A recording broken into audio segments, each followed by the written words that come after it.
Today, I'm bringing you a story about a young man named Raven Tran, a transmigrator with a cheat system. After a while, he became the strongest person on this continent. Just as he was preparing to travel to the next continent, the system went into an update state, leaving him unable to transmigrate. Since he was the undisputed #1 player on the server, Raven Tran had no choice but to go into seclusion. On the primordial continent, he befriended the ancient beasts. Time passed, and the sect Raven Tran founded, once #1, had now fallen into decline. The current sect master's only hope was to find Raven Tran and ask for his help to restore the sect's glory. At this very moment, Raven Tran's system finished updating, heralding the return of the server's top player. To see how it all unfolds, stick around. At the edge of the primordial continent, lightning crashed down relentlessly. This was the Death's Door frontier, a treacherous land with countless monstrous beasts.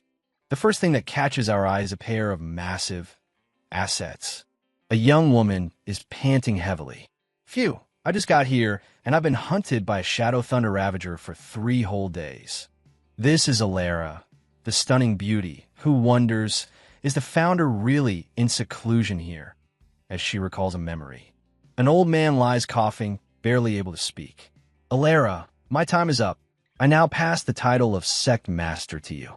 Alara replies through tears, Yes, Master. Her master continues to instruct her.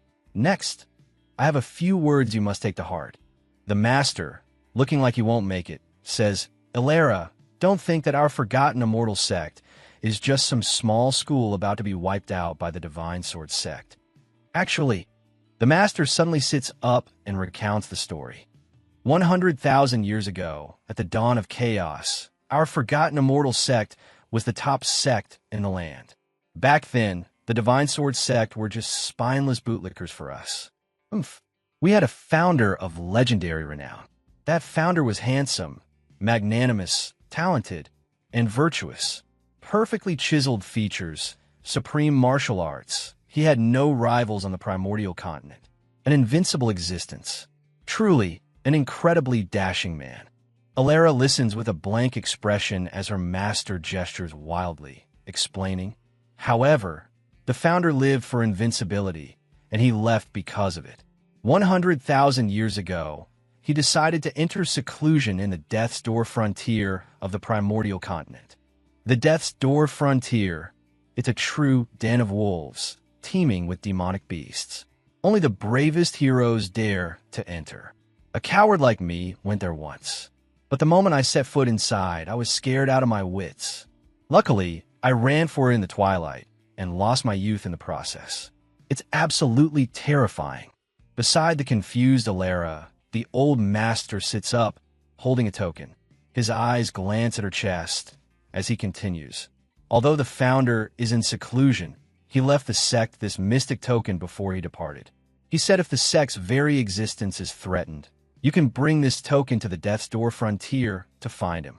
Go there, and you'll get room and board, plus a position.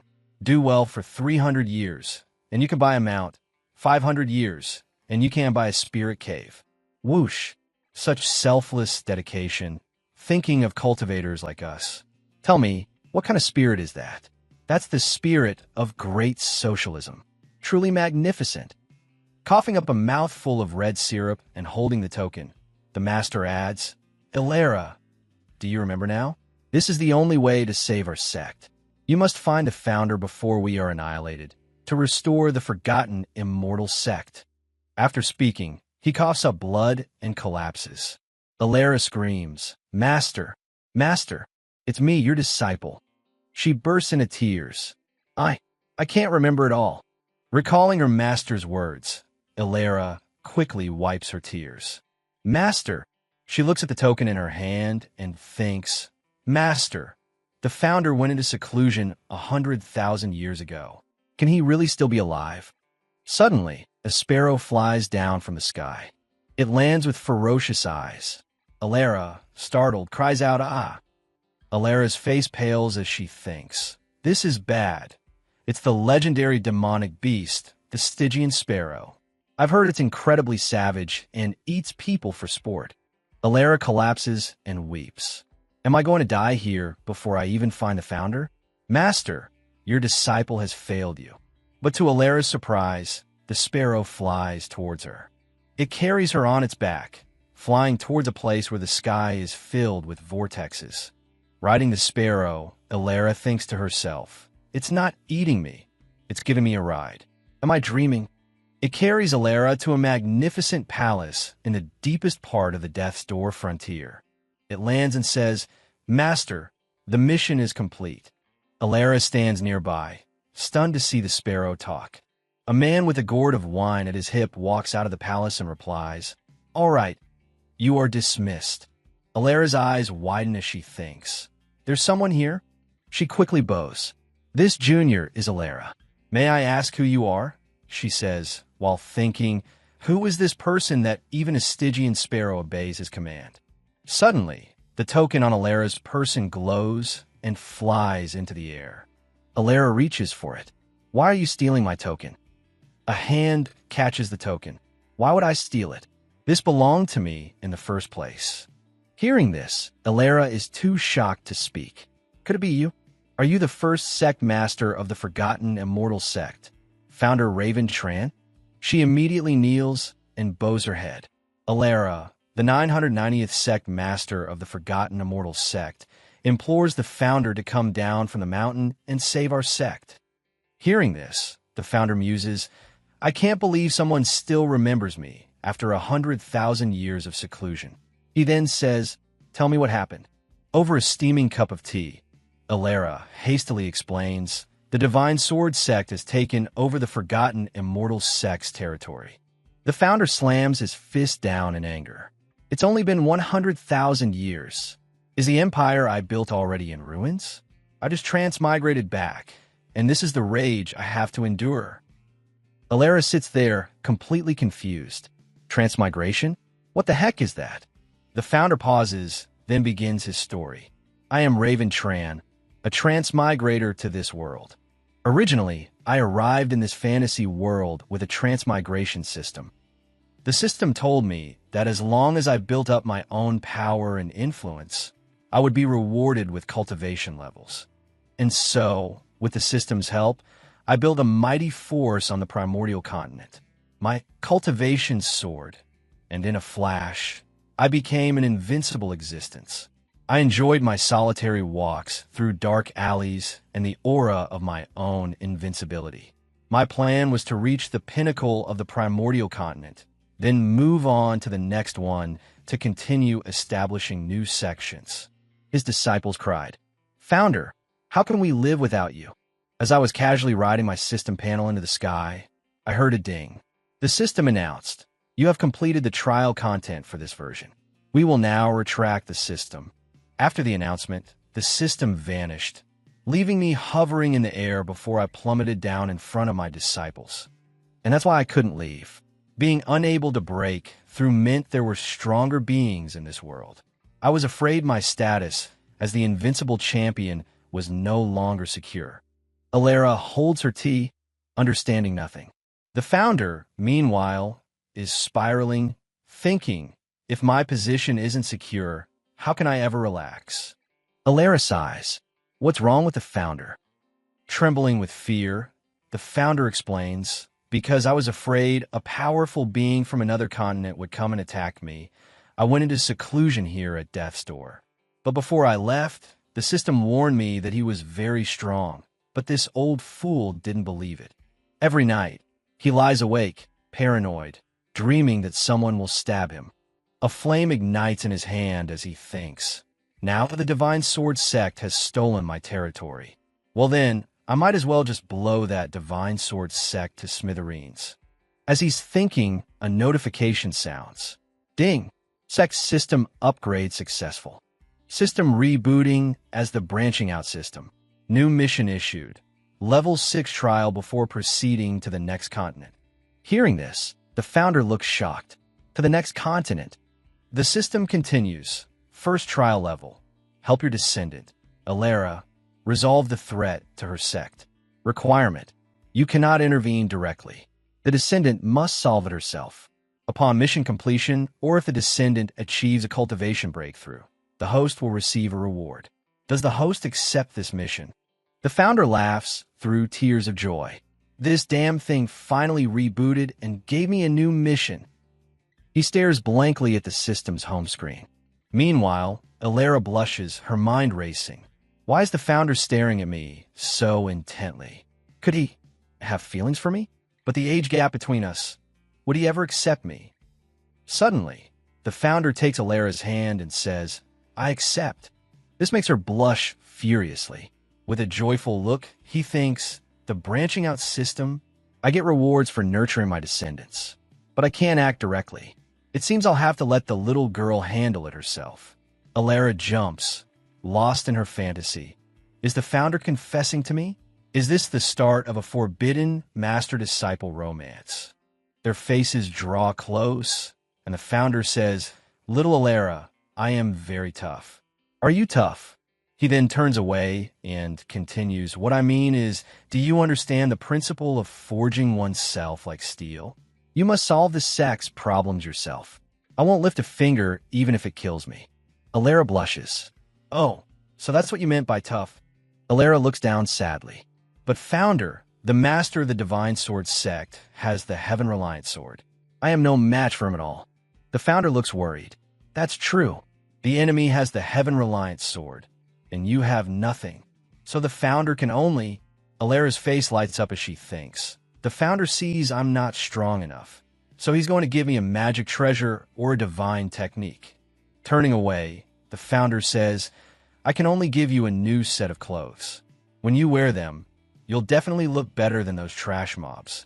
Behind him, Alara's dreams are shattered. The founder quickly grabs her hand and pulls her along, saying, Let's go. I'll take you to get changed. Alara thinks in a panic. Wait, I've figured it out. The new clothes the founder mentioned must be burial shrouds. So, he just wants me to die with a little dignity. With a snap of his fingers, a magnificent and sparkling scene opens up. Alara asks in amazement, Founder, where is this? The founder smiles and says, This is my dressing room. Then, the founder raises his hand and calls out, My descendant needs a set of clothes. Is anyone willing to go with her? Suddenly, 4 sets of godlike armor appear in the sky. Fire, water, wind, and earth, shining so brilliantly that Alara is captivated. Her eyes wide, she exclaims, These are clothes? Cupping her joyful face, she begins to imagine. With armor like this, I'll be the ruler of the world. Laughing through tears, Alara points to the fire god armor. Founder, I want that one. Without a word, the founder kicks the sets of armor, sending them flying with a boom, much to Alara's astonishment. The founder strikes a cool pose and says, You want my descendant to wear something this ugly? Bring out something else. Alara breaks into a sweat, thinking he's rejecting something that looks so powerful. While she's lost in thought, a purple light appears behind her, revealing a sparkling purple set of armor called the innate absolute poison body. Legend has it that 100,000 years ago, a poison cultivator wore the innate absolute poison body to save his mother, single-handedly defeating 100 men and shaking the world. Alara's face lights up as she thinks, If I wear that armor, I'll look so beautiful. With tears of joy, Alara points to the armor and says, Founder, I choose this one then. The founder smashes the armor to pieces before Alara's shocked eyes, saying, A girl shouldn't wear something so rebellious. Alara hangs her head in despair, thinking the absolute poison body is so rare and the founder just destroyed it. The founder goes on a rampage, smashing everything. Not this one, not that one. Not that one either. He smashes every piece of armor that appears. Alara holds her head and sobs, heartbroken. Sniffle founder, you're breaking my little heart. A red Power Ranger-like suit appears, and the founder points, Let's pick this one. Alara hugs the founder's leg, crying uncontrollably. Stop breaking them. I like them all. The founder holds the suit. All right, this one is quite nice. It suits you well. Alara, overjoyed, nods. Yes, yes. Looking at the suit, the founder adds, However, Your cultivation level is still insufficient. I'm afraid the moment you put this on, you'll be burned to death by its flames." Hearing this is like a lightning strike to Alara. She stammers, "Burned to death." She collapses, her mind racing. "I'm the last hope of the sect. If I don't wear this armor, how can I get revenge? So, even if I die, I have to wear it." After a moment of thought, Alara declares, "Founder, I want to wear it." Hearing this, the founder snaps his fingers. The suit disappears. He adds, "Then try it on for size." Suddenly, the armor flies onto Alara, revealing her fair midriff and ample chest. She cries out, "Ah, why is my body so hot?" Hearing Alara's cries, the founder unleashes his frost dragon aura to suppress the heat. Wearing the armor, Alara screams in agony. A loud explosion erupts, sending Alara flying into the air. After a moment of pain, Alara opens her eyes. A sun symbol has appeared on her forehead. The two have merged. Alara exclaims joyfully, "This is the great sun, Yang divine body?" "This junior, Alara, thanks the founder for his grace," she says, bowing repeatedly. The founder glances at her and says, "Get up. It's just a set of clothes." The founder doesn't forget to ask the system, "This armor follow my descendant voluntarily. That doesn't count as me interfering, right?" The system replies, "It does not count." As the founder turns to leave, Alara calls out, "Founder, this junior will return to the sect first. I will come back to thank you later." Hearing this, the founder gestures for her to stop. "Hey, wait. I still have something important for you to do." Alara turns back, her too prominent features on full display, her face full of confidence. "What is it, founder?" With a devilish expression, the founder says, "Do you know how to cook? I'm starving." Hearing this, Alara is left speechless by the man. A short while later, a table is filled with delicacies and a boiled chicken. Alara bows her head, revealing her impressive bust, and says shyly, "Founder, the meal is ready. I'll be returning to the sect now." The founder, looking utterly content, replies, "Don't be in such a hurry. Come here and have a piece of meat." Alara blushes and turns away. "I couldn't possibly. Just have a bite." The founder says, placing a piece of meat in her mouth, causing a few drops of soup to fall on her chest. As she eats it, she's transported into a powerful vision of herself, naked as a jaybird with two pale peaches, thinking, "This isn't pork. It's Chilean meat. It's delicious." Legend says 100,000 years ago, the poison cultivator's mother fell ill. To save her, he went to the Chileans' cave to hunt one. But upon entering, he was captured by the Chileans and forced to learn their language and converse with them for 3 years before being released. This shows that Chileans are very powerful, which is why their meat is so tasty. While Alara is lost in her blissful state, the founder watches and thinks, "This kid is spacing out hard." Holding a cup, the founder says, "Don't rush. Have a sip of water." Before Alara can react, the founder pours the cup straight into her mouth. The moment she drinks it, Alara's eyes fly open. Her whole body is filled with ecstatic bliss. She thinks, "This is Jade Spring Divine Nectar.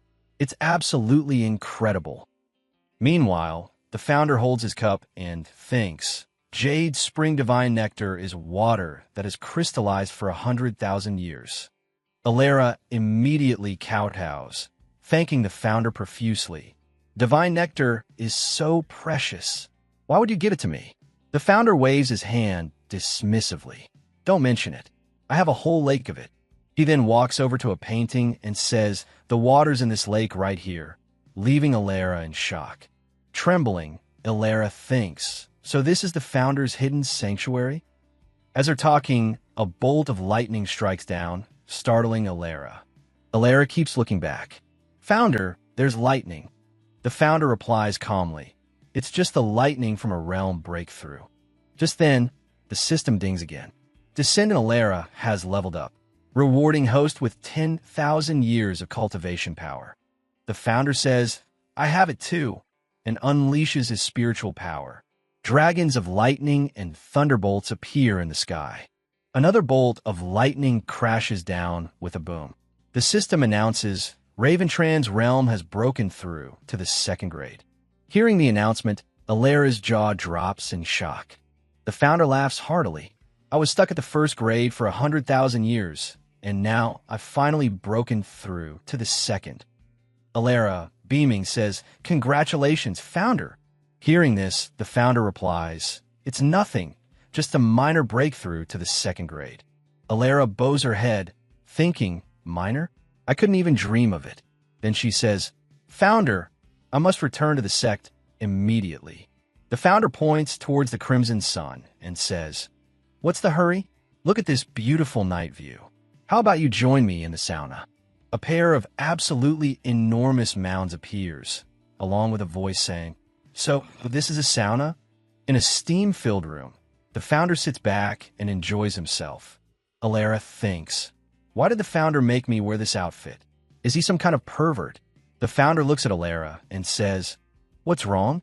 Too hot. Saunas are supposed to be hot." Cradling her massive chest, Alera continues to ponder. "He looks like a pervert, but he speaks so kindly." The founder stares at her chest with desire and says, "Now, I'll tell you a story about what a boy and a girl do when they're alone in a room." Hearing this, Alera blushes and shouts, "Wait, don't tell any dirty stories."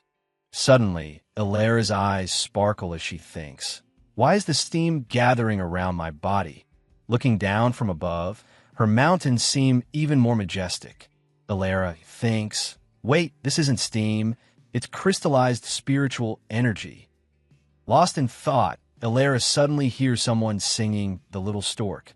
The founder continues to sing. It perched on a tamarind branch. Without asking its mother, where would it know to go? The founder sits back contentedly, thinking to himself, "Why am I such a good singer?" Flying books appear one after another. Cultivation techniques are divided into 5 ranks: Imperial, Mystic, Earth, Heaven, and Emperor. A man and a woman are pressed close together amidst a shower of flower petals. It turns out Alera is fantasizing again. It seems the founder is madly in love with me. No, stop. What am I thinking? In the blink of an eye, the founder asks, "Alera, what are you doing?" He then asks the system, "Hey, what is this girl daydreaming about?" The next morning, they stand on the balcony. The founder says, "Little Alera, I have nothing left to treat you with. If you want to return to the sect, you should go." Hearing this, Alera clasps her hands and thanks the founder for his benevolence. "After sitting in the sauna yesterday, my cultivation also broke through to the spirit-nurturing realm." The founder, who is sharpening a cleaver on a bull's head, says, "I'll give you this bull. If you get hungry, you can roast it." Alera's eyes light up. "Wow, it's so cute." Then she thinks, "Why does it look so familiar?" Standing on her sword, Alera ascends into the sky, bidding farewell to the founder. The founder watches her go, crying his eyes out. "Remember to come visit me." Shielding his eyes, the founder watches her leave and says, "Now little Alera has a ton of local specialties to bring back with her." Wearing only a pair of shorts that show off his six-pack, the founder says, "I'm sure little Alera can't handle that sword sect this time." With that, he runs off gleefully. "I finally get to wear shorts again. Time to have some fun." Then the system announces, "You fool." A scene appears with floating islands and a massive sword plunged into the palace of the Divine Sword sect. Someone sits on the throne and asks, "Have you retrieved the item for me?" Below, 2 subordinates holding a glowing purple orb reply, "Boss, we've got it, but some people are chasing us." The orb suddenly flies out of their hands. It flies into the hand of Wu Ming, the master of the Divine Sword sect. The orb crackles with purple lightning. Wu Ming's eyes suddenly change, and a voice orders, "Stand down." Holding the orb, he stands motionless and yells, "Who are you? What's happening to my body?" The 2 subordinates look up with no reaction. Suddenly, Wu Ming slaps himself hard across the face.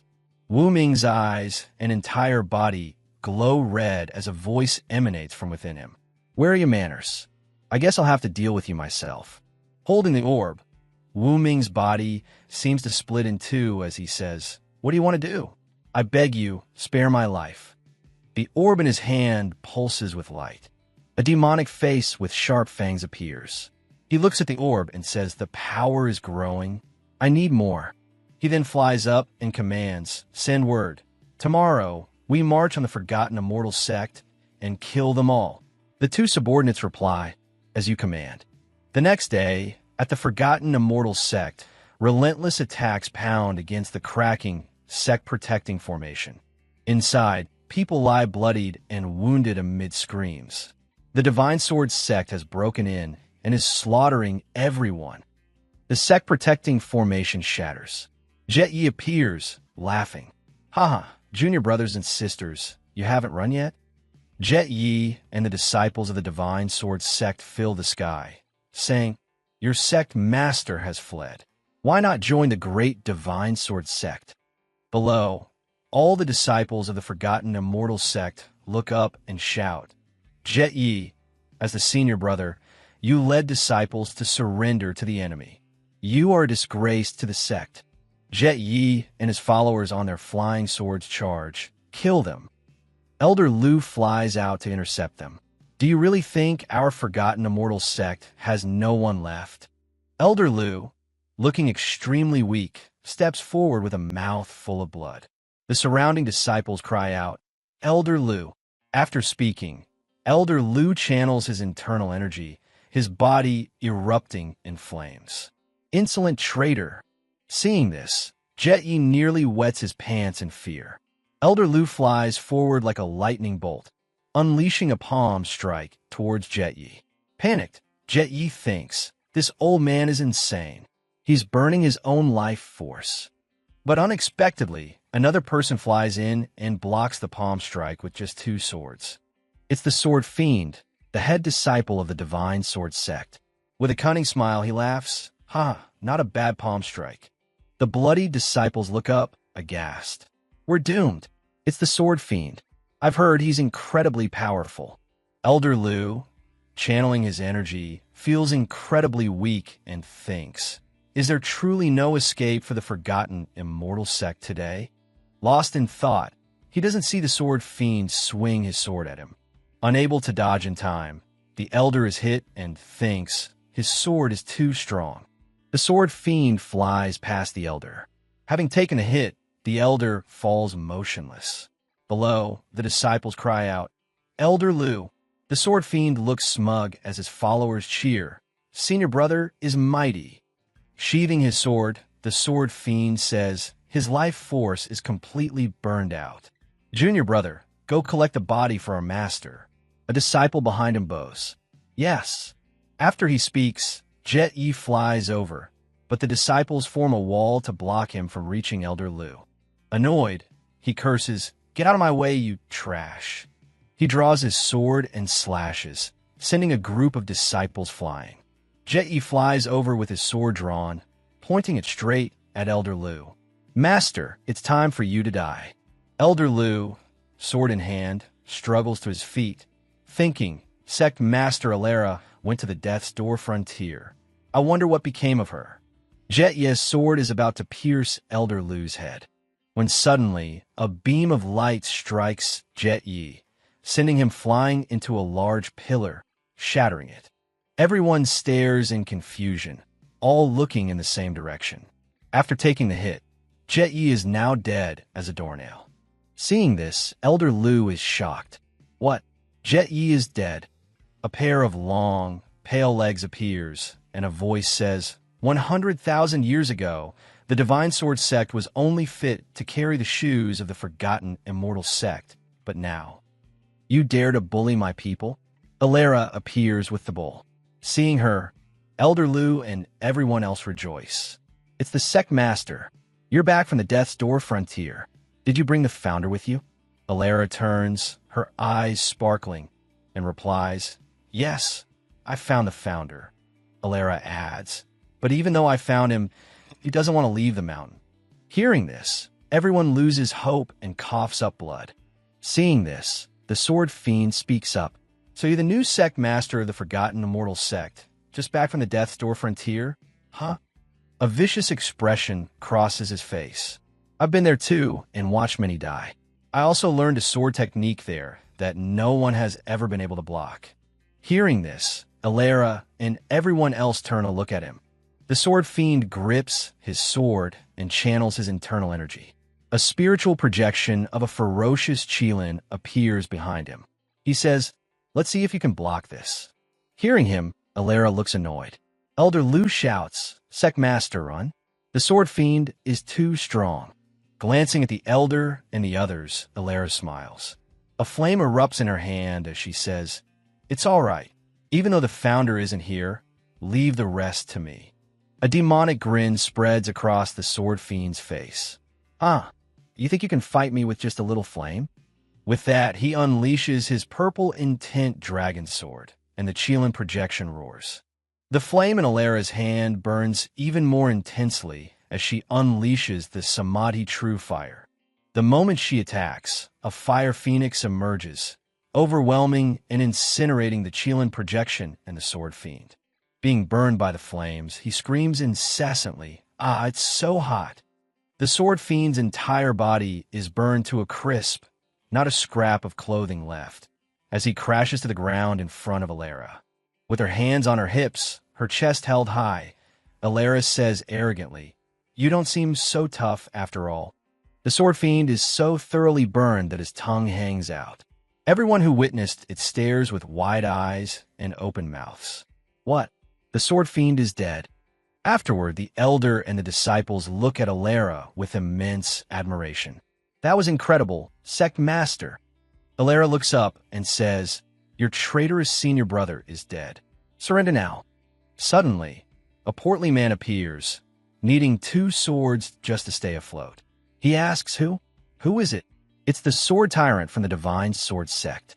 The moment he appears, he roars in fury, "Who killed my disciple?"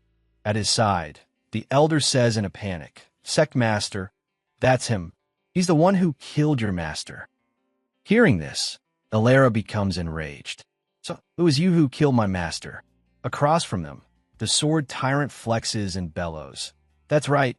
I killed your master. What are you going to do about it?" Hearing the challenge, Alara's hatred deepens, and she furiously unleashes the Samadhi True Fire once more. A small flame flies towards the sword tyrant's face and erupts.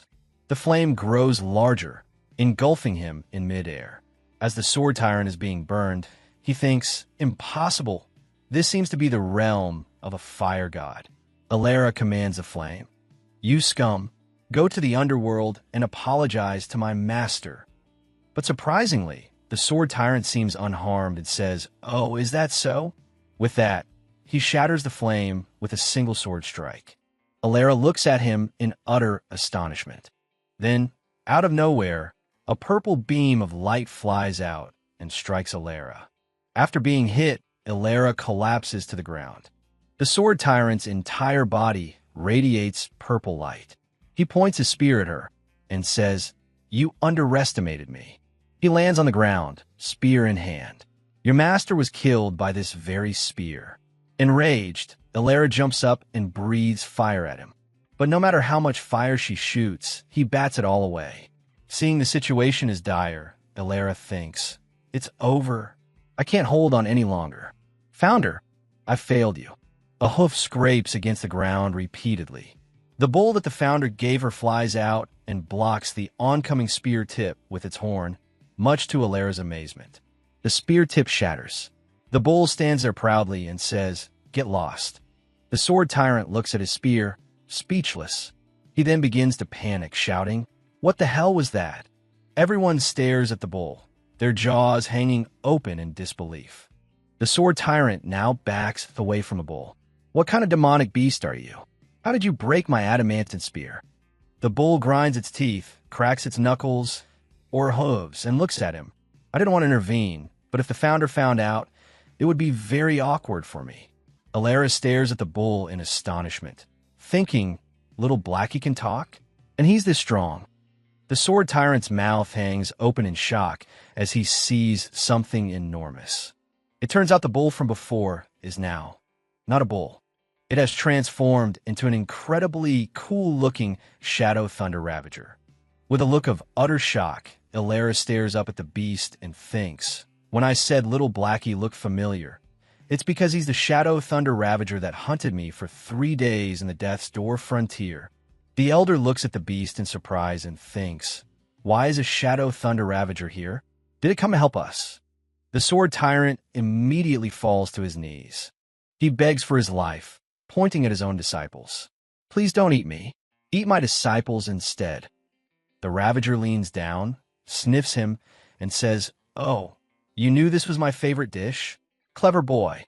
The sword tyrant says one thing, but behind his back, he's secretly channeling spiritual energy into his sword. A sly grin spreads across his face as he lunges with the sword. You like to eat meat, do you? With that, the sword tyrant throws the spirit-infused sword and shouts, I'll kill you. Seeing this, Ilara and the elder scream in terror. Senior Ravager, be careful. The sword tyrant now wears a treacherous smile, thinking, this time, you're dead for sure. The sword flies straight towards the Ravager, but the beast looks on, unfazed. The Ravager takes a deep breath, its nostrils flaring as it stares down the incoming sword. Then, Nox let out a sneeze. A torrent of black lightning erupted, blasting away the spirit-infused sword. The bolt slammed directly into Malice Blade, instantly turning him into a dried skeleton as he screamed endlessly. Now, his entire body, charred and smoking, was a testament to his utter defeat. As he fell to his demise, Nox sat up and rubbed his nose, casually remarking, man, my nose is so itchy, much to the utter shock of Kaya and the Elder. Their eyes bulged so wide they looked like they would pop out, their jaws hanging open. Kaya and the Elder yelled in unison. What in the world just happened? All the disciples were in a panic, their minds racing with the same thought. He just sneezed. And that guy is dead? Nox scratched his nose and said, your followers are all burnt to a crisp. Just one sniff, and I lost my appetite. How about I eat you instead? Nox turned his head and saw Malice Blade and his disciples scattered across the ground, utterly defeated. He shouted, hey, why are you all burnt up too? Which bastard did this? My dinner. Wah! The Elder and Kaya were stunned, exclaiming, what? He's the one who torched the guy, and now he's acting all innocent. Elsewhere, in a primordial realm, the Grand Ancestor was observing Kaya through a divine mirror. Little Nox is still too weak, he commented. Lying on the back of a giant sparrow, the Ancestor read a book and mused, but when it comes to defense, Little Nox is practically invincible. He continued talking, never taking his eyes off his novel. Within the Phantom Crest sect, no one is a match for Little Nox. Suddenly, Kaya dropped to her knees and burst into tears, thinking, why is the Grand Ancestor so good to me? He gave me a pet that can fight. Her sudden outburst startled the disciples and the Elder, who cried out, Sect Master, what's wrong? High above, the disciples of the Divine Blade sect were in chaos, screaming, help us! Run! Senior Brother Malice Blade is dead. Now, with the entire Phantom Crest sect gathered, Kaya and a reverted, smaller Nox looked up and cheered. The Phantom Crest sect is victorious. The sixth Elder, coughing weakly, said, the sect master has saved our sect. This old man can now depart in peace. With those words, he collapsed. Kaya rushed to his side. Sixth Elder, are you okay? The bull-like creature, Nox, standing nearby, commented, this guy burned through his life force. He's probably about to die. Kaya was startled and looked at Nox. Didn't you bring the divine jade nectar? Give it to him. The Elder, hearing this, was speechless. Divine jade nectar. There's no need. Thank you for the thought, Sect Master, but it should be saved for the younger generation of the Phantom Crest sect. Kaya immediately took out a flask of divine nectar and said, here, I have plenty, causing the Elder's eyes to nearly fall out of his head. What? He stared at the flask in disbelief and shouted, holy cow! How can you have so much divine nectar? As a few drops fell to the ground, the Elder looked heartbroken. Sect Master, such a waste. Please allow this old one to lick it off the ground. Hearing this, Kaya explained, the Grand Ancestor has a whole lake of it, which made the elder's jaw drop, drool dripping from his mouth. He stammered in shock. A whole lake of jade nectar? Impossible. Are you trying to fool me, Sectmaster? A hand summoned a raging fire. In a flash, Kaya was adorned in the great sun god armor that the Grand Ancestor had gifted her, leaving the elder in a state of shock and awe. With a deafening crash, lightning struck from the sky, shattering a nearby boulder and nearly making the elder wet his pants. After that shock, he grabbed the flask of divine nectar and began chugging it down, endlessly praising its taste. Afterwards, Kaya took the flasks of nectar to share with all the Phantom Crest sect disciples. One of them asked, Sectmaster, what if the Divine Blade sect comes to cause trouble again? Kaya, with a cold expression, replied, if they come, we will kill them. Hearing Kaya's declaration, everyone gathered around her and cheered, all hail the sect master. A week later, outside the palace of the Divine Blade sect, massive explosions echoed continuously. All the disciples of the Divine Blade sect fled in terror at the sight of someone.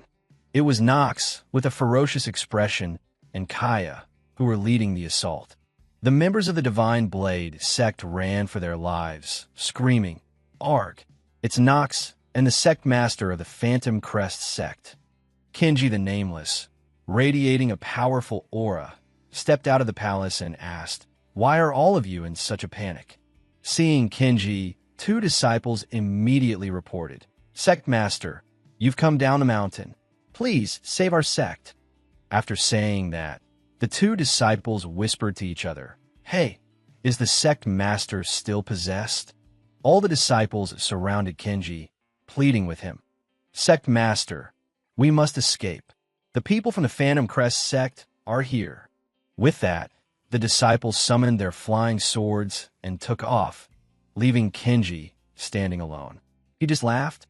Ha, why would I need to run? Kenji the Nameless flew into the air, holding the soul-devouring jade, and looked down, declaring, I will be the one to punish you. With that, he channeled his spiritual power, causing the soul-devouring jade to expand, surrounded by crackling purple lightning. The orb ascended into the sky and opened a blinding white portal. Outside the forest, someone looked on and said, Look, that's the soul-devouring jade. A young man and woman appeared, saying, Damn it, someone is using it to absorb power. We're too late. Let's go, quickly, they said in unison, before transforming into a vortex and vanishing. Below the mountain, the disciples of the Divine Blade sect were trapped by a barrier. Something's blocking our way. Those who frantically attacked the barrier had their souls ripped from their bodies, crying out in agony. Soon, all the disciples of the Divine Blade sect lay on the ground, their souls flying across the sky. The souls all converged on the soul-devouring jade, making it grow larger as lightning crackled around it. Kenji absorbed all the spiritual energy from the jade into himself. He laughed maniacally. Ha ha, this feels incredible. I need more power. More power.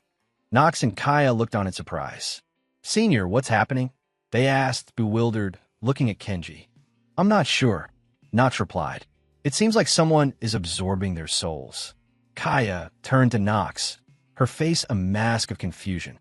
Just then, a man and a woman flew in, saying, Well, it's Nox. Looks like we found something to play with. Nox continued, This dark energy, it feels like the Demon Clan. This made Kaya look at him in shock. The Demon Clan? Nox explained, The Demon Clan are born with a lust for devouring humans and beasts to increase their cultivation. Nox broke into a sweat, adding, But weren't the Demon Clan wiped out by humans tens of thousands of years ago?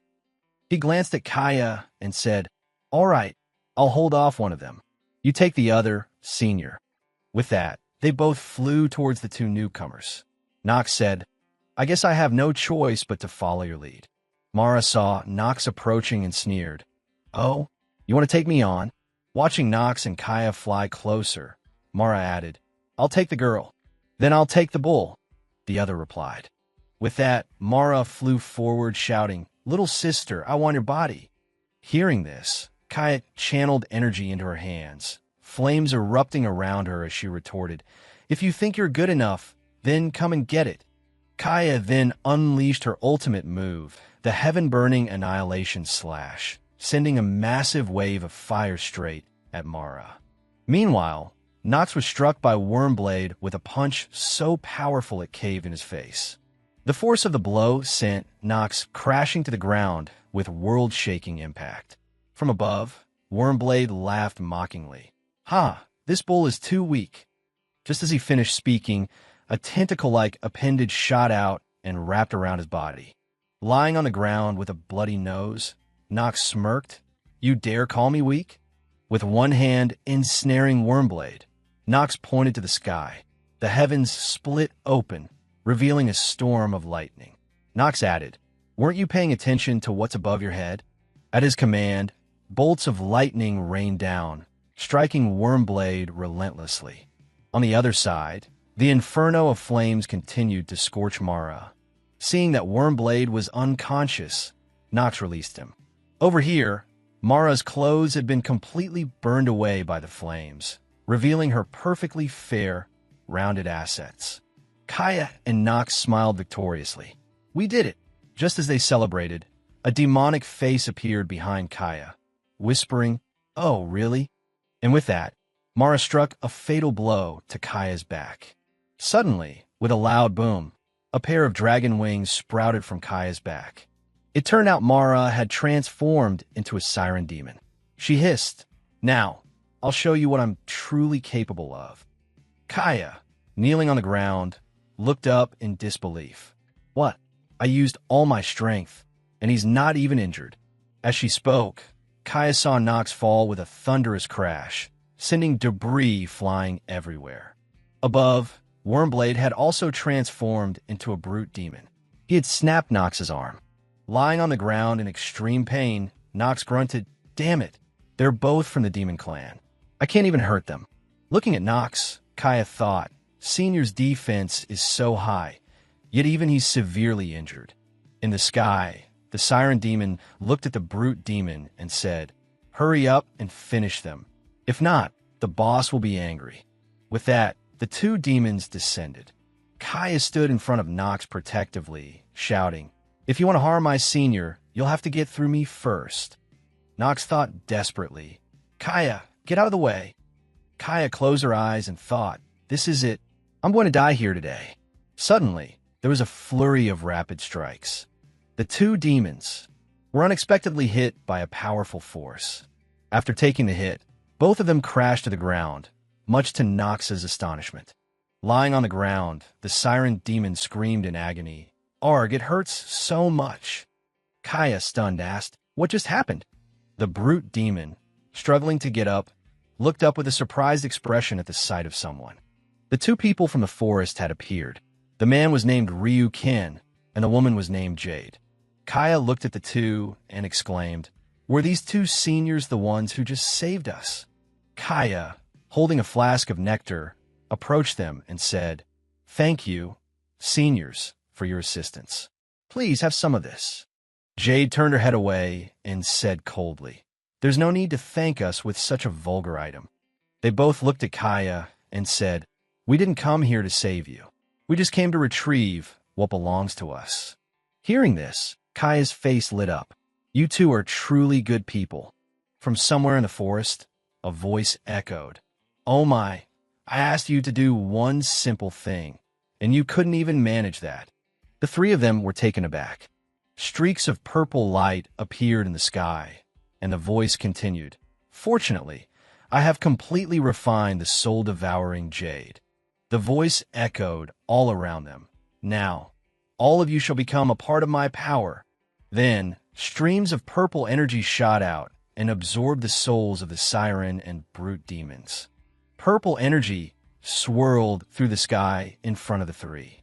In the sky, the soul-devouring jade was absorbing souls as the voice boomed, 100,000 years.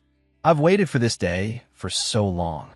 The soul-devouring jade sucked in the purple energy, creating a massive vortex. Suddenly, with a deafening roar, Kinji appeared, now transformed into a primeval demon. He declared, "The demon clan has truly returned to the mortal realm." His face was filled with a murderous aura. Kaya and Nox looked up in horror. A demon. So he was the one absorbing the souls. Jade and Ryuken looked at the Demon King with fierce eyes and said, "So what if you're a demon?" With that, they both channeled energy into their bodies, emitting brilliant light as they shot forward. The two of them flew behind the Demon King. Jade, her face full of killing intent, poured all her spiritual energy in her sword and yelled, "You dare to steal the national treasure of our demon slayers." Down below, Nox heard this and said, "Demon slayers." Now, I remember. Nox began to recall the stories. Above, the fight was still raging. They are demon slayers, who can wield the power of a demon clan. 100,000 years ago, their ancestors sacrificed a great deal to fight against the demon clan. Suddenly, with a loud crash, the Demon King struck Jade and Ryuken, sending them flying and coughing up blood. Nox and Kaya stared in disbelief, unable to comprehend what had just happened. They were horrified to see Jade and Ryuken falling. What? The two seniors, Jade and Ryuken, looked utterly shocked. What kind of shield is that? Why couldn't we break through his demon attack? When I stole the soul-devouring Jade, I knew that you demon slayers would eventually come hunting for me.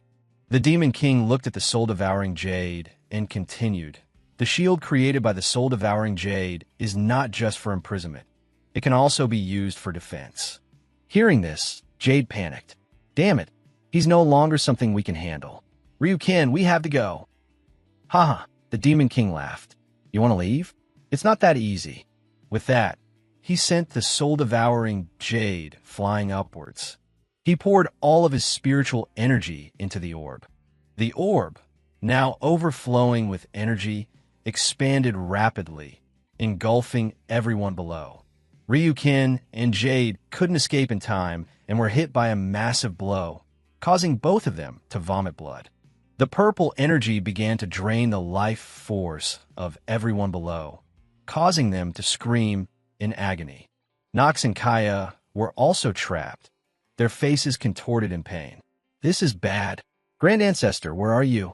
I can't believe I led the disciples into a counterattack on my own, only to get everyone killed here." At that very moment, in the realm of 9 deaths, all the beasts were bowing to Master Jade. Leaning on his staff, he walked and said, "The jade-faced venerable one, have wandered for 1,000 years, my fame unknown. I never expected to become so renowned in the land of 9 deaths. It's truly pathetic." It was Master Jade, with his long beard, walking and singing. To be invincible is to be this lonely. A rift appeared in the sky, crackling with lightning. He heard the sound and didn't understand what was happening. From the rift above, lightning shot out relentlessly as a giant, multicolored hand emerged. Seated within it was the Grand Ancestor. Seeing this, Master Jade was horrified. "What is that?" Then he suddenly fell to his knees, his heart pounding in his chest. Master Jade looked up with a completely bewildered expression, thinking, "Oh my God, what in the world is that?" He and the beast had no idea what was happening. "Why can't I control my body? Why am I forced to kneel?" Suddenly, with a swoosh, the system interface opened. The Grand Ancestor, sitting in the multicolored hand, asked the system, "System, I just want to greet the descendants of my sect. That doesn't count as making a move, right?" The system notified, "It does not count." Hearing this, the Grand Ancestor opened his golden eyes. As soon as he opened them, he saw this swirling purple light. The Grand Ancestor saw Nox and his grand disciples lying defeated on the ground. At that moment, Jade and Ryuken were in agony, saying, "To think that we, demon slayers, would die at the hands of the demon clan." Kaya lay on the ground, her impressive chest pressed flat, thinking, "Grand Ancestor, I have failed you." Her eyes grew heavy as she called out to the Grand Ancestor in her mind. Suddenly, a rift appeared in the sky, filled with lightning, and a voice called out, "Greetings, my descendants." Hearing the voice, Kaya's eyes snapped open. Jade and Ryu-kin looked completely confused. As for the Demon King, he heard the voice but didn't know who was speaking, so he turned to look. Suddenly, a giant hand appeared in the sky. It was the Grand Ancestor, sitting in the palm of the hand. He spoke, "Long time no see. Have you all been well?" Nox and Kaya were stunned. "It's the Grand Ancestor." The Grand Ancestor glanced at the Demon King and thought, "He's a Tao Emperor realm expert. That's why he can unleash the power of the laws of heaven and earth." The Demon King looked terrified, gritting his teeth and thinking, "How can this be? I was supposed to be the strongest here, but now someone even stronger has appeared." Moreover, he calls himself the Grand Ancestor of the Phantom Crest sect. "I'm just here to greet you all, definitely not to save you." Hearing this, the Demon King let out a sigh of relief. Right, he's not here to save them. Life and death are part of the laws of heaven and earth. This powerful being has long seen through life and death and will not interfere. Oh, that's right. The Grand Ancestor's way of greeting is to clap. So, I'll just give you all a clap as well. With that, the Grand Ancestor brought the giant hand down at a speed of 100 kilometers per hour, shouting, "Remember to clap along with me," which left the Demon King utterly bewildered. He looked at the descending hand and thought, "Wait a minute, why is that hand heading towards me?" He gritted his teeth in fury. "Why? I waited 1,000 years to obtain the body of the Divine Blade Sect's master. I spent 100,000 years refining the soul-devouring jade. Am I going to lose it all now?" He screamed. "Is heaven itself determined to see my demon clan perish? I cannot die here. I will fight." With that, he absorbed the souls, unlocking the full potential of his demon bloodline.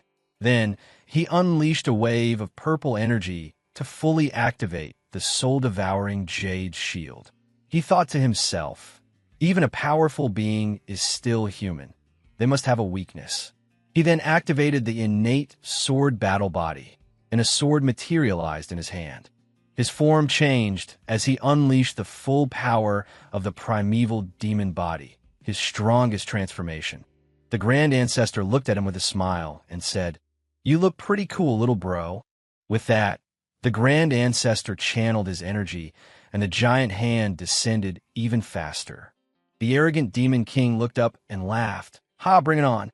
In my strongest state, I am the pinnacle of existence on this continent. Not even the Heavenly King could kill me. I am invincible." As he was speaking, with a deafening boom, the palm struck him directly with such overwhelming force that his entire body was distorted. After taking a direct hit from the palm strike, the Demon King was sent flying. With a series of massive explosions, he was blasted thousands of kilometers away. The Xiantian Emperor has lived in seclusion for 100,000 years. It seems that people have forgotten some things. For example, when you study the 100,000-year history of the Hongmeng continent, you will find that every twisted page of this history is filled with the words, "The Xiantian Emperor is the strongest." But if you don't believe the history of Xianshan, you can look closely at what he did back then, and you will discover from these historical records that in the invincible history of the Xiantian Emperor, there are really only two words that matter: protecting his own. Feeling that everything was settled, the Grand Ancestor turned to leave with a smile. "I've finished my greetings. From now on, you children must study hard. This old ancestor is leaving now." With that, the Grand Ancestor rode a cloud and ascended into the heavens. Down below, Jade and Ryuken were completely flabbergasted. Who was that powerful being? He was so incredible. A voice spoke up. "The person you just saw was the Grand Ancestor of our Phantom Crest sect from 100,000 years ago." As they said this, everyone was filled with pride and joy, leaving the two stunned individuals speechless. Ryuken and Jade looked at each other and whispered, "That powerful being is the Grand Ancestor of the Phantom Crest sect. We have to get on good terms with them." They glanced at each other again. "How about we go and give them a gift to build a friendship?" With that, Jade immediately addressed Kaya as senior. The two of them brought a wooden chest over and said, We have a treasure called the Star Pattern Map. Please accept it as a token of our gratitude for the Grand Ancestor saving our lives." Hearing this, Kaya waved her hands and said, "The Star Pattern Map is a treasure map that records the locations where meteorites have fallen.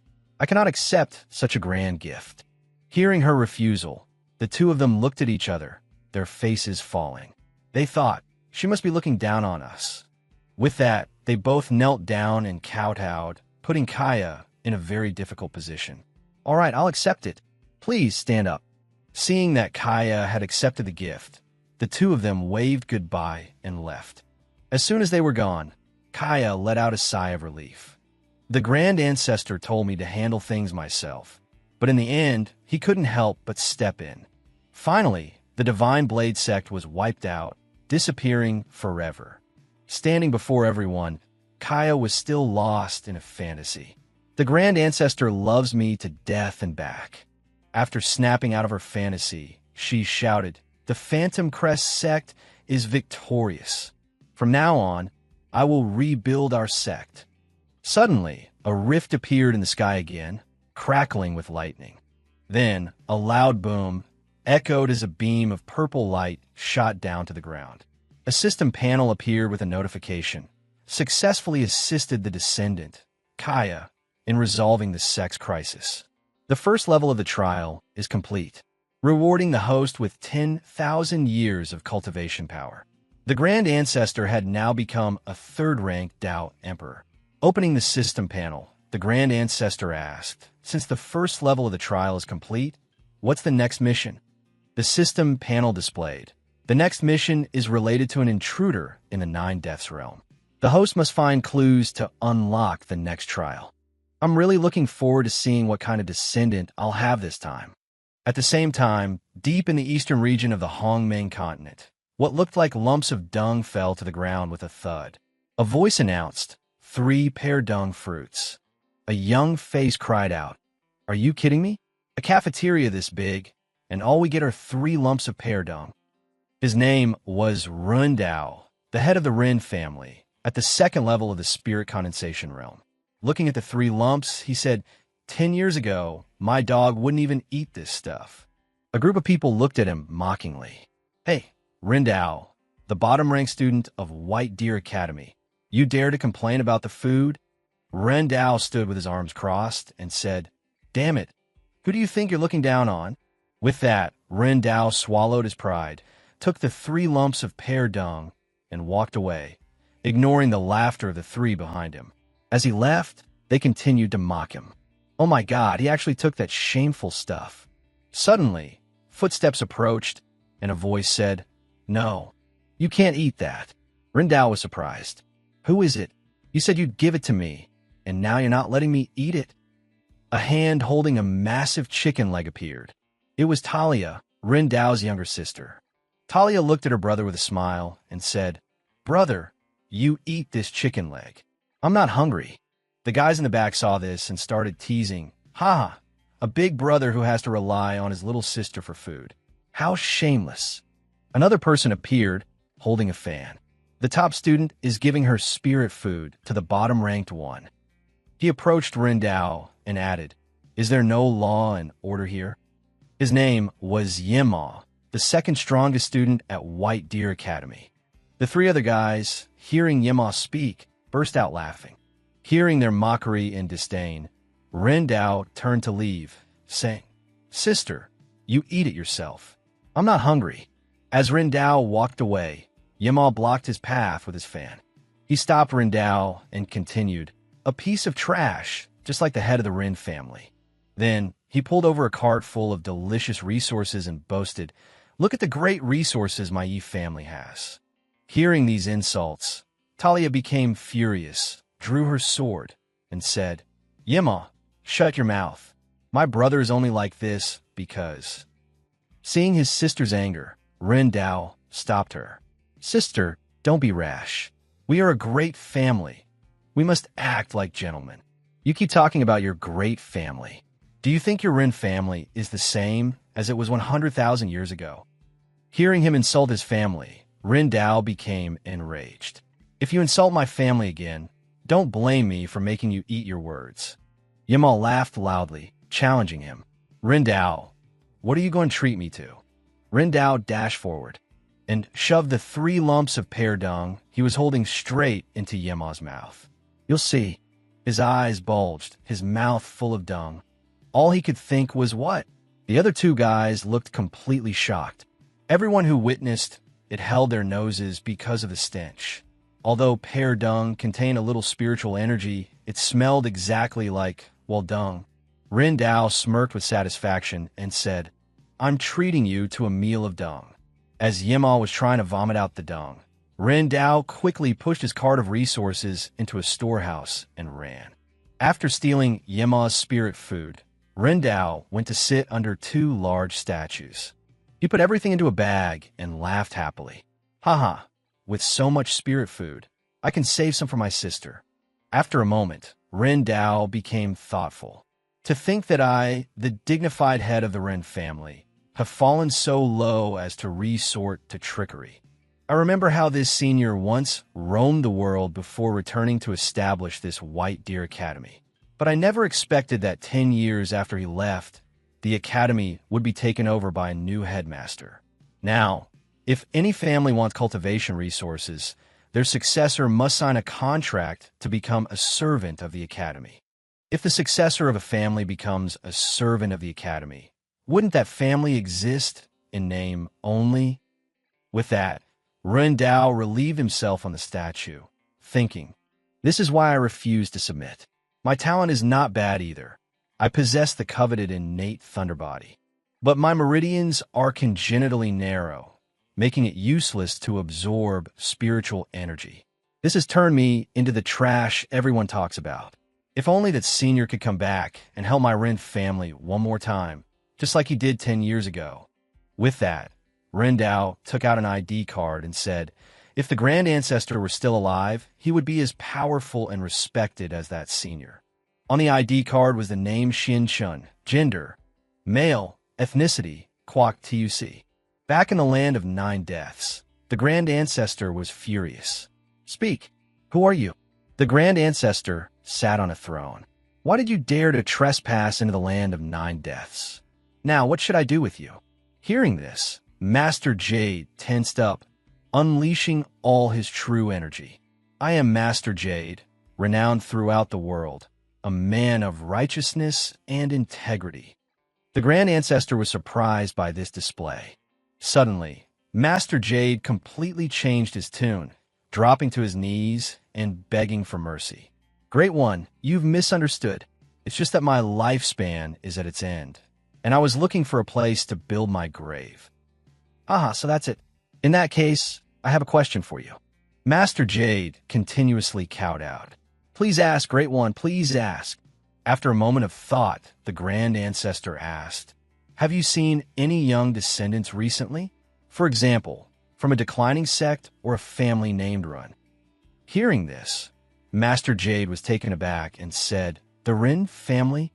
Then, he suddenly remembered.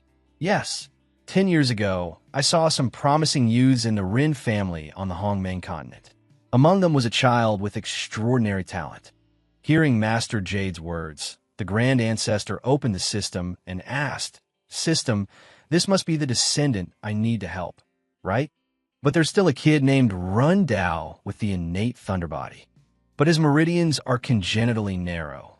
Even if I tried my best to guide him, he would still be a piece of trash. Hearing this, the system notified, this is the one. This made the Grand Ancestor's face fall. Master Jade continued, in my 1,000 years of wandering the world, I've discovered that the women of the Rin family are quite good, but the men of the Rin family, not so much. Hearing this, the Grand Ancestor flew into a rage. The sky filled with crackling lightning. With a deafening boom, the giant hand appeared again. The Grand Ancestor was furious. Is what you're saying true? Seeing the Grand Ancestor like this, Master Jade's soul nearly left his body. Seeing the giant fist, Master Jade begged for his life. Oh, Great One, spare me. Everything I said is true. Suddenly, the giant hand opened, revealing a massive pear dung fruit. The Grand Ancestor looked at the trembling Master Jade and said, "Old man, what are you doing? You have guided my descendant, so I wanted to offer you a pear. There's no need to be so grateful." Master Jade took the pear dung and ate it, thinking, who would offer someone a pear dung?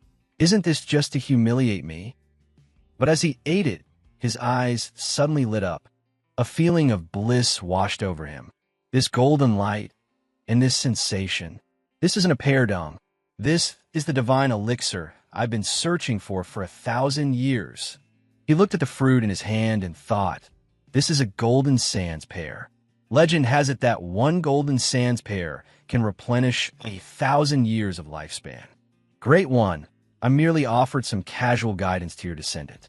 You don't need to pay such a heavy price. I really can't accept this. It's fine.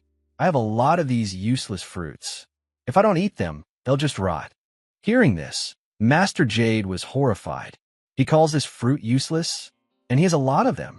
With that, he ran over and hugged the Grand Ancestor. Great one, I am willing to be your subordinate. I will serve you for the rest of my life. The Ancestor sighed. Ugh, if the system didn't forbid me from interfering directly, I wouldn't take on a subordinate even in my wildest dreams. In a rundown house, a young man called out, "Little sis, I'm back. I saved the best spirit food for you.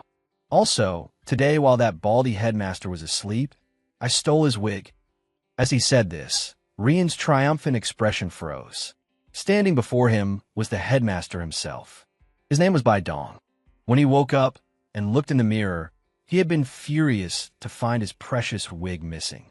A man from the Chan clan walked up to Rian, snatched the wig, and placed it back on the headmaster's head.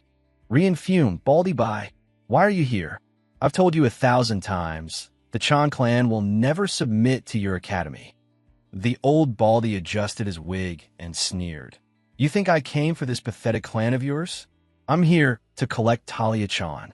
Hearing this, Rian's eyes widened in shock and panic. The headmaster pointed a finger at Talia. Just a moment ago, Talia willingly signed the contract. Talia's face was filled with guilt. Rian was furious. "Sister, how could you?" Headmaster Bai smirked deviously, thinking, this Talia Chan was personally scouted by Master Jade and has the potential to be his designated successor.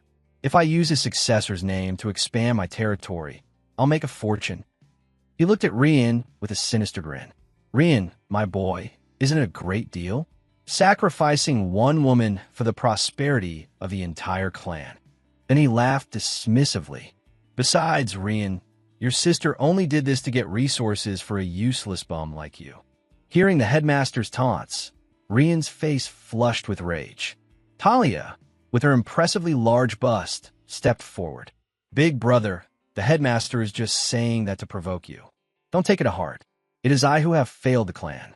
Rian's anger boiled over. "No, he's right. My sister sacrificing herself is for the good of the clan." With that, Rian stormed off in a rage. "I left some spirit food for you. Eat up." Above a statue, a crimson portal crackled open with thunder and lightning. Below, Rian laid out an offering of delicious food and knelt to pray. "Ancestor, you once said that if the clan was in danger, you would come to our aid." Rian clasped his hands and pleaded, "Now, this unworthy descendant has led the clan to ruin, and even my sister is about to be taken away. I beg you, please save our clan just this once." The system chimed. Ding. Second trial of the unsealed continent has begun. Objective: help the descendant, Rian Chan, restore his clan. Condition: the host cannot interfere directly and must let the descendant complete the task himself. Rian closed his eyes and continued to beg. "Ancestor, please help me. From now on, I'll bring you offerings every single day." The offering plate began to glow brightly. Rian was blinded by the light and covered his eyes. Staring into the radiance, Rian exclaimed with joy, "Could it be? Is the Ancestor manifesting?" Boom! A bolt of lightning crashed down. It struck Rian directly. Rian, his hair scorched black, yelled in frustration. "Damn it! I call for help, and you sent a lightning bolt to strike me?" Furious, Rian cursed. You irresponsible ancestor. I'm going to eat all these offerings. Then I'm going to piss on you to wake you up. Just then, the ancestor teleported Master Jade to Rian's location. Who would have thought Rian would end up urinating right on his head? Master Jade was completely bewildered. Hey, what did you send me? Why is it raining? They both looked up at each other, their faces a mask of pure shock. Rian flinched. Crap, you're the legendary Master Jade. Steam shot from Master Jade's head in fury. Damn it, it's you, kid. He frantically wiped the holy water from his head. You're lucky you're a descendant of the mystic ancestor Xian. Oh, Master, are you back to take charge of the academy? Master Jade pushed Rian away. No, I'm done with the academy's affairs. Then, Master Jade launched Rian into the air. Now, I'm taking you to see the ancestor. He leaped onto Rian's back, and they blasted off, flying at thousands of kilometers per hour. At that incredible speed, Rian's face felt like it was being peeled back, with tears and snot streaming uncontrollably. After flying for a whole day, they arrived at the Gate of Nine Deaths. Master Jade looked back at Rian. We're here. Your ancestor is just ahead. Rian was heaving and retching as if he had the worst motion sickness imaginable. After throwing up, Rian wiped his mouth. Stepping inside, Rian looked around at the scenery and thought, is this Master Jade's palace? It's huge. Master Jade pointed. Hey, your ancestor is over there. Rian's face lit up with anticipation. I can't believe the ancestor is not only alive, but has become Master Jade's subordinate. He's really made it big.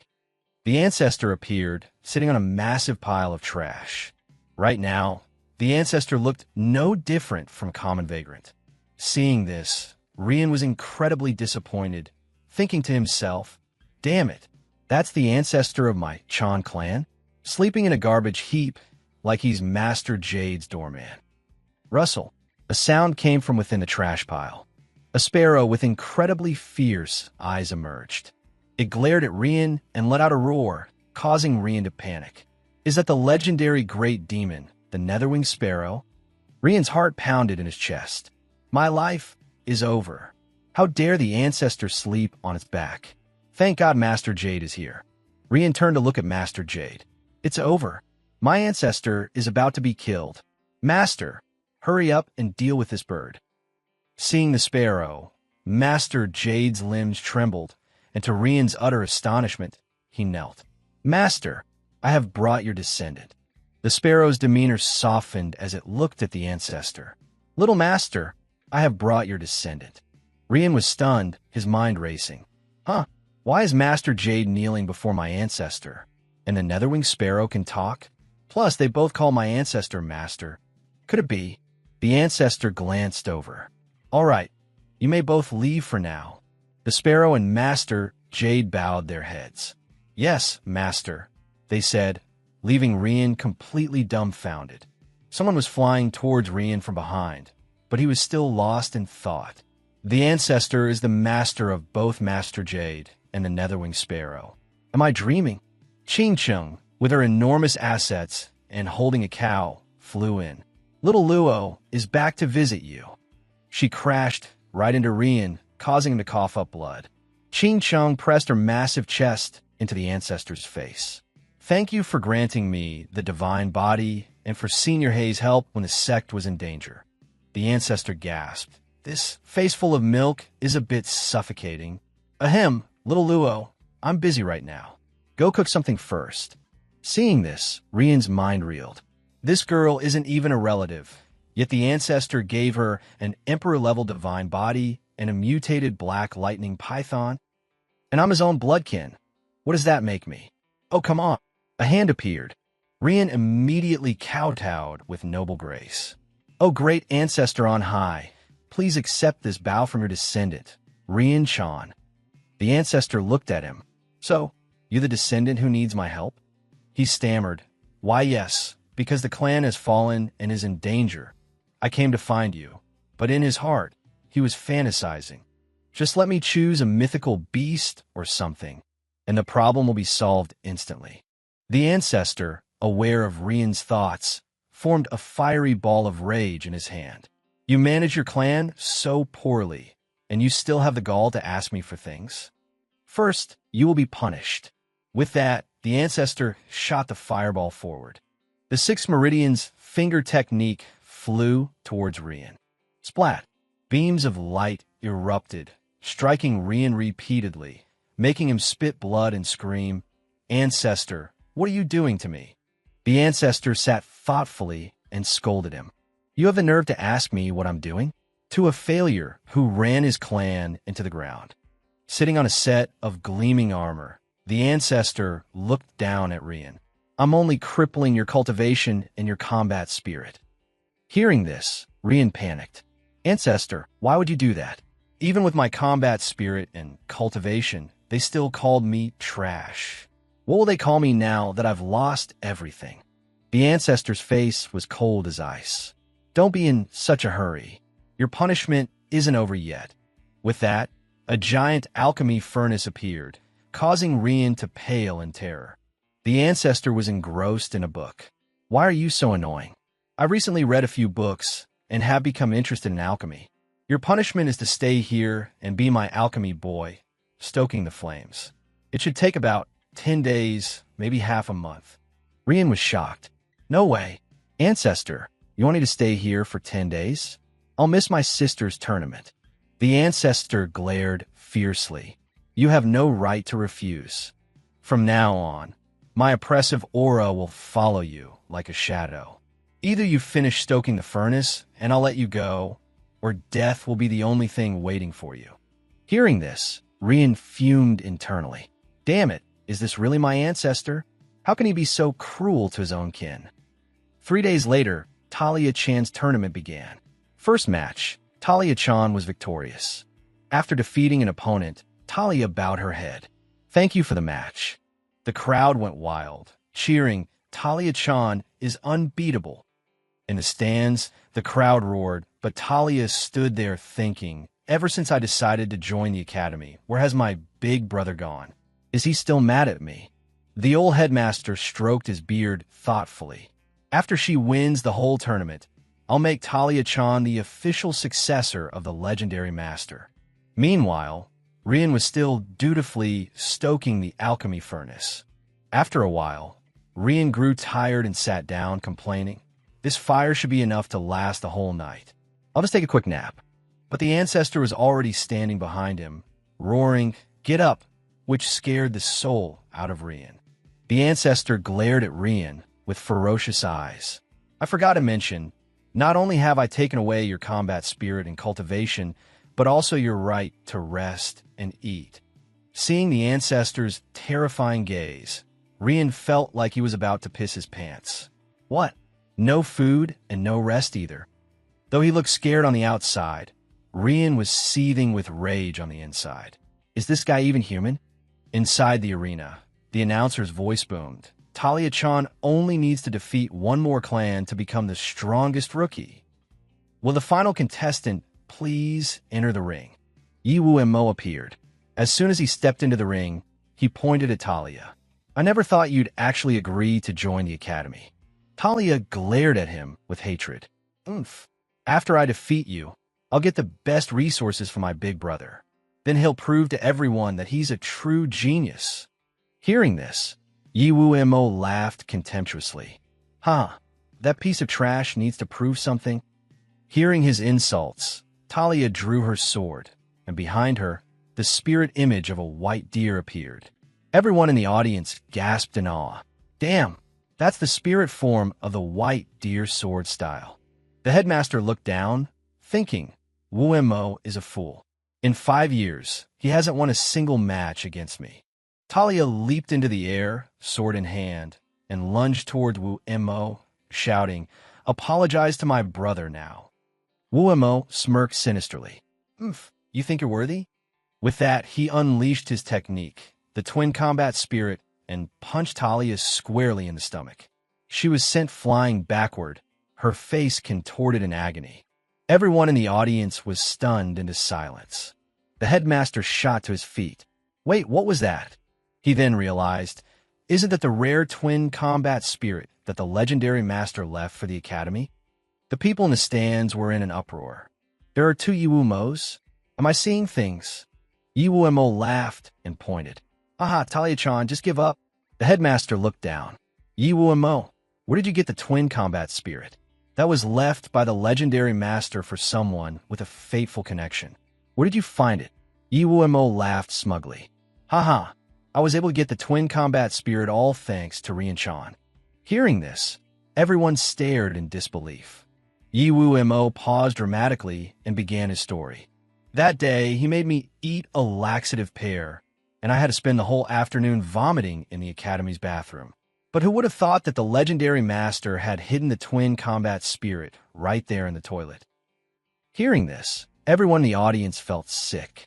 The headmaster covered his mouth, thinking, no wonder I searched the entire academy and couldn't find it. Wu-Mo grabbed Talia by the throat. This isn't over for your brother forcing me to eat that laxative pear. He lifted Talia into the air by her neck. I wanted to settle the score with him, but I haven't been able to find him these past few days. How about you get on your knees and apologize on his behalf? Talia glared at him fearlessly. In your dreams.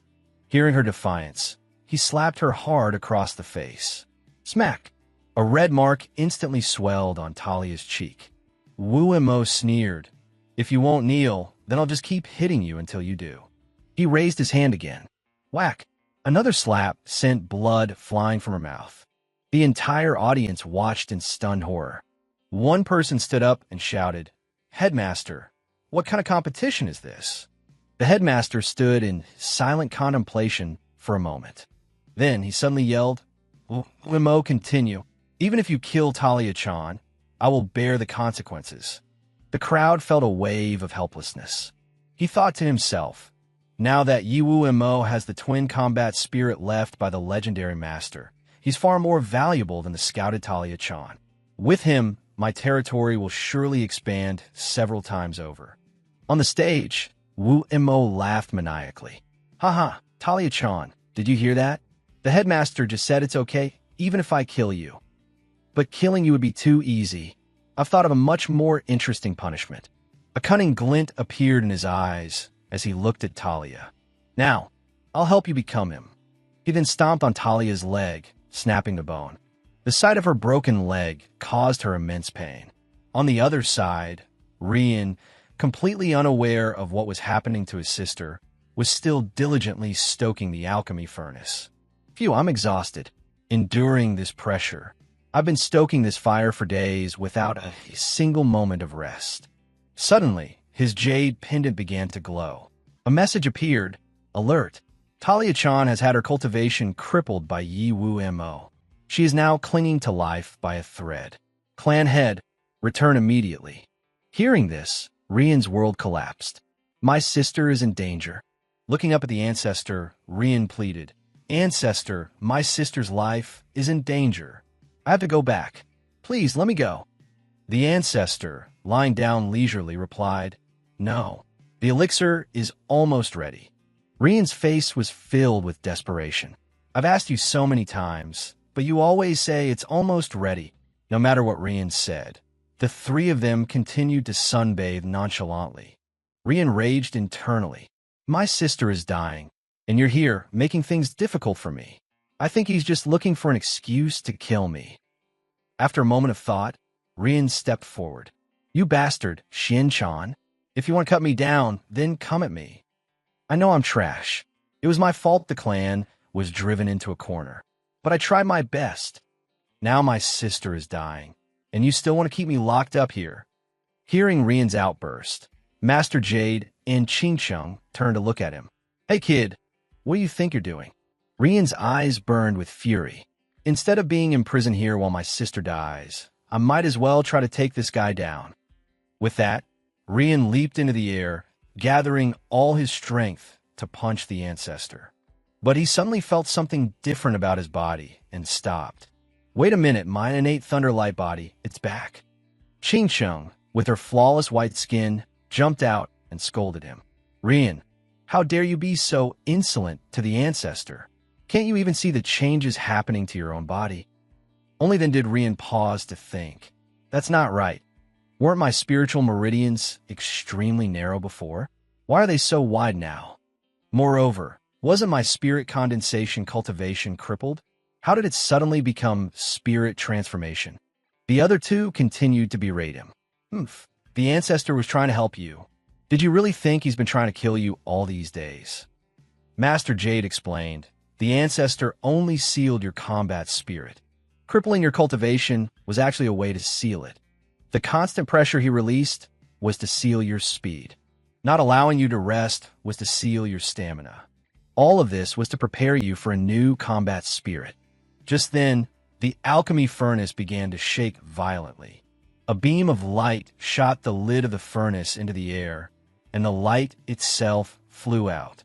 It shot straight into Rian's body. Rian was astonished. This is one of the 10 great ancient combat spirits, surpassing even divine bodies. It's the Four Seals combat spirit.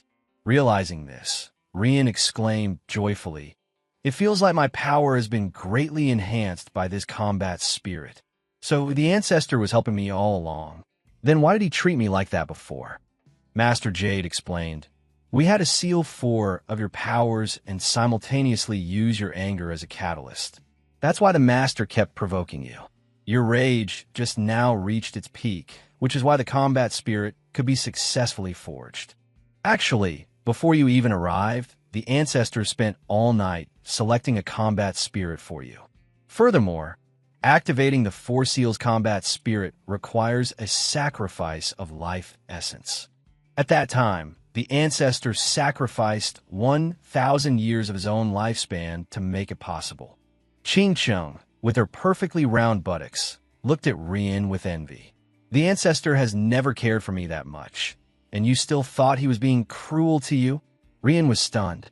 "So that mountain of junk, were those all failed divine bodies he made for me? Then why didn't the ancestor just tell me he was trying to help, instead of acting like he wanted to kill me?"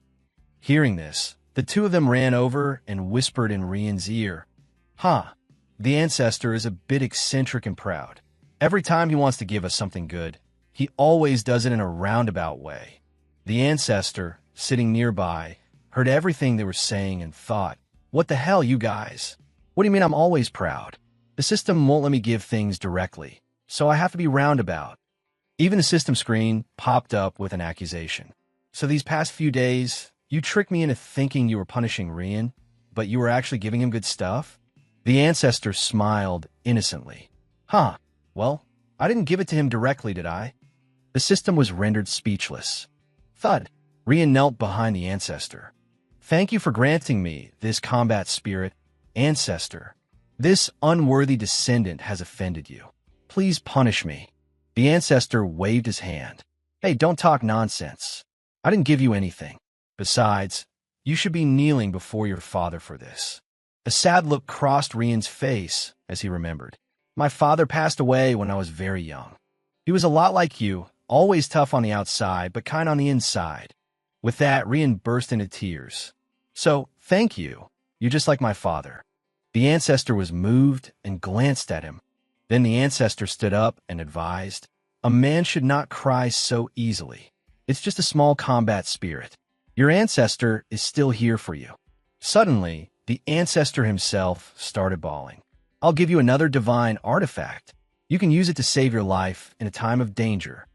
With that, the two of them hugged and cried, to the utter amazement of Master Jade and Little Luo.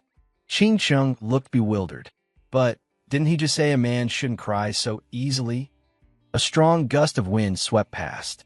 Rian flew off, waving goodbye, leaving the ancestor sobbing his heart out. Master Jade and Ching Chung watched him go. With that combat spirit, the kid's future is surely limitless. Then, the ancestor suddenly remembered something. He opened the system screen and thought, "I accidentally gave a divine artifact to Rian just now. But why didn't this stupid system stop me? Did it glitch out?" At the dilapidated house of the Chan clan, Talia Chan lay on a wooden plank, her tattered clothes revealing her alluring curves and rolling hills. MOU held an agreement form. "I advise your Chan clan to submit to the academy. Otherwise, I will have you all expelled." An elder of the Chan clan stepped forward. I apologize, teacher. Our clan head has abandoned the clan. Let me sign this document. He smirked deviously to himself. Ah, actually, I've been secretly planning to submit to the academy all along. Now that I'm signing this, I'll benefit the most. Suddenly, there was a crack of thunder and a voice boomed. Great elder, I was only gone for a few days. The elder heard the voice and was shocked. A fist wreathed in lightning shot forward. And you dare to make decisions on my behalf. A punch landed squarely on the elder's face, knocking him out cold. Rian appeared, clad in a combat spirit armor that crackled with lightning, looking incredibly cool. Two members of the Chan clan cheered. The clan head is back. Mo sneered. So the trash is back. Your great elder was just going with the flow. Hearing this, Rian grabbed and ripped the document to shreds. The agreement was torn apart before Mo used astonished eyes. After tearing it, Rian glared at him with hateful eyes. Shut up. You want me to surrender to the very power that harmed my sister? Dream on. Rian stepped forward to face him. Yi Wu and Mo, do you dare to a life-and-death duel with me? If I lose, you could do whatever you want with my entire clan. Hearing this, the elder panicked. What? You want us all to die with you, clan head? No way. Rian's eyes were full of hatred. Shut your mouth. With that, he delivered a swift kick to the elder's head. Wu Mo looked at Rian and smiled. How interesting. The chance to legally kill your entire family. I couldn't ask for a better opportunity. Rian looked at him with determination. Then I'll see you in the arena tomorrow. The next day, the arena was buzzing with excitement. The Academy's strongest versus the Academy's weakest. The life and death battle begins now. In the ring, Rian and Wu Mo faced each other. In the audience, people were murmuring, My God, Rian Chan dared to challenge Yi Wu Mo to a death match. The headmaster looked down and laughed. Wu Mo, don't hold back. Hit him with everything you've got. Wu Mo sneered. Trash, don't say I'm bullying you. You should be more concerned about where to bury your family's graves. Rian looked at him contemptuously. Oh, you only managed to pick up the legendary master's inheritance from a toilet because of me. With that, Rian's eyes turned blood red as a spirit image appeared behind him. It made Mou break out in a cold sweat, thinking, what's going on? How is Rian Chan's aura so powerful? Rian flew forward, his fist clenched. Sorry about this, Yi Wu Mo. He then threw a punch filled with killing intent at Wu Mo. Wu Mo saw the murderous punch coming and thought, this is bad. It seems this guy. He powered up, creating a defensive barrier that sent Rian flying back. Rian was thrown backward, crashing into the arena floor and shattering it. Wu Mo feigned innocence, as if he had no idea what just happened. The headmaster laughed until tears streamed down his face. What a loser. Everyone else just stared in disbelief. Wu Mo walked over. Rian Chan, for a moment there, actually thought you had some skill. He pointed at Rian's face condescendingly. I can't believe you were defeated just by me putting up a simple defense. Rian stood up, looking sheepish. Sorry, this is my first time using my new combat spirit. I forgot to release the seal. With that, Rian released the seal and unleashed his full power. He slammed his fist into Wu Mo's face, driving him into the ground with a thunderous crash that shattered the entire arena floor. The headmaster's jaw dropped, and everyone else was completely horrified. Rian closed his eyes and smiled smugly. Hey, why are you so surprised? Killing a guy like Wu Mo is as easy as lifting a finger. When he opened his eyes, Rian was shocked to find that Wu Mo had vanished. It turned out he had used his twin combat spirit. He said, Luckily, the greatest benefit of the twin combat spirit is that it can avoid one fatal blow. Otherwise, I would have died at your hands. He then unleashed the 4 great forbidden arts, summoning the spirit images of a white deer, a phoenix, a fierce tiger, and a brown bear. This made everyone gasp in terror. The headmaster saw this and thought, with Wu Mo's talent, the future of our academy is surely limitless. Below, Wu Mo and the spirit images advanced on Rian. Go to hell. Rian smiled. Oh, really? But I don't just have power. With that, Rian released his speed, moving like lightning, and unleashed a flurry of punches and kicks on Wu Mo and the spirit images. On the stage, the spirit images and the twin combat spirit were all destroyed, leaving only Wu Mo. The headmaster and everyone else were stunned. The crowd was in complete disbelief. Oh my god, is this really Rian Chan? Hearing the praise, Rian puffed out his chest. What's so great about the twin combat spirit? The legendary master is just a lackey to my ancestor. What's more, I've even pissed on his face before. Mako Vu ignored him, clutching his stomach and screaming, "Insolent bastard! How dare you casually insult a senior disciple?" Hearing this, Dao Ran pointed straight at his face. So you won't give up until you're staring at your own grave, huh? Then, Dao Ran unleashed his power and speed, flying towards Mako Vu to deliver another swift kick. He then activated his deity transformation realm and lightning body, punching Mako Vu squarely in the gut. With one final blow, Dao Ran gathered all his strength. His thunder of 10,000 armies fist smashed Mako Vu so hard it shattered the entire arena floor. Retracting his hand, Dao Ran scratched his head. "Sorry about that," he said, then immediately started showing off. "I possess two battle forms, the Four Winds battle form and the True Twin battle form."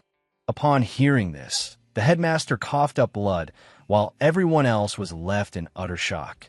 What? When did he reach the first stage of deity transformation? The headmaster's face turned pale. Aren't those battle forms that only exist in legends? Mako Vu struggled to his feet, laughing.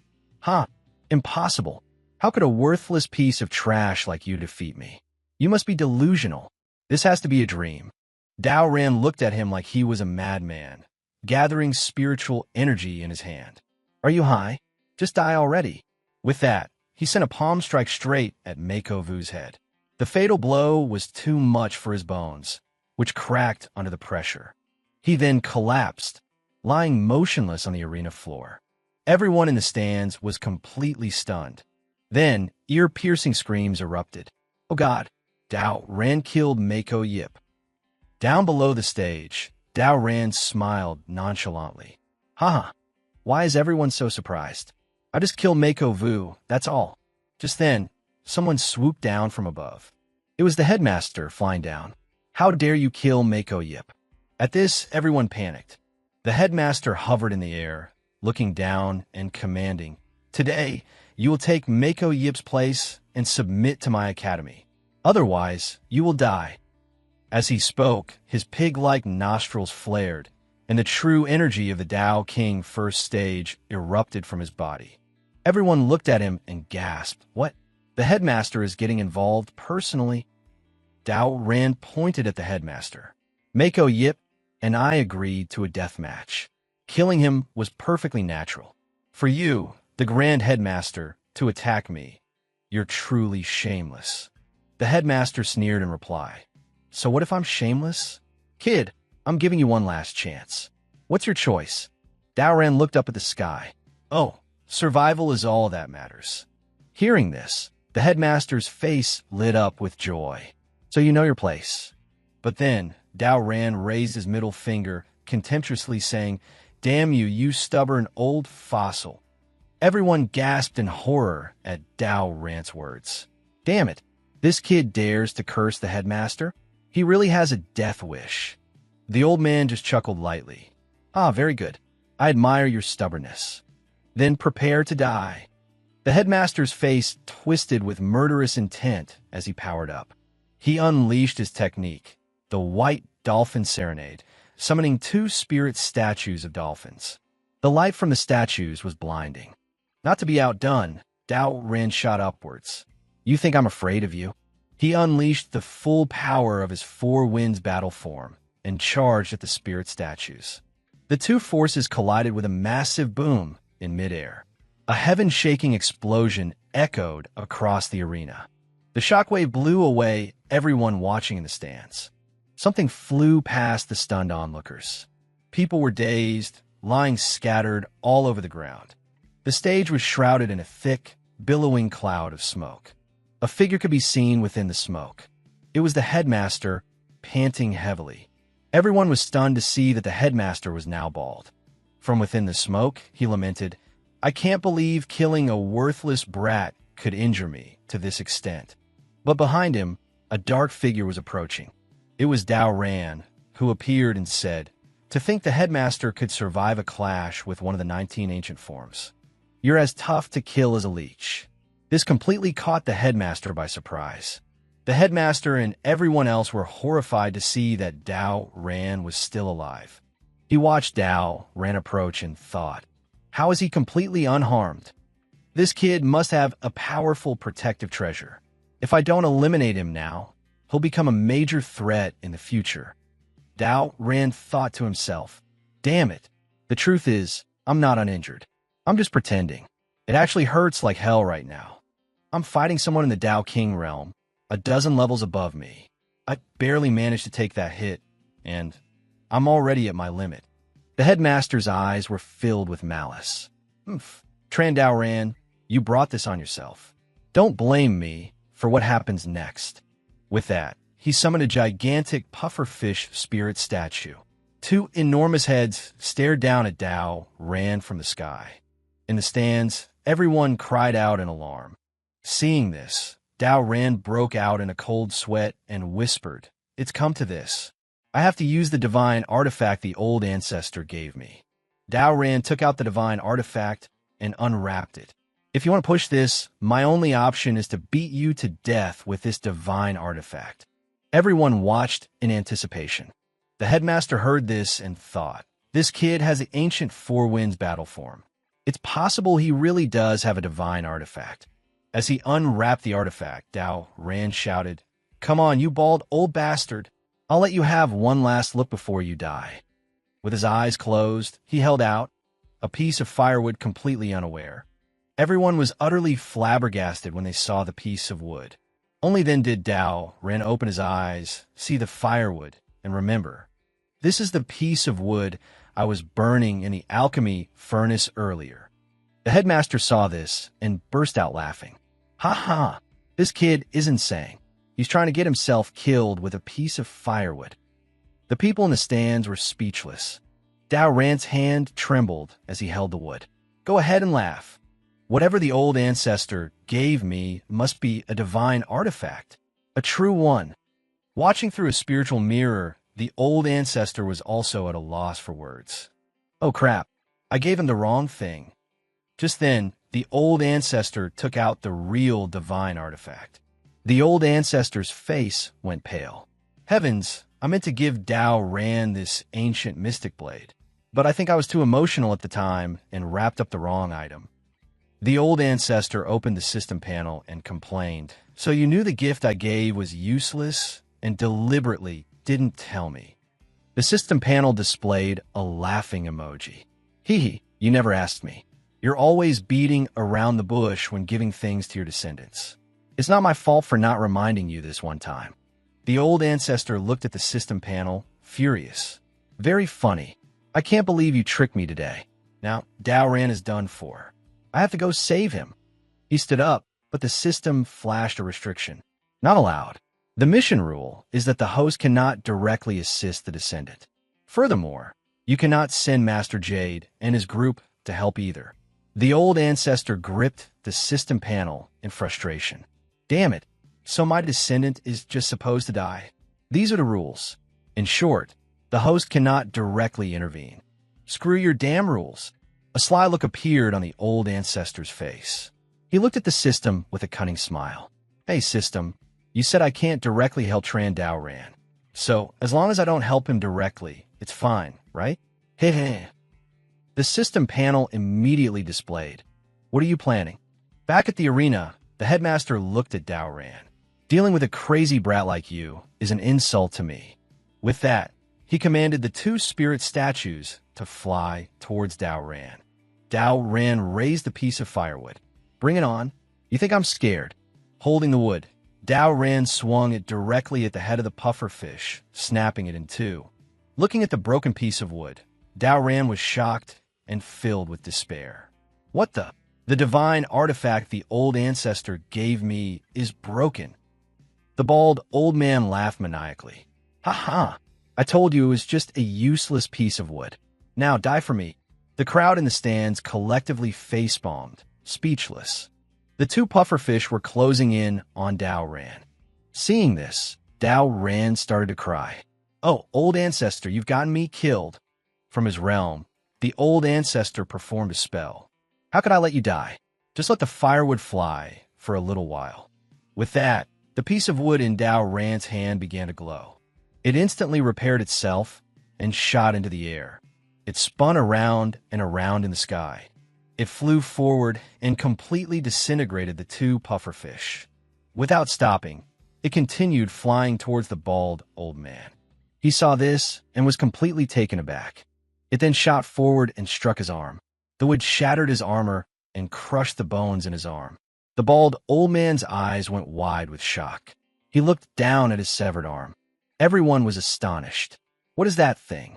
How can it be so terrifying? The bald old man clutched his arm, thinking, my arm bones were shattered in a single blow. For that piece of wood to have such power. Could it be staff intent? Hearing this, everyone was shocked. What? Staff intent? The piece of wood continued to spin in the air. It flew back towards Dao Ran. Reaching out and catching it, Dao Ran looked at the wood in his hand and laughed. Haha, I told you it was a divine artifact. The old ancestor really didn't trick me. Hearing this, the bald old man flew into a rage. He channeled all his true energy, and his hair began to grow at a rapid rate. So what if it's staff intent? As it happens, over the years of letting my hair regrow, I accidentally comprehended whip intent. Now is the perfect time to use it. Dao Ran was completely astonished by this sight. The bald old man's hair was now meters long. He declared, you should know that whips counter staffs. Since ancient times, a master of staff intent has never been able to defeat a master of whip intent. In the stands, everyone's jaw dropped. What? The headmaster's hair has comprehended whip intent. The bald old man used his hair to attack Dao Ran. Dao Ran held the staff and comforted himself. Is that so? Does a whip really counter a staff? Dao Ran looked at the wooden staff with renewed determination. But I believe in the old ancestor. With that, Dao Ran charged forward. He wielded the wooden staff, frantically and repeatedly striking the bald old man's hair. The hair wrapped tightly around the wooden staff. Dao Ran's face contorted as he saw the staff being ensnared. The bald old man laughed. Ha, can't move it now, can you? How could staff intent possibly stand against whip intent? Another enormous pufferfish spirit statue appeared. As it swooped down as if to swallow Dao Ran whole, a voice called out. Dao Ran, don't be afraid. Try using your four winds battle form to release the staff intent. Suddenly, the staff in Dao Ran's hand grew, tearing the bald old man's hair to shreds. His eyes bulged in utter disbelief as he watched the staff expand. In Dao Ran's hand was now a massive, fiery log. Dao Ran roared, "Go to hell, you bald old bastard." As he spoke, Dao Ran swung the colossal staff.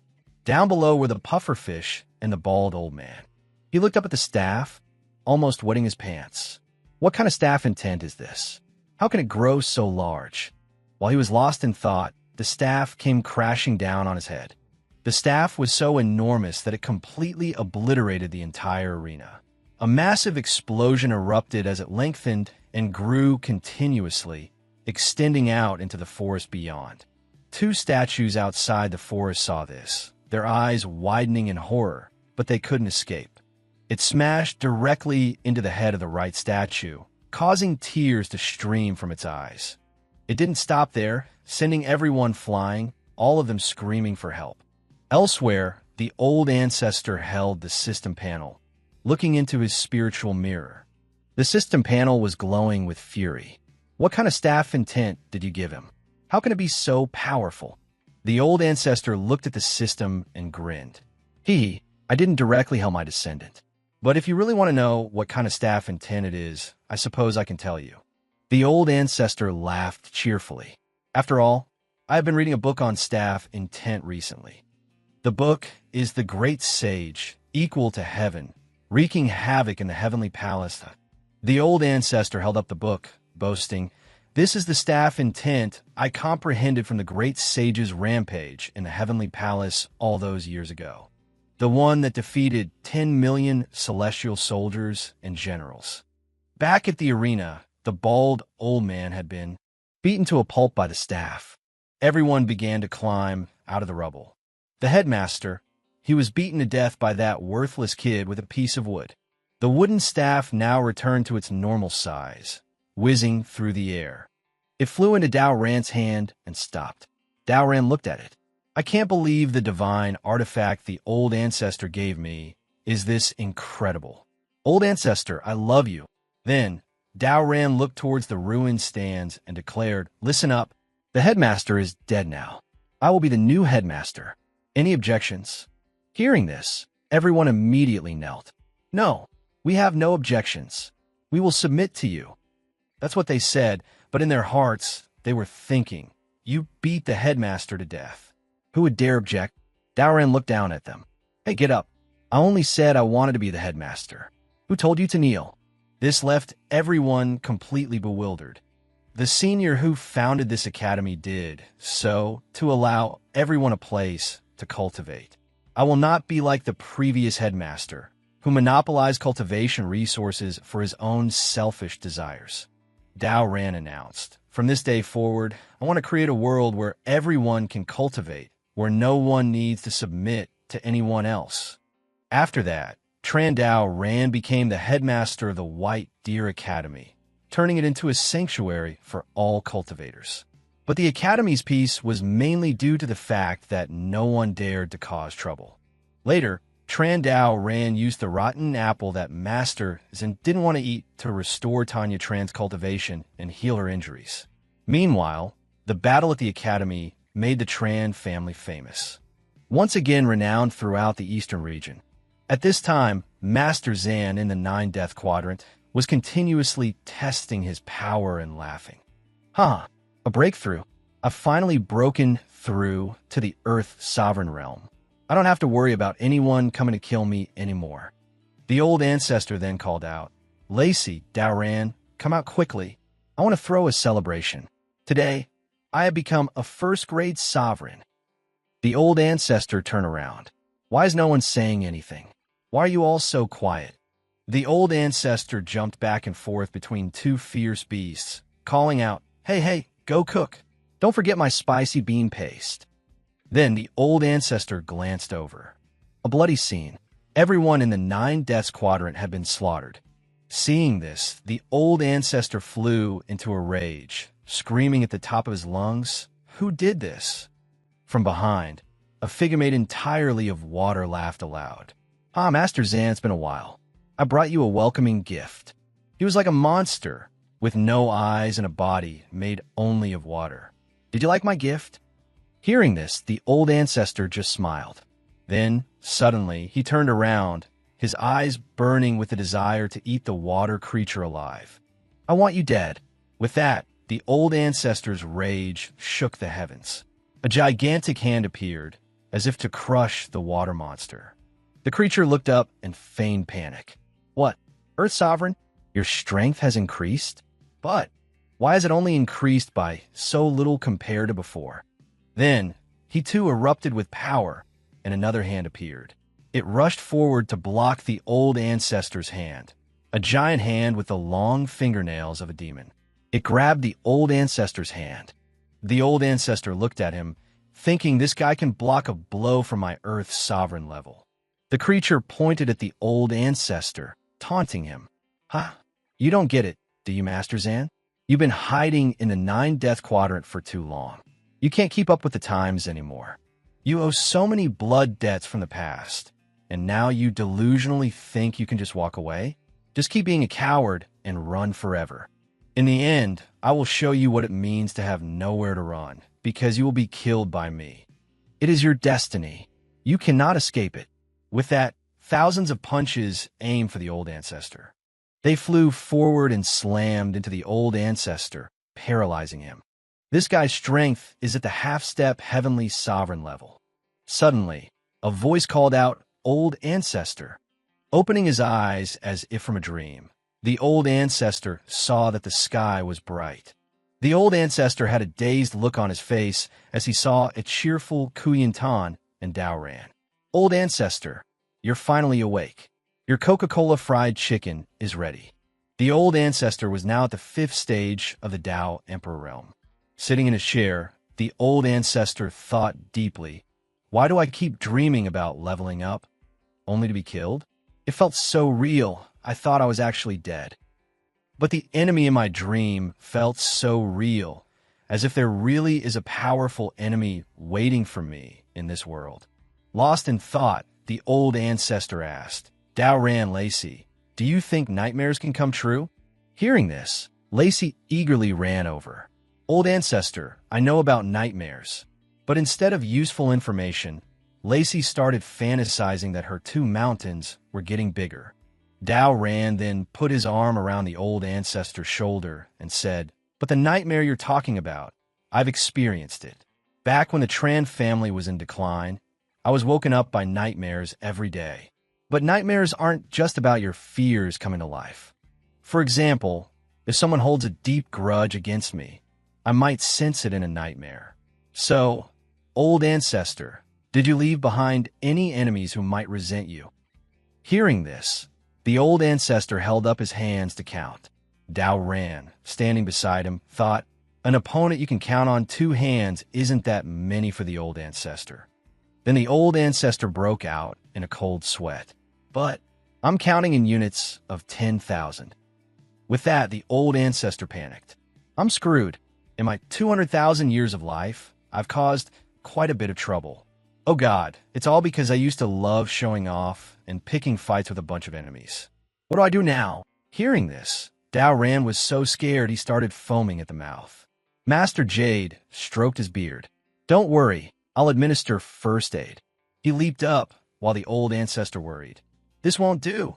I have to go do a mission." Then Master Jade landed right on Dao Ran, causing him to throw up everything in his stomach. The old ancestor screamed, "System, where's my next descendant? I want to start trial number 3. The system displayed a message. "Host, rest assured, you don't need to wait for this trial. Due to a certain accident, this mission actually began 100,000 years ago. Now, let's go back 100,000 years. At that time, the demon clan plagued the people, and the wars they caused were endless. The relentless wars pushed the humans of the western regions to the brink. The human race was on the verge of extinction. But then, an almighty being of immense power appeared. This great being sacrificed his own life to divide the land, sealing the demon clan in the abyssal realm to save all living things. Afterwards, the human race revered this great being as the god of war for many generations. Although the demon clan was sealed, the resentment from their corpses was immense. Before long, a new monster called the demon spirit appeared in the abyssal realm.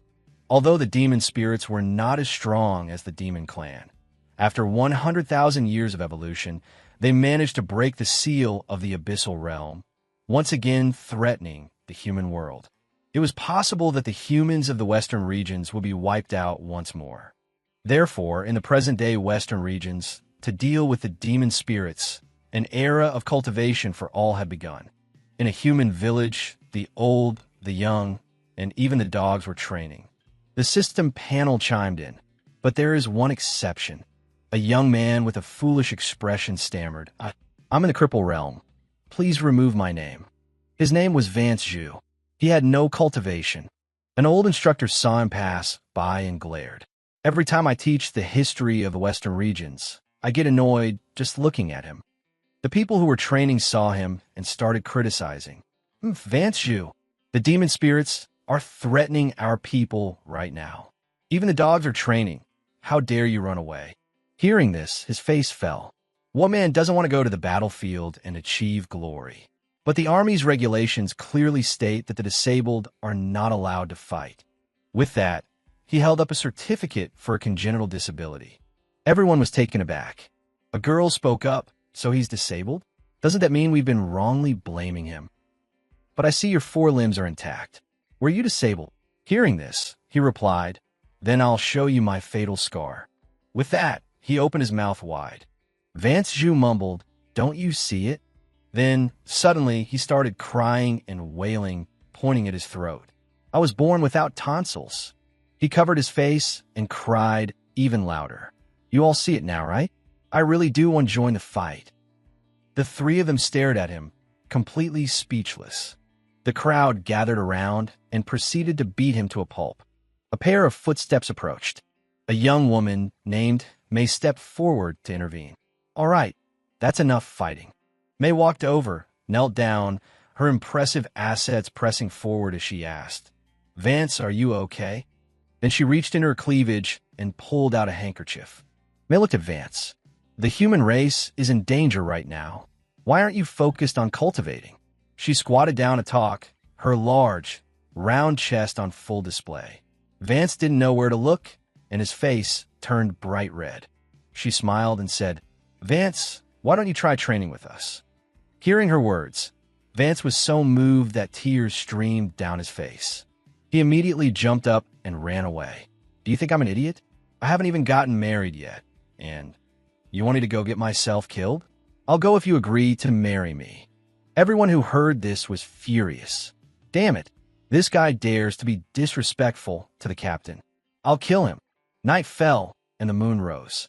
In a dilapidated house, a voice could be heard laughing. Ha, my dear ancestors. Ancestors of the Zhu family. What was the point of you all fighting to the death against the demon spirits back then? Kneeling before the ancestral altar, Vance lamented. Now the entire clan is dead, and I'm the only one left. If I die one day, the Zhu family line will be completely wiped out. Anyway, I have to make it clear. Even if the family dies out, I'm not going to the battlefield. So please, all my ancestors protect me. On the altar, there was a memorial tablet covered in cobwebs. It was the spirit tablet of Master Zan. Suddenly, it lit up, and the system panel appeared. Initiating the third trial. Help the descendant Vance Zhu completely resolve the demon spirit crisis. Requirement. The host cannot directly assist. The descendant must resolve it himself. Upon completion, the host will receive a cultivation reward. Seeing the green light, Vance was so scared he almost wet his pants. The old ancestor appeared and looked at Vance. So, this is the idiot from your family, huh? Vance was startled and said, Who are you? The old ancestor looked down and said menacingly, I'm the person you were just praying to. With a snap of his fingers, a mountain of divine bodies appeared. The old ancestor said, I am your great old ancestor.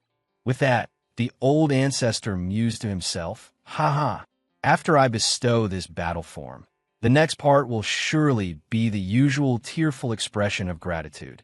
But it didn't go as the old ancestor had expected. Without a word, Vance threw the old ancestor and the entire mountain of divine bodies out of the house.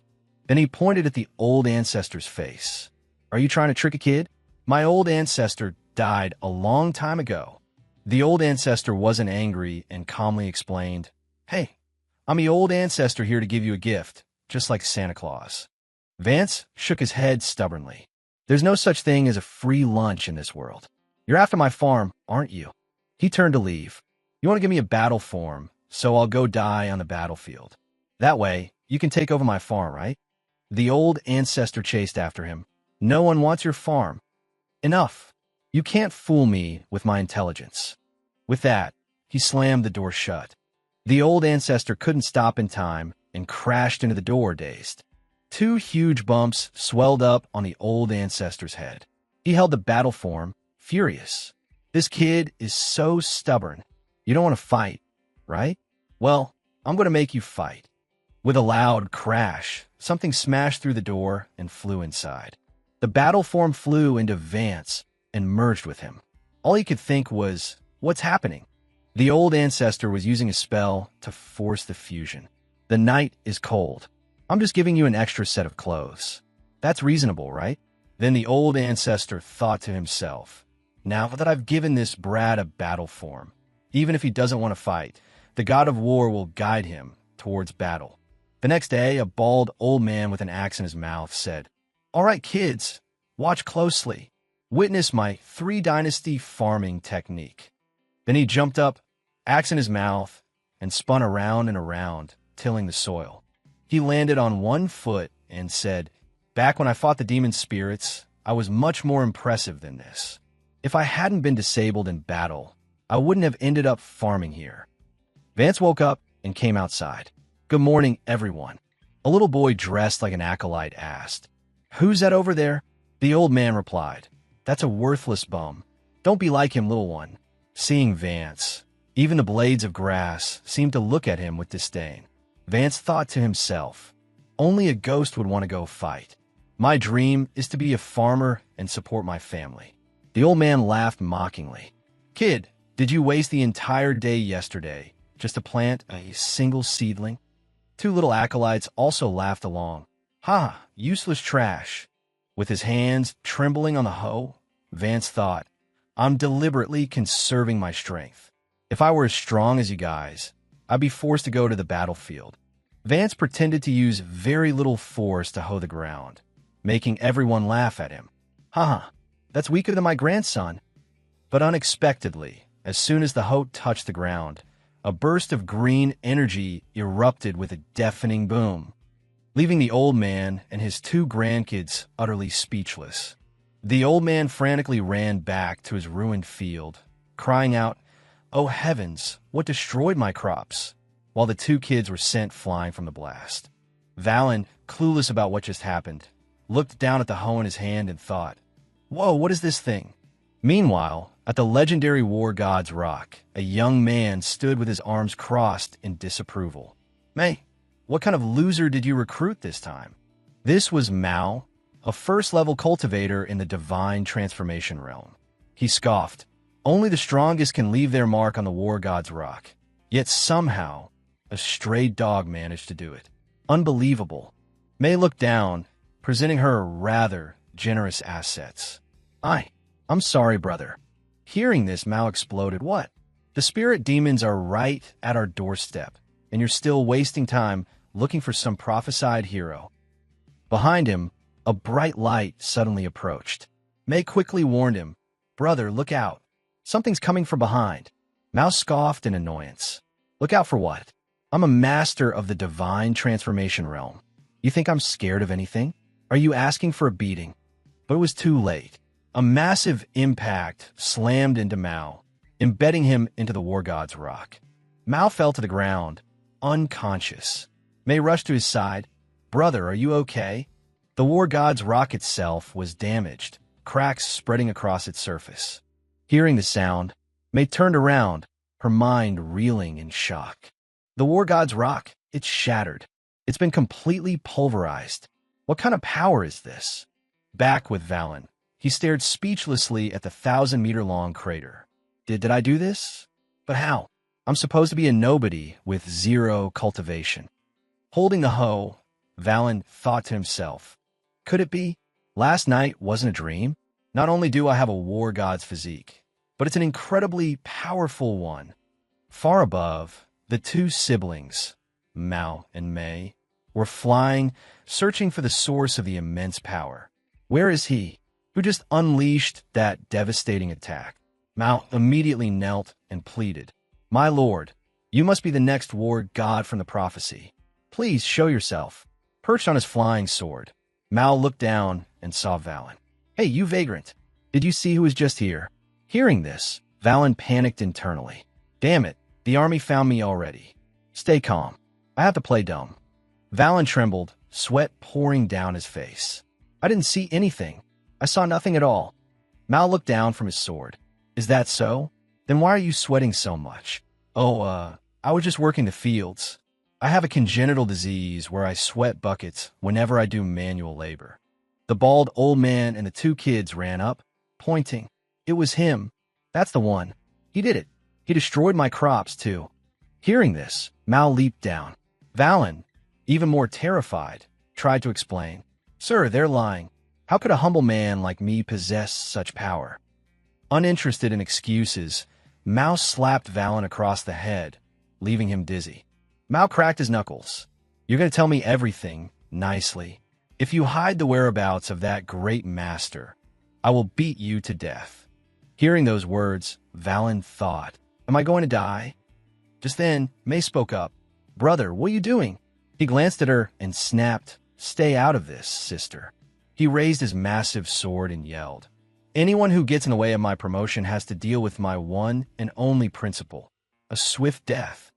With that, he plunged the razor-sharp sword downward. In that hair-raising moment, Valen thought, is this how I die?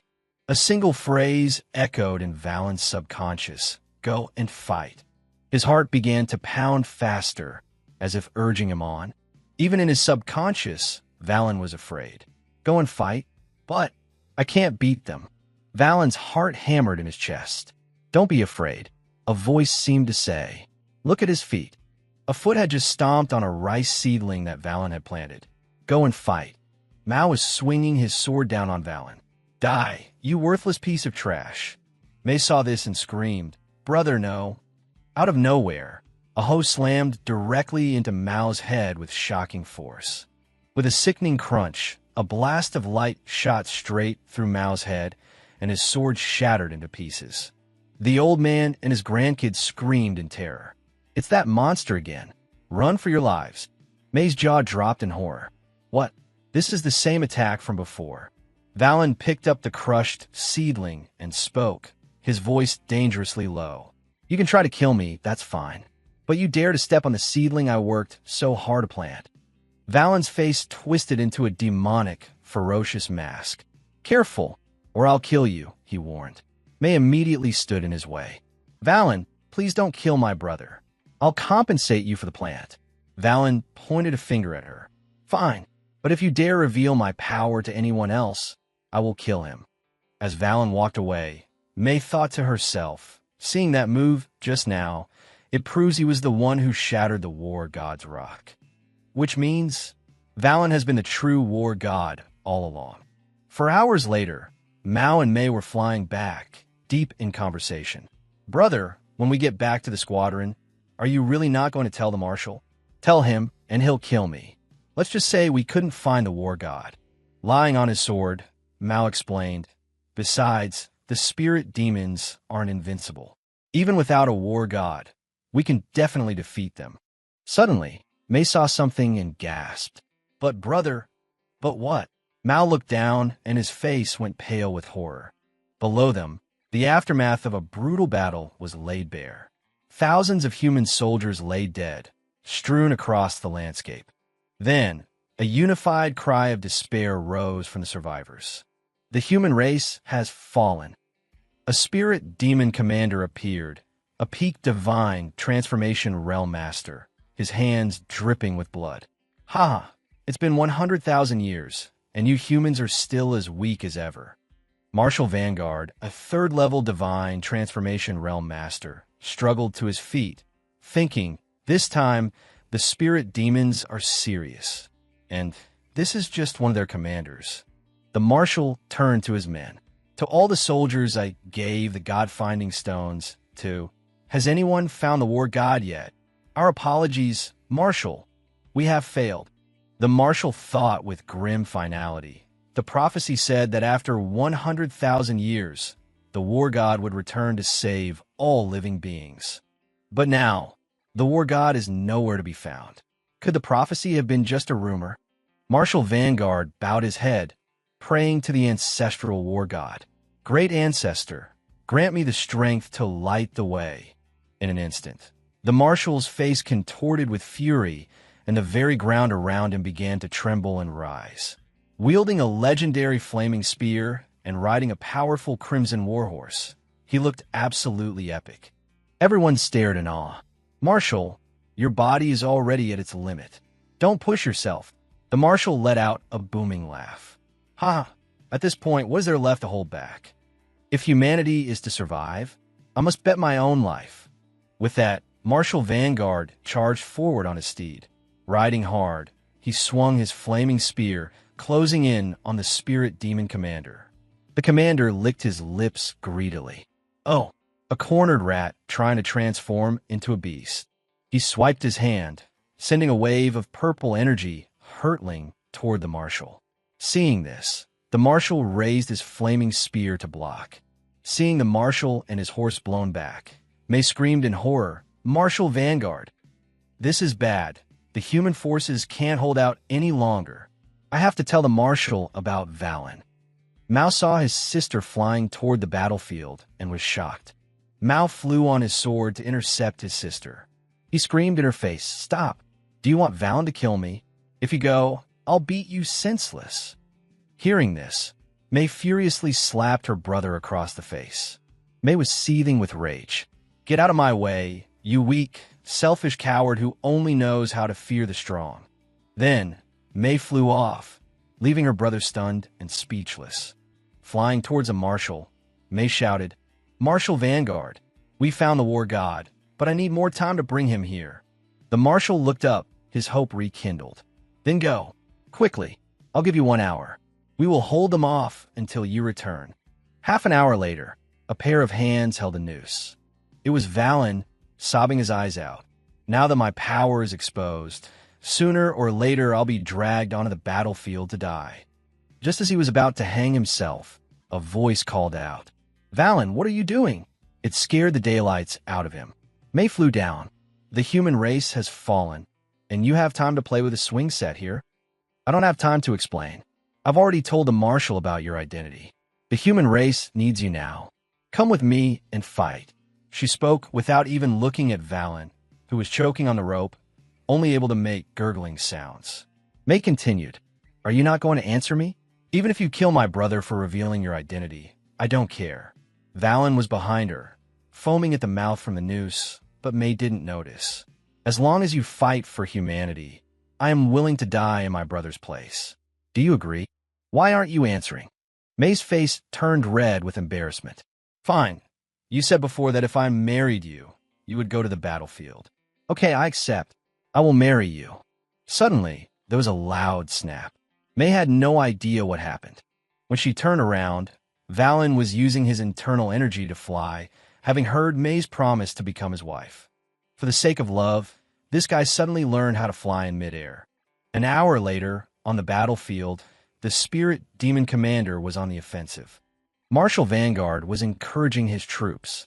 "The war god is coming. We must hold on."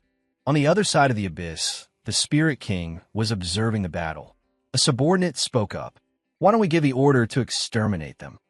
The spirit king and his general watched intently. "No rush. I'm actually curious to see what this war god is like." The commander's claws shattered the marshal's flaming spear. He flew forward, claws extended, ready to strike the marshal down. "I'm tired of playing." Everyone watched in horror as the marshal faced certain death. At that moment, May flew in, shouting desperately, "Marshal, hang on.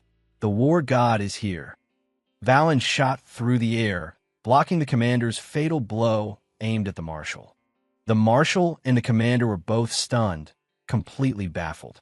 The commander stared at Valen, thinking, "What? A mere human can block my attack." The marshal and all the soldiers stared in utter disbelief. On the outside, Valen looked incredibly cool, but on the inside, he was trembling like a leaf. "So, this is a spirit demon. I'm so scared." Valen was so scared he dropped his hoe. Everyone stared at Valen with dumbfounded expressions.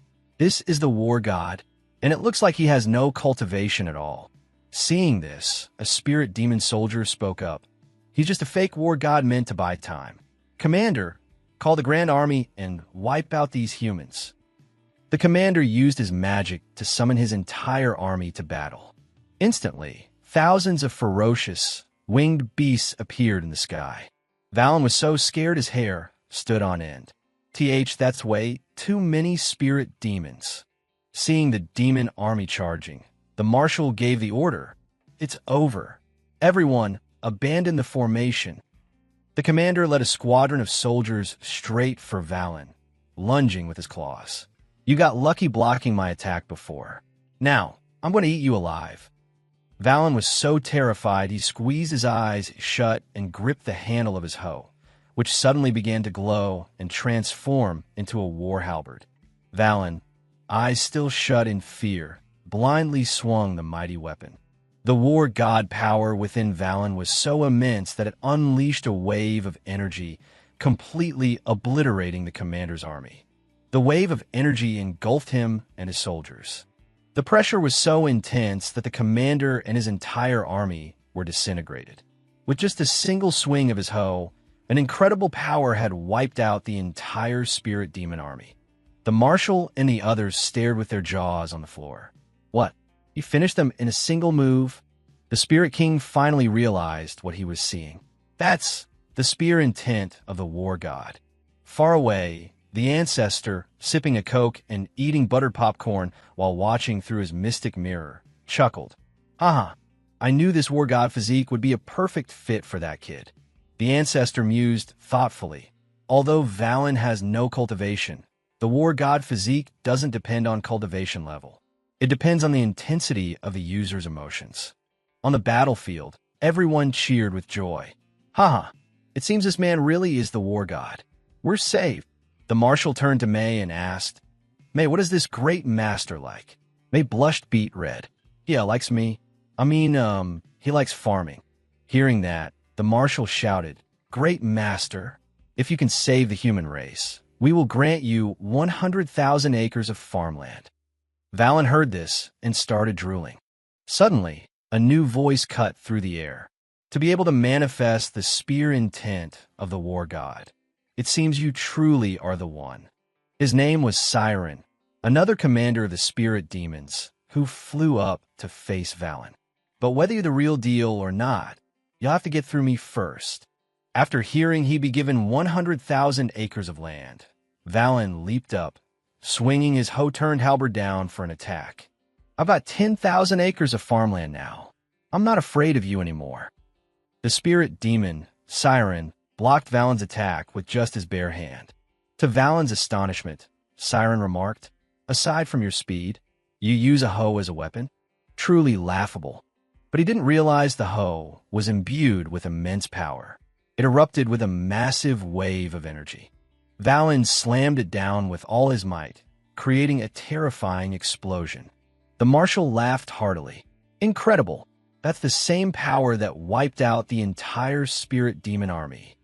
Leaning on his hoe, Valen wiped his sweat and sighed. Phew, is it finally over? But then he heard a chilling laugh, and his eyes went wide with shock. From within the smoke, a clawed hand emerged. Siren was not dead. He flew out with a hideous expression on his face. Did you really think I was one of those grunts? My body hosts 10,000 parasitic demons. To kill me, you'll have to kill me 10,000 times. But can you, one man, handle 10,000? You can't possibly deal with all of us. As he spoke, his body morphed into a grotesque mass of countless demons. Seeing this, Valen was horrified and terrified. Then, a giant hand made of thousands of demons lunged at him. Valen relentlessly swung his hoe, sending waves of energy toward the massive hand. The marshal and the others could only watch in shock. How can this monster be so strong? The battle was a series of continuous, massive explosions. Siren, in his massive form, stomped down on Valen with a deafening crash. Is this all the war god has? Valen lay pinned beneath his foot, unable to move. There's too many. I can't handle this. The Spirit King watched from above, smugly. Humph. Siren is a weapon I personally forged from the malice of mankind. He is a being I created from the lingering resentment of 100,000 dead demons. Every move he makes carries the hatred of those 100,000 souls for the human race.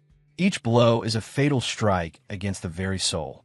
May saw Valen get hit and rushed forward, but the marshal held her back. Calm down, May.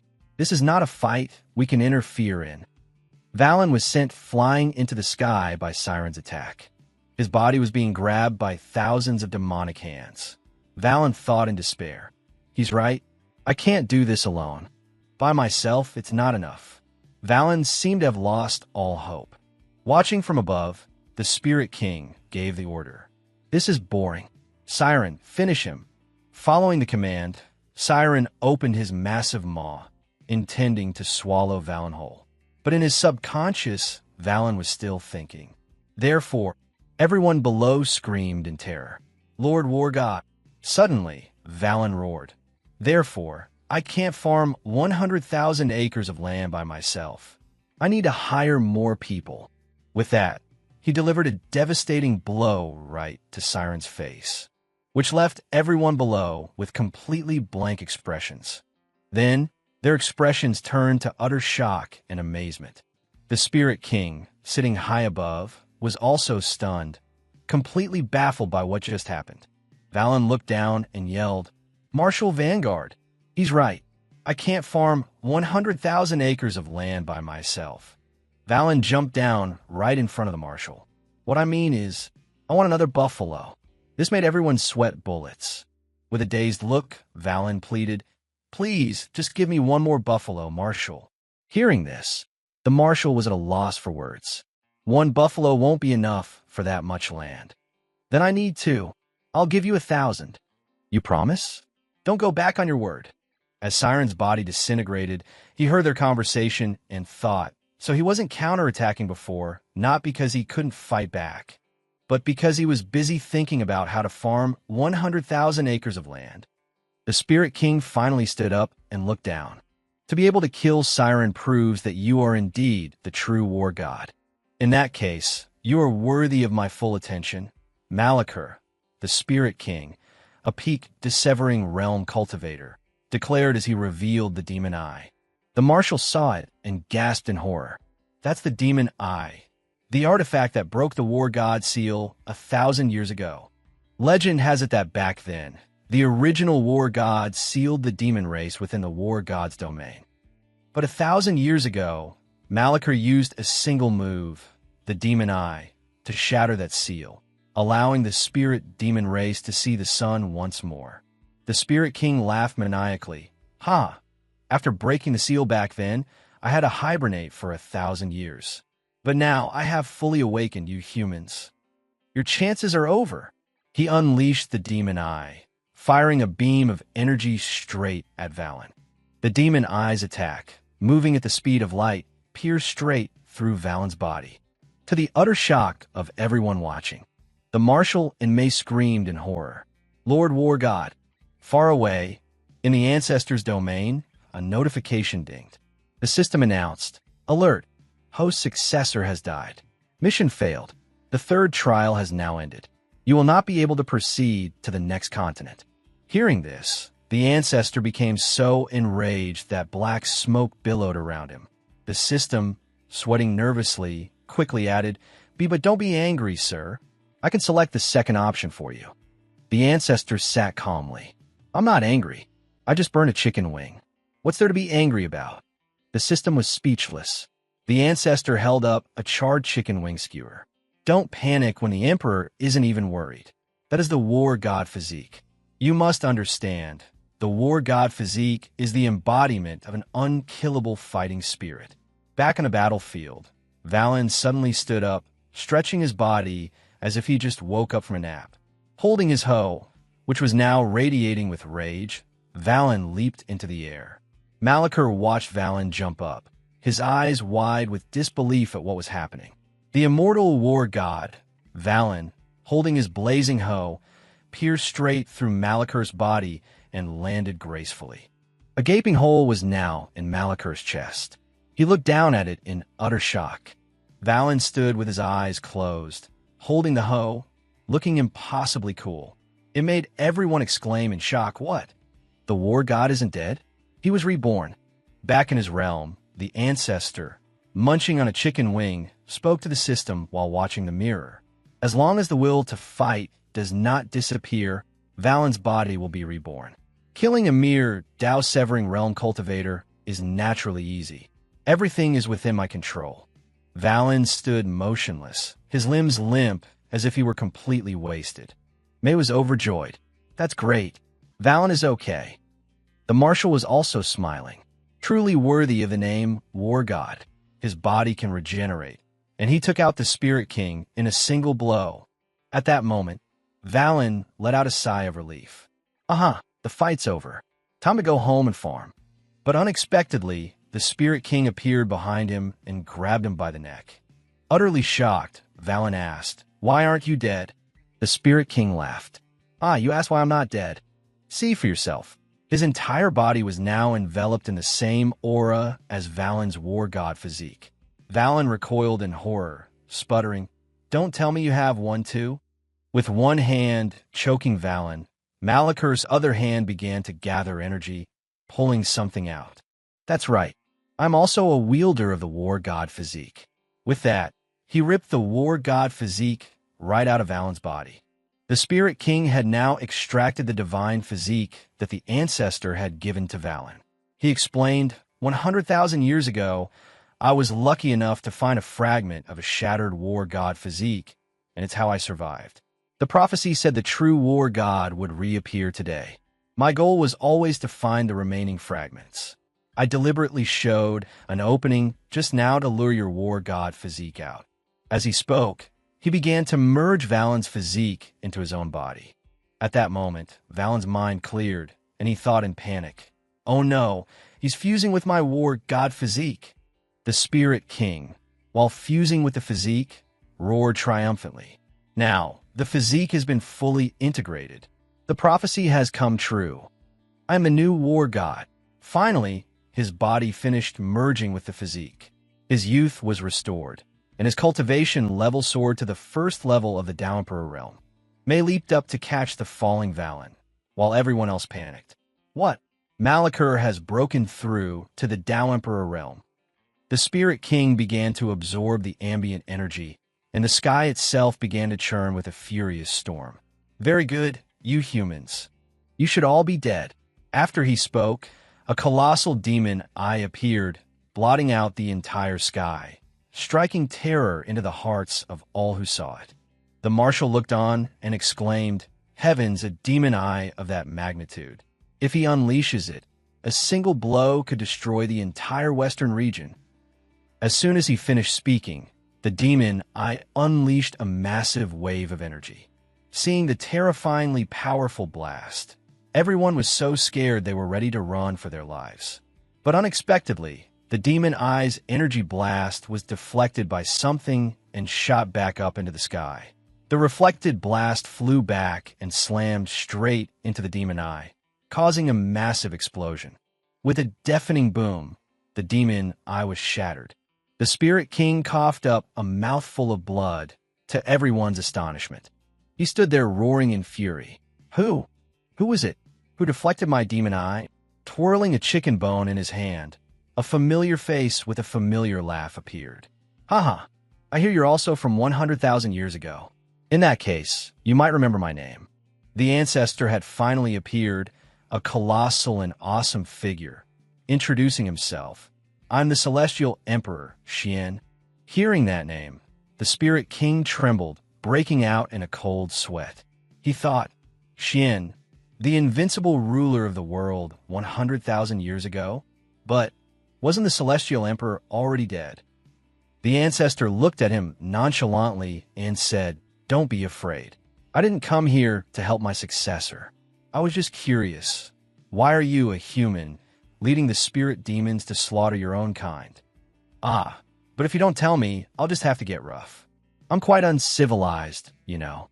With that, the Ancestor tossed a pair of chicken thighs. The Ancestor threw them gently, but the chicken thighs shot like rockets, grazing past the Spirit King's face. Seeing this, he thought, he's too strong. Whether he's the real Celestial Emperor or not, it's best to stop him from attacking again. Then he began to tell his story. 100,000 years ago, when I was still human, the demon race invaded. I fled with other humans to escape their slaughter. But because I was a worthless person with no cultivation, they abandoned me. They decided to use me as a pawn so they could live. Even my own mother left me behind. At that moment, the demons caught up to me. I was supposed to have been killed by them. But then, the war god took action. The war god opened his domain, saving those detestable people, but he also abandoned me. Just when I thought I had been cast aside by the world. Living in despair, the war god gave me a sliver of hope. A hope that I had to fight for. If I didn't fight, I would die. It was only because of the war, God's guidance, that I'm alive today, fighting until I exterminate the entire human race. The ancestor, holding a chicken leg, burst out laughing. Ha ha, I remember now. I was there at that time too. 100,000 years ago, I wanted to make something called hot pot, but I didn't have the soup base ingredients. Back then, the spirit race was rich in spirit herbs, so I went to borrow some materials, but the spirit race chased me for 3 days straight. They kept chasing me over some worthless weeds, so at that time, I opened a no-fly zone to stop them. But I didn't expect to be annoyed to death by the consequences. And at that time, my movements were too big, and I dropped a part of my war god physique, which you then picked up. Hearing the ancestor's story, the spirit king scoffed. Ridiculous. Are you saying the war god's sacrifice to open the domain was just your own whim? Furthermore, the war god told me back then, if you don't fight, you will die. Are you saying you said that too? The ancestor scratched his head. Ah, I did indeed say that, but you've misunderstood the truth. Let's go back to the moment Xian opened the war god's domain. At that time, I had found a hot pot broth, but I had no dipping sauce. But as I was racking my brain, I yelled out, "This meal needs soul," which you somehow misheard as "your life needs war." So, there was fundamentally no guidance of the war god. Ha. After saying that, the ancestor thought, now I understand why this mission started 100,000 years ago. Hearing the ancestor's story, Valen was also at a loss for words. But the Spirit King was furious. Nonsense.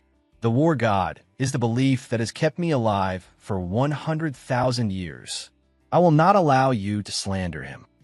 He erupted with energy, manifesting a war god spirit.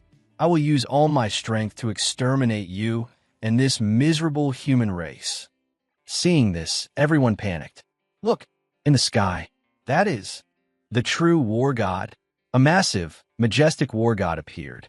The Spirit King roared, "Destroy them." Following his command, the war god threw a punch toward the ancestor, a colossal fist that seemed to shake the heavens and split the earth. The ground cracked, and everyone standing there was terrified. Seeing this, Valen thought to himself, this is the strongest move of the war god physique. Can that old fraud really block it? The war god, with its incredibly fierce eyes, brought its giant fist down upon the ancestor. The ancestor looked annoyed and thought, seriously? Why does no one believe me when I talk these days? With that thought, the ancestor used his magic to vanish just as the punch was about to land. After the ancestor disappeared, he reappeared, slapping the Spirit King right across the face with a loud smack. Simultaneously, a giant hand also slapped the war god spirit across the face. With just one slap, the war god spirit fell and began to disintegrate. Valen and the general's jaws dropped when they saw the war god defeated with a single hand. After slapping him, the ancestor lectured the Spirit King. What I said was completely accurate. If you don't believe me, I'll just have to beat it into you.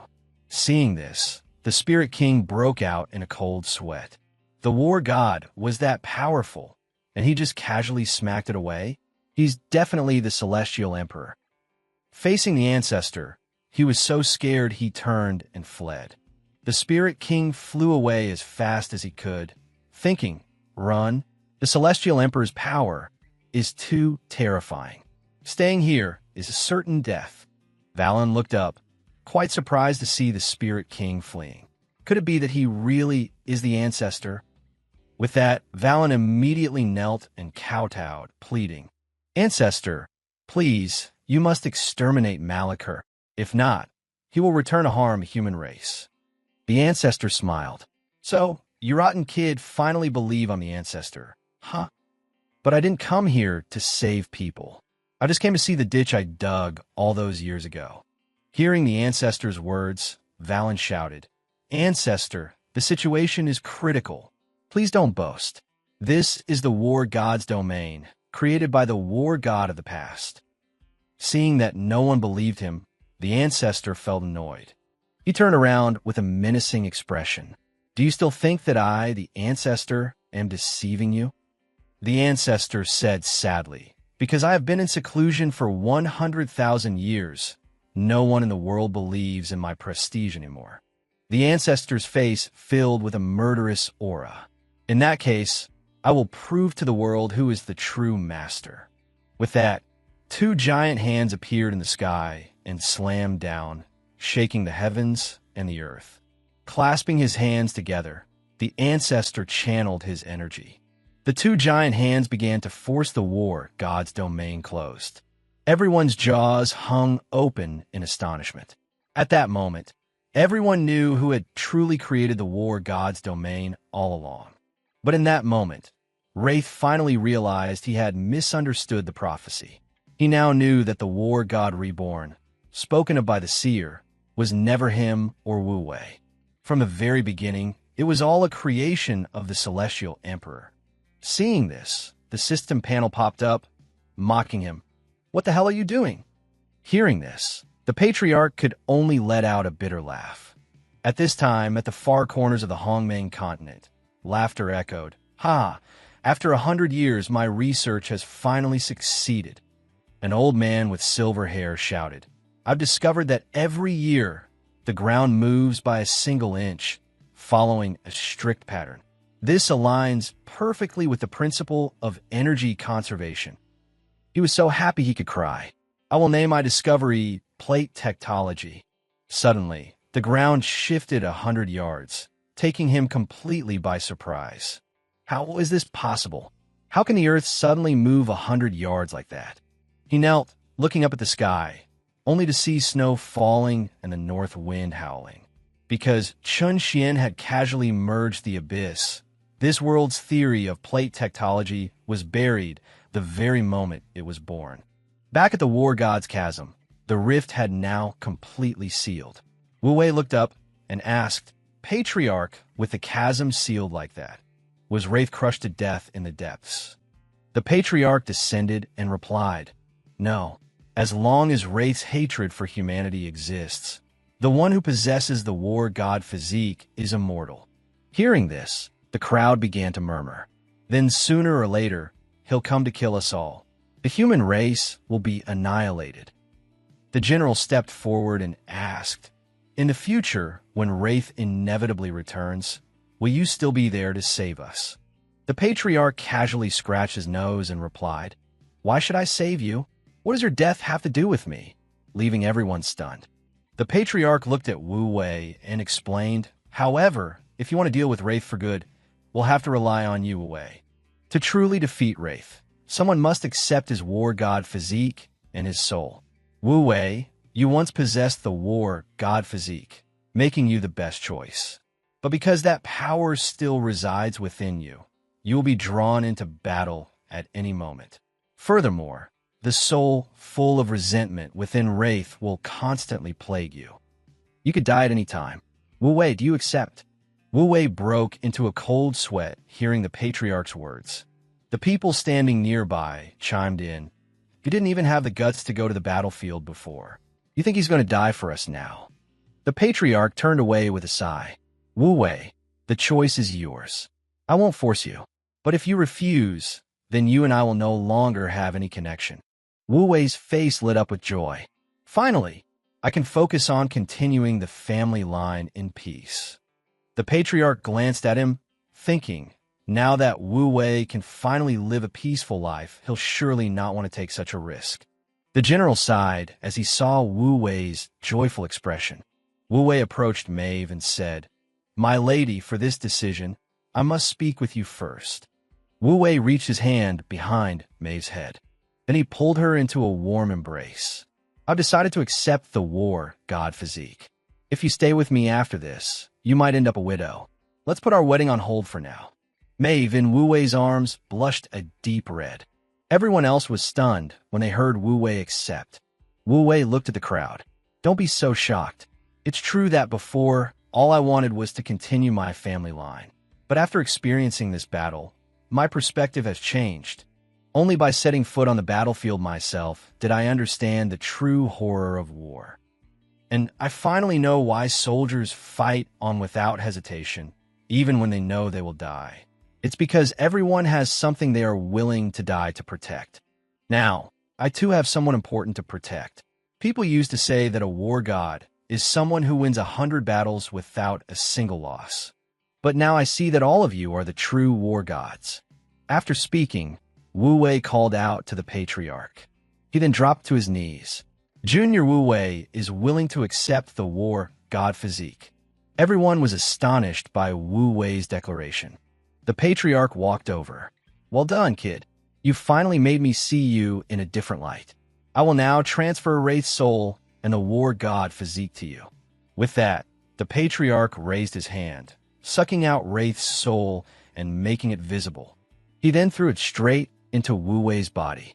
A loud explosion erupted as golden light merged into Wu Wei. The spectral image of the war god's armor appeared, equipping itself onto him. At that moment, the system chimed in. Junior Wu Wei has completely resolved the demon spirit crisis. Third trial mission complete. Host has been rewarded with a cultivation increase to the Dao Emperor Realm, 7th grade. The patriarch grinned. Not bad. It's finally settled. Everyone was moved to tears of joy. With the demon spirit dealt with, they all cheered and celebrated Wu Wei. Lost in their celebration, the ground suddenly trembled, causing them to drop Wu Wei with a thud. A beam of green light shot down from the sky. The system chimed again. Due to the host's power shaking the earth, the tomb of the spirit clan has emerged prematurely. The fourth trial mission is now activated. Objective: help your junior arbitrarily obtain the spirit clan's inheritance. Reward: cultivation increase and 1 enhancement lottery ticket. Requirement: the host is forbidden from directly assisting the junior. The patriarch explained, "Don't worry, everyone. This earthquake seems to be caused by some tomb opening." He thought to himself, "Years ago, I plundered the spirit clan. Now I have to help my junior go to their tomb and plunder it again. The spirit clan is really unlucky." With that thought, the patriarch flew off, not forgetting to give an order. "Wu Wei, I want you to go and retrieve the inheritance from that tomb. You must succeed. Failure is not an option." As he flew away, the patriarch mused, "I can't protect these kids forever. This time, let them go out and see the world for themselves." Inside a pyramid, a voice rang out. "Look at the mess you've made." Seated on the throne was Queen Mirelia. "I told you to pursue the Soul Jade. Instead, you lost the Jade and gave them our nebula map." Below, Long Shu and Xiao Yu knelt and explained, "But your majesty, we feel that giving them the map was a meaningful investment." "That's right. Befriending such a powerful figure will surely be a great benefit to our nation." Mirelia stood up in anger. "Take me to them at once. We must get that map back." Hearing this, Long Shu and Xiao Yu were terrified. "You can't, your majesty. If we anger that powerful entity, he could destroy our entire country." Mirelia didn't care. "But if we don't get the map back, the Hallyu Kingdom will have to watch the Great Wu Dynasty be destroyed. Do you think we have time to waste? Let's move out. For the Great Wu." In a place of thick falling snow, a voice spoke. "Oh my, you're awake. Are you also out here surviving in the wilderness?" Wu Wei, just waking up, asked in surprise. "Hey, who are you? What happened?" Old Man Dex laughed. "It looked like you fainted from hunger, so I saved you." Wu Wei quickly stood up, surprising Dex. Seeing Wu Wei about to leave, the old man stopped him. "Oh no, you can't leave this place. You see that giant snail over there? If you leave this spot, it will swallow you whole." Seeing Wu Wei tremble, Dex added, "Even I, the strongest mortal around, can't beat it. But don't worry, if we hide for a few days, it will leave on its own." Hearing this, Wu Wei glanced at Dex. Then, to the old man's astonishment, he leaped forward. "I am the king of demon spirits. You think I'm afraid of that thing?" The giant snail eyed Wu Wei with a ravenous hunger. It roared, opening a mouth lined with hundreds of sharp, vicious teeth. Seeing Wu Wei still charge at the ferocious snail, Dex panicked. Wu Wei leaped up and delivered a punch, so hard the snail's teeth rained down like pebbles. Dex's jaw dropped in astonishment. "My God, isn't this kid just a mortal with no cultivation?" The snail, having taken the full force of the punch, collapsed to the ground. Wu Wei looked at the snail with red eyes. I'm starving. I need to replenish my strength. Wu Wei recalled. 3 days ago, the patriarch told me to find the spirit clan's inheritance, but I've been so hungry these past few days that race consciousness has started taking over my mind. Suddenly, a green spiritual energy burst out from the giant snail's body. The energy flew up, creating a vortex-like suction force. It sucked the snail inside, and then let out a burp, leaving Wu Wei completely baffled. At this moment, Wu Wei snapped back to his senses and yelled in panic. What the hell? Where's my snail meat? Old Man Dex came over to explain. They say these sea snails live for 100,000 years. Perhaps this green orb is about to hatch a snail maiden. Inside the orb, the silhouette of a woman with alluring curves appeared, making both of them watch with eager anticipation. A pair of long legs stepped out from the sphere. I'm finally awake. Wu Wei and Dex, drooling, imagine a naked beauty stepping out. But unexpectedly, what emerged was a man with a fiery physique that would put a pig to shame. Seeing this, both of them felt like their eyes had been assaulted. What the hell is this thing? Wu Wei grabbed his shovel and flew up. Hey, fatty, how dare you defile my eyes? I must enact justice in the name of the heavens. The snail maiden reached out his hands. Then he leaped up and hugged Wu Wei from behind, giving him goosebumps. The snail man had a protective barrier, so Wu Wei's war god attacks couldn't touch him. After hugging Wu Wei for a moment, the snail man realized it wasn't his master. He covered his smooth pecs and delivered a thunderous blow. Pervert, he then pondered, recalling, I was hunted by the spirit clan for 3 days, so I fell asleep. When I woke up, I was here. By the way, do you two know where the spirit clan is? Dex pointed towards the green energy. Sir, the spirit clan you speak of became enlightened long ago. Hearing this, the man panicked. What? The spirit clan is dead? Have I been sleeping in this sea snail for 100,000 years? He then leaped up and flew away. Wu Wei, below, shouted after him, You dare steal my sea snail and then try to run? With that, Wu Wei flew up, chasing after his catch, leaving Old Man Dex behind. Dex began to fantasize, thinking they must be so strong because they've been starved and are naked. Because of this misunderstanding, the legend of Old Man Dex's naked survival began. In the forest, a plume of smoke was rising. Dowrin and Quinn were sitting and roasting chicken legs. Looking at the chicken leg, Dowrin remembered with frustration, Patriarch, I've lacked a father's love since I was a child, and now you want me to go on such a long journey. Patriarch, could you at least give me a magic treasure? Even a strand of your hair would be easy for me to carry and remember you by. I was originally going to give you the peerless divine weapon, the obsidian ruler. But if you want a strand of hair, then fine. Glancing at Quinn, Dowran thought, Senior sister's cultivation is higher than mine. When we get to the tomb, she'll definitely take my share. Suddenly, a voice called out, Hey kid, stop chasing me. I smell food. Let me find it for you. All of a sudden, the ground between Dowran and Quinn bulged up, surprising them both. A shovel stabbed right into Dowran's butt. It went all the way to his navel. Dowran flew into the sky, clutching his rear end. Wu Wei and Pang were sneaking towards the chicken legs. Quinn rushed over to check on Dowran, who was still holding his behind. When he looked up, Dowran realized his roasted meat had been stolen and became furious. Wu Wei grabbed his shovel and unleashed the War God Spear technique. A powerful wave of energy shot out, narrowly missing Darren's face. Taking advantage of their confusion, Wu Wei and Pang seized the opportunity to escape, leaving Dowran so angry his head was steaming. Quinn rushed to intervene. Dowran, don't chase them. They are very strong. You can't underestimate them. Dowran gritted his teeth and thought, she's right. I never expected to meet such powerful enemies in the outer world.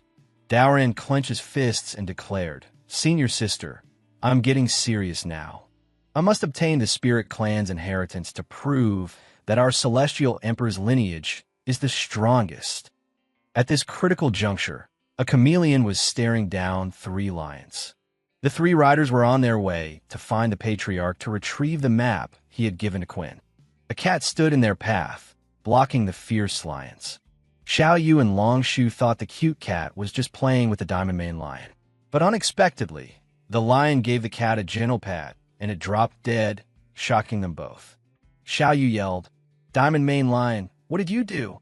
Mirelia, sitting beside them, just praised it. Something massive appeared, startling Mirelia. 2 giant blood demons with an incredibly dark aura. The 3 of them panicked. Why are there great demons here? Could that cat have been their child? Mirelia ordered the diamond mane lion to attack. But unexpectedly, it immediately surrendered to the enemy, leaving the 3 of them flabbergasted. The demon approached, stunning the trio. Seeing its ferocity and sharp fangs, Mirelia collapsed, thinking she was about to die. Then a voice called out, "Meow, meow, don't be rude to our guests." A sparrow flew down from the sky, carrying Masterby. "They are guests of the Patriarch. You 2 great demons. Do you want the Patriarch to neuter you?" Seeing the enormous sparrow, the 3 were even more terrified. The 2 wolf-like demons, fearing for their family jewels, tucked tail and ran for their lives. Masterby stepped down. "You 3, are you looking for my master? This place is just the cat's bowl." The 3 were stunned. What? This vast desert is just a cat bowl? Just how powerful is this entity? Masterby led the 3 to the Patriarch's palace. Seeing it, Mirelia sneered that the Patriarch's residence was shabby compared to her own. A faint wisp of spiritual energy drifted by. Mirelia felt it and was overcome with bliss, unable to control herself. She thought, what is this? This spiritual energy is so rich, it's causing me to have a breakthrough. Masterby chuckled. Haha, you've only encountered the steam from the sauna room, and you're already this ecstatic. The 3 of them broke into a sweat as they looked in from the doorway. Mirelia thought, so what if his spiritual energy is good? I can trade resources for it. Wait, is that the supreme spirit herb, the ice branch?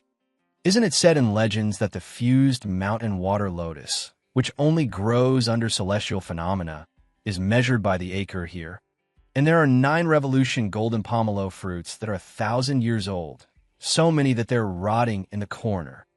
After seeing the abundant resources, Mirelia fell to her knees and burst into tears. The 2 beside her kept trying to persuade her to go home. Mirelia shouted, both of you, shut up. His resources are just a little better than mine. She then began to fantasize, smiling as she removed some of her clothing. Mirelia stood up in a seductive pose, considering herself the most beautiful woman that any man would desire, intending to trade her body for resources. The 3 men beside her got nosebleeds and began to drool. A voice echoed from the sky, hello, friend from far. The patriarch appeared in an awesome fashion, held in the palm of a giant hand while doing sit-ups. With 6-pack abs and 1,000-pound weight in his hand, he asked, you saved my junior before, didn't you? If so, I owe you a favor. Now, what do you want? Tell me, and let's see if I can repay this debt.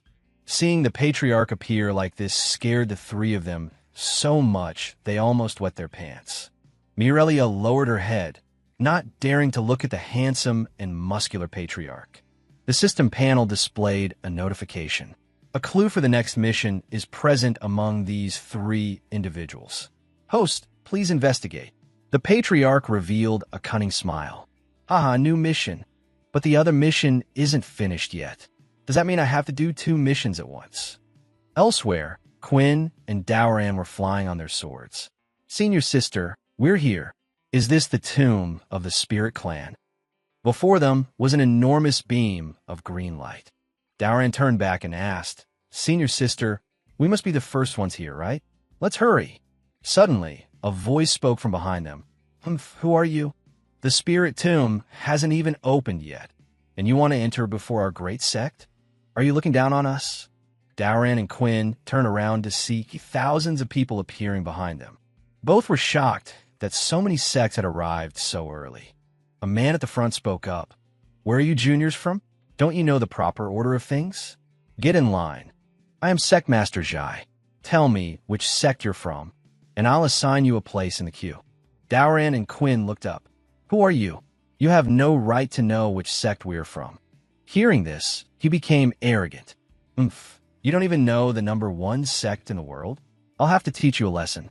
With that, he commanded, Fama, you are the strongest disciple in our sect. Go kill them and show everyone the power of our sect. A young man with a pompadour haircut stepped forward, his aura flaring. You little rats dare to be so insolent? Watch as I teach you a lesson.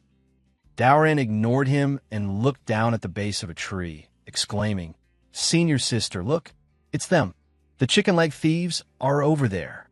I'm going to get my revenge. With that, he flew off, completely ignoring Fama. Quinn flew after him to stop him. Daoran, wait. We don't know their strength yet. Being completely ignored, Fama's blood rushed to his head. He pulled a dragon-slaying saber from his chest, vowing to kill them all. Everyone was shocked. What? That's the dragon-slaying saber, a supreme spiritual weapon that the legendary Sabaka used to achieve great deeds. The sect master boasted, I am the leader of the number one sect in the world, so naturally, I must provide my disciple with the best equipment.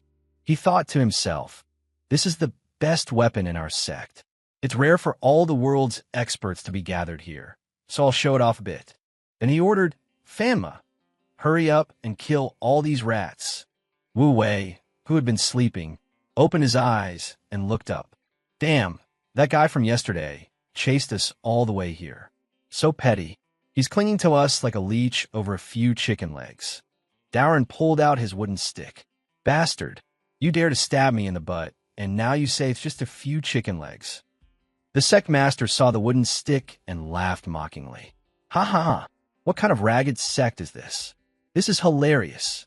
Behind him, Fama rushed forward with his saber. You poor dog, how dare you show your face? D. But suddenly, the wooden stick grew to a gigantic size, knocking him away and shattering the saber everyone thought was so powerful. Everyone who witnessed the scene was horrified. Fama was sent flying by the stick, his face deformed as he coughed up blood. The giant log came crashing down with the force of a divine judgment. With just one strike, all the surrounding mountains were shattered. The sect master and his disciples were so shocked their jaws dropped. What? A piece of wood? How'd it get so big? This power, it must be a divine weapon. Compared to this, the dragon-slaying saber is just trash. The dust settled. Daoran returned the stick to its normal size and laughed. Now you know how powerful I am, right? Wu Wei jumped up. I only ate a chicken leg. Was it necessary to cause such a huge commotion? If that's how you want to play it, then I'll return the favor. With that, Wu Wei unleashed War God Overlord, sending a massive wave of true energy flying. It shot straight towards Daoran and Quinn. Seeing these terrifying weapons, the sect master and the crowd grew even more panicked. Fama had just managed to sit up, so what if you have a good weapon? He roared as his body transformed, becoming hard and white as a sharp aura radiated from him. But just as he finished transforming, Wu Wei's attack hit him square in the face. The light wave from Wu Wei's attack passed right through his head. It then exploded with a massive boom, creating a tornado that sent Fama flying. What's happening now? The sect master was stunned. What? Is it the legendary War God physique? What kind of sect are they from? Quinn flew up, channeling her true energy. You were the ones who stole our chicken legs first, and now you dare to counterattack? I can't let this go. Chanting an incantation, Quinn transformed into her great sun goddess physique state. She then unleashed heaven-burning blazing slash, summoning a gigantic sword of fire. The sect master and his disciple were too shocked to even close their mouths. He and everyone else huddled together, screaming, "What is that thing?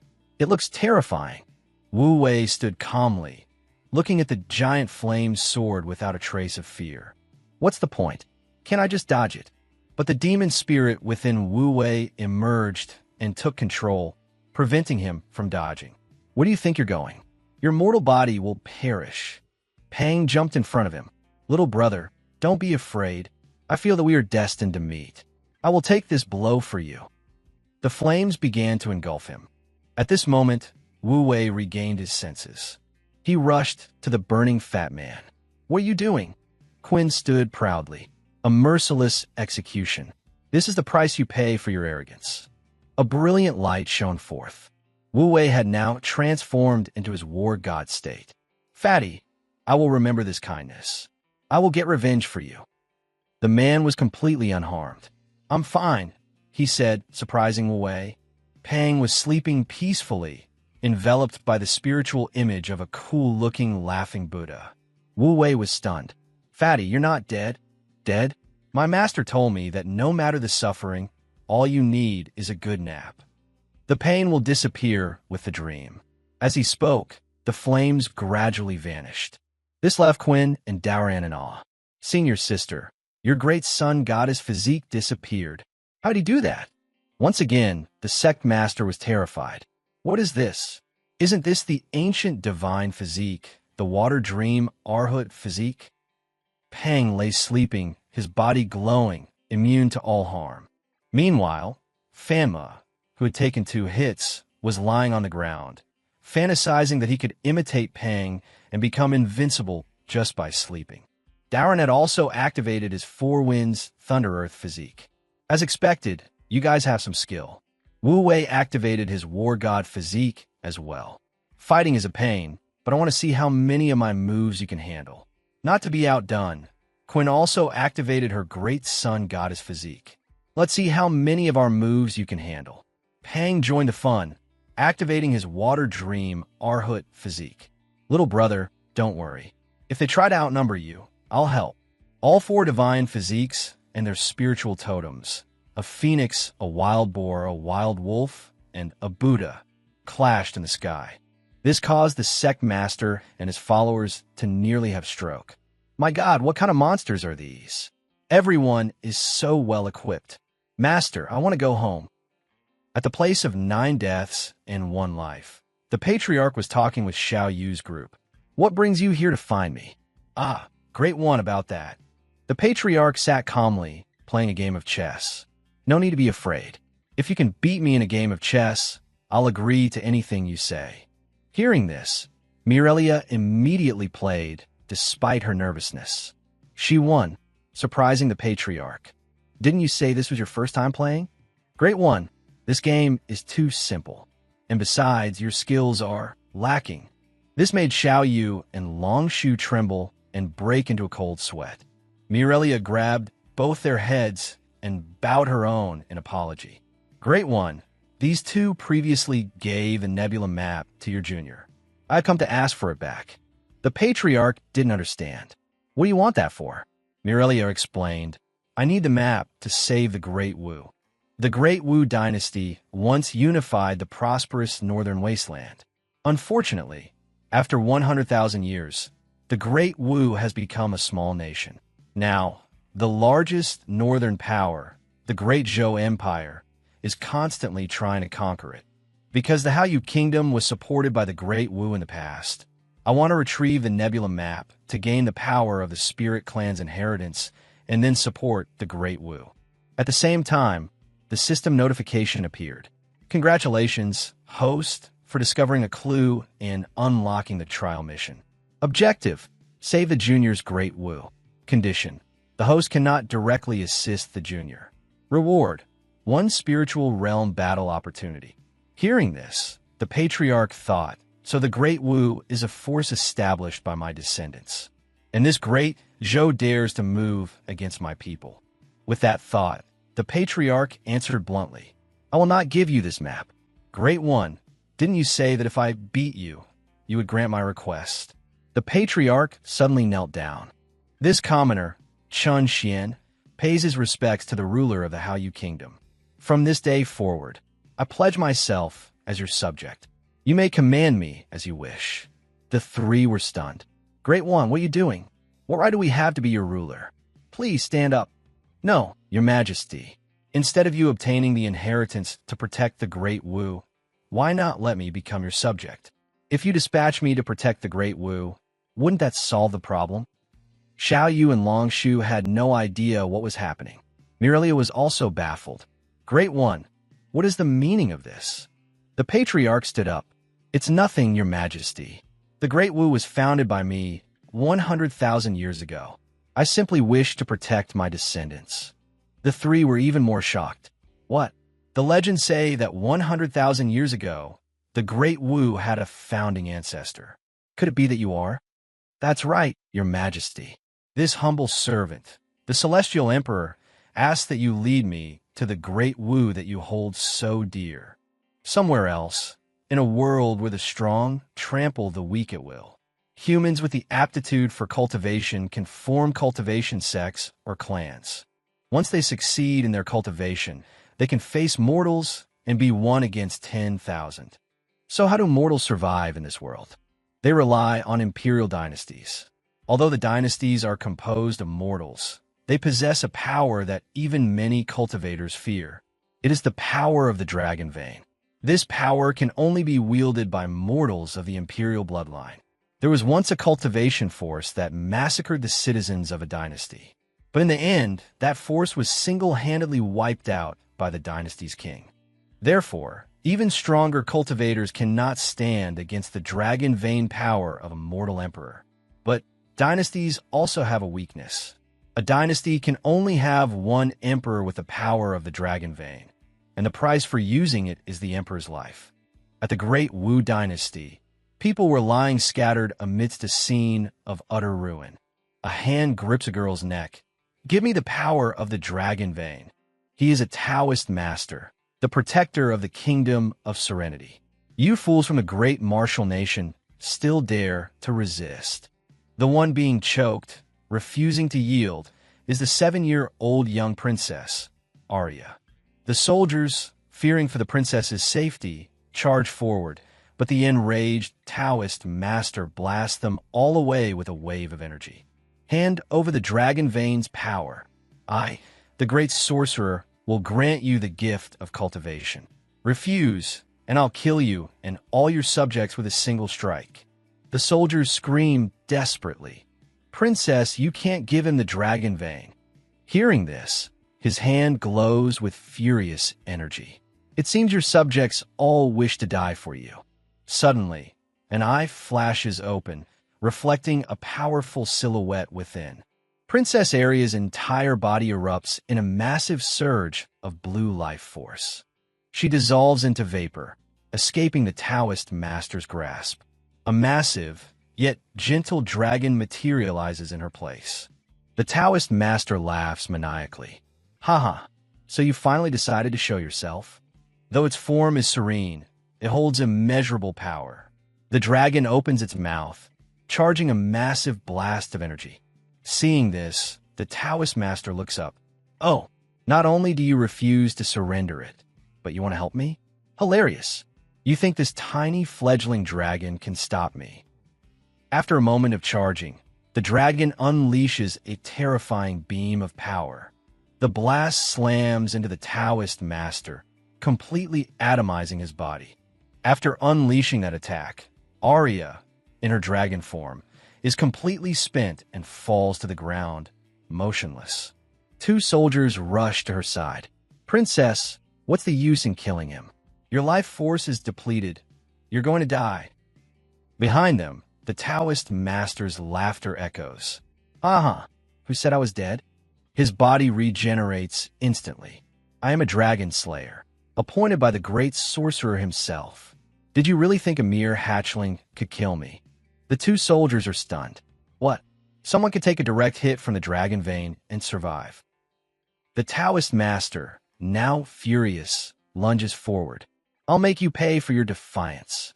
He envelopes his fist in energy, sending the 2 soldiers flying, then lands before Arya.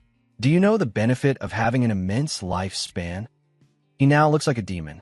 It means I can detonate my own life force to forcibly rip the dragon vein's power from your body. The Taoist master's face is devoid of all humanity. He approaches Arya as the 2 soldiers watch helplessly. Don't! The princess's life force can't withstand another blow. In her weakened dragon form, Arya barely manages to open her eyes. The Taoist master's face is now a demonic mask. Die for me.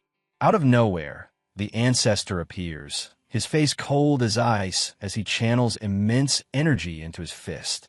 He lands a direct punch on the Taoist master's face, so powerful it leaves an imprint before sending his body flying into the horizon, where it vanishes in a massive explosion in the sky. The two soldiers look up in shock, unable to comprehend what just happened. Lyra also steps forward. Humph. A national protector from the Kingdom of Serenity? You thought you could conquer the great martial nation all by yourself. Seeing Lyra, the soldiers are both relieved and worried. You are the protector of the Bright Moon Kingdom. If you get involved in this, the great Zhou dynasty will annihilate your nation. Lyra smiles. It's all right. I've found him, the Celestial Emperor, the ancestor of the great martial nation. Hearing this, both soldiers are utterly astonished. Could it be? The Celestial Emperor from 100,000 years ago. A voice echoes down from the sky. What Celestial Emperor? Even the Jade Emperor himself couldn't kill me. It's the Taoist Master, regenerated once again. I have a pact with the tens of thousands of death row soldiers of my country. Every time I die, one of them takes my place. There's no guarantee he can be revived every time. If he can't be killed, I beg you, take the princess and run. The Ancestor seems unconcerned. If I can't kill him, then where is their nation located? On the map, it's in the northwest region. Seeing no one paying attention to him, he powers up, his energy field expanding his body. I will gather my power for 10 seconds. Then I will obliterate all of you. Suddenly, he senses something wrong. He senses a vision of his own country, the Kingdom of Serenity. In the sky, above my kingdom, what is that thing appearing?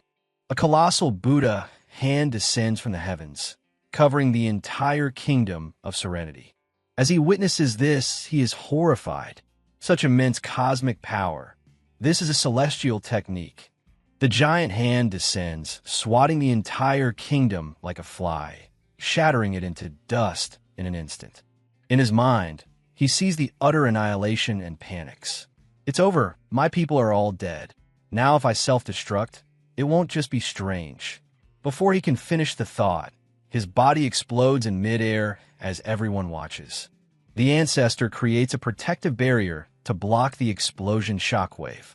It's done. The Kingdom of Serenity is no longer on the map. Everyone is horrified. To casually wipe out an entire nation. Is this truly the power of the Celestial Emperor? Thank goodness we never crossed him. The Ancestor looks at Lyra. Your Majesty, give me my next command. What should I do? Then I ask that you quickly heal Ariad as you wish. The Ancestor says to the system, I didn't act directly. I was just following orders. The system chimes in. I'm impressed. How do you always find these loopholes? Damn. Meanwhile, at the ancestral tombs of the spirit tribe, massive explosions are going off nonstop. Blaze is surrounded by giant wooden puppets. I was just eating a chicken leg, for crying out loud. Do we really have to fight endlessly? Which one of you degenerates summon these things? Elder Nimbus creates a barrier, blocking all incoming attacks. This is definitely the work of some cheapskate.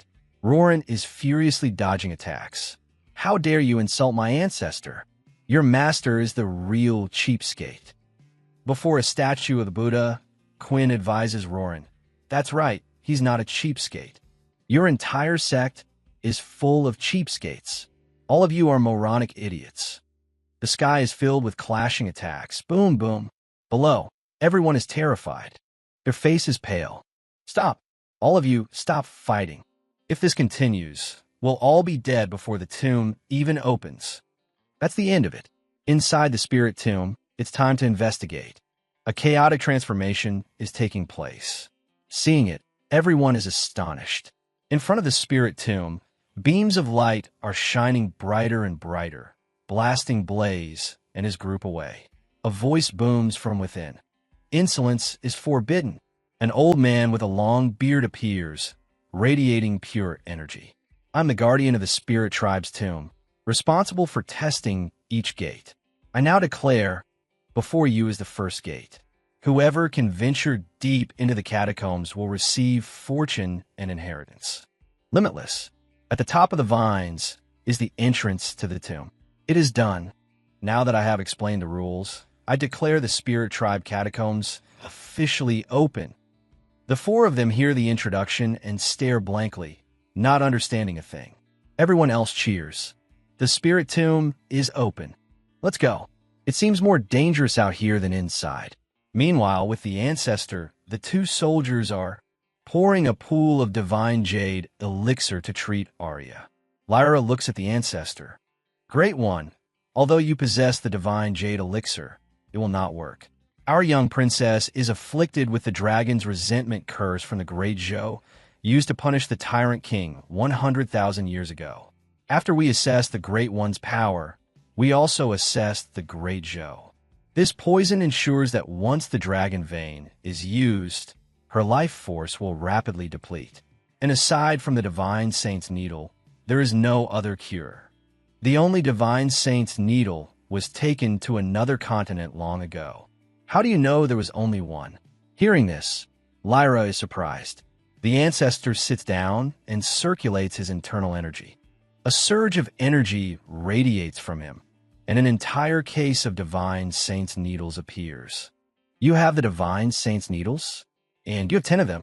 The Ancestor sighs and explains, the divine doctor you speak of was my disciple 100,000 years ago.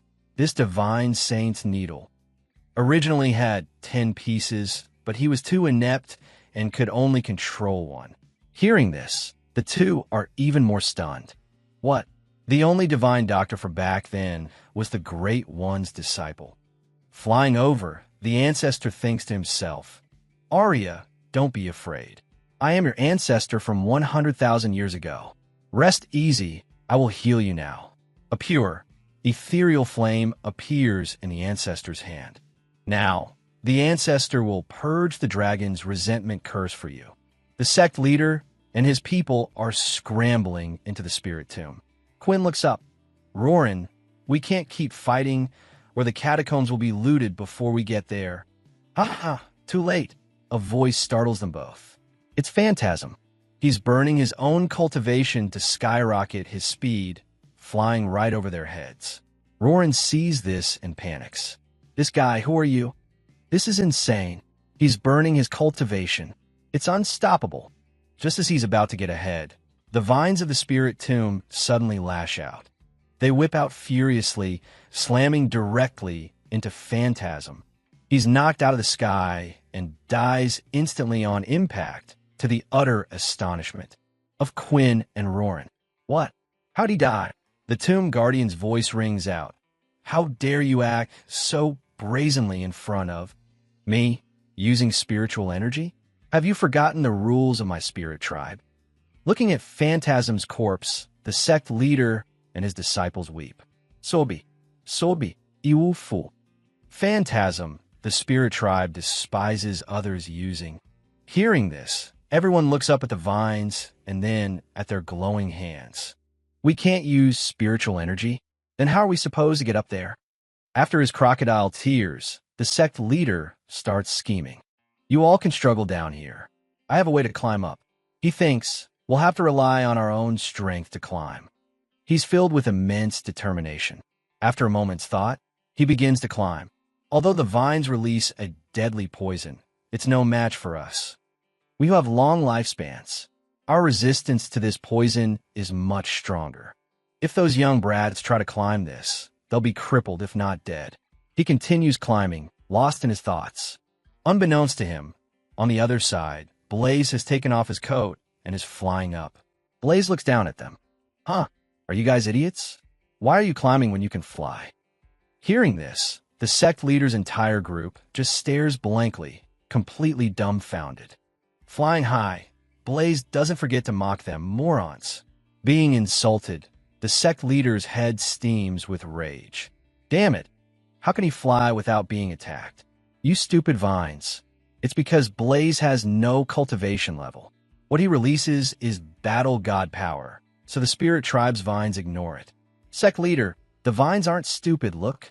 Looking down, he's horrified to see Elder Nimbus flying up while asleep, generating a protective, absolute defense barrier.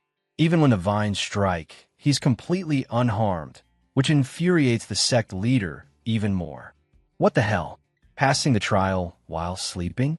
Could it get any more outrageous? Below, Quinn and Roran watch. This is bad.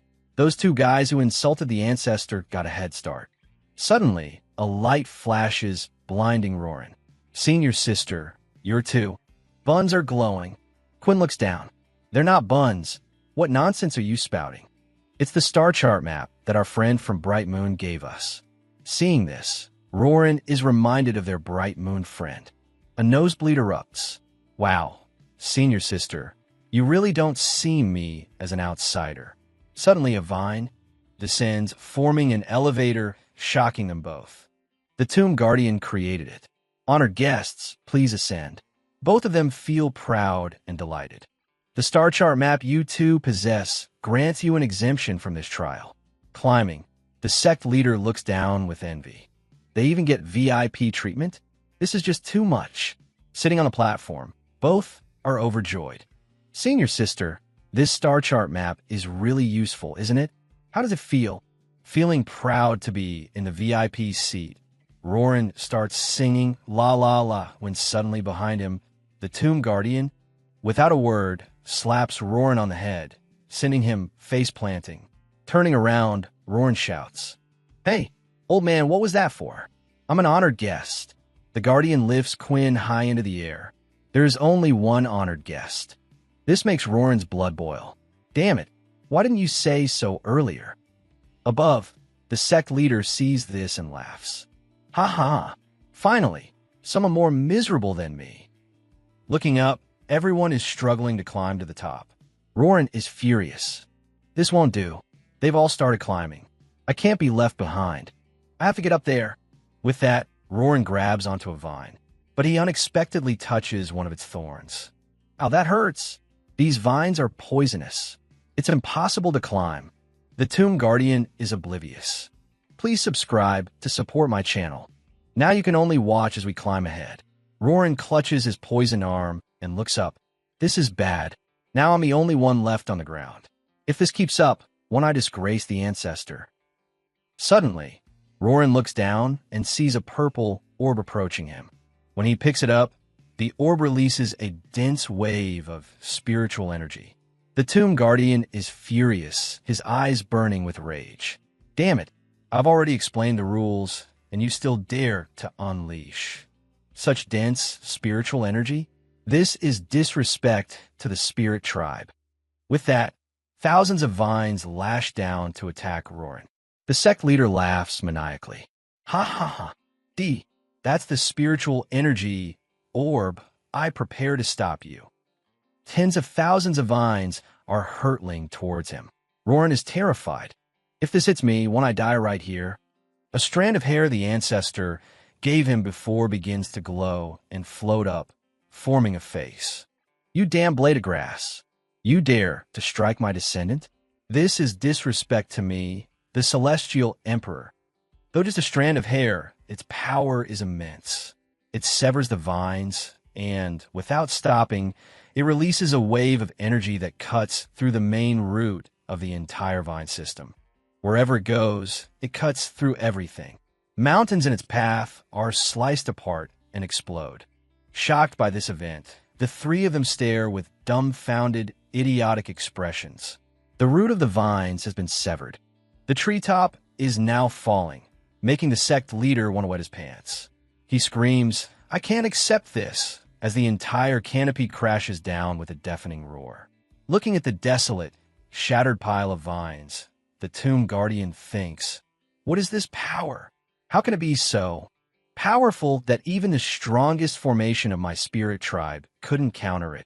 He continues to break out in a cold sweat as he realizes that power belongs to the Ancestor. Grabbing a strand of hair, Roran stammers. An Ancestor? A single strand of the Ancestor's hair is this powerful. Wow. Other people are sword cultivators, blade cultivators, or something ordinary. But from now on, I'll be a hair cultivator, the handsome man who relies on hair to roam the world. The ancestor really treats me well." With that, Roran flies up to the tomb entrance. Meanwhile, the sect leader, pinned under the vines, is struggling to get free. He stands up and gives an order. "The vines are gone. We can all fly up now." The sect's passage is about to close, flying quickly. Everyone swarms in like a horde. The tomb guardian looks up. "Impossible." This time, I seem to recognize that familiar power. With things like this, can we still find a suitable successor? Over here, Arya, having been treated by the Ancestor, is resting and recovering. A soldier weeps. This is the first person to ever be cured after being afflicted by the great Zhou's dragon's resentment curse. The Ancestor looks at Arya. She's not cured. I've only removed the dragon's resentment. But within her body, there's not just that curse. There's another power, almost like it. I've never encountered it before, and it's threatening me. It's threatening Arya's life. Hearing this, both soldiers panic. "What?" The Ancestor turns back, his eyes sharp. "This poison is from the Great Zhou, right? Tell me, where's the Great Zhou?" The Great Zhou dynasty is in the Heart Lake domain. The Ancestor vanishes. He teleports above, his hands clasped behind his back, looking down upon the majestic Great Zhou dynasty. The Ancestor creates a sonic wave. "I am a celestial emperor. Whoever poison my descendant, Arya, come out and atone for your sins now. If not," with that, the Ancestor prepares to unleash a celestial technique. Another colossal hand materializes. From below, a voice speaks. "Celestial Emperor, even if you kill me, you cannot cure your descendants' poison. Once this poison is administered, even I have no way to remove it." The Ancestor hears this and doesn't care. He powers up. "Oomph. In that case, you and the Great Zhou dynasty can be buried together." The Ancestor brings the giant hand down on the entire nation. A pure beam of energy shoots up from below, slamming into the Ancestor's giant hand. "Celestial Emperor, it seems you haven't grasped the situation." The Ancestor, standing above, is surprised. "It was able to shatter my celestial technique's power. Now, the one who should worry about being killed is not me, but you." A pair of incredibly malevolent eyes appear, staring at the Ancestor. The system panel immediately flashes. "Warning! Warning! Host! This creature possesses the power to kill you. Do not attack recklessly. Warning! This mission is not trivial. Success will unlock the mission to the next continent. Failure will result in a devastating blow to the host and all life on the Hongmeng continent. Does the host choose to accept the mission to save the Hongmeng continent?" Hearing this, the Ancestor thinks, "This thing can kill me? And if I fail, all life on the continent will die? Who are you? Why would you poison a child? Do you also wish to destroy this continent?" A pair of terrifying eyes look up from the water's depths. "Oh my, you've guessed my plan, but who I am is not important. Wait for the new 100,000-year era to begin, and disaster will come. That will be my gift to you all when I break the seal. At that time, everyone will see my face and fear my name. Celestial Emperor, I have a feeling that you may be the only one who can stop my plan. Or perhaps you'll become the sinner who causes the entire continent's demise. It's a pity I can't kill you just yet. But next, I will indeed launch an attack on this continent. Can you stop me?" The system chimes in again. "This is a being that has existed since the birth of this continent. Host must not be careless. It existed since the continent began. I've been on this continent for 200,000 years, and there's a creature even older than me." The Ancestor looks down. He looks down coldly. "But you have to wait until the new era, is that right? Fine, I will kill you then." The terrifying eyes slowly sink back down. "Very good. I look forward to our battle, Celestial Emperor." Outside the palace, a voice calls out, "Great One, you've returned. You must have dealt with the Great Zhou, right?" The Ancestor walks in. "Haha, no. This time, it seems I've met a formidable foe." Lyra stands beside him. "What? Even someone like you could meet your match?" Opening the system panel, the ancestor asks, "Can I still cure Arya? What does that monster want to do?" The system replies, "The poison can be cured. The monster's purpose will be revealed after. The host's descendants obtain the spirit tribe's inheritance. Your Majesty, please issue a decree to all forces in the world to prepare for a great war. This may be an unavoidable conflict." Hearing the ancestor's words sends a chill down Lyra's spine. The ancestor walks over and touches the forehead of Arya and says, "The coming era of the Hongmeng continent will also be one of the men, along with the end of the old 10-million-year era of the Hongmeng continent. The curtain will fall. When a new 100,000-year era begins, a battle will occur. A battle that will decide the fate of the Hongmeng continent will begin." Flashing back to 3 years prior. Focusing on 5 years ago, a little girl is sitting and crying. "Ow!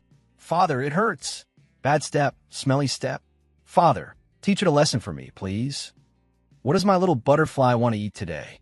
I want candied hawthorn. Delicious. All right, I'll carry Butterfly on my shoulders, and we'll go buy some in a bit." Arya stands on the balcony, looking out, holding the little bird's hand. In the birdcage, Arya comforts herself. Arya wants to rest, the last of the great martial nation's imperial bloodline.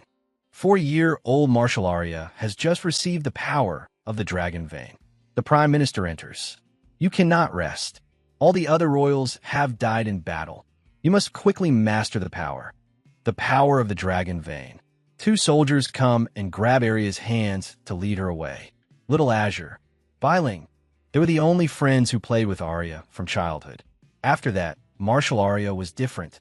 She constantly bore the price of using the dragon vein's power, her body ravaged. 3 years later, Bailing died from worrying about Arya. 6-year-old martial Arya, due to exhaustion from the dragon vein's power and being afflicted by the great Zhou's dragon's resentment curse, has little time left. She crawls forward. "Prime Minister, Arya wants to bury little Azure." The Prime Minister scolds her, "No. The great Zhou has sent their forces. Everyone is waiting for you to save them. Do you think just because you're about to die, you don't have to fight for the great martial nation?" As he speaks, a massive explosion sends the Prime Minister flying.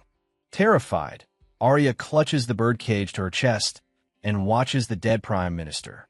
A hand then reaches out and grips Arya's neck. It's the Taoist master from before. "I told you, you should be concerned with the survival of your country. No matter how scared you are, no matter how much you long for freedom, it is not permitted. Because you're the ruler of this country, you must bear all of it, including sacrificing your life for your people." A beam of light flies in from a distance, disintegrating the Taoist master. Could it be that what Arya has done for the country is still not enough? Sorry, Ancestor is late. From now on, the Ancestor will not let Arya fight anymore. You must have lived in great fear all these years, haven't you? You've worked hard. Hearing this, Arya's eyes well up, and she breaks down into tears, sobbing as if releasing all her pent-up sorrow. With all her heart, Arya leaps into the Ancestor's arms, hugging him tightly. All the images seen until now were Arya's dream, but her expression is one of pure joy. The Ancestor touches the little girl's forehead. Arya seems to be dreaming. The Ancestor looks towards the tomb. "The system said that to cure Arya's poison, we must see if my descendants can obtain the tomb's inheritance. I wonder how those kids are doing now." Inside the spirit tribe's tomb, Quinn is using her spiritual energy. It glows brightly. "Where is this? Roran, are you there?" Blaze and Elder Nimbus have also just flown up. "Haha, I'm the first one here." As soon as they land, both of them wake up, seeing Quinn already standing inside the tomb. The 3 of them look at each other, stunned. All 3 of them snap to their senses. "Hey, how did this woman get here before us? Who are you talking about?" Roran has also just flown up. "Seeing your sister. I'm here." The 2 of them look at each other. "Roran, what did you get in here?" Thanks to the Ancestor's love. From the sky, the tomb guardian descends. "Congratulations. You have all passed the tomb entrance test. Next is the second trial. This trial will select the inheritor among you. Inheritance. To pass this trial, you must traverse a maze. As he finishes speaking, a massive maze appears. You must pass through the gates to reach the central hall. This trial requires teams of 2. You may freely use your spiritual power to fight against the dangers of the trial. Only 2 teams will be allowed to pass. If one person from a team reaches the destination, the whole team passes. Once 2 teams have passed, the remaining teams will die in the catacombs. Remember, in this trial, flying will severely drain your spiritual power. The second trial begins now. Please, waste no time and enter the trial. The sect leader holds a sword. In short, only the first 2 teams to pass can live. Then the number 1 sect in the world will take it all. They all charge in. Just as they fly through the gate, a giant monster appears to block their path. Phantasm, though you are dead, we will carry on your will and live on. The sect leader takes the lead, sword in hand, and charges. His whole group follows, channeling their energy into their swords and slashing at the monster. Taking too many hits, the monster falls with a loud thud. Seeing the monster defeated, the sect leader boasts arrogantly, killing one so quickly. This is the true strength of the number 1 sect in the world. But on this side, for people have defeated their monster so quickly it astonishes everyone. Team Roran and Quinn, plus 99 monster kills. Team Blaze and Elder Nimbus, plus 99 monster kills. Everyone hears the announcement and is completely flabbergasted. What the hell? How did those 2 teams kill the monster so easily? A wave of energy flashes by. The entire group turns to see what's behind them. A giant, incredibly ferocious spider demon is staring down the sect leader's group. A foot lands with a thud. It's Roran and Blaze, both jumping up to compete. This thing isn't bad. It might just be a worthy opponent. You're thinking too much. This is my prey. One holding a spear, the other a club. They charge at the spider demon. The spider demon unexpectedly shoots webs to counterattack. Both of them, too arrogant and careless, are hit by the spider's webs and cough up blood. Blaze and Roran are sent flying back several meters. Quinn and Elder Nimbus, watching from the side, are horrified. Both of them run over to check if Roran and Blaze are injured. Roran and Blaze are in immense pain. Be careful, this silk is highly poisonous. I can't move. The spider demon now targets the 2 of them, launching another massive web attack. Elder Nimbus jumps in front, creating a defensive barrier. Little brother, don't be afraid. I'm here to help you. On Roran's side, he's immobilized as the spider web hurtles towards him. Quinn leaps forward, channeling fire energy into her hands. Roran, be careful. A jet of flame shoots up, incinerating all the webs. Great! My great sun god Flame can handle this. But unexpectedly, the more she burns, the more webs the spider demon shoots out. Quinn, terrified, quickly grabs Roran and dashes away, just as the spider's attack slams down. The spider demon now goes berserk, spraying webs everywhere. Roran and Quinn watch, unsure of its intentions. It turns out it's sealing off the entire area with its webs, ensuring no one can escape. Everyone is terrified. We're doomed. That monster blocked the path. How are we supposed to get through now? The sect leader, hiding outside the gate, smirks. You all can fight out in there. Actually, I also have a piece of the star chart map. I intentionally led the charge to kill the monster to give the wrong impression that killing it is the way to pass. The map hints that this monster cannot be defeated because it's actually a mirror formation. No matter how strong you are, what you're really fighting is yourself. The only way to pass is to sacrifice one of your teammates. 2 of his subordinates jump into the web. We will sacrifice ourselves for the sect leader. The 2 of them scream in agony. It said the spirit tribe created this to test the spirit of sacrifice. After passing this trial, all that's left is to run to the finish line with all our might. The spider web has drained all the spiritual energy from the 2 subordinates and regenerated. You worthless trash. Our two teams are leaving now. Roarin and Blaze are in pain. What? That guy passed? How did they get past that monster? Elder Nimbus explains, I see now.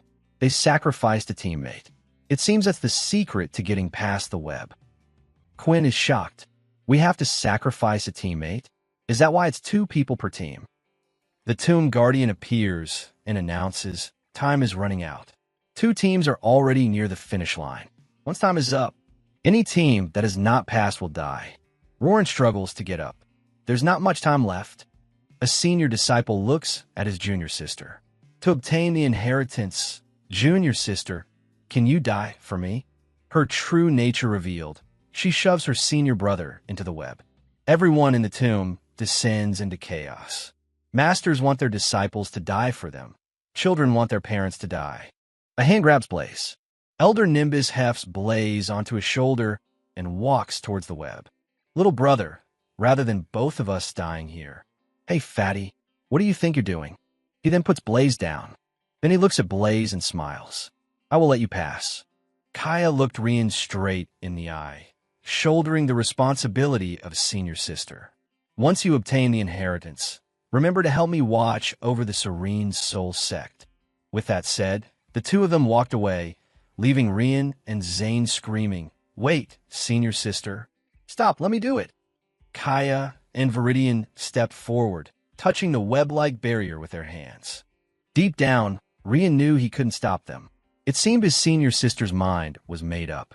Pulling out a strand of hair, Rian pleaded, Patriarch, you have to save them. If you don't, my senior sister will die. Rian, think for yourself. There must be a solution. You can't always rely on the Patriarch for everything. This time, I will not help you. Remember, you are a descendant of my Qin clan. Rian stared at the strand of hair. Patriarch, what other way could there possibly be now? Suddenly, Rian's eyes flashed as he remembered the scenes where his senior sister, along with Zane and Stout, had unleashed their techniques. At that moment, Rian's aura flared to life. I have a way. Rian shouted, Stout, senior sister, stop. I have a plan. There's no need for a sacrifice. As long as you and Stout are willing to cooperate, our 2 teams can definitely pass this trial. I swear it. Stout and Kaya turned back. Kid, why should I trust you? You're the enemy who specializes in killing me. Has Rian really thought of a way? Zane spoke up. Let's try it, Stout. He swore an oath. I don't think he's lying. Besides, what's with this act of you deciding to die for me? Are you trying to look cool? Worst case, we die and get reincarnated as brothers in the next life. Hearing Zane's words, Stout was pleased and changed his mind. All right, spit it out. How do we cooperate? Rian struggled to his feet. Thank you, everyone. Just follow my lead. First, my plan requires Stout to act as a defensive shield for me. At the same time, senior sister, you'll use your great sun divine body to set Stout on fire. Then, I'll enlarge my staff, and it will carry me and Stout charging toward the web. By the time we reach the web, the divine flames on Stout's body should be able to temporarily burn through it. Rian held up the shrunken staff. Before the monster can patch the hole, you must grab the other end of this wooden staff. After I get through the web, I'll enlarge the staff again to fling you to the finish line. But I'm heavily injured, so I can only get you close to the end. So, after you land, you must immediately activate your war god transformation, grab the other end of your staff, and when I shrink mine, you'll be pulled through since your end is anchored. And since a team only needs 1 person to reach the goal, as long as the 2 of us cross together, no one has to be sacrificed for the number 1 sect under heaven title. 30 seconds ago. Wait a minute. We're enemies. You're sending me to the finish line first. Do you really trust me to pull you across? Without a moment's hesitation at Zane's words, Rian answered directly. I trust you. Fighting you all that time, I feel like I've developed a strange kind of trust in you. If we survive this, I even want to accept you as my junior brother. Back in the present, with 20 seconds left in the trial, Zane gripped the staff. In your dreams, a pipsqueak like you wants to be my senior brother? It'd be more fitting if I took you as my disciple. As he spoke, Zane, holding the staff, shifted into his war god transformation. Get over here. On the other side, Rian gripped the shrinking staff, pulling himself through. The spirit tomb guardian appeared, announcing 10 seconds remaining. The sect leader was desperately running, his spiritual energy completely depleted. He couldn't fly anymore. He sensed something behind him. He was shocked. What is this? How'd they catch up so fast? Zane and Rian went all out. They couldn't unleash their war god power, so they sprinted towards the finish line. In this plan, the staff and us are like a food skewer strung together. As time counted down, both teams raced towards the goal. We can only win by working together, like a kebab. Only then can we pass this trial of fire and overcome this ordeal. The sect leader was running for his life, out of spirit energy. I can't let them pass me. The countdown was down to just 3 seconds. Kaya and Stout watched with intense anticipation. We can only trust each other. Rian and Zane shot forward like rockets. In the final moments, the sect leader saw the finish line right in front of him. But as he scrambled with all his might, Rian and Zane had already reached the goal before him. They made it. The two celebrated with a high five right in front of the sect leader. He had given it his all, but seeing the two of them at the finish line, he fell into utter despair. Just then, the Tomb Guardian announced, "Time's up. The second team to pass the trial has been decided. The trial is over. Now, I will bring the members of the two teams to the finish line." With a wave of his hand, he teleported Kaya and Stout over. Both were overjoyed, rushing to their teammates. "You really did it. You two are amazing. Awesome job, Rian. Since the second trial is complete, I invite the rest of you to become nutrients for this tomb." The sect leader was unreconciled. "My plan, how could it fail?" He shed a tear, his eyes vacant. Rian and Kaya were filled with confidence. "Next is the third trial. Whatever it is, let's finish it in one go." Zane and Stout felt the same. "It's a bit of a pain, but for the inheritance, I'll blow away anything in my path. I'll lend you a hand, too." The Tomb Guardian suddenly laughed. "Ha, you don't need to fight anymore. The inheritance you desire." All four of them listened with intense, nervous focus to the Tomb Guardian's words. "We, the 7 saints of the Spirit Tribe, will grant it to you directly." As he spoke, figures from the Spirit Tribe appeared. The 7 saints of the Spirit Tribe. Streams of blue energy flew towards Rian's group, merging into all 4 of them. The Spirit Tribe's inheritance. What? My previous injuries are healed. I suddenly have the strength of a first-grade Blade King. This is incredible. On the Patriarch's end, the system's voice rang out. "Congratulations, host. Your descendant has received the Spirit Tribe's inheritance. Trial 4 is complete. You have been rewarded with a cultivation boost." The Patriarch instantly advanced from the 7th rank, Dao Emperor Realm, to the 8th rank. "You have also received 1 lottery ticket. Do you wish to draw your prize?" Hearing this, the Patriarch was suspicious. How did the kids finish so quickly? "I have a bad feeling about this." Back with the 4, Rian exclaimed, "This is great. This trip to the tomb was worth it. Tomb Guardian, we have the inheritance. Please let us go now." But unexpectedly, they began to channel even more spirit energy into the 4 of them. Receiving too much energy, their bodies couldn't absorb it all, and they cried out in pain. "The inheritance is enough. Our bodies can't take any more. Stop. My Arhut body can't contain this kind of power. Are they trying to kill us by overloading us with energy?" Kaya and Rian couldn't take it anymore and collapsed. "Help! I'm going to die." The Tomb Guardian revealed a cunning smile, as if part of a different scheme. "Ha, this group is not bad. It's almost a success." Suddenly, a voice echoed from the sky. "Hey, old spirits, have you forgotten the iron law of survival from 100,000 years ago?" Hearing the voice, the Tomb Guardian pondered. "The first iron law from 100,000 years ago, what was it again?" He suddenly panicked. "I remember now. It's, you can provoke Chun Xian, but you cannot provoke Chun Xian's descendants." The Spirit Tribe members analyzed this. "Does this mean if you provoke Chun Xian, he might be afraid you'll come and kill him?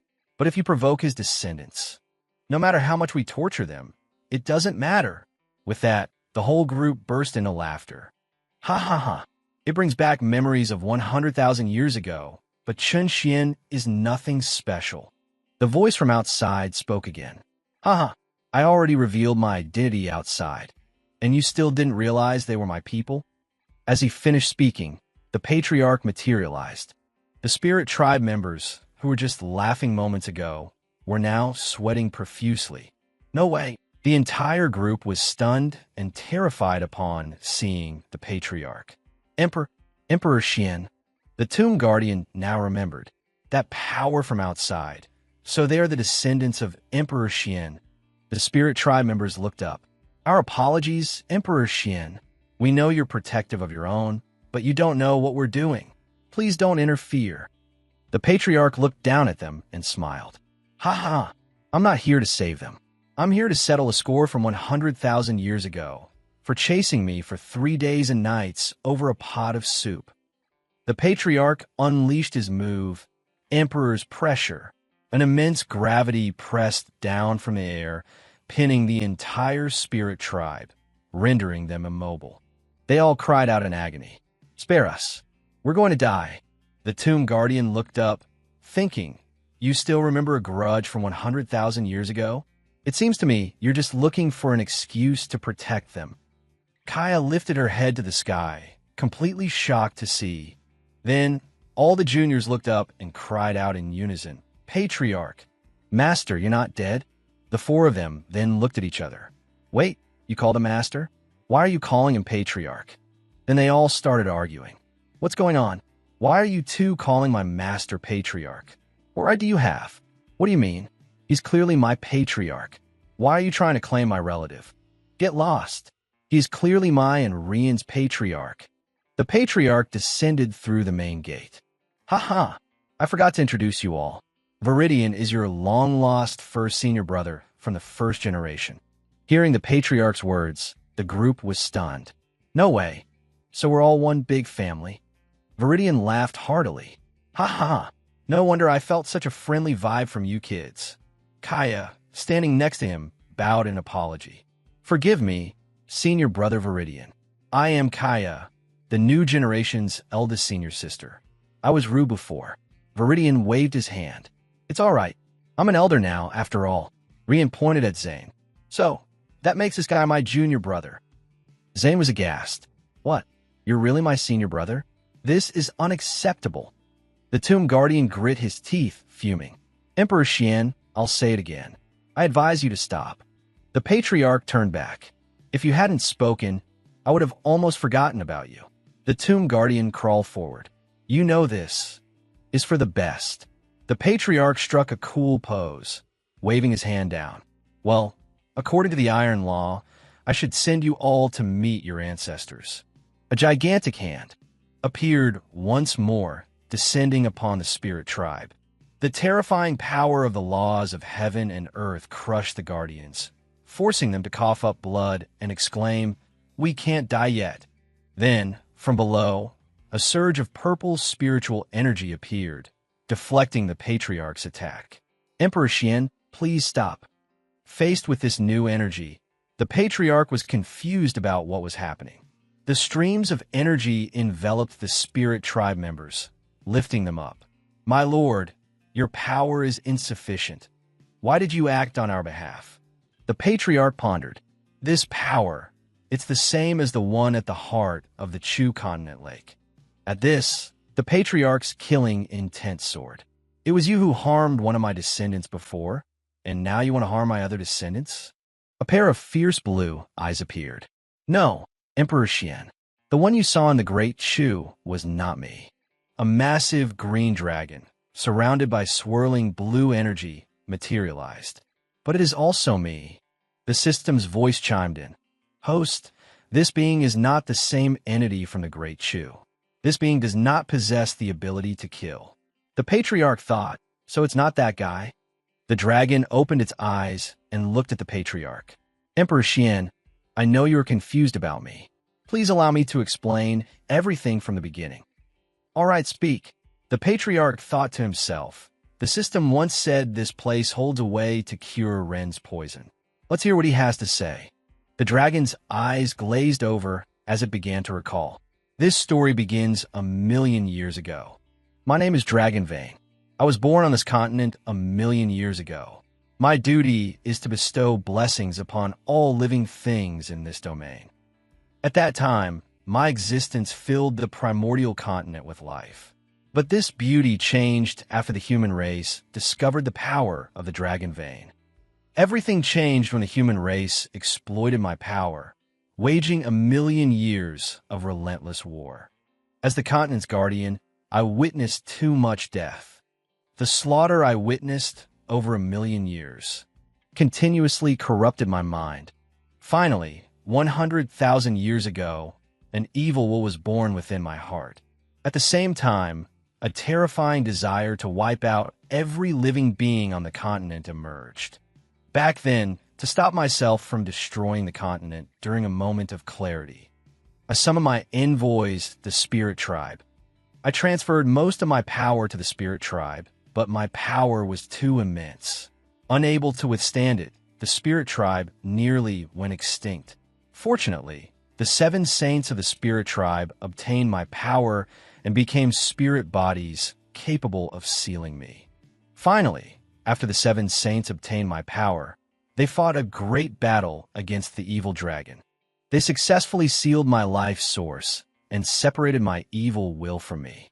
Having lost our life source, both myself and my evil will turned into stone statues, falling to the earth's core, and the great Chu rendered powerless. The continent's crisis was averted. I thought the continent would be at peace forever, but my mind is connected to the corrupted will, and some time ago, I could clearly feel it. The evil will has found a way to break its petrification seal. It is waiting for the new era to begin, at which point it will break free to destroy the continent. Now, the 7 saints of the Spirit Tribe are about to fade away, so I must find new people to seal the evil will. But you, Emperor Xian, have cut off my only chance of passing on the inheritance. The Tomb Guardian pointed an accusatory finger at Chun Xian. You have destroyed the only chance for the inheritance, which means you have doomed this continent. The Patriarch looked down, thinking, no wonder I couldn't defeat the evil will. It turns out that was the power of the dragon vein, which cultivators cannot fight against. The Patriarch gave a wry smile. It seems I've caused a huge disaster. Is there any way to fix this? I am willing to atone for my mistake. The dragon's eyes lit up. Now, the only way to stop the evil will from destroying the continent is to destroy my sealed life source before it does. That way, both the evil will and I will perish.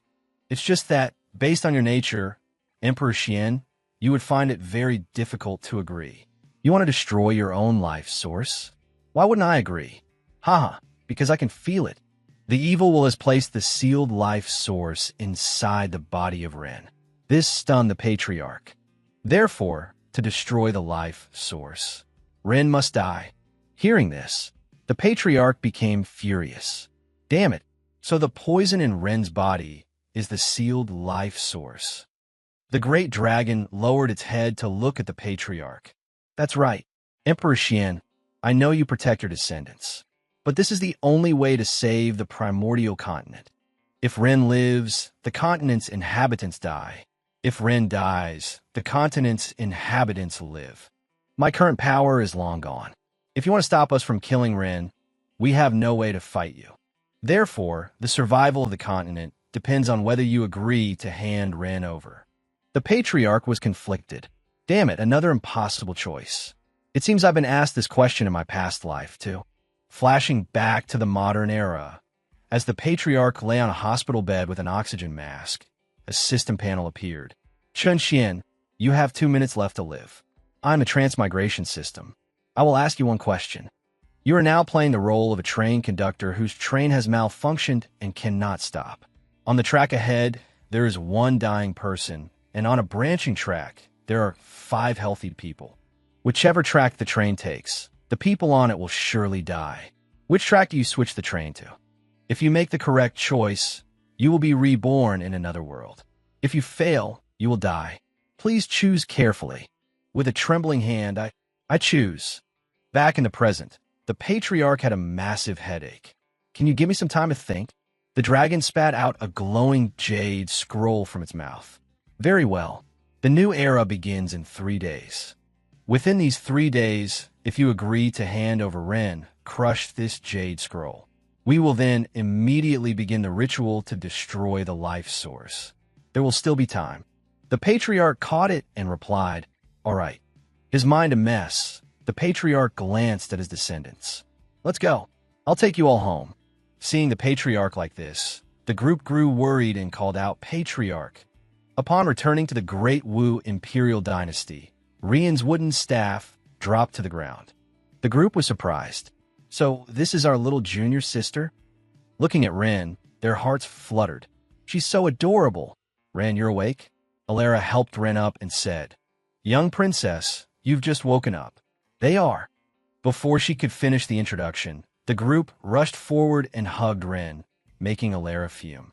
The patriarch opened the system panel and asked, "System, is there any other way to resolve the issue with Ren's body?" The system displayed, "Your descendant has completed Trial 4. Host has won an used lottery ticket. If the host can draw the reinforcement lottery prize, there might be a solution." The patriarch's face lit up. "That's right. If I can get an attack reinforcement, I can kill the evil will myself. Then Ren won't have to die." With that, the patriarch slammed the start button for the lottery. The needle on the machine spun rapidly. It hovered over the SSR tier item. Attack reinforcement gloves, capable of killing an enemy with a snap of the fingers. The patriarch was overjoyed. "Excellent. With this reinforcement, I can definitely." But unexpectedly, the needle stopped on the consolation prize. Defense reinforcement. Within your domain, you cannot be harmed. Surprise, old man. It made the patriarch spit in frustration. A domain. Only someone at the earthly sovereign realm can open one. What use is that to a Tao realm cultivator like me? The patriarch then sobered up and thought, "Does this mean I can only use force against the corrupted will? But if I'm not careful, everyone will die." Suddenly, the patriarch remembered something, and the system chimed in again. "Congratulations, host, for discovering a clue to unlock the 5th trial. Objective: save the descendant of Great Wu. Condition: host cannot directly intervene to help the descendants. Reward: one-time use of the battle domain." Meanwhile, the descendants were crying out, "Such an adorable little sister, and that spirit tribe wants to..." This left Ren confused about what was happening.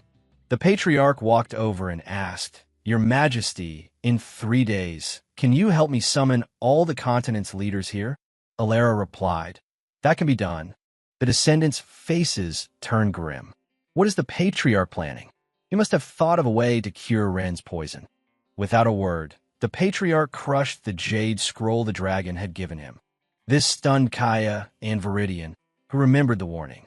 "Within 3 days, if you are willing to hand over Ren, crush this jade scroll." Rian and Zane were also extremely alarmed. The patriarch walked over and placed his hands on Ren's shoulders. "Ren, next, how about you let your senior brothers and sisters take you out to play?" Ren smiled brightly. "Thank you, patriarch." The 4 of them thought, could it be that the patriarch is also out of options? With the jade scroll crushed, over the next 3 days, the 7 saints arrive at the Great Wu Dynasty to construct the altar for the ritual of destruction. At the same time, the leaders of the continent's major powers were also summoned. During these 3 days, Ren happily played with Kaya. In the blink of an eye, 3 days passed, and the day of the ritual began. The patriarch and Alara stood watching the sun. "Great One, the leaders of all the major continents have arrived. They also know that the young Mistress Ren is about to sacrifice herself for the continent." "All right, I know," a voice said, approaching the patriarch. It was Ren. "Patriarch, the candy figurine you gave me was delicious." The patriarch walked over and patted Ren's head. "The patriarch will eat later.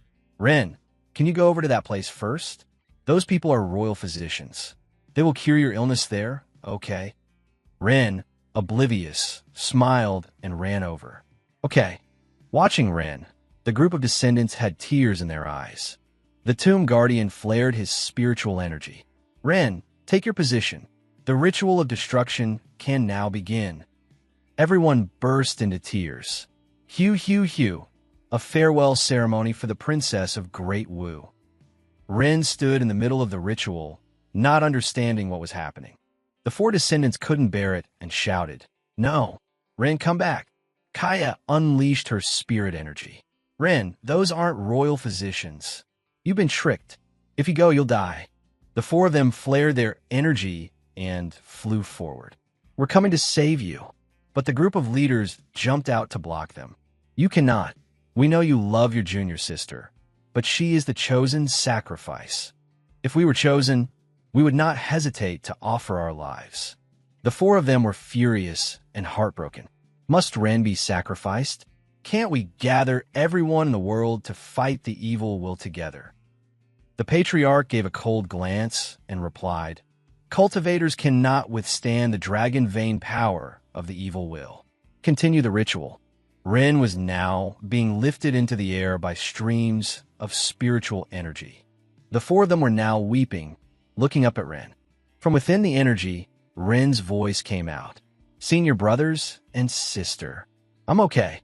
In truth, Ren had guessed that she would die today. Hearing those words, the four of them felt even more pain. "But I was born for the sake of the world. I die with no regrets." The tomb guardian unleashed all his energy. Breaking the seal, prepare to release the life source. "Even though every day was painful for me, I'm not afraid to die," Ren said. The life source began to emerge from within her. "Because these past few days, I got to meet the patriarch and my senior brothers and sisters. I finally got to rest for once. For the first time, I ate a sweet candy figurine. For the first time, I had someone to play with. Spirit lightning descend. Break the life source seal. Prepare to destroy Ren and the life source. Now, before I die, I've had so many wishes fulfilled. I'm very happy. But now I must say goodbye to everyone. Destructive lightning descend." The ritual began as bolts of lightning struck down at Ren. Kaya and the others shed tears, crying in despair. All the leaders smiled. "Ha ha, Ren is dead. The crisis is averted." Then, unexpectedly, a voice came from within the smoke. "Look at your happy faces. Who said the crisis is averted?" It turned out the patriarch had saved Ren, blocking the lightning bolts. "Thank you for breaking the seal for Ren. Now, I'll be keeping this life source." The four of them were now stunned. The patriarch saved Ren. The spirit tribe members flew up. "Chun Xian, are you insane? Quickly destroy the life source and Ren." The patriarch held the life source. The emergence of evil was due to the greed and slaughter of the human race. Why must Ren bear the burden alone? The leaders below grew angry. Emperor Xian, sacrificing Ren is because she was chosen. If it were us, we would accept it too. The patriarch held out the life source. "All right, since you're all so willing, then die together with Ren." Hearing this, everyone panicked. "What? Die together? Look at you hypocrites, standing on the sidelines, spouting righteous nonsense. Who doesn't know your true colors?" The patriarch then threw the life source sphere into the air. "So what right do you have to talk? You want to sacrifice Ren to save yourselves." With that, the patriarch sliced through the life source with one hand. The life source flew into the sky, split in two, and began to return to its original body. The tomb guardian cursed in anger. "Damn you, Chun Xian." At that moment, the ground began to tremble violently, sending rocks flying everywhere. The spirit tribe members flew up. "It's over. The seal is broken. The life source has returned. The evil will is about to emerge." A voice echoed from the sky. "Chun Xian, look at what you've done. One person against the world." The massive dragon from before appeared again. "You didn't know how to choose?" The patriarch, holding Ren, replied, "Don't worry. If I, Chun Xian, dare to release the evil will, then I am confident I can eliminate it." The dragon's eyes were now filled with anger. Do you think a mere cultivator can stand against the power of the dragon vein? It's utterly pointless. It let out a ferocious roar, commanding 7 saints of the spirit tribe. Now, only we can fight the corrupted will. We must be prepared to fight it to the death. Yes, my lord, the 7 saints replied. A loud laugh suddenly erupted. Ha ha, I just arrived, and I already hear you want to fight me to the death? From below, a surge of energy shot up, aimed directly at the dragon vein. Its eyes widened in shock. The 7 saints watched in horror. The stream of purple spiritual energy slammed directly into the dragon vein. The members of the spirit tribe were also caught in the blast and sent flying. After taking the hit, the dragon vein plummeted from the sky like a landslide. It opened its eyes to see the members of the 7 saints also falling before it. The voice in the sky continued to echo, "Oh, my brother. This one blow represents my raid from being sealed for 100,000 years." A cyclone of energy gathered in the sky. A black dragon with incredibly malevolent eyes appeared. Can you feel it? The 4 descendants looked up in shock. That's the evil will? It's huge. The dragon vein, very weak, asked 7 saints, "Can you still fight?" "It's no good." It then looked up at the evil will. "Pathetic. We planned to destroy you before you broke the seal. In the end, we fell into disarray and released you ourselves." The evil will's eyes glowed. "Don't blame yourselves. In truth, I couldn't have done anything. I was waiting for you to break the seal for me." The dragon vein was now furious. "What do you mean by that?" The evil will then roared. "When you sealed me back then, I was truly in despair. Your seal was too strong. I could never have broken it. But during the 100,000 years I was sealed, I happened to observe a strange phenomenon between heaven and earth. That was Emperor Xian. Over 100,000 years, I discovered that this Chun Xian is very interesting. For the sake of his descendants, he would do anything. So, I tried linking my sealed life source to the life of Chun Xian's descendant. That way, to save his descendant, Chun Xian would surely disregard everything and break the seal for me." The dragon vein looked up with vacant eyes. "So, when you tricked me into thinking you could break the seal yourself, that was a lie. From the very beginning, you were just using Chun Xian's descendant to set a trap." The evil will's aura surged with rage. "That's right, and I was right. Now, no one in this world can seal me again. I will realize the ideal I've buried for 100,000 years." With that, dozens of dragon-tail tentacles, cloaked in energy, began to ravage the land. The dragon vein looked up in horror. "It's over. The corrupted will has begun to destroy the continent. It wants to reset the continent. All life will die a horrible death." Seeing this, the group of leaders fled in terror. "We're doomed. We're all going to die. Run." The patriarch, still calmly holding Ren, said, "Run? Where can you possibly run to?" The patriarch walked over to the 4 descendants. "Ren's poison is cured. Take good care of her." Kaya asked, "Patriarch, what about you?" "I have to go teach this guy a lesson." With that, the patriarch shot like a rocket towards a corrupted will. Pouring all his spiritual energy into his fist, the patriarch unleashed a punch straight into the evil will's face. "You bastard! You dare to use me?" The 4 descendants witnessed the astonishing sight. The dragon vein looked up in surprise. Impossible!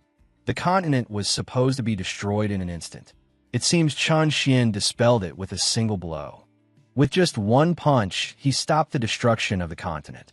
So this is the true power of Emperor Xian. The corrupted will's eyes were now incredibly ferocious, but its body was already regenerating. "Ha! Chun Xian, you did me a favor. Even though you're being disrespectful to me now, I don't want to kill you." It glared at the patriarch. "But I am very interested in giving you a little punishment. You love and protect your descendants very much, don't you? I will now attack you and your successors at the same time.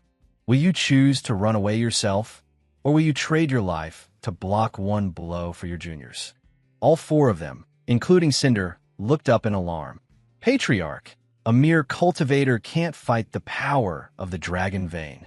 You have to run." The patriarch lowered his head, a cunning smile spreading across his face.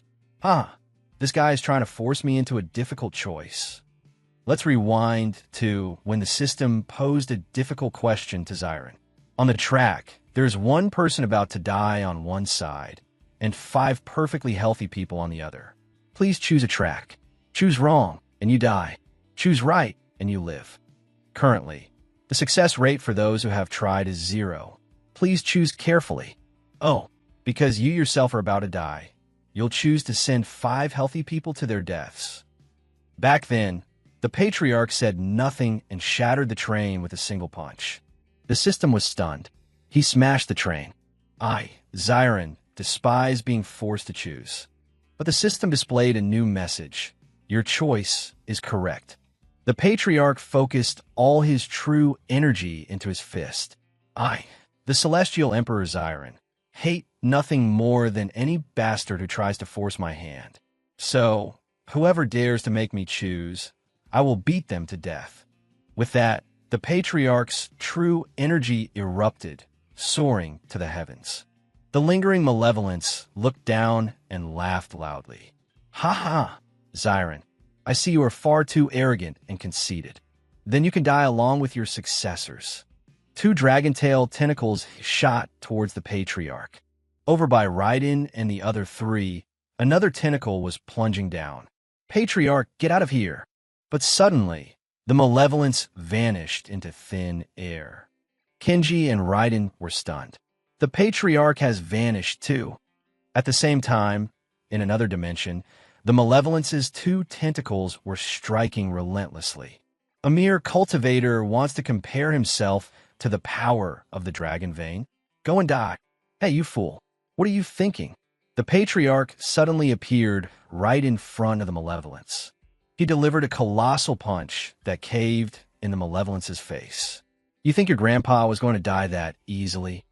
The malevolence crashed down, shaking the very ground. It lay there, sprawled out, its mind racing. What is this? Not only did he survive my attack, but he still has the power to fight back. And another strange thing, why are the people on the ground all gone? Hello, and welcome to my domain. Below, the system panel lit up. Because the host successfully detoxified his junior, Alara, you are rewarded with 1 use of the battle domain. This place was identical to the old world, but it was completely devoid of life. The malevolence, now regenerating, recognized it. A domain. That's something only an earthly sovereign should possess. You're just a Tao Emperor. How can you have one? The Patriarch stared at it. Who says a Tao Emperor can't have one? Are you discriminating against my cultivation level? Flashing back to when Xiren got the reward, he thought, this domain enhancement is useless unless I'm an earthly sovereign, and my cultivation isn't there yet. Does that mean I have to use that power to deal with the malevolence? But if I misuse it, everyone might die. Wait, Alara's mission rewards a domain. So, I just need to pretend to offer Alara up, let the spirit clan detoxify her, and I'll extract the life source. That way, I complete the mission and get the domain. If I add a defensive enhancement, then I can finally take on the malevolence. Back in the present, the malevolence was rising. Xiren, you must have some strange ancient treasure to create this domain. The Patriarch looked at it and said, that's right. Now, unless you kill me, you'll be trapped in my domain forever. As soon as he finished speaking, a tentacle shot forward and pierced through the Patriarch's body. How hard can it be to kill a Tao Emperor? I only kept you alive to undo my seal. But to its shock, the Patriarch reappeared right before its eyes. Oh, is that so? You dare mention using me again? The Patriarch unleashed an explosive blow right to its face. Struck by the blow, the malevolence thought, what's happening? He was clearly hit by my dragon vein power. But why isn't he dead? He's not even injured. With that thought, it exhaled a massive blast of true energy. The energy blast hit the Patriarch head-on. The malevolence gloated. This time, you're definitely dead, right? The Patriarch appeared before it once again. Not a chance, you stupid earthworm. The Patriarch then delivered another fatal kick to its shin. The malevolence was sent flying. How is he still not dead? Let's see you handle this. It began gathering true energy in its mouth. Then it fired thousands of tentacles. They shot straight towards where the patriarch was standing. After pouring all its energy into that attack, the malevolence was breathless, panting like a dog. This time, let's see if you're dead now. The ridiculously resilient patriarch appeared yet again. You short brainworm, don't you get it? I'm immortal in this domain. The patriarch pinned one side of the malevolence's face and pummeled it senseless, then kicked it for good measure. After the assault, he stood still, as if waiting for a counterattack. In the world outside, everyone stared in confusion at the ruins. What happened? Why did Xiren and the malevolence disappear? Are they both dead? The dragon vein spoke with a weak body. No, the malevolence is still alive. I can feel that they are both fighting, but it seems the malevolence is being pushed to the brink of insanity. It's fighting Xiren with everything it has. The crowd panicked. What? A mere cultivator can push the mighty dragon vein to madness? Impossible. Cinder and the other three lit up with joy. Could it be that the patriarch has found a solution? I told you we had to believe in him. Inside the domain, the world was a wasteland of ashes, formed by the malevolence's fallen body. It lay there, panting heavily. Even as the power of the dragon vein, I admit I cannot kill you. But without the power of an earthly sovereign, you can't possibly kill me either. My dragon vein lifespan is infinite. I can wait. I just need to outlast your lifespan, and then I can get out. The patriarch's demeanor turned cold. You're right. With my current power as a Tao Emperor, I really can't kill you. The malevolence opened its mouth as if to swallow him whole. What's wrong, Celestial Emperor Xiren? Are you starting to get scared? I don't mind playing with you for another 100,000 years. The patriarch replied softly.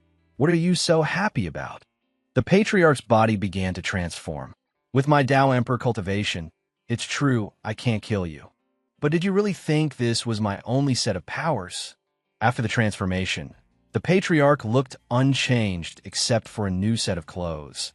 But his power had increased 1,000-fold.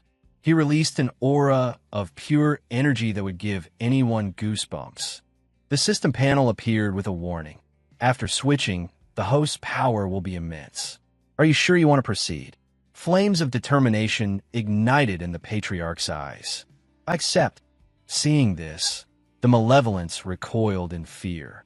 How did Xiren's spiritual energy suddenly increase so dramatically? Beneath the moon, a beam of spiritual energy shot out like a missile. It soared through the atmosphere into the void of space. Then it struck the malevolence directly in the face, shocking it.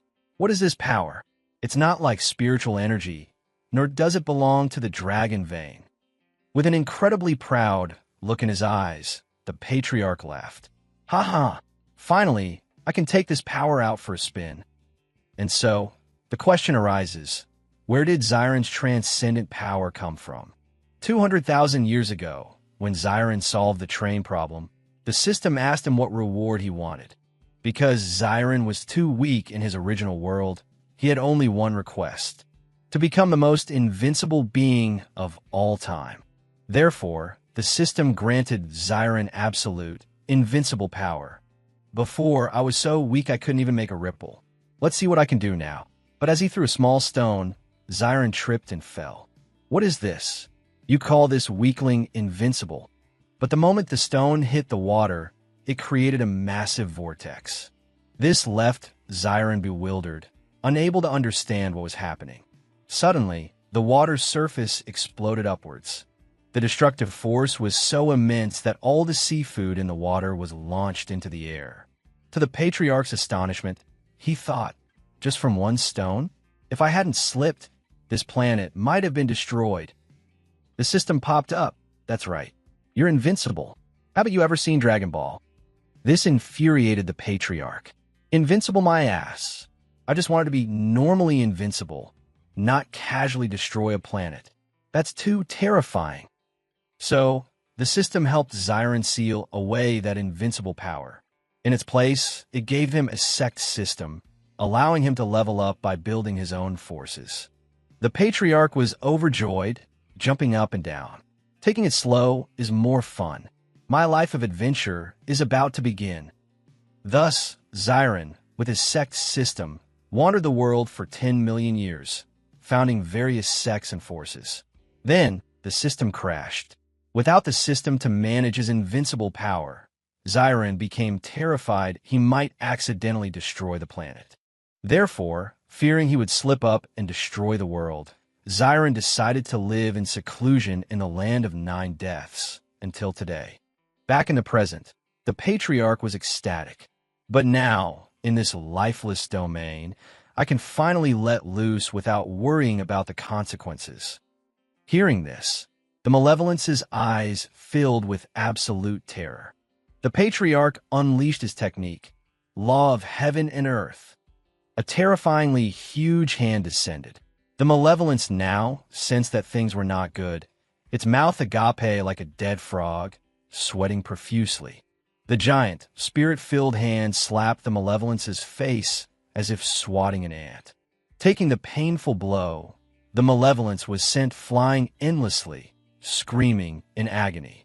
With just one loving slap from the Patriarch, the Malevolence was knocked clear into outer space. It turned its head, unable to believe that such power could exist in the world. The Patriarch, unwilling to let it go, flew up after it. We're just getting started. Another loving, but slightly gentler, slap descended, hitting it squarely in the face with a smack that could be heard back on the planet. Taking the fatal blow, it flew for thousands of kilometers, shattering nearby planets as it passed. Turning its head, it searched for the Patriarch. What is this power? Even my dragon vein has no strength to resist it. From below, the Patriarch appeared, flying up with a gigantic, fiery hand. Don't be scared. I've only released a mere 1/1,000,000th of my power. With an incredibly charming look, the Patriarch smiled and said, I want to play a little longer. I want to see what this power is capable of. I'm begging you, please don't die and ruin my fun. The Malevolence looked at the loving hand and thought, you want to use me to test your strength? Then it panicked. No, this is too terrifying. This is not the power of a Tao Emperor. If this continues, I will definitely die. Then a thought struck it. Wait, the dragon vein is the power of the great Earth, equivalent to the power of a planet. With so many Earth elements around, maybe I can... And with that, the Malevolence began absorbing all the surrounding Earth elements. The Patriarch was still charging towards it like a galloping horse, confused about its plan. Suddenly, a voice rang out. Sit in. This made the Patriarch stop in his tracks to watch. I never expected you to force me to consume almost all of my life force. I had to forcibly absorb the planetary power of the great Earth around me. Now I have obtained cosmic-level power. What can you do to me now? At this moment, the Malevolence had absorbed all the great Earth's power. Its body had also transformed into a different shape, from a dragon into a carp. Seeing the idiotic dragon turn itself into a carp left the Patriarch completely dumbfounded. Back on the planet below, the dragon vein could sense everything in the Malevolence's consciousness. Xiren has taken the Malevolence to some kind of domain. Unless Xiren dies, the Malevolence cannot escape. This left everyone bewildered. The 4 juniors were overjoyed. As expected of the Patriarch, he has sealed the Malevolence away. This is great.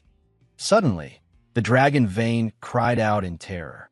No, I can also sense that the Malevolence has absorbed planetary power and become an invincible being beyond comprehension. Xiren will surely die this time. Hearing this, the 4 juniors' joy turned to shock. What? The group of enemy leaders became furious. Damn it, did Xiren provoke the Malevolence? Then, the leaders leaped forward, plotting to kill the Patriarch's 4 juniors. Seeing this, Master Fenris created a defensive barrier. Everyone, be careful. Protect Ilera. In the world of the domain, the Malevolence now had terrifying eyes and teeth. Xiren, thank you for allowing me to obtain this cosmic-level power. The malevolence then unleashed a colossal beam of true energy. The beam of spiritual energy seemed to want to swallow the tiny patriarch whole. It said, "Now let's see how you can possibly defeat me." The patriarch's eyes locked onto the beam of energy. Then he flew forward, using his own body to block the massive blast of spiritual energy. But it was too powerful, pushing the patriarch down onto the moon. A huge explosion in space gouged out a piece of the moon, which is why the moon is now crescent-shaped. The malevolence flew down to see if the patriarch was dead. "Xiren, you can no longer defeat me. Instead of being tortured by me in this domain," it gnashed its sharp teeth, looking down at the moon. "Why don't you let me out to destroy the great continent?" The patriarch, completely unscathed, said, "So you just got a little bigger and you think I can't beat you anymore? Looking at you just reminds me of a friend of mine. Coincidentally, he just came to visit me. In the 200,000 years I've been in this world, I've never seen his complete form." The malevolence looked at the patriarch with horrifying eyes. "Didn't you say that in this domain world, there are only the two of us?" The patriarch stood up, dusting off his clothes. "That's right. He doesn't count as a living being. He is everywhere." The patriarch looked straight into the malevolence's terrified eyes without a hint of fear. "In fact, he's already right in front of you." Hearing this, the malevolence's eyes darted around, searching. "You say he's here? Where?" Then it looked up at the atmosphere, where a beam of light was shining down. It saw streams of light shining down on the small planet from the clouds, but unexpectedly, a figure like a bodhisattva with tens of thousands of arms appeared, leaving it utterly dumbfounded. Before it could recover, the tens of thousands of arms descended, some punching, some chopping. What appeared was 1,000-armed Guanyin, radiating a brilliant halo, standing before the tiny malevolence. It looked up, unable to believe its eyes. "What is this? When did it appear? And why do I have the urge to kneel?" The patriarch looked at the trembling malevolence and laughed loudly. "Ha ha ha! To be able to meet him is your honor." The malevolence now looked up, so scared its soul was about to fly out of its body. The Guanyin raised its hand. It looked as if it was about to deliver a blow that would scatter its soul to the winds, never to return to its body. After all, this was the symbol of invincibility. Before, the malevolence had looked down on all living beings, viewing the human race as mere weeds. But this was the first time it had to look up at someone. And even in death, it would never understand how Xiren possessed such power. At the crucial moment before its death, it still didn't know where it went wrong. That's right. Who in their right mind would understand? Who could have guessed that a Tao Emperor was actually the most invincible expert in the universe? Perhaps if the malevolence wanted to blame something, it could only blame itself for forgetting the #1 rule of survival in this universe. That is, you can provoke Xiren, but you must never provoke Xiren's juniors. That is the first law of the universe. At the same time, the Celestial Emperor Xiren had never feared anyone. The only thing he feared was himself. At this moment, the patriarch looked up, sweating in terror. "Oh my God, a single slap destroyed an entire universe. After I get back, I should never use this power again, even if it kills me." Outside, in the real world, the patriarch's 4 juniors were struggling to fend off the attacks of the enemy leaders. "Xiren must be dead. If we kill them, we can prove our loyalty to Lord Malevolence," the leaders attacked frantically. "Charge! Kill them all!" Master Fenris used his defensive abilities to protect Ilera, while Raiden and the other 2 fought back. Raiden was at his limit. "This is bad. These guys are all leader-level experts. I can't hold out much longer." Cinder was furious. "The spirit child inside my body is trying to kill me." Behind them, Master Fenris said, "I can't sleep. I'm about to collapse too." Kenji, beside them, continuously encouraged them. "We have to hold on until the patriarch returns from his difficult battle." A mockingbird landed on a finger, and a voice said, "Nonsense. The patriarch wasn't in a difficult battle at all. The patriarch had returned completely unscathed. The Patriarch has already dealt with the malevolence very easily. Hearing the Patriarch's words, the group of leaders was stunned.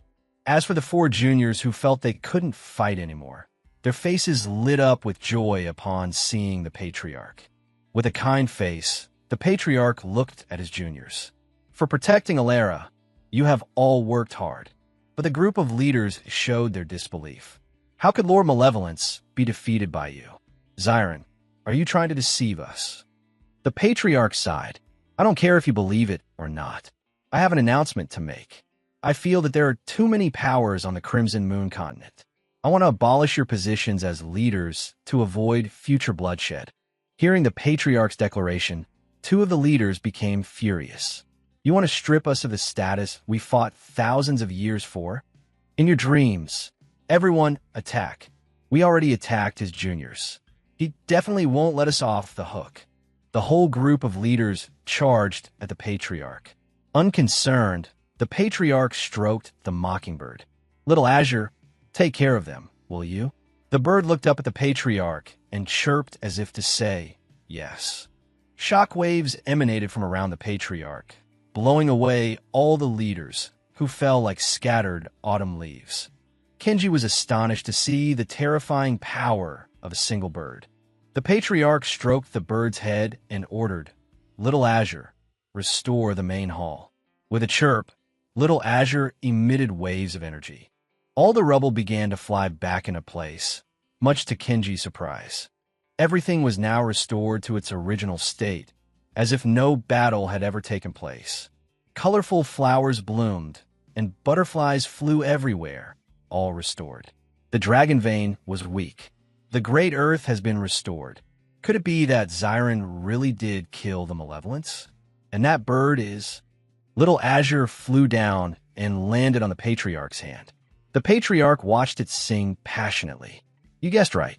I just used the life source of a certain something to revive the spirit bird. Hearing the Patriarch confirm its thoughts, the dragon vein was horrified. The people of the Seven Saint Spirit clan were also shocked. What? He really killed the malevolence. At this moment, Alara also opened her sparkling eyes and looked at the sky. Sitting up, Alara rubbed her eyes as if she had just woken from a nap. The Patriarch walked over and handed the bird to Alara. The power of the dragon vein is gone. From now on, you don't have to fight anymore. From this day forward, you are free. Holding the bird, Alara looked at it. Is this a dream? Little Azure is back. With that, Alara was overjoyed. Thank you, everyone. Thank you, Patriarch. Master Fenris and the others were amazed. Was that the malevolence? With this kind of protection, he's invincible. The Patriarch walked over to his four juniors to give instructions. Now that I've eliminated the leaders of these forces, Fenris, listen up. From now on, Raiden is the king of the Eastern Domain. Cinder, you will be the king of the Western Domain. Kenji, you will preside as the king of the Southern Domain. And Fenris, you will be the king of the Extreme North. You all must govern your domains well. Do not let war and chaos allow the next malevolence to appear. Hearing the Patriarch's instructions, the four of them looked very cool and replied, Yes, we understand, Patriarch. The system panel now appeared. Congratulations, host, for completing Trial 6. You have earned the right to go to the next continent. Do you wish to proceed? The Patriarch stepped forward and said, Let's go. Then he led his juniors away. It's time to go for a walk. The planet Xiren was on was massive, with many continents separated by vast distances. The next continent was the Beast Continent, tens of thousands of miles away. As soon as they flew to a new location, the system chimed in. Host, this is the outer ring of the Beast Continent, Prosper City, built by the human race. The Patriarch looked down. So, this is where my new junior is? Not bad. At least it's not some poor, desolate place. But the system added a reminder. However, after its glory faded, it has now become poor and difficult. This filled the Patriarch with disappointment. In a poor alley of the lower city district, as soon as the Patriarch landed, a chicken flew onto his head and pooped on him. Why do my juniors always end up in situations like this? The locals were gossiping. Hurry up. Up ahead, there's a beautiful young lady looking for a live-in husband. In front of the patriarch was the bustling Tang Xian restaurant. The patriarch wondered aloud. Tang Xian restaurant? Could my new junior be here? Unexpectedly, the system chimed in. Correct. From inside, a voice that surprised the patriarch called out. Since everyone is here, I'll be direct. Today, it doesn't matter who you are. No betrothal gifts are needed, as long as you are willing to marry into my Gongsun family. She was Lady Xian of the Gongsun clan. I will repay you with my body and will absolutely not go back on my word. Hearing those words, the crowd of men was mesmerized, all fighting for the chance. The patriarch stood to one side, completely dejected. This is my junior? Why is she so easy? A hairy foot stepped into view. It made the patriarch and the entire crowd turn to look. A fat man appeared. He was from the prestigious Yu family, named Jianyu. He laughed and said, For the sake of the next generation of my Yu family, I have come to marry you. His subordinates started shouting, Everyone make way. Young Master Jianyu of the Yu family has arrived. Xian was terrified. My apologies, everyone, because Jianyu wants to force me to marry him today. Once the Yu family marries me, this restaurant will belong to them. Therefore, I wanted to find a husband first to keep the restaurant. Let's get out of here. The Yu family is a major clan in this commoner's alley. You want us to risk our lives against the Yu family for a restaurant? Are you insane? Xian's parents came to persuade her. Our family has waited for 10 million years, and the patriarch has not appeared. Just marry into the Yu family, so we can put an end to this meaningless restaurant. Hearing someone mention him, the patriarch thought, Oh, the Gongsun family. It seems they are the descendants of my junior, Little Gongsun.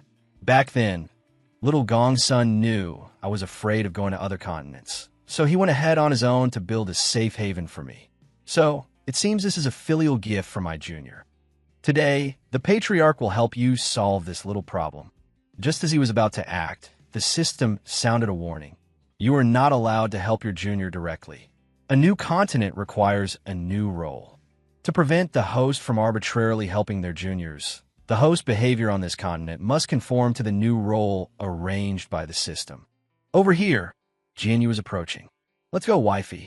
With me here, no one else will dare to marry you. Today, you will bear my child. Xian panicked as he got closer.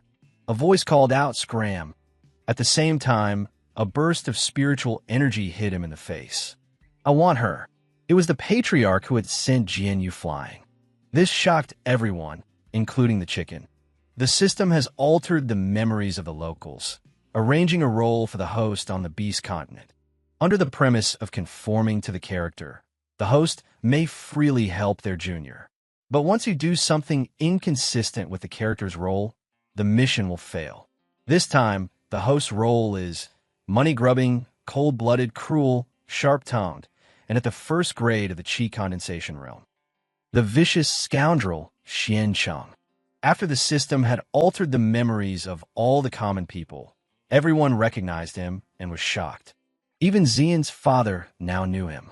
That man, Xian Cheng, would do anything for money. Marrying into our family, we'd be better off marrying her to the Yu family. The system issued a mission, marry into the Gongsun family. Reward for completion, 1 low-level item card. Completing missions accumulates mission points. Enough points can be exchanged for an invincible planet card, which will allow the host to use their invincible power without destroying the planet. Seeing this, the patriarch thought, so if I do enough missions, I can use my invincible power freely later on? Interesting. Xian looked at the patriarch. Xian Sheng, for the sake of the restaurant, I can accept you, as long as you're not afraid of the Yu family's revenge. Hearing this, Xian's mother yelled, Are you crazy? Marrying this kind of trash will only get us all killed. Xian turned to her mother and explained, To keep the restaurant and wait for the patriarch to arrive, our Gongsun family must protect it at any cost. The patriarch stood before Xian and said, I'm not afraid of revenge. If you agree, then I'm officially your husband. The system immediately announced, Mission marry into the Gongsun family complete. Mission points accumulated. 1. New mission: protect the Tang Xian restaurant. At this moment, Jian Yu was being helped up by his subordinates. Xian Cheng, you dare to hit me? Because Xiren had suppressed his cultivation to the Qi condensation realm, Jian Yu wasn't killed instantly. As soon as he stood up, he ordered his men, "Go cripple him for me. I wanted to watch me and Xian make a baby." Hearing this, two subordinates stepped forward. Xian Cheng is just a first-grade Qi condensation scrub. This piece of trash can finally die. Seeing this, Xian stood up to protect him. Xian Cheng, I only need your status as my live-in husband. If you stay here, the Yu family will kill you. Go quickly. The patriarch embraced Xian. There's nothing to fear. I have married into the Gongsun family. From now on, the Tang Xian restaurant is my territory. Anyone who dares to cause trouble on my turf, I will kill them. After saying that, the patriarch flew into the air. He unleashed his spiritual energy, striking the subordinates and the fat man. Jian Yu was hit by the patriarch's attack and immediately coughed up blood and died. His subordinates were also sent flying for dozens of kilometers. After delivering the blow, to Xian's amazement, the patriarch said, "There, that feels much better." Xian's parents were horrified. Xian Cheng killed Jian Yu. I can't believe it. This is the power of Xian Cheng. After all the subordinates and the source of the trouble, Jian Yu were all dead after a single move. The patriarch turned and glanced at them. "Father-in-law, mother-in-law, it's all right now. I will protect the restaurant, and I will protect you." Xian's parents burst into tears. "Damn you. You dared to kill someone from the Yu family. If you can protect us, I'll kowtow to you." The patriarch, holding a fan, said, "Kowtow? Father-in-law, mother-in-law, if that's what you want, then I'm excited." Outside, a voice suddenly boomed. "Who killed my son?" This made Xian's parents jump in terror. A corpulent man appeared, radiating pure fury. "The Dullard clan is famous for protecting its own, and yet you dared to kill my son." He was the father of Draven Dullard, Gideon Dullard himself. "The Dullard clan swears we will not let this rest." Suri and his parents clung to each other, sobbing uncontrollably. "It's over. That's Gideon Dullard, a master of the Qi refining realm. Our entire family is going to be wiped out." He flew before the Ancestor, his killing intent soaring. "Xian Cheng, you're the one who did this, aren't you? I want you dead." The Ancestor simply raised his hand and slapped the Qi refining master right across the face. With just a single slap, the man was sent flying. His soul flew to the heavens as he dropped dead on the spot, to everyone's utter astonishment. Gideon Dullard was killed with a single slap. Looking behind them, another colossal footstep appeared. The whole family came to die together. First the father, now Draven Dullard's grandfather has arrived. What trash from who knows where dares to kill my descendant? Seeing the fury of Draven's grandfather, Suri and his family paled in terror.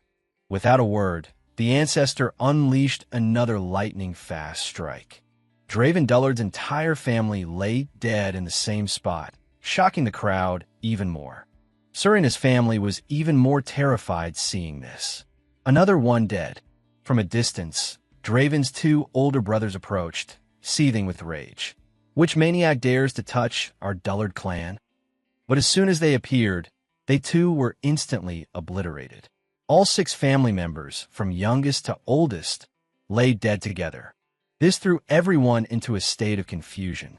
Since when was Xian Cheng's first stage Qi refining realm this powerful? As everyone reeled from the shock, a voice echoed out.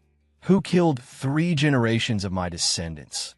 I must wipe out the Dullard clan, otherwise they will never stop seeking revenge." Everyone turned towards a voice, gaping in awe. This was the great ancestor of the Dullard clan, Malachi. Suri and his parents were now more terrified than ever. It's the old patriarch of the Dullard clan. Legend says his cultivation has reached the peak of the Qi refining realm. Xian Cheng is surely dead this time. Just then, the system panel appeared. "Host, if a first stage Qi refining cultivator fights against a peak stage master, it will severely violate the character's persona. The mission will result in failure. Hearing this, the ancestor pondered. I have to conform to the character's persona, right? What are you planning now? At that moment, the Dullard clan's patriarch flew over with furious eyes. Xian Cheng, I will take your life.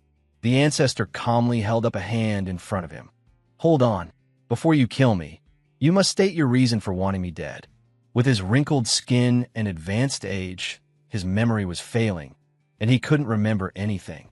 He landed and replied, because you, Xian Cheng, killed my family.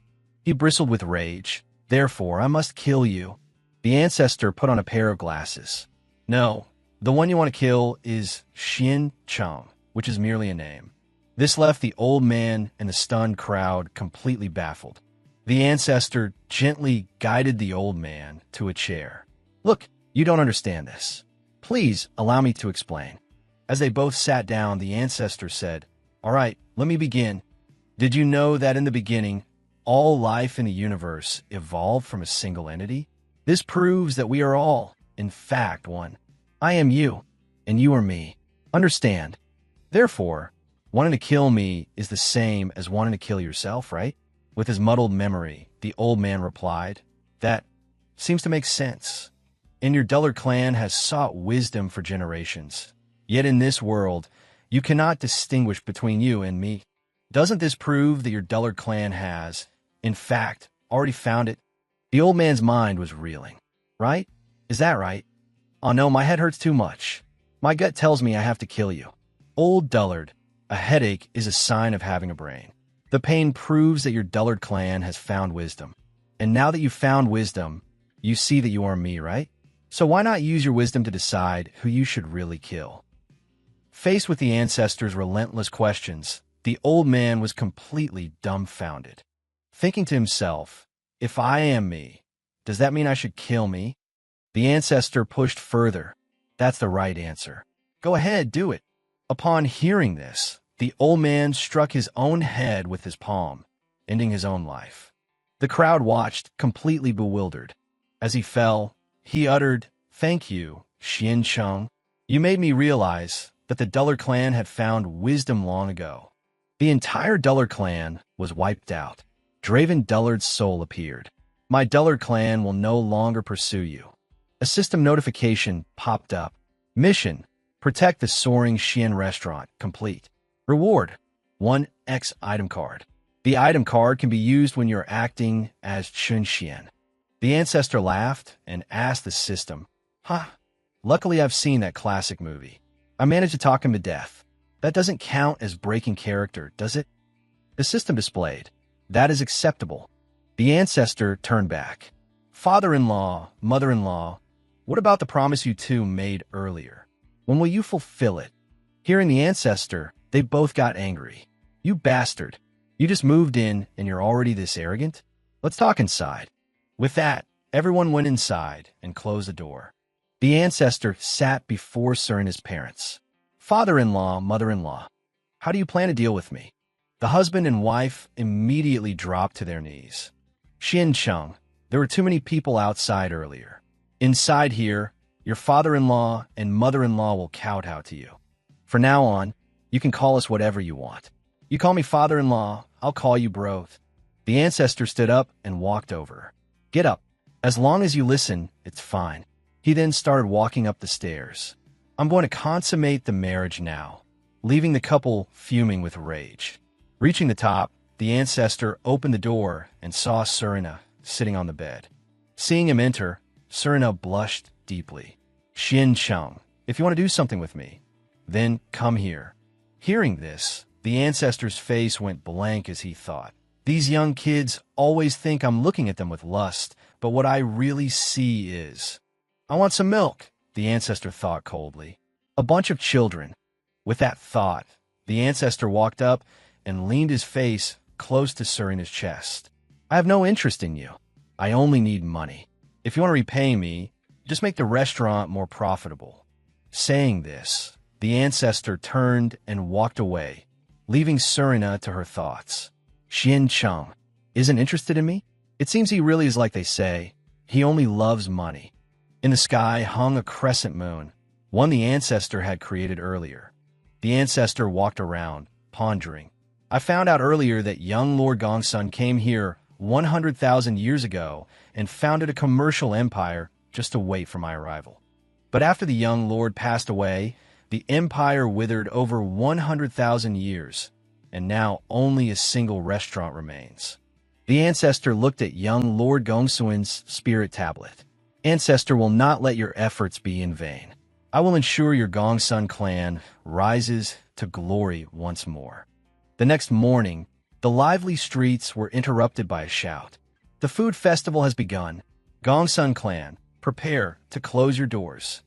The Ancestor, just waking up, was irritated. Damn it, I was sleeping soundly. Who's screaming for us to shut down so early in the morning? Serna walked out, looking beautiful. It's the former chef of our soaring Xian restaurant. We always treated him well, but now he's become our direct competitor. Opposite the soaring Xian restaurant was a bustling inn, packed with customers. A fat chef appeared. Ha, my shop is swarming like ants. I've stolen all your customers. Prepare to die. The Ancestor and Serena stood outside, watching. So, our chef started his own business. That's right. He controls the supply chain, making it impossible for us to buy ingredients. The chef laughed gleefully. Today is the food festival, and every customer has a victory ticket to recommend a restaurant. Any shop that doesn't receive a ticket will lose its suppliers and reputation. If our restaurant doesn't get any tickets, we'll face closure. The system displayed a new mission. Help the soaring Xian restaurant survive the food festival. Reward: 3x character persona correction batons. Hearing the mission, the Ancestors started to move. Today, our restaurant must open for business. The Ancestor thought for a moment and said to the system, I want to use the item card. A man named Tian Shui appeared. He was a first-class food critic. As he walked up, a sign caught his eye. Soaring Xian restaurant. We only sell white rice. The man, Tian Shui, stormed into the restaurant angrily. Insolence! How dare you open a restaurant that only sells white rice? This is an insult to the food festival. Sir and his parents saw him and panicked. We're doomed. It's a food critic. Food critics have immense influence among diners. If he gives us a bad review, we won't be able to stay open today. A hand held out a bowl of rice. Please, sir, don't be angry. Try a bite first. He laughed loudly. Who hasn't eaten rice before? I wouldn't eat a single grain, even if I were dying. Without another word, the Ancestor shoved the entire bowl of rice into the man's mouth. With his mouth stuffed full, he was forced to swallow, unable to speak. The old couple was shocked by the Ancestor's action. Are you insane? How dare you disrespect a food critic? If he gives a bad review, our lives are over. Serena, standing beside them, was also horrified. Xiansheng, what are you doing? The critic finally swallowed. If you actually shoved that disgusting bowl of rice down my noble esophagus. After swallowing the rice, his face lit up with pleasure, giving multiple thumbs up. Delicious. My body is overflowing with vitality. I've never had such amazing rice in my life, he roared in ecstasy. What's more, I feel like I've had a breakthrough. This ordinary bowl of rice actually allowed me to break through. What kind of incredible dish is this? Truly astonishing. The Ancestor held the steaming bowl of rice. I just used a small item card to add a single drop of divine jade nectar. That's all. The critic then pulled out 2 recommendation tickets. To Serena's amazement, he said, This is perfectly cooked white rice. My victory tickets go to you. He stepped outside and shouted, Everyone, go eat at the soaring Xian restaurant. You might have a breakthrough. I stake my reputation on it. The crowd eating at the rival chefs heard the critic's words. They instantly dropped everything and stampeded over to the soaring Xian restaurant, mouths watering. We can get a breakthrough just by eating rice. I have to try this. People swarmed the tables, eagerly devouring the white rice. Soon, everyone was praising it. My body feels stronger. I've broken through. Here's my recommendation ticket. Hundreds of tickets were handed over, and the old couple joyfully accepted them. Serena, holding a stack of tickets, turned to ask, Xiansheng, did you do something to this rice?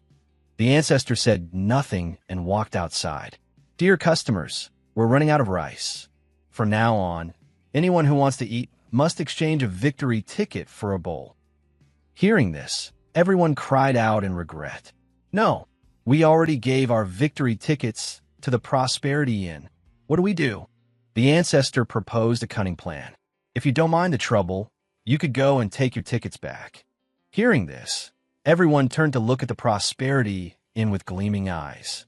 The rival chef was counting his tickets when he froze, seeing the crowd staring at him. And then, the inevitable happened. Though nothing was seen, the sounds of a beatdown were heard. Thump, whack, pow. After the commotion, everyone had reclaimed their recommendation tickets and left, leaving the chef and his inn in a complete mess. Just like that, the Soaring Xian restaurant eliminated its rival and became the most famous eatery in the Pauper's Lane Food Festival.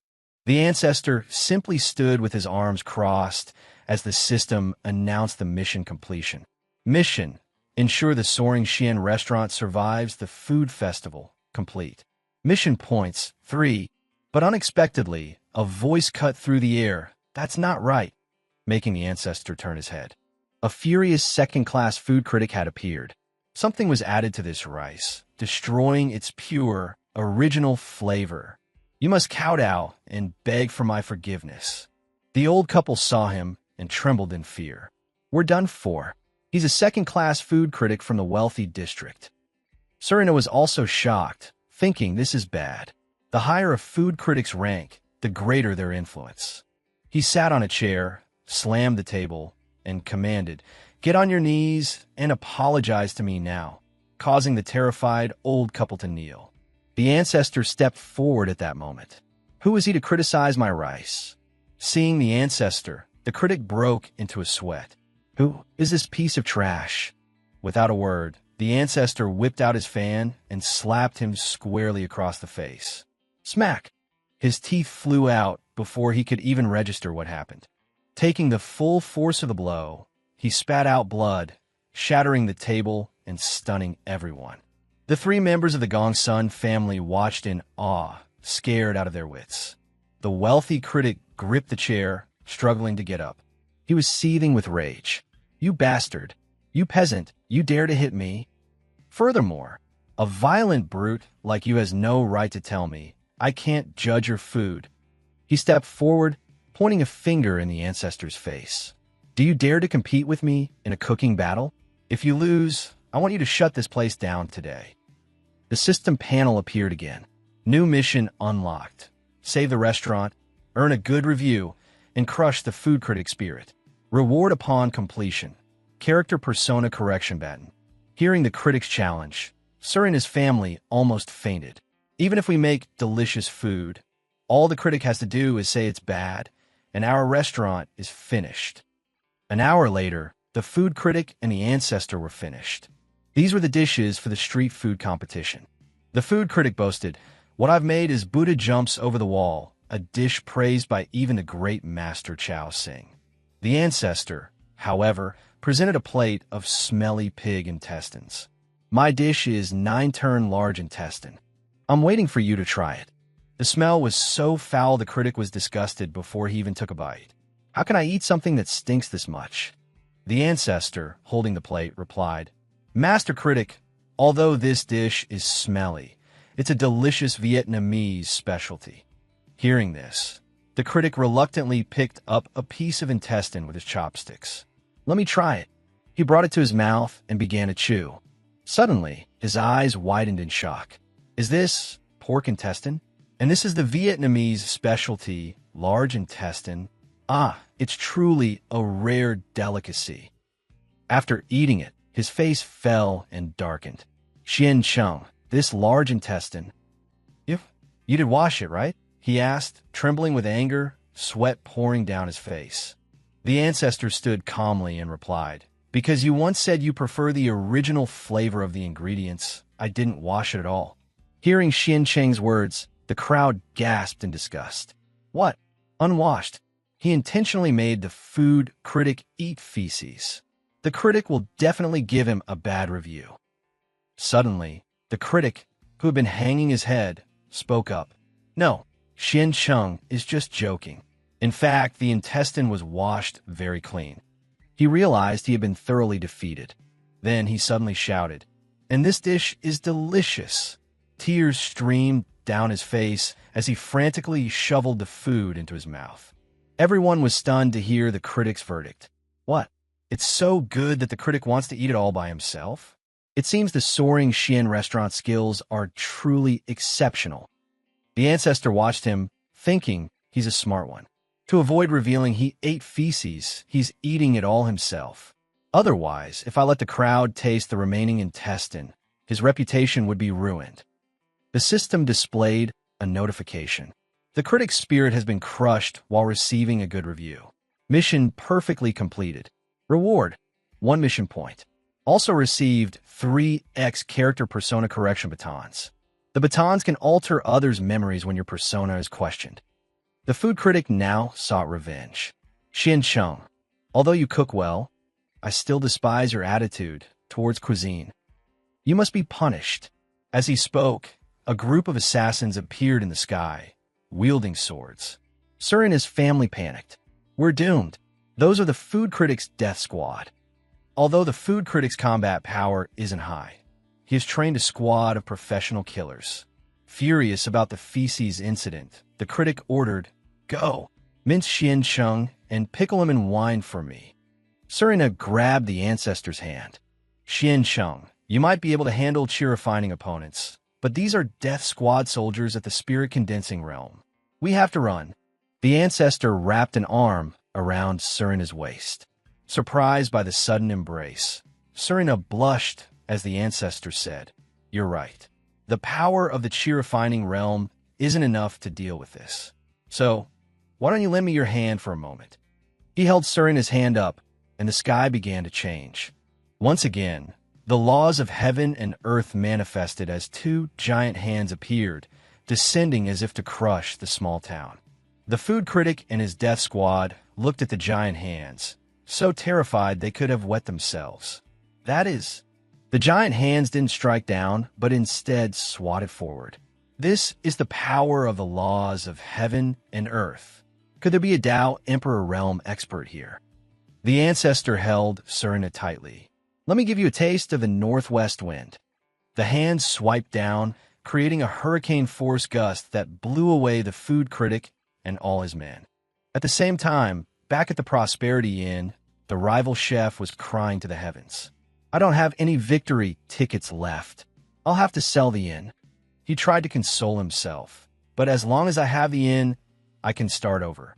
Just then, the horrific wind swept the death squad into the Prosperity Inn. As he was comforting himself, the entire inn was caught in the gale and blown away completely. "Huh? What's going on? Where did mine go?" Serena, in the ancestor's arms, was amazed. "Xian Cheng, is this your power?" The system's voice rang out. "Warning, host persona is being compromised. Mission may fail." The ancestor immediately took out the character persona correction baton. Holding the baton high, a blinding light suddenly flashed. "All of you forget what you just saw.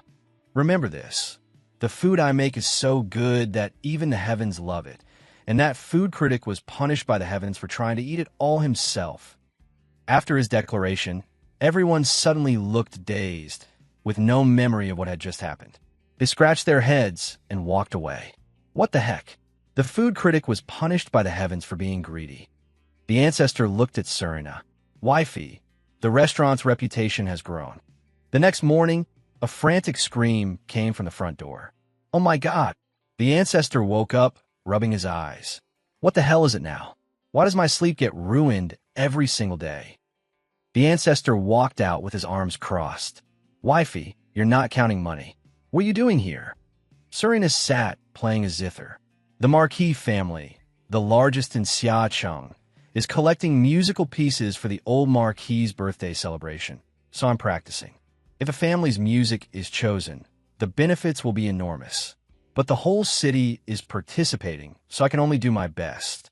The ancestor listened to Serena's playing and thought, "What is this music? It sounds like I'm being punched in the ears. It's terrible." The ancestor walked over and took the zither. "Wifey, This musical piece can help make money, right? Let me help you. Serena looked at the ancestor and smiled. Don't mess around, Xian Cheng. The birthday celebration is almost here. I don't have time for you to fool around. But the ancestor ignored her, sat down, and began to sing. I once struggled to escape this vast world. Hearing the ancestor sing, Serena's expression changed. It's so beautiful. The ancestor continued to sing, and I once feared the dreams within it. Serena thought to herself, Xian Cheng singing is not only elegant and moving, but the lyrics and imagery are also incredibly beautiful. She looked at the ancestor with sparkling eyes. What an amazing piece of music, and I've never heard it before. And is Xian Cheng's song about me? I too once wanted to see what this world was like, and wanted to meet the great ancestor just once. But I don't know if the ancestor still exists today. Perhaps meeting him is just a distant dream. Just then, the ancestor finished his song.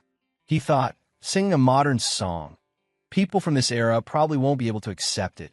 But the entire Gongsun family was moved to tears. So beautiful. That was truly a magnificent song.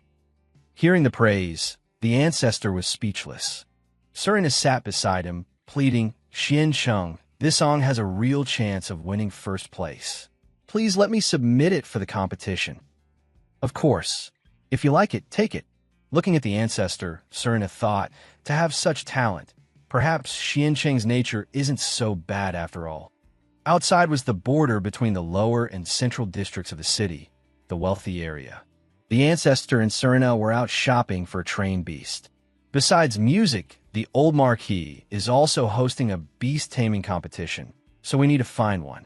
Any family that can achieve a good reputation in the beast taming competition can bring great fame and benefits to their clan.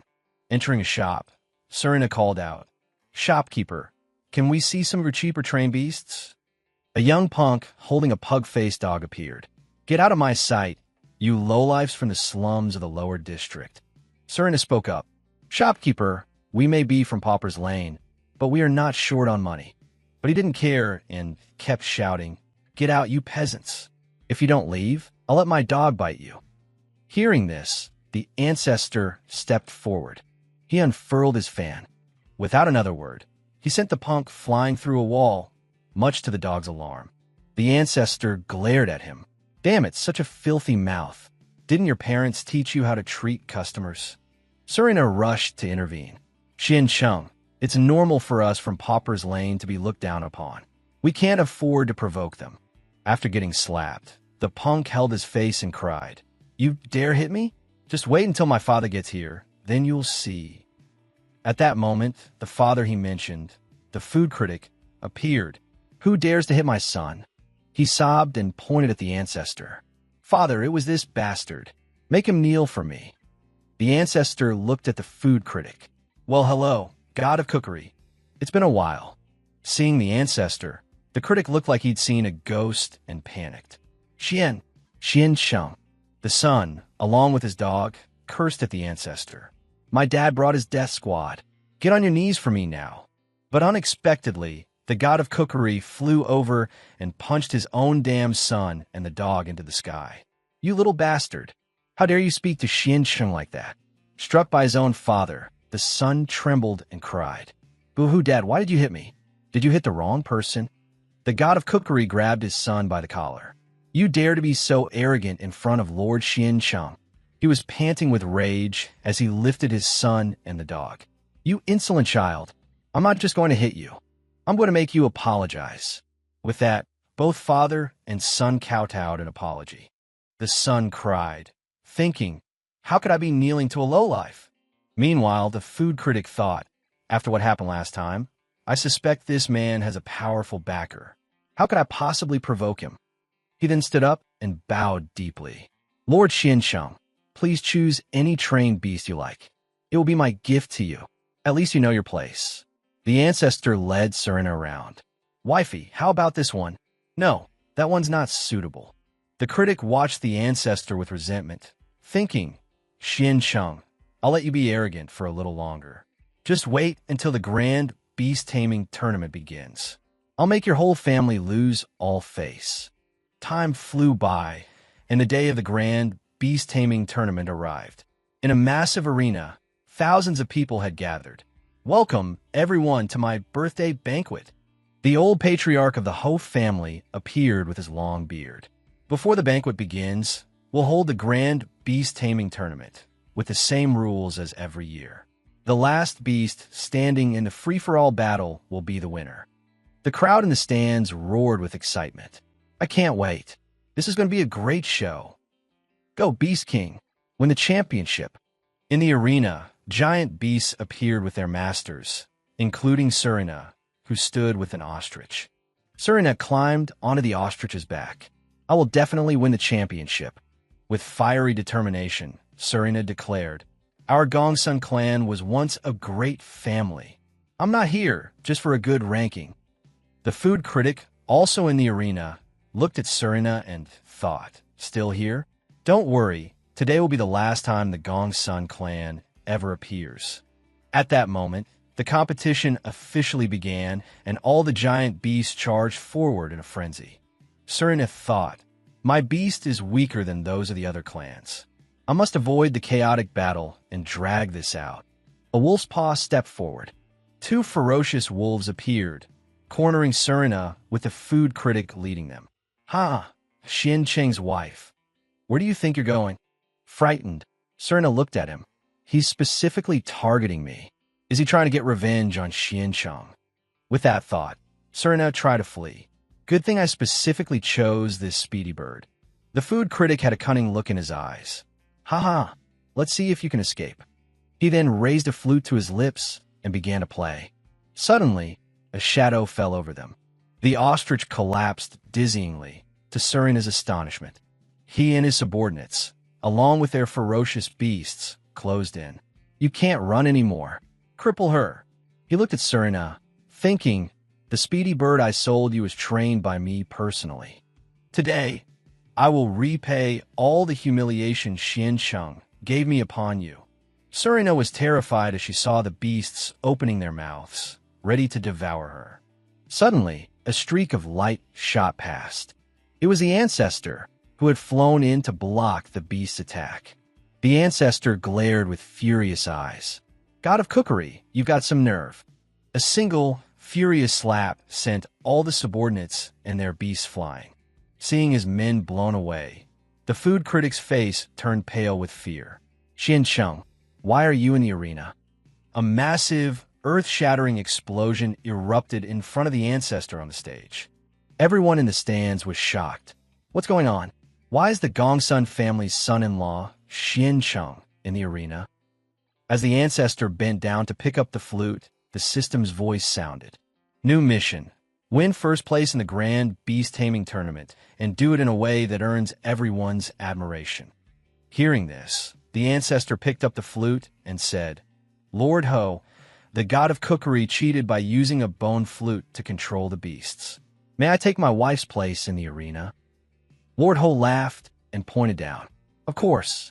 As for the god of cookery who dared to cheat at my banquet, drag him away. The Ancestor took Surina's hand. Wifey, go rest for now. Looking at the Ancestor, Surina replied, Can you do this? Everyone's cultivation level in this arena is higher than yours. With immense determination, the Ancestor said, Don't worry. I will make the Gongsun clan shine once more. Suddenly, a giant ape appeared before him. It roared and slammed the ground, shaking the entire arena. Facing the Ancestor now were three ancestors of the Dullard clan.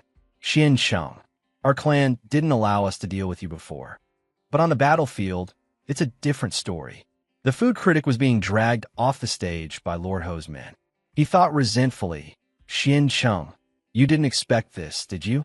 I have allies I contacted beforehand. Surina watched from below, her face filled with worry as she saw the Ancestor in danger. An ancestor of the Dullard clan charged forward with a pack of apes. You defeated so many of our Dullard clan members. But in the face of a powerful enemy, the people of the Dullard clan will never surrender. Surina and the crowd below were stunned. The three ancestors of the Dullard clan are on the stage. But unexpectedly, The Ancestor unleashed a move that left a perfect handprint embedded in the arena floor. So, are you ready to surrender now? The three gorilla-like beasts, along with the three ancestors of the Mu clan, were all sleeping like logs. Down in the arena, the gourmet and a crowd of people stared up, their jaws hanging open in shock. Without his beasts, how could Jet even fight? The patriarch played dumb, thinking to himself, do I even need beasts to deal with them? Then he looked at the chaotic brawl on the arena floor and yelled, "Hey, this is boring. I'm in a hurry, so all of you come at me at once." Hearing his shout, all the fighters and their beasts turned their heads. Who was this arrogant fool? Did he have a death wish? A whole mob of fighters and their beasts surged toward the patriarch like a tidal wave. You just killed one measly lizard and you think we're pushovers? Seeing this, the gourmet broke into a wide, joyous grin. An army this size can definitely crush Jet. The patriarch clicked his tongue at the approaching horde. You think bringing a pack of pets is enough to scare me? With a sharp snap of his fingers, a colossal foot slammed down, shattering the arena floor.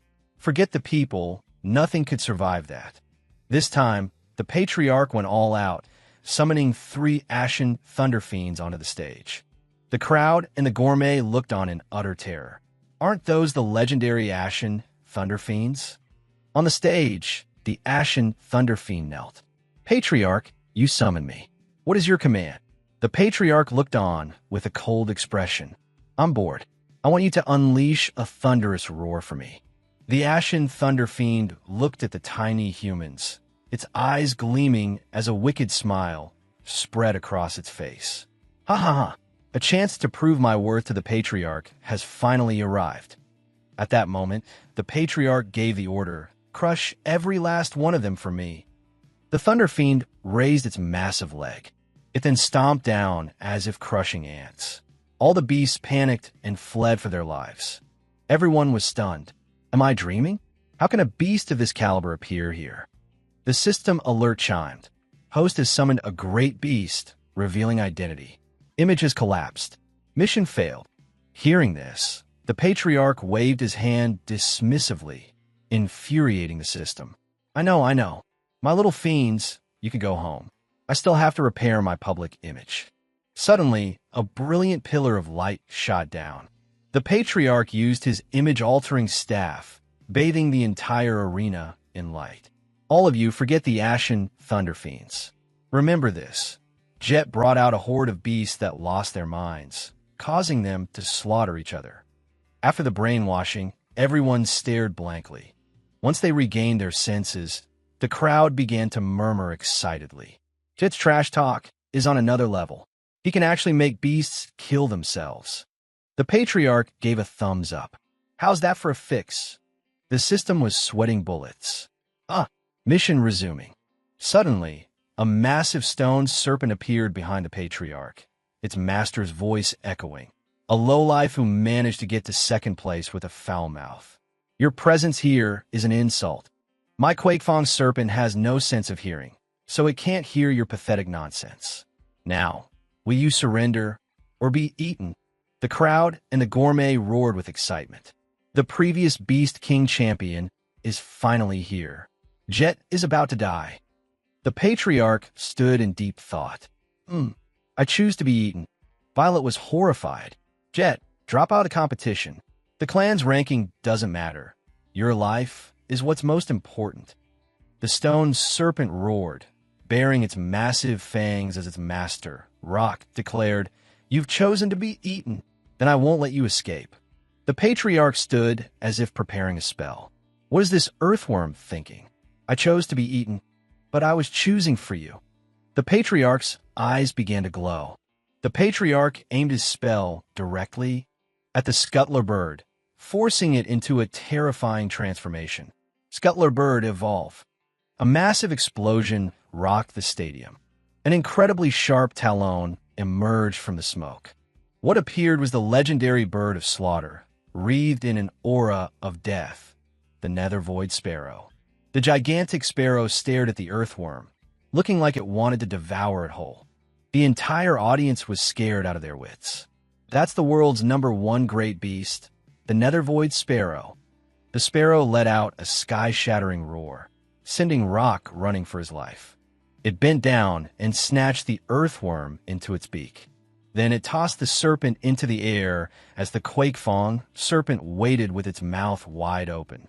It all happened in a flash. After swallowing them both, the sparrow flapped its wings as if it was still hungry. The gourmet thought in terror. The Beast King was swallowed in a single gulp. The patriarch then canceled his spell. "All right, Scuttler Bird, you can change back now." Reverting to its original form, the clueless Scuttler Bird stood blankly beneath a giant footprint. From below the stage, Violet wondered, so a Scuttler Bird can evolve into a Nethervoid Sparrow? Did we manage to buy a supreme-grade Scuttler Bird? The gourmet, filled with regret, shouted, "Jet, give me back that Scuttler Bird. I sold it by mistake. What you bought is the treasure of my shop." Then he thought to himself, "You fool. You got a treasure and decided to show it off. You can't blame me for taking it back." The patriarch ignored him and bowed. "Lord Ho, today is your grand birthday, and my Sun Clan came unprepared. Please accept this Scuttler Bird as a birthday gift." This made the gourmet so angry he coughed up blood. "What? You're giving away a Scuttler Bird like that, as a mere gift?" Lord Ho, seated above, laughed heartily. "Ha ha ha. The Sun Clan is too kind. From this day forward, the Sun Clan is the greatest friend of the Ho clan." Hearing this, everyone teared up. So admirable. The Sun Clan has become best friends with the Ho clan. But the gourmet was crying from regret. "Damn you, Jet. If you couldn't keep it, why not just destroy it? How can I dare ask for it back from Lord Ho now?" From the stands, the crowd roared, "Jet! Jet!" At that moment, the patriarch thought to himself, in reality, there was no evolution. I just used a moment nobody was paying attention to swap the Scuttler Bird with the sparrow. The patriarch approached Lord Ho and asked, "Lord Ho, does this mean my Sun Clan has taken first place in the beast taming competition?" Lord Ho stood up and declared, "Yes. In this competition, the Sun Clan is the rightful first-place winner." After the announcement, they both turned to the roaring crowd, chanting, "Jet, the Beast King! Jet, the Beast King!" The patriarch looked at Violet and waved. "My dear wife, the Sun Clan is once again in the spotlight." Violet was so moved that tears streamed down her face. "Thank you, my husband." Just then, the system panel lit up. Host has made the Sun Clan shine once again, rewarding Host with 5 mission points and an image upgrade. Your image sensitivity has been lowered. As long as you don't do anything too outrageous, your identity will not be suspected. Jet's image is now updated to First Rank Condensation Realm Expert of the Lower District. The patriarch thought to himself, "Oh, my cultivation level has been upgraded. Now I can act more freely." Lord Ho stepped forward to announce, "The grand tournament has concluded. Next is the moment everyone has been waiting for, the musical offering." However, the person chosen for this year's offering is a bit of a surprise. The gourmet was determined to get revenge. "For this musical piece, I paid a high price to have the previous 10 champions compose it. I will definitely be chosen this time." On the stage, fireworks lit up the sky. And now, for the 10 chosen genius composers. The gourmet and the champion he hired walked out arrogantly. "Haha, thank you for yielding. I'm just going up on stage to receive my award. It's so tiring being chosen again. What a bore." But surprise, Lord Ho pointed towards the patriarch. "That's right. Jet of the Sun Clan has won the musical offering competition. Let us congratulate Jet for winning the championship during this birthday banquet." The patriarch clasped his hands and bowed, thanking everyone. Meanwhile, the gourmet and the champion he had invited were slapped in the face by Lord Ho's announcement. Crying and screaming, he yelled, "Lord Ho, Jet is just a brute. How could he possibly know how to compose music? Are you covering for him because of that Scuttler Bird?" Hearing this, the crowd started shouting along with him. "That's right. You don't have to be so obvious with your return gift." "Exactly. I stayed up for nights composing. I even invited a great composer." Isn't this just playing us for fools? Thinking Lord Ho was showing favoritism, the crowd started throwing rotten tomatoes onto the stage. Lord Ho's face darkened as he was hit by a rotten tomato. Everyone, I did not choose Jet because of the scuttler bird. This was decided long ago. We chose this piece fairly. Jet, be bold and perform. The crowd continued to curse and spit. Get off the stage, Jet, you disgusting briber. The gourmet, however, was smug. Jet, you please Lord Ho, but you've offended the entire city. With no customers left, you've sealed your own fate. A melody began to play. The patriarch sat calmly, singing, I once struggled to escape this vast world, lost in a dream. Upon hearing the patriarch sing, everyone was taken aback. The melodious music moved everyone to their core. Wait, what is this? It sounds amazing. Why am I so moved? The gourmet's face was full of disbelief. It's actually good, and completely different from any song I've ever heard. This song gave the listener a sense of heroic spirit, yet carried a feeling of hope within. The regret it expressed revealed an endless expanse. It was, without a doubt, a masterpiece. After finishing his song, the patriarch stopped. Turning to the audience, he asked, My dear elders and countrymen, what did you think? The entire stadium was silent. No one applauded. Violet looked at the crowd and asked, Why isn't anyone speaking? Does this mean no one liked it? Suddenly, a man stepped forward and asked, Is the song over? The young man wept bitterly. After hearing that, I feel like I've missed out on a love of 10,000 years, with no time left to repent. And what I heard in that music was the regret of unfulfilled dreams. As for me, a humble commoner, why wouldn't I want to become a great composer? Suddenly, the entire stadium erupted in cheers. This song is beautiful. At this moment, we feel like we're about to explode. The patriarch looked down. Thank you. If you all like it, I will play and sing for you at the Soaring Dragon Diner in the future. Everyone went wild. We can hear it at the Soaring Dragon Diner? Let's form a fan club. We'll eat there every day from now on. Violet sighed in relief. That's great. It seems everyone really likes it. The gourmet leaped onto the stage, pointing at the patriarch. Jet, your song may be good, but you didn't compose it. Lord Ho, I suspect this song was stolen by Jet. You once said that anyone who steals another's work must be exiled from Skywata City. Violet and the crowd were shocked. What? Could Jet have really plagiarized the music? Hearing this, Lord Ho said sternly, Jet, those are the rules. If this song isn't yours, tell me clearly now, and I can explain it to everyone. The patriarch crossed his arms nonchalantly. My lord, it's no problem. If you suspect I didn't write it, I'll just compose another one right now. Hearing the patriarch's words, the gourmet turned to him as if giving an order. But if you can't create something as good as the last one, then you are a fraud. The patriarch took out an enormous zither. Fine, I will compose a new song as a gift for my wife. The patriarch began to strum the zither. He then sang, Two little lizards playing and biting. One lost its tail in a fight. The melodious music filled the stadium, captivating everyone. The patriarch continued to play and sing calmly. The lizard's father, sad and weary, called them over to reattach it. The gourmet was entranced. Even though I hate Jet, this song is truly a masterpiece. He became lost in the music, imagining himself running through a forest, following the notes. He witnessed a love that had waited 1,000 years. It touched his heart, which had been locked away for so long.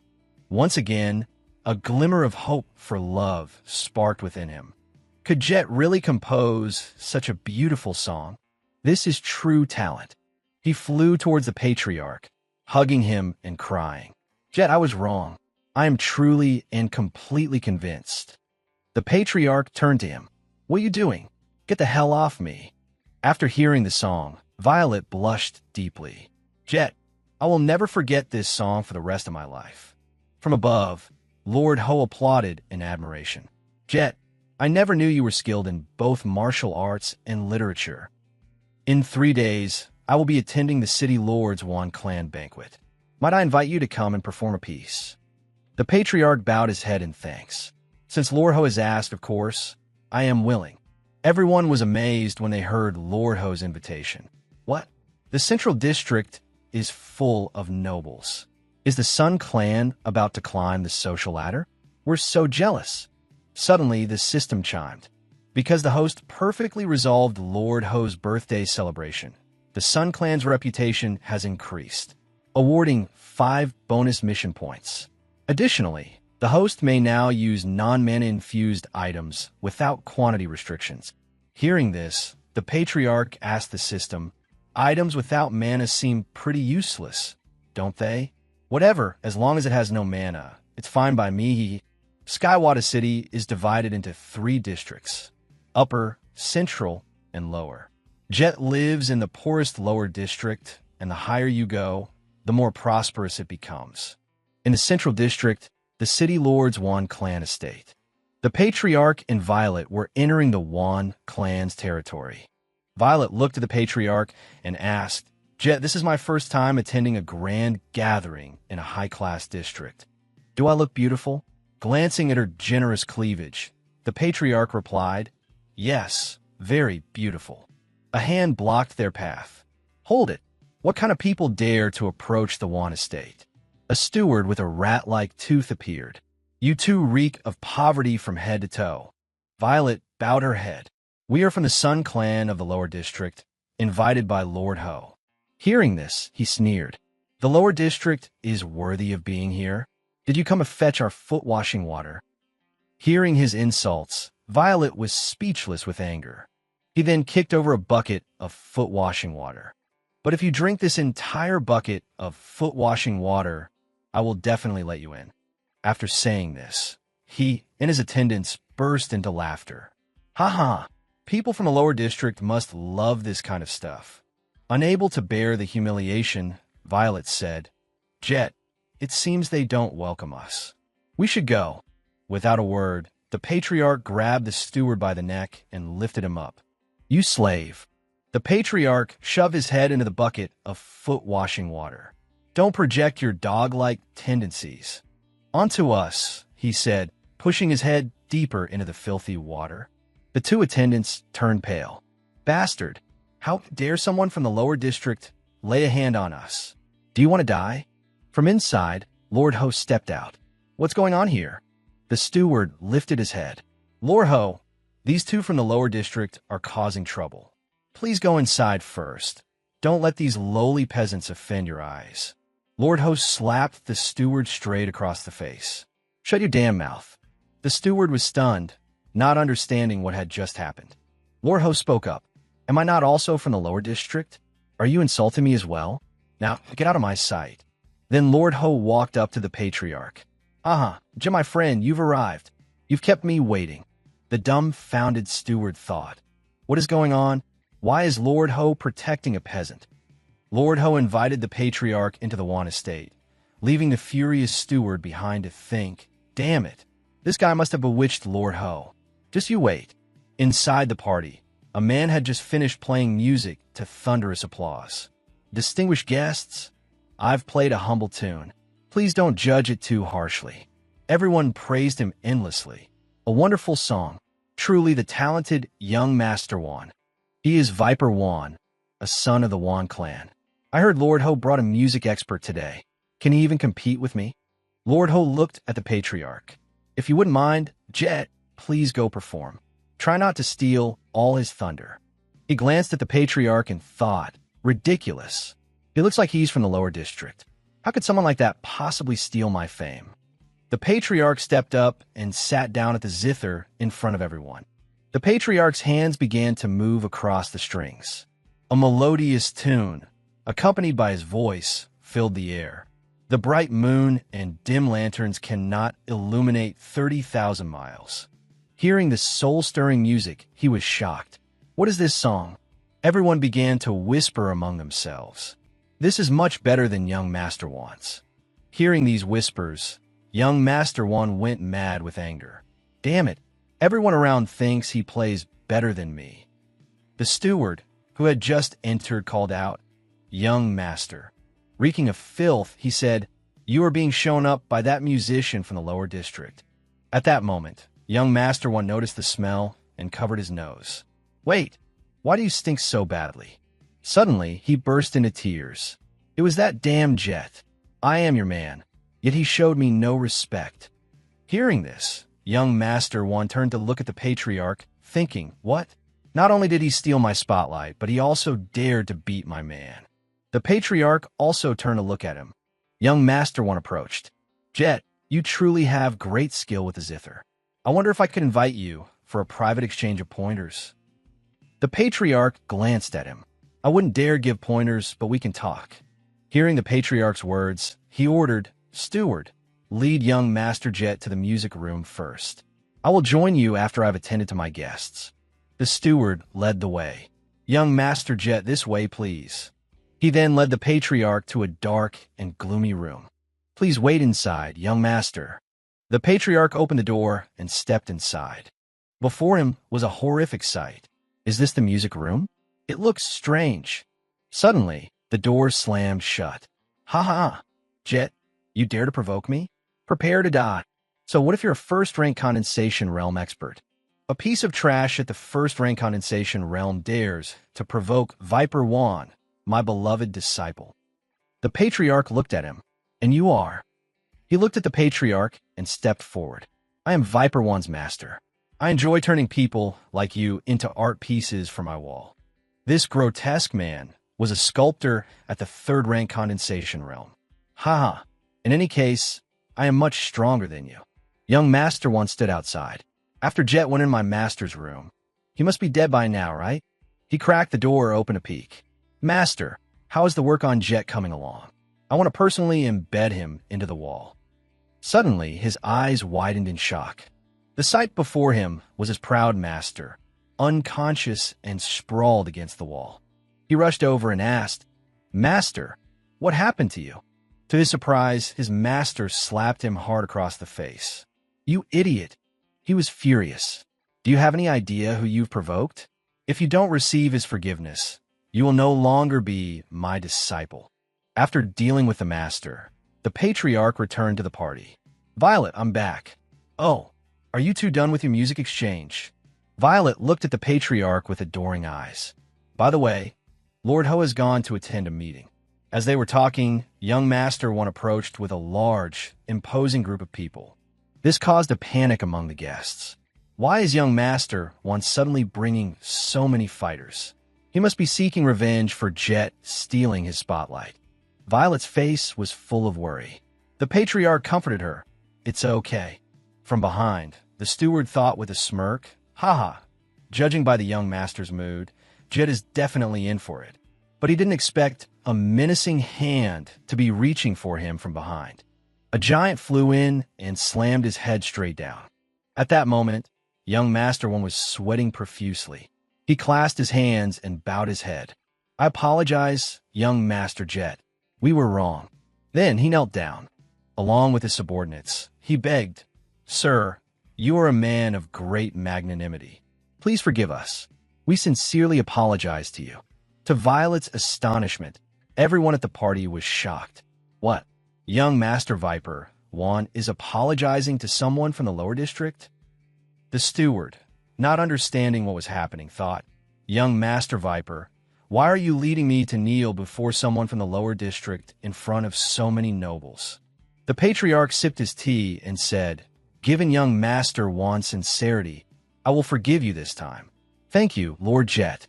Violet, who was next to him, didn't understand what was going on and asked, Jet, what is this? The patriarch quickly explained, It's nothing. Young Master Wan is just a very courteous person. Hearing this, young Master Wan said, That's right, young Master Jet. Lord Ho invites you to the inner courtyard for a meeting. The patriarch turned to look at Violet. All right, my dear, I'll be right back. The patriarch, with his hands behind his back, walked towards the inner courtyard. In a room, Lord Wan Xiang, was troubled.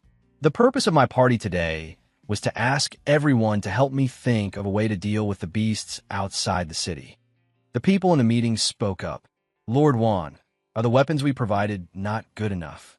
Lord Wan replied, No, the beasts outside the city are very strong. At that moment, the Patriarch walked in. Lord Wan, if you need weapons, my Sun clan can manufacture them. We can help you solve the beast tide problem. Hearing this, the three largest weapon manufacturers in the Central District became angry. Where did this kid come from? We've never heard of the Sun clan manufacturing weapons. The Patriarch calmly replied, That's right. The Sun clan hasn't even opened a workshop yet. Hearing the Patriarch's words, everyone in the meeting burst out laughing. Ha ha! Are you kidding us? Seeing everyone laughing, Lord Ho coughed to remind him. Ahem, Jet, I brought you here to get acquainted with the nobility. Don't boast. It's all right, Lord Ho. I happen to have a weapon with me. After saying that, the Patriarch asked the system, You said before that I can use items without spiritual energy freely, right? The system replied, That's right. After all, you can't cause much trouble with things that don't have spiritual energy. The Patriarch then pulled out a pistol. Lord Wan, this is my weapon. Please take a look. This left even the system speechless. Everyone in the meeting looked bewildered, not understanding what that thing was. Then they burst out laughing. Ha ha! What is this piece of scrap metal? Did you bring it out to crack open walnuts? Even Lord Ho was embarrassed. Jet, my friend, I told you not to be so overconfident. Seeing everyone mocking him, the Patriarch said, If you don't believe me, why don't we have a duel with our weapons and see whose has more power? Jean, hearing the challenge, stood up angrily. Fine, let me give you a taste of the cruel world. After the challenge was made, everyone moved to the dueling arena to witness the brutal clash between the two weapons. On Jin's side, a young man held a dragon-slaying saber brimming with spiritual energy. Jet, on my side, I have my most prized weapon, the Venom Fang Blade. This blade has been coated with a potent poison for the beast tide. Even a condensation realm expert will die upon contact. The Patriarch, holding the gun, checked the bullets. Why would I need to touch it? And there's no responsibility for life or death, right? I like that. Violet stood below, worried. Jet, why are you dueling with someone again? I can't even stop him. The subordinate holding the menacing blade rushed forward. Jet, although you and I are both first-rank condensation realm experts, I have used a blade for 10 years. I advise you to run. Otherwise, when I use my strongest, super invincible, lightning-fast blade technique, Thunder Cyclone, combined with this Venom Fang blade, you'll be turned into dust. Seeing this, Lord Ho couldn't bear to watch and covered his face. Behind him, the crowd roared with excitement, as his expression twisted with effort. The Patriarch had already fired a bullet from his gun, embedding it straight into the man's body, to the utter astonishment of everyone present. After being shot, the sword fell from his grasp. Jin's subordinate dropped dead on the spot. The Patriarch looked at the smoking gun. You idiot. In my era, this weapon was incredibly powerful. Jean was completely stunned, as if he had stepped on fire. Lord Wan and everyone else were shocked and horrified. What? The Venom Fang blade was defeated. Lord Wan spoke up. Jet, tell me quickly, what is this weapon? The Patriarch walked over and handed him the gun. My Lord Wan, this is called a gun. It is a type of long-range weapon with immense power. Lord Wan held the gun, overjoyed. Cancel the contract with the Jean clan immediately.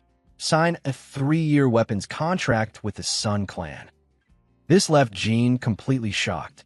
No, Brother Wan, my blade can be discounted by 50%. Lord Wan looked back. No need. Take your blade and go. The Patriarch walked over to Violet. My dear, it turns out I know a little about weapon making. Now we can expand into the weapons business. Why so suddenly? Because the system lowered the suspicion sensitivity of those around us. So, as long as it's not too outrageous, people won't question it. A few days later, the Sun clan hired many workers and successfully built a weapons workshop. After Jet instructed the workers on how to manufacture the weapons, the work at the workshop went very well. A month later, the Patriarch had just landed. I just want to check on something. I wonder how the weapons workshop is developing. But suddenly, the Patriarch saw something. Like a bolt from the blue, he thought, how did the weapons workshop end up like this? Before the Patriarch, the weapons workshop was now just a pile of ashes and ruins. What happened here? Violet lay unconscious in bed, covered in injuries. The patriarch's eyes were filled with fury. You're saying that while I was away, the Wan clan led people to destroy the weapons workshop and injure Violet? Yes.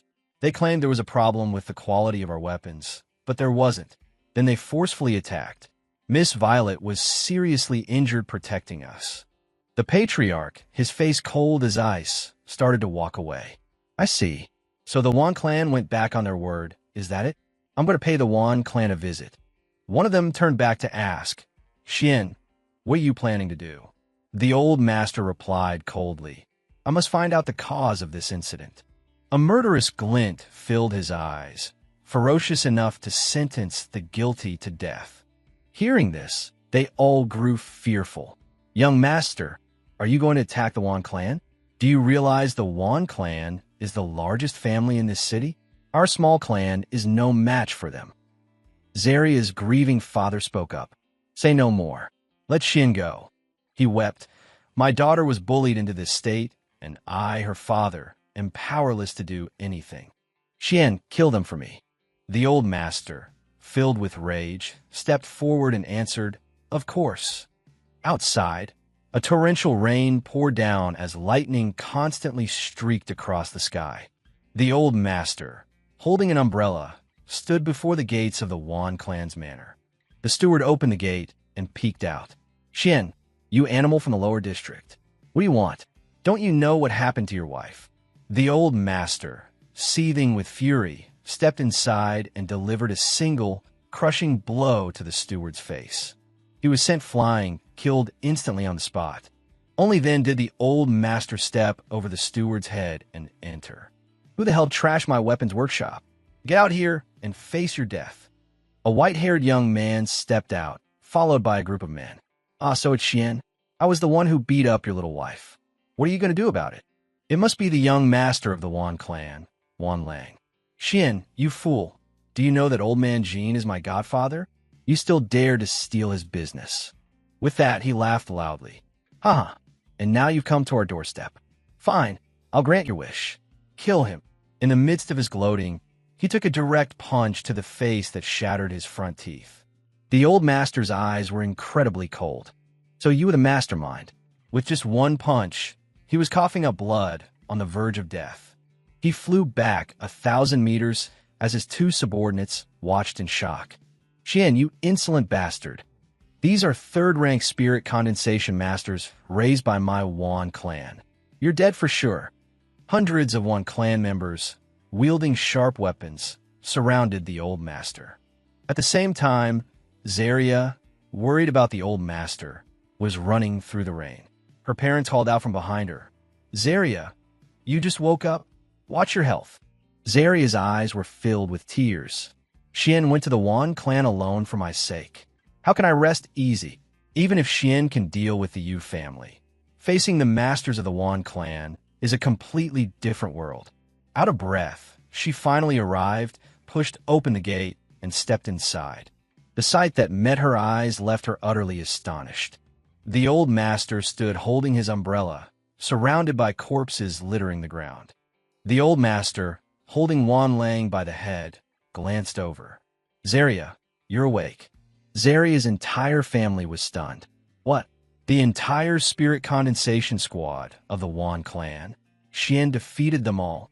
Zaria immediately grabbed the old master's hand. Xian, you've made a huge mistake. Let's go now.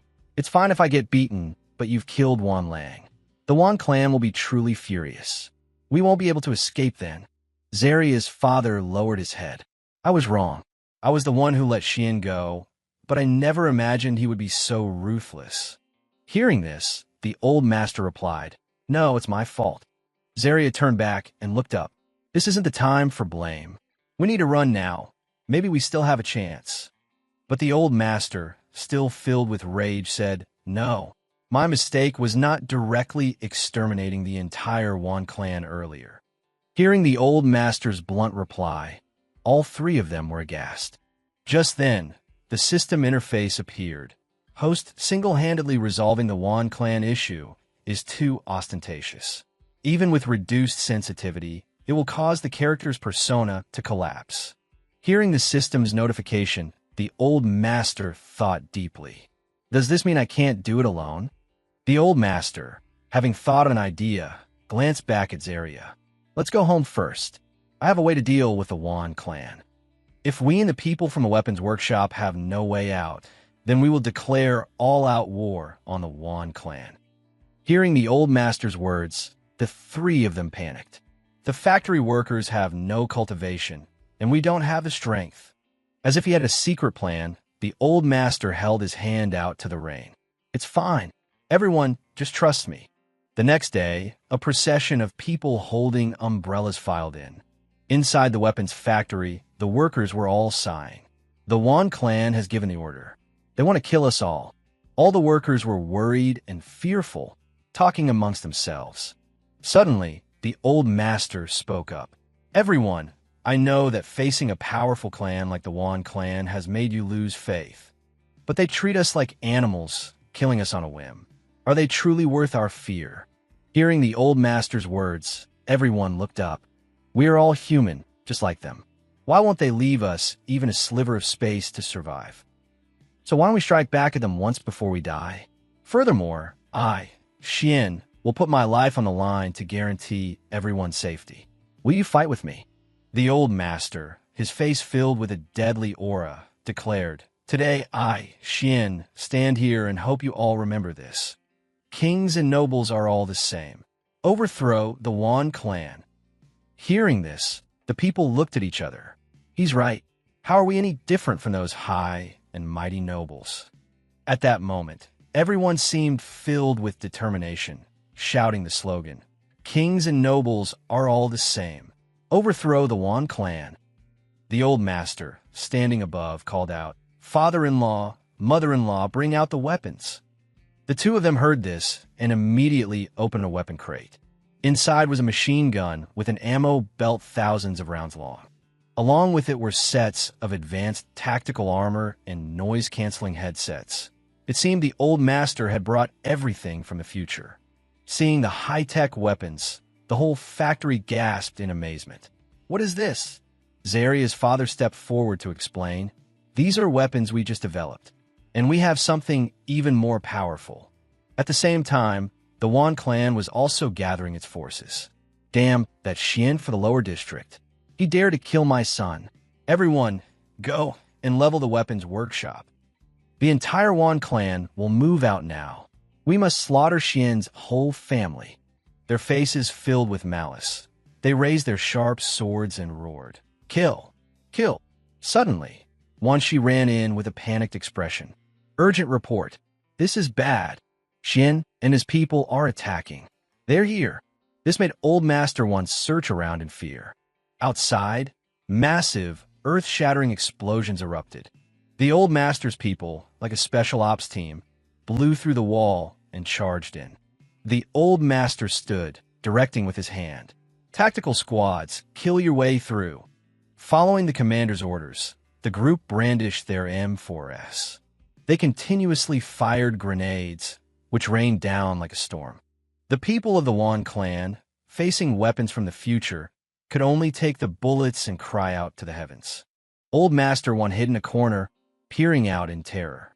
Quick, get the weapons we bought from Xian. But Wan Shi replied in surprise. Wan Lang threw them all away. All that's left is the snow toxin saber. A young man pulled the pin on a grenade. He threw it straight towards the Wan father and son. Seeing the grenade, Wan Shi thought it was an egg and reached out to touch it. Surprised, old man. The grenade immediately exploded, sending the father and son flying in different directions. Ouch, this egg can bite. He was hit by the grenade, and his body was blackened with soot. Damn it, how do these people from the lower district have such powerful weapons?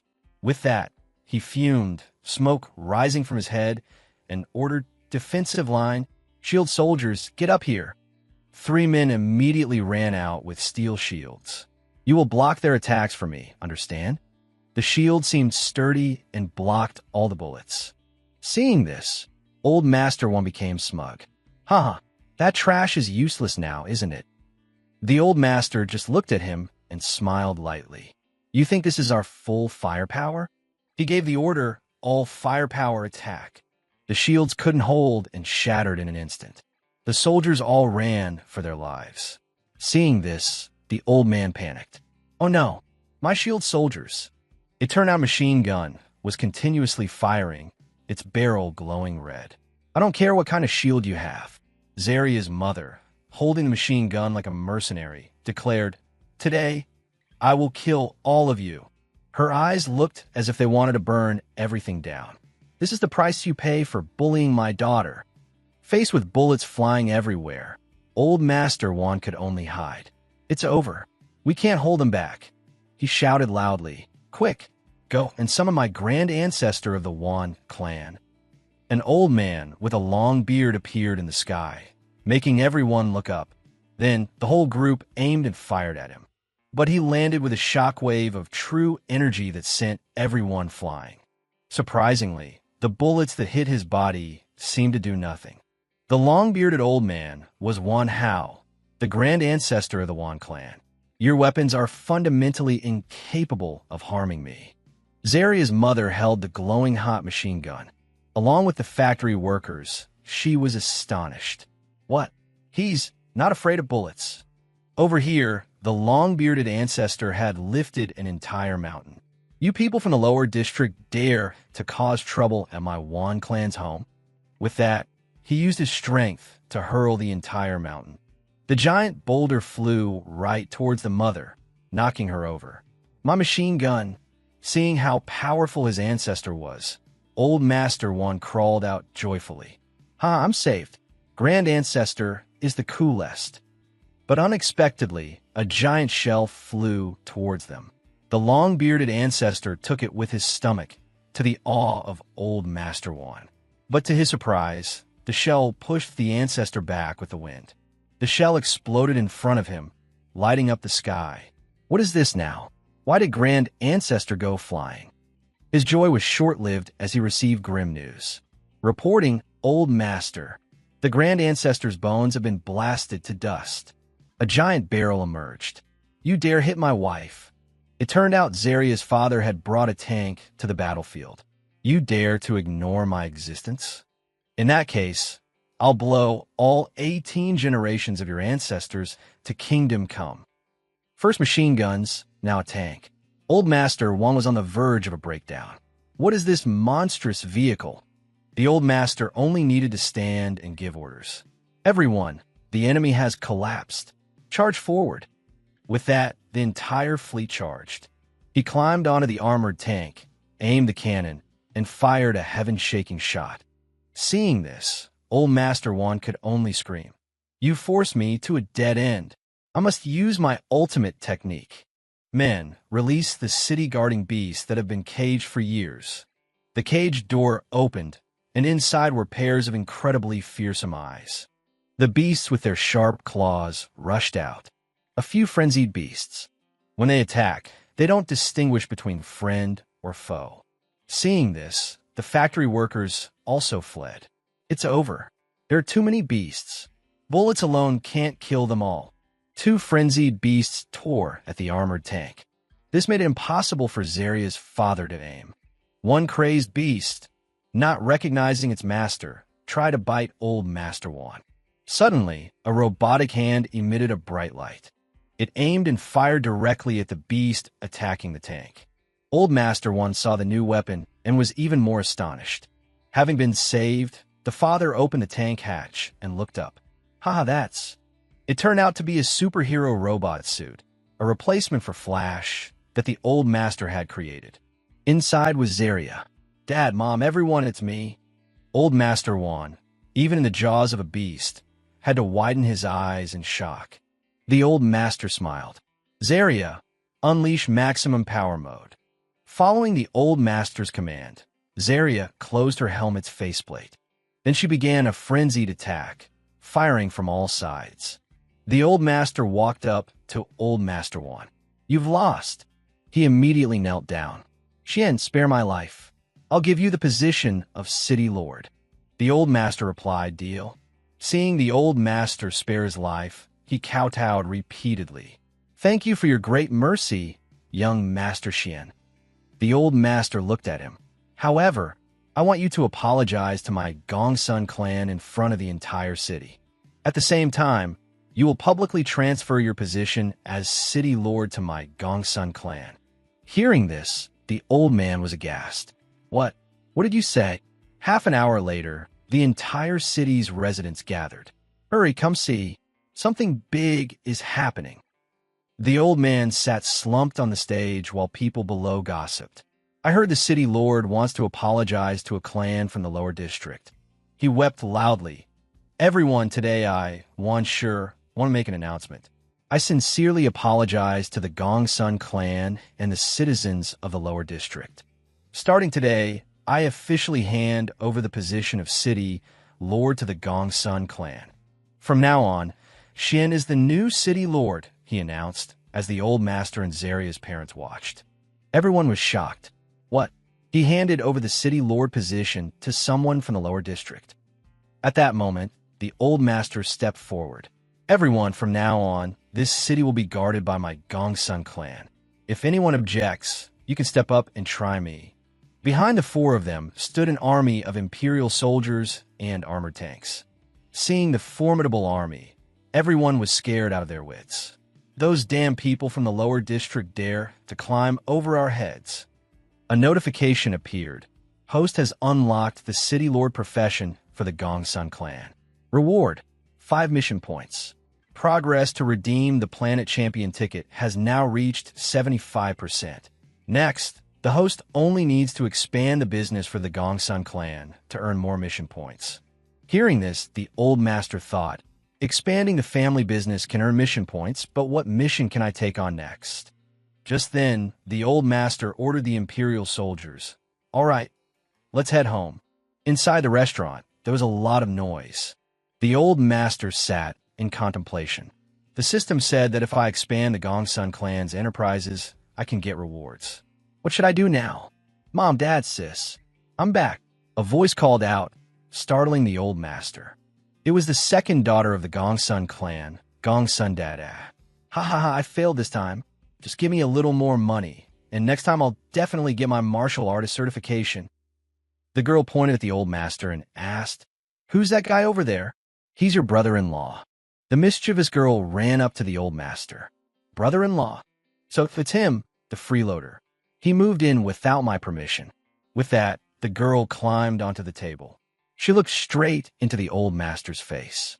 I look down on freeloading men the most. Do you dare to fight me? The old master turned his head and asked, Who is this brain-dead girl? Hey, who are you calling brain-dead? Zaria ran over and hugged the fuming girl. She's my sister, Dada. She got bitten by a dog when she was little, so she has rabies. But don't worry, she got her shots. By the way, she also loves martial arts. Maybe you could teach her a few moves. Woof woof. Let me go. I don't need him to teach me anything. Why would you say that, sis? The old master turned his face away. I won't teach her. I find kids the most annoying. Hearing that, she cursed him. Who are you calling a kid? Zaria's parents also spoke up. Just teach her. It would be good for her to open a dojo. Hearing that, the old master thought of a new mission and stopped. Then the old master turned back. Fine, I'll teach you. The girl pointed straight at the old master. A freeloader like you? Wouldn't you possibly teach me? The old master unleashed a palm strike that seemed to knock sense into her, leaving her standing there dumbfounded. A wave of blue, true energy erupted, sending the girl flying. The blast of energy sent everyone flying into the air, completely bewildered. Witnessing that scene, the girl was speechless. The old master extended his hand. Well, am I qualified to teach you now? At this point, the girl became shy. Fine, I guess. Now, the old master began to question the girl. To become a martial artist, you need a certain level of strength. The technique you're learning is the 100 Beasts Sutra, correct? Hearing this, the girl stammered. Why, yes.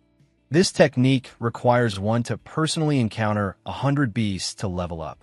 But for you to go see beasts now is no different from committing suicide. Hearing the old master say this, the girl turned away, annoyed. So what if that's my technique? You said you wanted to teach me, But it seems you don't have a solution either. You're not so great after all. The old master took out a TV and slammed it down with a bang, startling the girl. In front of her was a brand new television. The old master sat down, turned it on, and explained, "Now you don't have to leave the house. Just sit, watch, and perceive the 100 forms of various animals." The girl ran over and touched the TV. "You're saying that by looking at this little box, I can perceive the forms of animals? I think you've got rabies just like me." Just as she finished speaking, a giant lion appeared on the screen and let out a ferocious roar, scaring her to tears. A beat. What? A clip from an animal documentary appeared on the screen. An eagle. A tiger. There were even legendary insects. In this little box, you can really perceive 100,000 beasts. I can't take it anymore. The perception is too real, and the sheer number. Dada, can't absorb it all. My head hurts so much. The girl looked like she was about to faint. Oh my God, I think I broke through from the chi practitioner realm to the spirit condensation realm. The old master looked at the girl. You broke through after watching just one episode? Watch a few more, and then I'll take you to get your certification. Half a month later, at a martial artist certification center, 3 staff members were lying around bored. So boring, no one is coming to apply. Then Dada walked in. Wake up. Huh, Dada is back. This time, I'll definitely get my martial artist certification. A bald guy stood up. Huh, the entertainment has arrived. He walked up to the girl. So, you don't get knocked out of the match too quickly. How about I give you a 3-punch head start? Behind him, his underlings chimed in. Just give her 5 moves, boss. Are you afraid this woman will seriously injure you? Hearing this, he gave a cunning smile. Hee, good point. How about I give you 30 moves? You're just a weakling anyway. With that, Dada gathered all her strength and punched him straight in the gut. The true energy in the punch was so immense that it sent him flying into the wall, shocking his 2 underlings. Taking the full force of the punch, he clutched his stomach in astonishment. What is happening? The girl just ran up to him with a cheerful smile. 29 punches left. Hearing this, he panicked. Stop. I was just kidding. Don't take it seriously. He then went over to his 2 underlings and whispered, Guys, I don't know what happened, but this girl seems to have gotten stronger. How about we? After whispering, the 3 of them walked up to Dada. Next, if you can knock down the 3 of us, you'll have passed the test. After saying that, he smirked to himself. 3 examiners against 1 is basically bullying you, but if you dare to injure me. Before he could finish his thought, Dada jumped up and kicked him square in the face. Her eyes showed incredible determination. Dada beat the 3 of them black and blue, leaving them crying out in agony. The bald guy couldn't believe what had happened, thinking the 3 of us defeated in 1 move by that weakling. The girl was overjoyed. I passed the low-level martial artist test. I'm going home to tell my sister. The other 3 lay there like a pile of trash. But the old master grabbed the girl. Is a low-level certification enough? Our goal is the Grandmaster certification. Call your owner out here. We want to challenge him. Hearing the old master say this, Dada froze. A person walked out from the back. You talk big. Just because you beat my low-level martial artists, you foolishly want to challenge a Grandmaster? He was Dao the Black. You want to challenge me, a Grandmaster? Then it's a battle to the death. Can you handle that? Seeing him, the girl trembled with fear. Brother-in-law, he looks really strong. Being a low-level martial artist is good enough for me. The old master pushed the girl forward. Go on, don't be afraid. You still have a few more moves I taught you. The man kicked his own soldier up into the air. You brat who doesn't know your place. In your next life, remember to live a quiet life. With that, he kicked the bald man, sending him flying. Seeing the bald guy flying straight at her, Dada closed her eyes and thought, It's over. I'm going to die. I can only try the defensive move my brother-in-law taught me. The man glanced over, thinking, Look at this panicked counterattack. It's laughable. Against a superior attack like mine, I won't even bother to block. Dada's hand slapped him right across the face. He closed his eyes to savor the one-of-a-kind impact. To his surprise, that panic slap sent him flying, smashing him into the wall and drawing fresh blood. At that moment, he felt the impact and thought, the force is too strong. How is this little girl capable of this? The two soldiers were astonished. What? The owner was defeated too? That's a grandmaster. Only now did Dada open her eyes to look surprised. Huh, I just blocked once. Why is the grandmaster stuck in the wall? She beamed with joy. Brother-in-law, look, I won. Can I go home now? He, unwilling to accept defeat, cracked his knuckles. Then he leaped forward with furious eyes. You're not going anywhere. If you leave, where will my reputation be? Die for me. With that, he used his heaven-piercing finger technique. Hearing this, Dada turned her head. Crap, a sneak attack. I can't block in time. But unexpectedly, the old master just flicked his finger, and the man coughed up blood. This time, he didn't get stuck in the wall. He blew a large hole through it and disappeared. The girl looked at the old master, almost wetting her pants. Brother-in-law is too terrifying. The owner has been defeated. Dada is now a true grandmaster. Bring the grandmaster certificate here. The two underlings nodded repeatedly. Holding the grandmaster certificate, Dada was overjoyed. Wow, I have a grandmaster certificate now. A burly underling walked over. Sir, are you planning to open a dojo?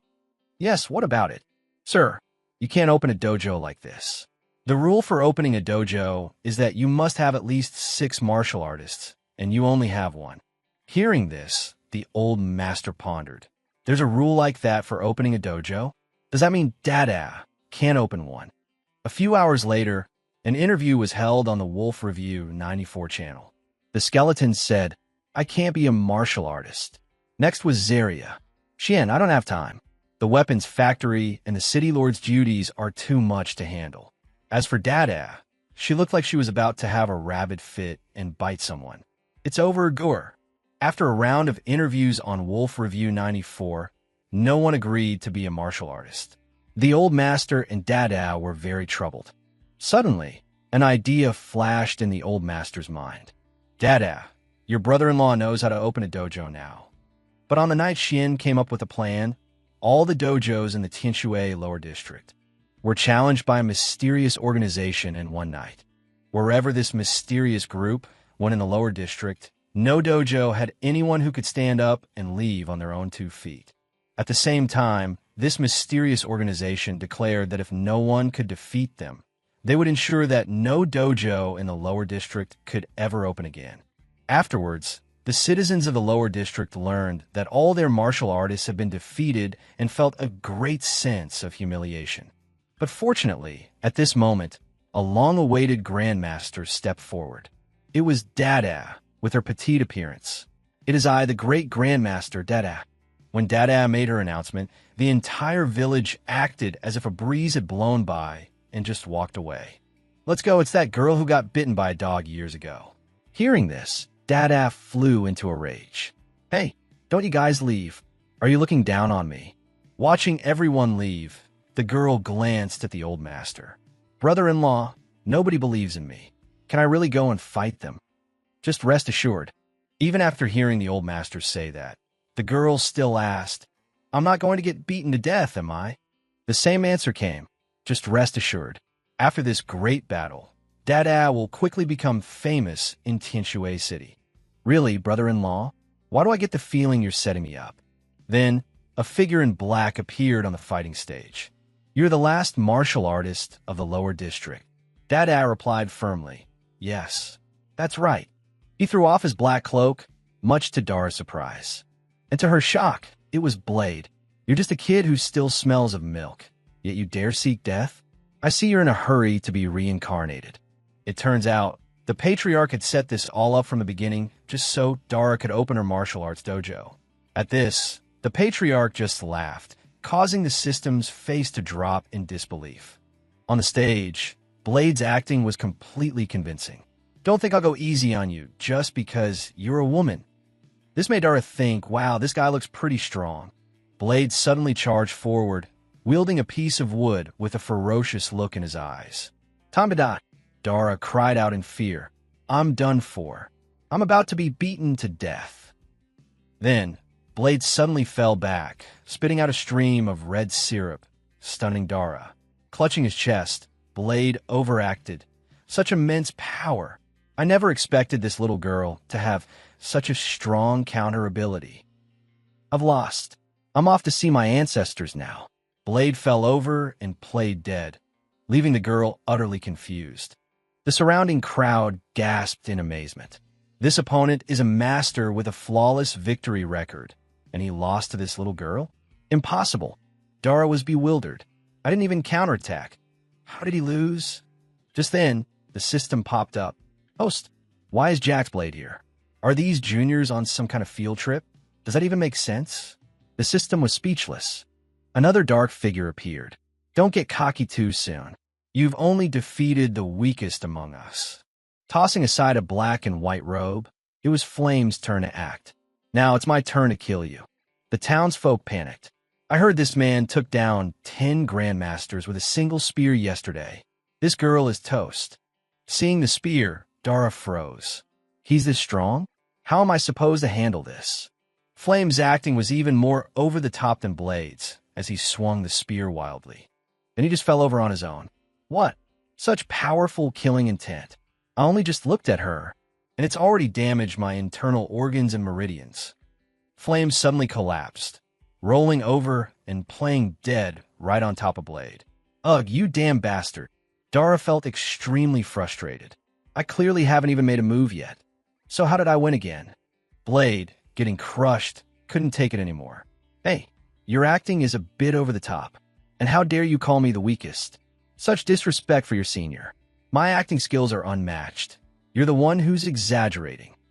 As Dara was telling herself they were just weak and that the next opponent must be stronger, the two terrible actors were fighting behind her. Azure Fong ran up, holding a banana. My junior brother. You dare defeat my junior brother. His eyes burned with fury. I will definitely kill you. Dara saw him and broke into a cold sweat. Such a powerful aura. Everyone in the crowd started whispering. Yesterday, this man withstood attacks from 100 grandmasters and wasn't even injured. He could let that girl hit him all day and be fine. Dara thought, he's that strong? If so, I have to take this seriously. But then, Azure Fong unexpectedly stepped on a banana peel and went sliding like he was in a cartoon. What a devious, shadowy plot. To think I'd fall into her trap. But he overdid it, sliding right into the pile where Flame and Blade were, making them want to jump up and run. An elephant crushing 2 ants. The impact made both Flame and Blade cough up blood. Azure Fong's dramatic performance terrified Dara. The girl had no idea what was happening. Who am I? Where am I? He slipped on his own banana peel and called it my shadowy plot. This left everyone in the crowd with their jaws on the floor. She won again. Could this girl actually be the real deal? A pair of long legs appeared. The real deal? Please. This time, it was Crimson Bloom's turn, appearing with blazing flames. No matter how many tricks you have, they are all illusions before me. The Queen of Scorch. Turning around, Dara thought, that person is on fire. Crimson Bloom was surrounded by roaring flames. We are both women, so I won't show any mercy. Let's have a fair and square fight. The crowd was terrified. It's the Queen of Scorch. They say she controls fire like a god. A single move from her can burn people until they kneel and beg for mercy. With her formidable presence, Crimson Bloom flew towards her. Crap, I'm most afraid of fire. Dara thought, ready to surrender. Crimson Bloom clutched her stomach, acting dramatically. What? You're talking about killing me? Such powerful killing intent. Please don't kill me. At this point, Dara, who was almost over her adolescent angst, felt it coming back worse than ever from dealing with this group. Crimson Bloom kept up the act. I can't believe just saying the word kill was enough to disable my ability to fight back. I surrender. This made the crowd below buzz. The Queen of Scorch surrendered? Is this little girl really that powerful? On the stage, Crimson Bloom rolled over to the designated failure pile and lay down. Dara's jaw dropped in disbelief. Huh? What did I even say? It wasn't kill. The crowd was now 99% convinced and started cheering. Dara, only one final opponent left. You can do it. You are our goddess. It turned out the final opponent was Mr. White Jade. This useless bunch, daring to surrender to the enemy. The girl heard his voice and turned to look. Huh, the final opponent is him. The girl's eyes looked like they were about to tear up, as White Jade made an overly dramatic entrance with his massive frame and brutal gaze. Everyone below was astonished. Could it be the legendary immovable king, the Grand Azura? They say last night, the immovable king didn't even move. He made 100 grandmasters faint with just a single shout. Dara was now sweating bullets from fear. The strongest opponent? Looking at his ferocious appearance, I don't think I can win. With that, she yelled, come on, immovable king, Grand Azura, just give me a quick death. Mr. White Jade played dumb. Huh, little girl, what are you saying to me? Don't tell me you think you're fighting me. I'm just his nanny. The immovable king, the Grand Azura you're talking about, is her. He pointed at Willow, who was crying her eyes out. Boo-hoo-hoo. Senior sister, you all surrendered.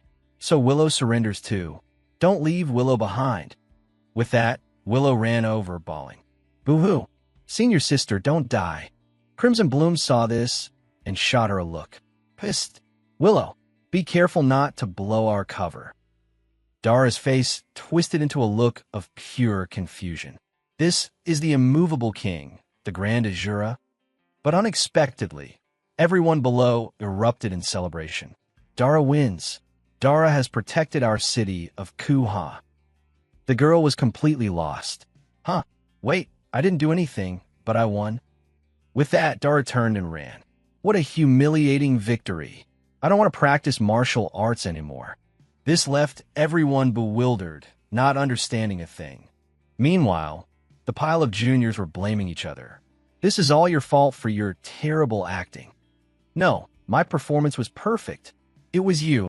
As they were arguing, the patriarch approached. Now that your leader has surrendered, what's your next decision? All the juniors knelt down. Your Dara is too powerful. Today, we have all decided to submit to her. Willow then ran up, demanding a hug. The patriarch started playing along. Excellent. Now our Crimson Vine Dojo has 6 martial arts masters. Ladies and gentlemen, the Crimson Vine Dojo is now officially open. Welcome to enroll. Now, all the townspeople were scrambling to sign up. I must learn the master's death stare. The system panel displayed a notification. Crimson Vine Dojo successfully established. The Gongsun commercial empire's influence has greatly increased. Host awarded 10 mission points and 1 opportunity to reveal your true form. After the play was over, the patriarch led the juniors away. I can finally reveal my original form. I'm very curious to see how Violet will react when she sees me. Half a month later, the Crimson Vine Dojo had become the largest dojo in Kuha City. The entrance was swarming with people like an anthill. Everyone knelt down.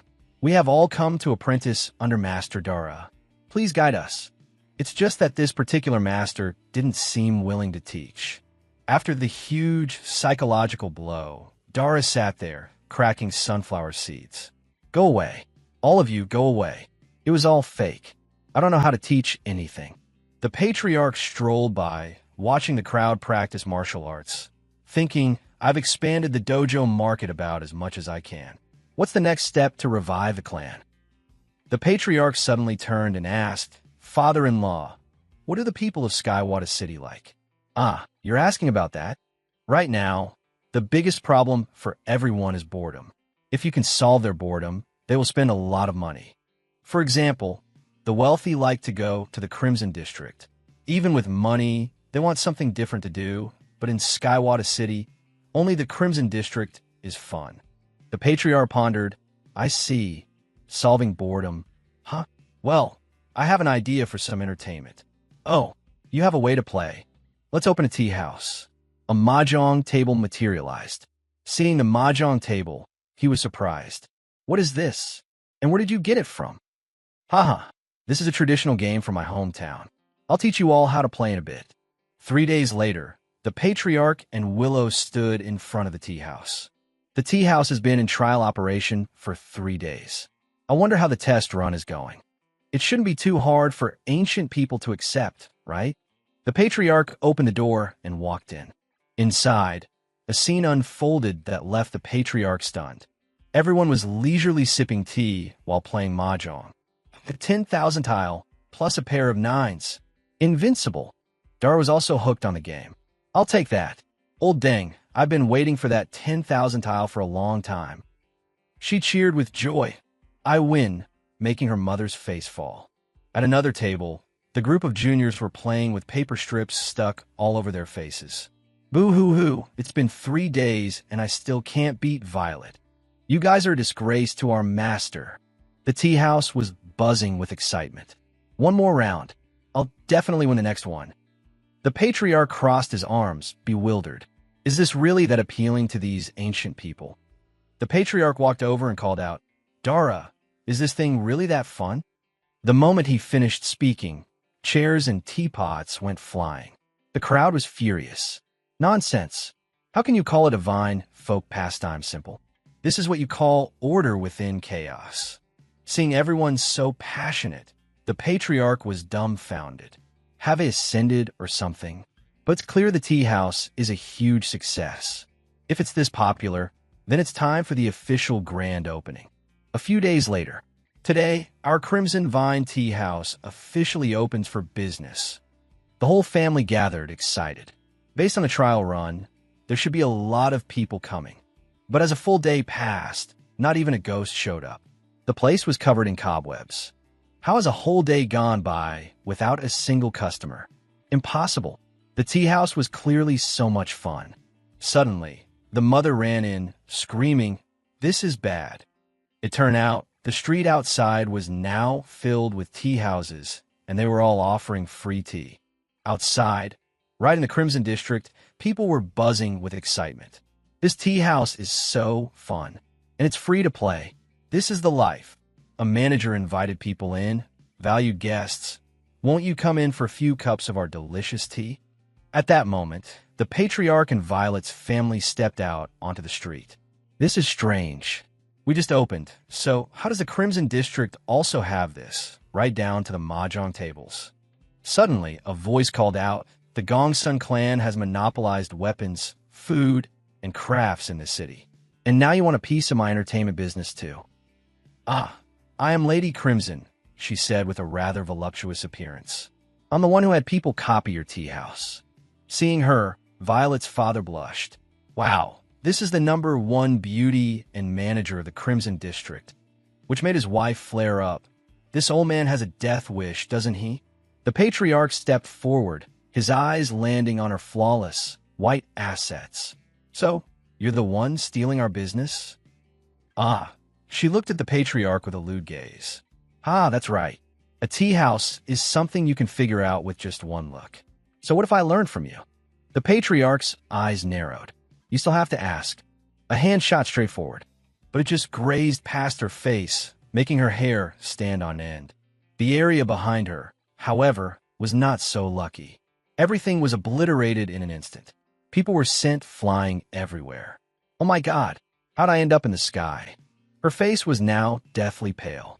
First, let me tell you, we have the power to destroy you with force. Second, if you want to play dirty, we'll play right along with you. But unexpectedly, the patriarch's threat didn't scare her. Then bring it on, as long as we don't use force. If you can beat Lady Crimson in business, I will disappear from Skywata City. Turning away, the patriarch replied, Done. The bet is on. I will make you leave Skywata City. As he left, the system chimed in. Ding. Due to Lady Crimson's outrageous actions, a new mission has been issued. Help the Gongsun clan defeat Lady Crimson. Completion reward. Host will be rewarded with mission points and will also receive the power suppression reward. Hearing this, the patriarch thought, suppression? Does this mean if I suppress my power enough, I can conveniently use my invincible strength without destroying the planet? The system replied, correct. From now on, as long as the host continues to complete missions and lowers the suppression level enough, The host can use invincible power at will. No more worries about accidentally destroying the planet. Oh, use it at will? Excellent. Violet glanced at the Patriarch and asked, Jet, the Crimson District's business has been rooted in Skywata City for hundreds of years. We probably can't compete with her. The Patriarch walked on nonchalantly. Don't worry. If Lady Crimson wants to steal customers like that, then we'll just help her get some customers. Wait, wouldn't that be helping Lady Crimson? It's fine. I've decided to help Lady Crimson attract customers.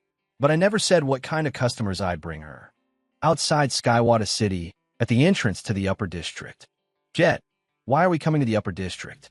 Brother-in-law, the Upper District doesn't let people from our Lower District in. It's fine. Inside, a young man was standing, blowing on a cup of milk coffee. Stop.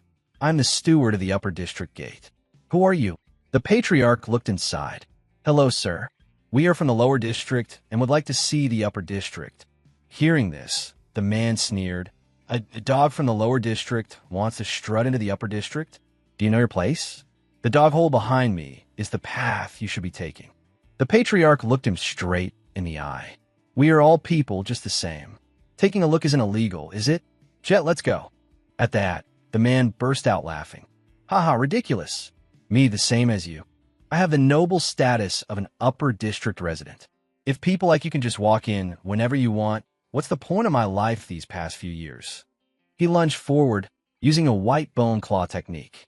No matter what you say today, you're going to crawl from me.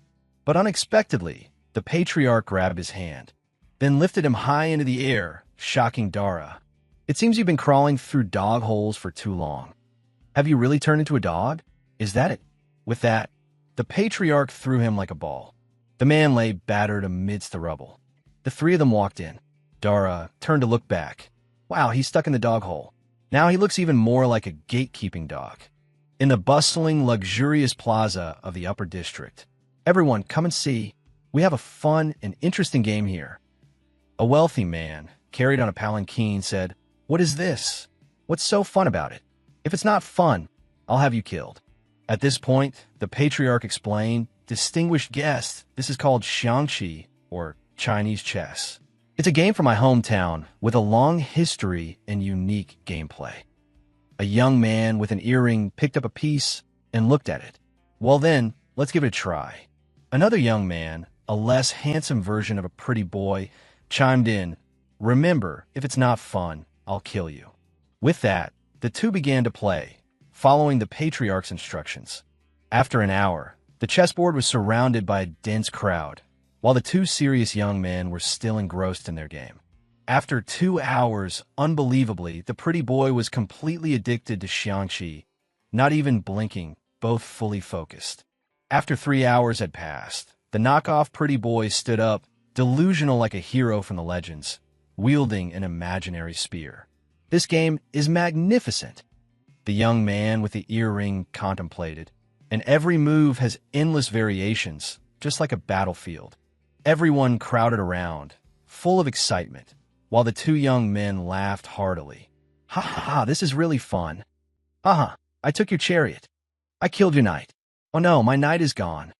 Violet was amazed. It's that fun? Jet really won over the people of the Upper District, as expected of my brother-in-law. Just then, a pair of feet approached. It was the steward from the gate, and he had brought backup. You audacious peasants. You injured me earlier, and now you dare to cause trouble inside the city. Protect the safety of the Upper District's masters. Seize him. The guards rushed forward. One soldier charged in, his spear shattering the intense game of chess. The tip of the spear aimed straight for the Patriarch, who stood with his arms crossed. Violet and Dara panicked. Brother-in-law, they're here. Jet, run. Suddenly, the knockoff pretty boy roared. You brainless lackeys, kneel before me. Hearing that, the lackeys immediately knelt before the Patriarch, but they had no idea what was happening. The steward from the gate knelt, trembling with fear. Big brother, what is this?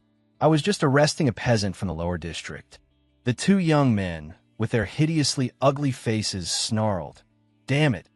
You better get lost. He is a good person who brought us a fun game, and you just ruined our match.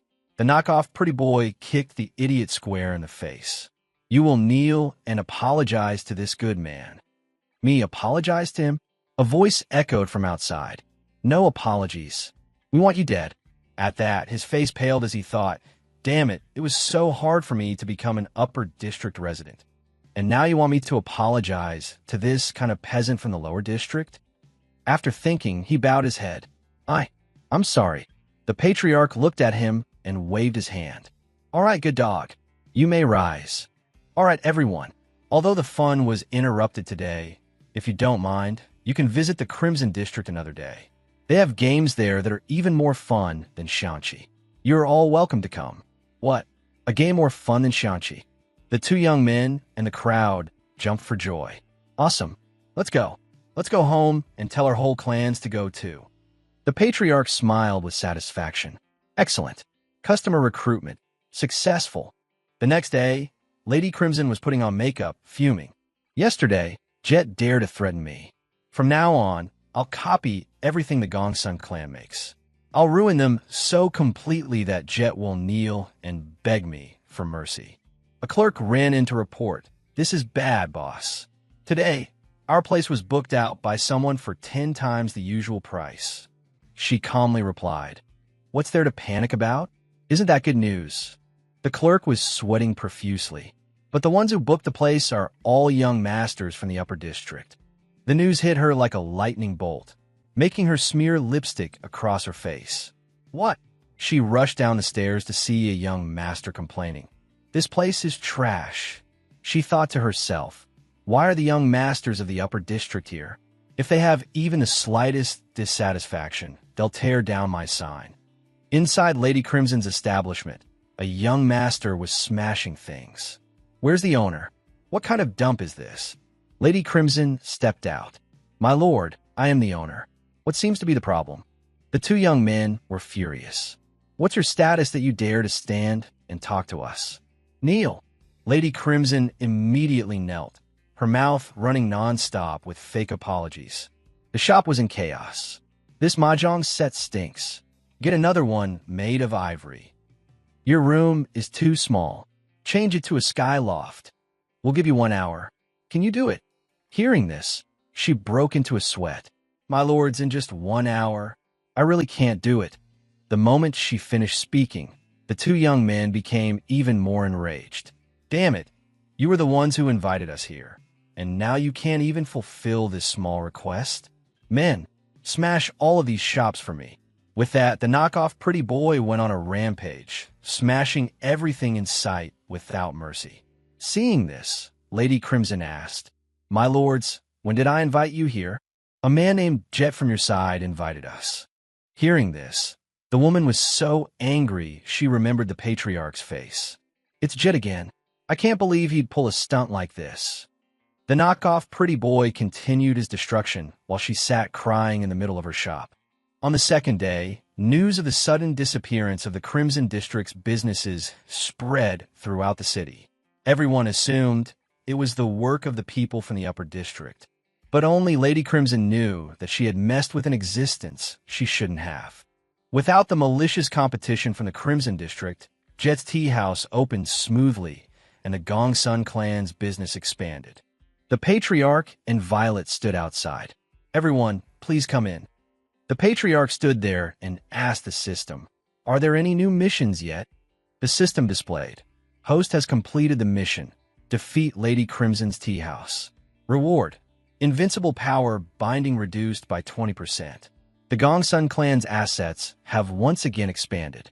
Additional reward of 10 mission points. Progress towards returning to the invincible planet, 95%. As the Patriarch was lost in thought, a scream rang out. Run. Outside, people were frantically fleeing, causing an old woman to fall. Help me. Violet stepped out to help the old woman up. What's wrong, madam? What happened? An old woman who had just fallen said, Quick, you all run too. The people from the upper district are here. As she said that, a troop of soldiers on horseback advanced, making everyone flee. A young master from the upper district, with a mole on his lip named Jax, occasionally came to the lower district to play a hunting game. Another young master was raised. The people of the lower district are no different from livestock. Today, let's see who can hunt more. With that, he aimed at a commoner. You dog over there, stop. This made the poor farmer beg for his life. My lord, I have a young child and elderly parents at home. Please spare my life. Despite his pleas, the young master showed no mercy, shooting the farmer straight in the thigh. They treated the lives of the people here as a game, competing to shoot them. Damn it, can't let him get the first shot. You dogs over there, listen up. If anyone dares to run, I'll have my men execute your entire family. Hearing this, all the commoners froze, not daring to move, and started begging. My lords, please spare our lives. The patriarch stepped outside and saw this, asking, why don't they dare to run after just one threat? Jet, don't you know? Those are people from the upper district. The people of the upper district are the supreme rulers of Skywata City. What they say isn't a threat, it's a promise. The patriarch couldn't remain calm. I'm going to save them, he said, ignoring his father-in-law's advice. But Violet stood up in support. Jet, you should go.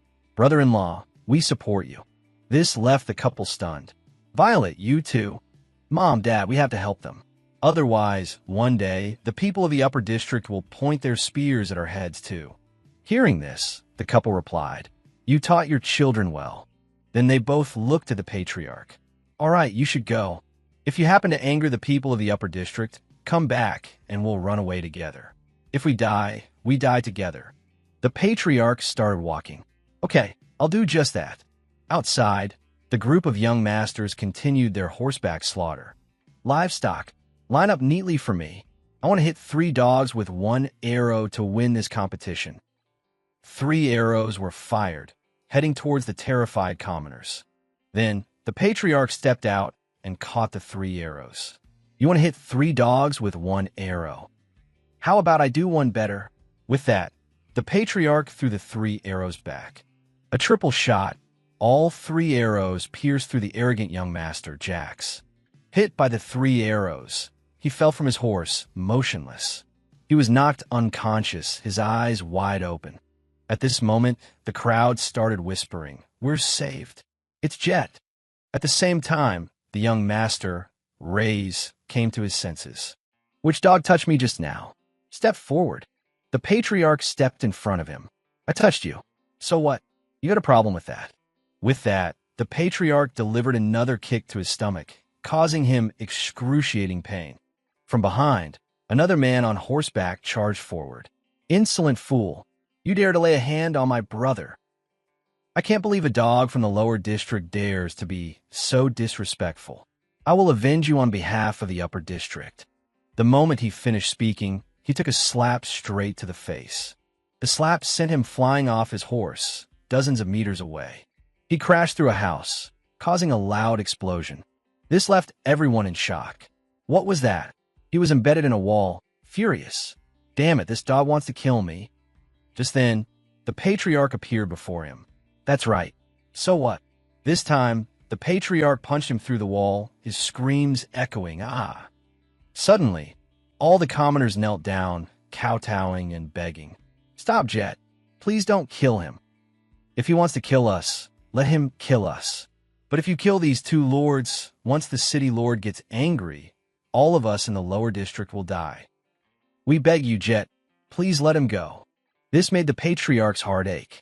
He glanced over at Rays, who was laughing smugly. Ha ha, you see that? This is the proper awareness a dog from the lower district should have towards me. If a lower district resident dares to kill someone from the upper district will slaughter all of you dogs. So, you better apologize to me now. A fist slammed directly into his face. Shut your mouth, you corrupt official. The punch seemed to release all the pent-up frustration the people of the lower district had held in for so long. After taking the punch, he coughed up blood and died on the spot. The crowd was both happy and terrified. Jet, why did you still do it? The patriarch spoke up. Fellow elders and villagers, your refusal to kill is your business. But I am Jet, the #1 villain of the lower district. I've always followed my own will. Why would I listen to you? The patriarch then walked towards Jax. making him tremble. Don't come any closer. You've already killed my brother. Do you want to kill me too? If you really dare to touch me, I will slaughter your entire lower district. Are you sure about this? The patriarch replied with a single soft sentence, I'm sure, and delivered a critical, explosive kick like a finishing move in a fighting game. Like a low-health mob, he was instantly wiped off the board. Just then, the system displayed a notification. New mission unlocked. Due to the tyranny of the upper district, the host is requested to lead the people of the lower district to overthrow the rule of the upper district. Reward: 20% reduction in invincible power binding and additional mission points. Hearing this, the patriarch thought, overthrow the upper district? This time, even if you hadn't issued this mission, I would have done it anyway. Then, the patriarch stepped forward. Fellow elders and villagers, whether you agree or not, I have already acted. I believe the news of retaliation from the upper district will arrive soon. Now, you have no way out. If you don't want to die, join me. I will lead you to fight against the upper district and overthrow their rule. Hearing this, the people were stunned. What? Join you? Fight against the upper district?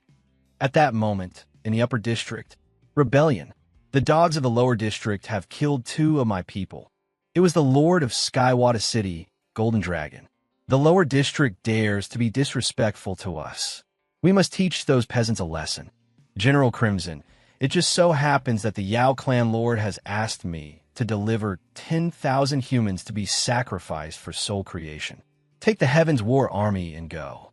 Hearing this, the Saber eunuch pondered, isn't sending out the Celestial Legion a waste of talent? The one named Golden Dragon looked at the roster and said, it doesn't matter. The Demon Clan urgently needs soul sealing. Lead the Celestial Legion to the lower district and slaughter them all. Leave no one alive. Over here, the Ancestor turned his head. You're saying the city lord has a group called the Celestial Legion? That's right, Xianshun. You may be strong, but if we encounter the upper district Celestial Legion, we'll all be wiped out. The City Lord Celestial Legion have all reached the first-rank law. Whenever rebels appear, the City Lord relies on this army to crush all resistance, securing his position. Hearing this, the Ancestor mused, an army of Law Realm experts, huh? This might be a bit tricky. Tricky is an understatement. It would be a miracle if you could handle even one of them. Who said I was going to fight them? What I want is for you all to deal with them yourselves.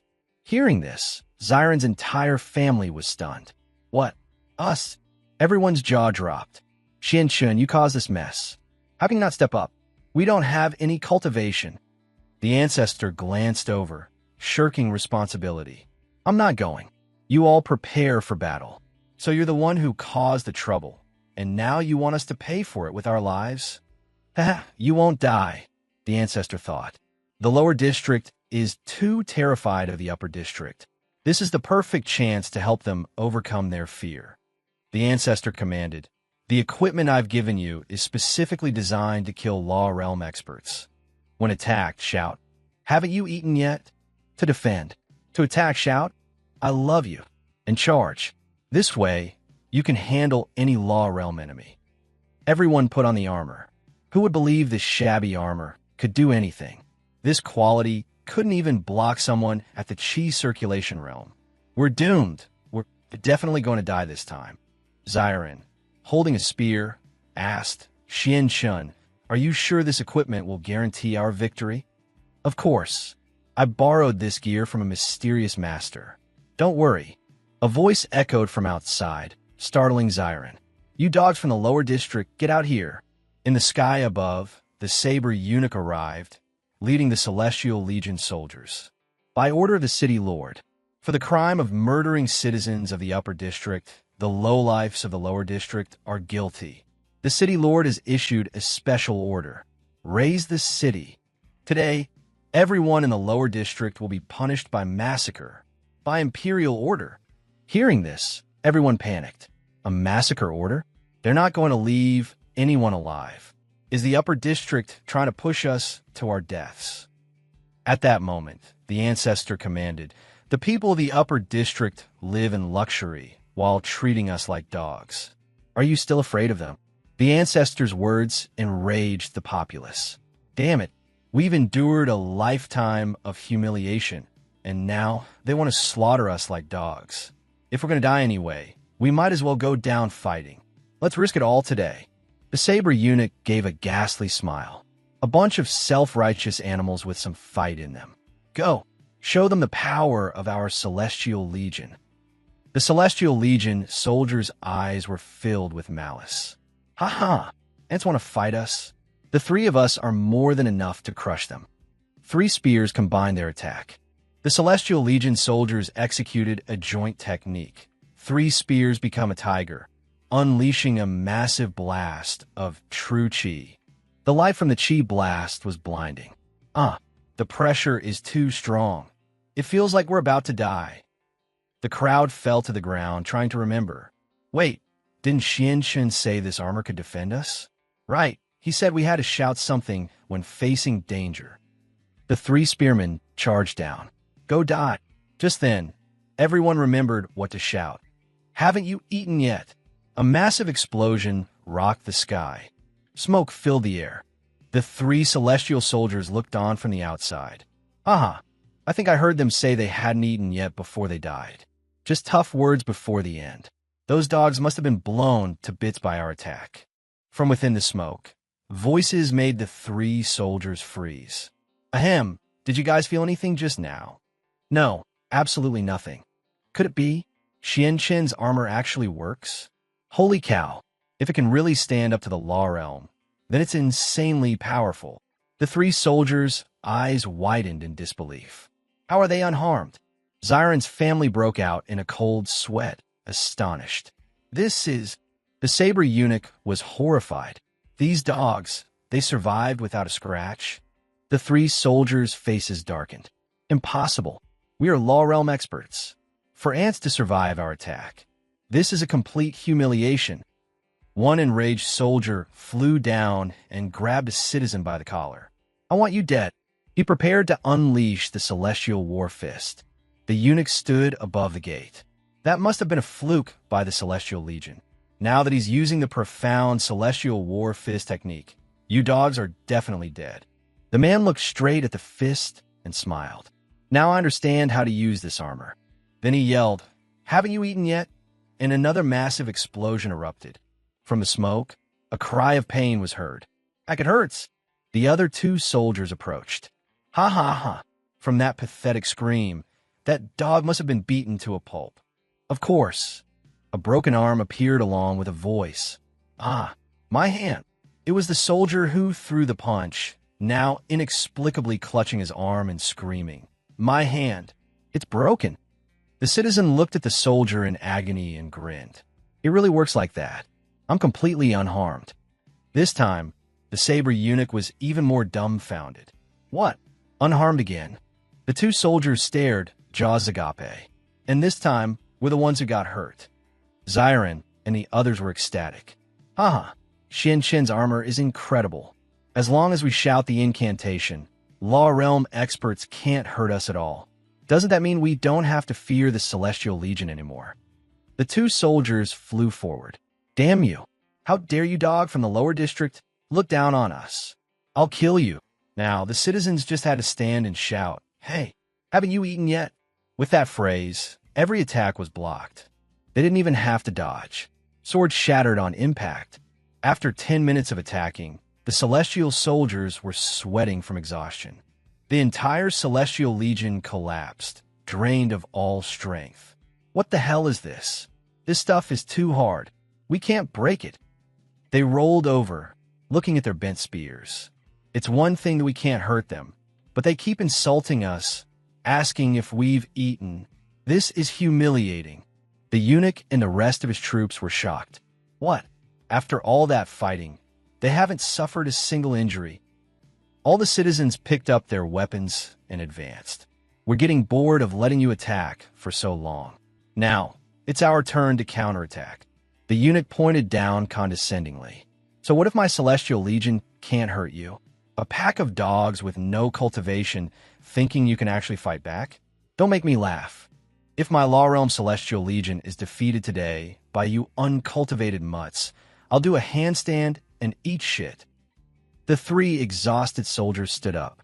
Come on, let's see if you mutts can even scratch us. Hearing the insult, one man with a spear charged forward. You asked for it. The spearhead struck the celestial soldier's armor directly. Seeing he was fine, the soldier laughed. Ha ha, absolutely no damage. Then a shout rang out. I love you. A massive blast of true chi erupted. All three soldiers were hit by the blast and screamed. My God, what is this? It's so hot. The crowd watched in amazement. It's that powerful. Xiron's family was completely stunned. That was just one move. When the smoke cleared, a crater was revealed, with the three soldiers lying motionless inside. The three Celestial Legion soldiers were now history. Xiron's parents were aghast. Good heavens, is the equipment really that powerful? The eunuch's face turned pale. They really were defeated. Does that mean I actually have to do a handstand and eat shit? Everyone turned to look at the Ancestor. Xianshun, this stuff you gave us is too powerful. It's just a treasure I borrowed from someone. I have to return it when we're done. The eunuch was furious. Damn dogs, daring to defy my authority again and again. Do they not know their place as lowlifes? He pointed and commanded, all troops charge. If everyone attacks at once, we can definitely crush them. A battle cry erupted. The entire Celestial Legion surged forward with ferocious momentum. Kill them. The Ancestor spoke from the back. My dear townsfolk, try not to be too cruel with them. The people also raised their weapons and charged. Let's go, everyone. I've been sick of these upper district bastards for a long time. Take them down. The eunuch looked down, thinking, their equipment is impressive, but I'm sure they only have a few sets. It's impossible for everyone to have one. As long as our entire army attacks, we can't lose with our superior numbers. Shouts of, haven't you eaten yet? Echoed continuously. From below came a chorus of I love you, haven't you eaten yet, and I love your mom. The entire army was being decimated. The celestial soldiers fled, wetting their pants. Help, they really do all have a set. And why do they love everyone so much?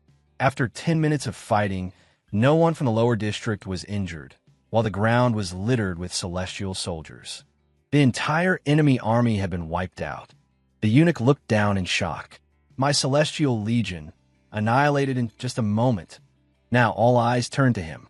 Hey, you freaking Sky. You're the only one left. If you've got the guts, come down here and let us love you to death. Hearing this, he trembled in fear. Damn you. You don't think I'm afraid of you? I am the famous saber eunuch of the upper district. Do you dare face me one-on-one? He chose his opponent, pointing at the Ancestor. Hey, you pretty boy over there with a smooth skin and no armor. Do you dare to fight me?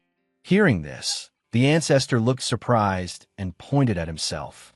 You mean me? Yes, you, he said, thinking to himself. He's the only one not wearing that strange armor. He must be the weakest of the bunch. If I can just kill him, I can go back and report that although the Celestial Legion was defeated, I salvaged the situation by slaying the enemy commander. With that thought, he charged with his sword. Ha ha! A corner dog dares to fight me even without a magic treasure. He advanced using the Lingbo Weibo footwork. I am a third-rank law expert, an existence far stronger than the Celestial Legion. Come and fight. I'll tear you to pieces. Before he could finish, the Ancestor slapped him, shattering his sword and knocking his teeth out so fast he couldn't even catch them. He took the full force of the blow and was sent flying as the Ancestor watched. So much damn chatter, and he dared to call me weak. The saber eunuch was dead after taking that single slap. Seeing this, everyone was astonished. Xianshun took him out without any equipment. Could it be he has a hidden treasure? The Ancestor sighed and turned back. All right, the Celestial Legion is dealt with. Now, the upper district will not let us live. So now, we'll give them a taste of their own medicine. Let's overthrow those arrogant bastards in the upper district. A resounding yes echoed through the crowd. Xiron looked at the Ancestor, thinking, I can't believe Xianshun really led us to victory against the Celestial Legion. But where did he get all these magic treasures?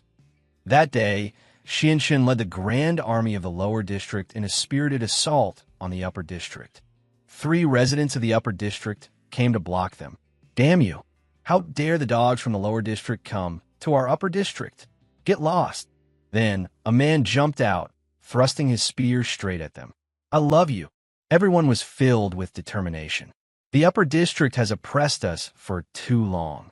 It's time for Skywata City to have a new master. Overthrow them. Then, in the sky above, a figure appeared, emanating a furious, dark aura that blanketed the heavens. Are you all insane? It was the Lord of the Upper District, Jin Long, a 9th-rank law expert whose entire body radiated demonic chi.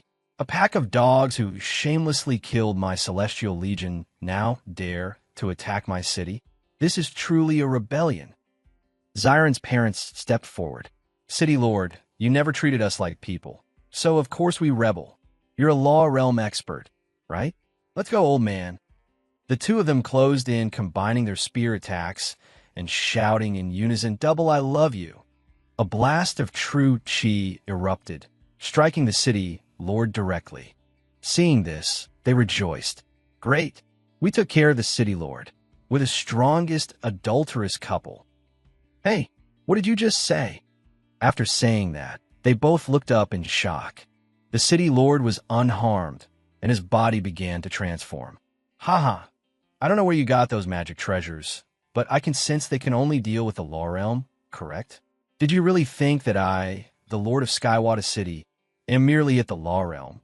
At that moment, he revealed his true form, the Dragon Demon Emperor, with the cultivation of a first-rank Dao King. Everyone looked up, stunned. What? The city lord is a Dao King. His appearance is so strange. He laughed heartily. Ha, you ignorant fools. Every new lord of Skywata City must submit to the demon clan and become a half-demon. Only then will the demon clan support a human city lord. He channeled his furious chi into an orb, and that is how I obtained the cultivation of the Dao King realm. That's why you, who can only deal with the law realm, have no way to defeat me. He thrust the orb of chi towards the crowd. Everyone screamed in terror. Quick, defend. Haven't you eaten yet? At this point, Xiren spoke up. It's no use.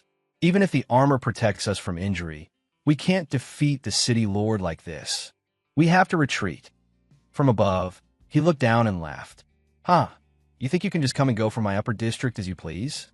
You want to leave? He threw a massive punch that released a demonic aura that bewitched the mind. Everyone was suddenly hypnotized. What's happening? Why am I taking off my armor?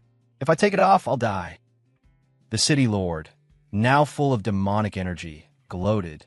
To secure my position, the demon clan bestowed upon me a demonic art to control people's hearts.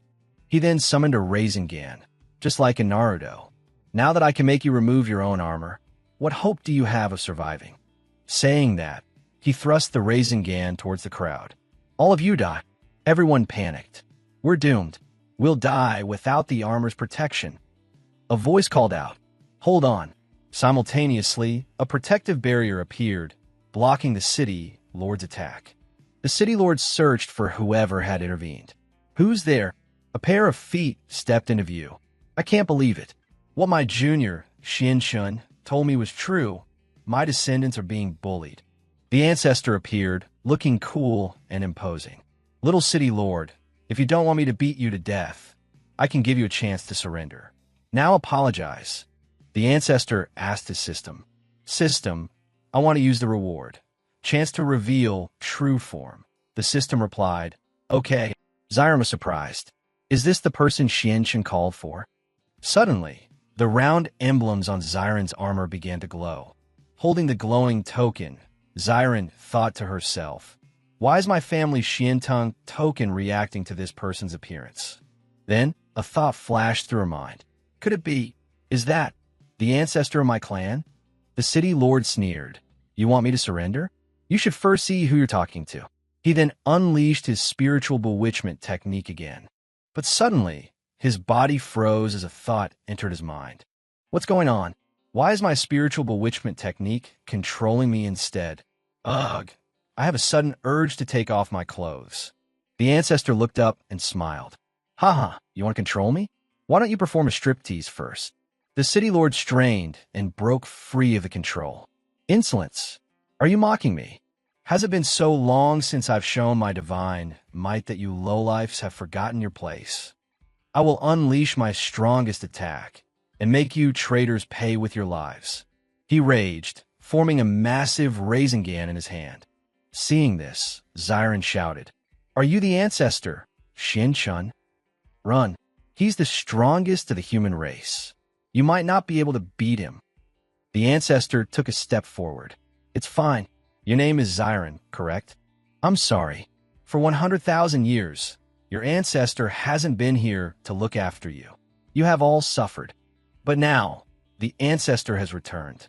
From now on, no matter what trouble you face, you can leave it all to me. The city lord was furious that the ancestor was ignoring him. You self-righteous animal. You dare to stand there under my strongest attack. I want all of you dead, he roared as a purple dragon appeared, a demonic illusion art, and it dove down as if to devour them all. Xiren's father cried out, We're going to die. Xiren screamed, Ancestor, be careful. The ancestor calmly replied, It's fine. Then he leaped straight towards the purple dragon. The ancestor has returned. A tiny earthworm dares to frighten my descendants. Saying that, he punched the dragon straight in the face. Even though it was made of demonic energy, it could feel the bone-shattering pain of the punch. An extremely powerful burst of true chi erupted from the ancestor's fist, completely obliterating the dragon. Xiren looked up in utter amazement. The city lord, struck by the ancestor's terrifying power, was psychologically shattered. What level of power is this? The energy surged into him, and he screamed in agony. Earg! No! With a single punch, the ancestor sent him flying off the planet, straight to the Pure Land. The ancestor raised a hand to shield his eyes, watching to see how far he would fly. He then flew into the atmosphere to check. All taken care of. He flew pretty far. Xiren's parents were aghast. One move to finish off a Dao King Realm City Lord, and he even punched a hole in the sky. Is this the true power of our ancestor? The ancestor turned back with a smile. All right, the trouble is dealt with. In the future, if anything happens, you can have Xinshin contact me. See you later. With that, the ancestor flew away and disappeared into the sky. At that moment, the ancestor returned to his Xinshin disguise, sneaking around. Then he stepped out and called, My dear, has the great master I invited arrived yet? Xiren immediately turned, ran over, and grabbed his hand. Xinshin, I can't believe you actually know the ancestor of our Gongsun clan. What did you two meet? Oh, so that was your clan's ancestor. He came to me a while ago and lent me that armor, telling me to secretly protect everyone. So it turns out he's your ancestor. The whole family believed him completely, their faces beaming. So the ancestor has been secretly protecting us all along. How touching. The ancestor had successfully deceived them. A man stood pondering. But now that the city lord is gone, we need a new one. Who will it be? Everyone gathered around the ancestor. Is there even a question? Xinshin is the one who led us to overthrow the upper district. Of course, it should be him. And just like that, with everyone's support, Xinshin became the new city lord of Skywata City. After becoming city lord, Xinshin overturned the old district system in Skywata City, establishing equality for all its people. Just then, the system dinged. Because the host has secured a city for the Gongsun clan and expanded their enterprise, you have earned mission points.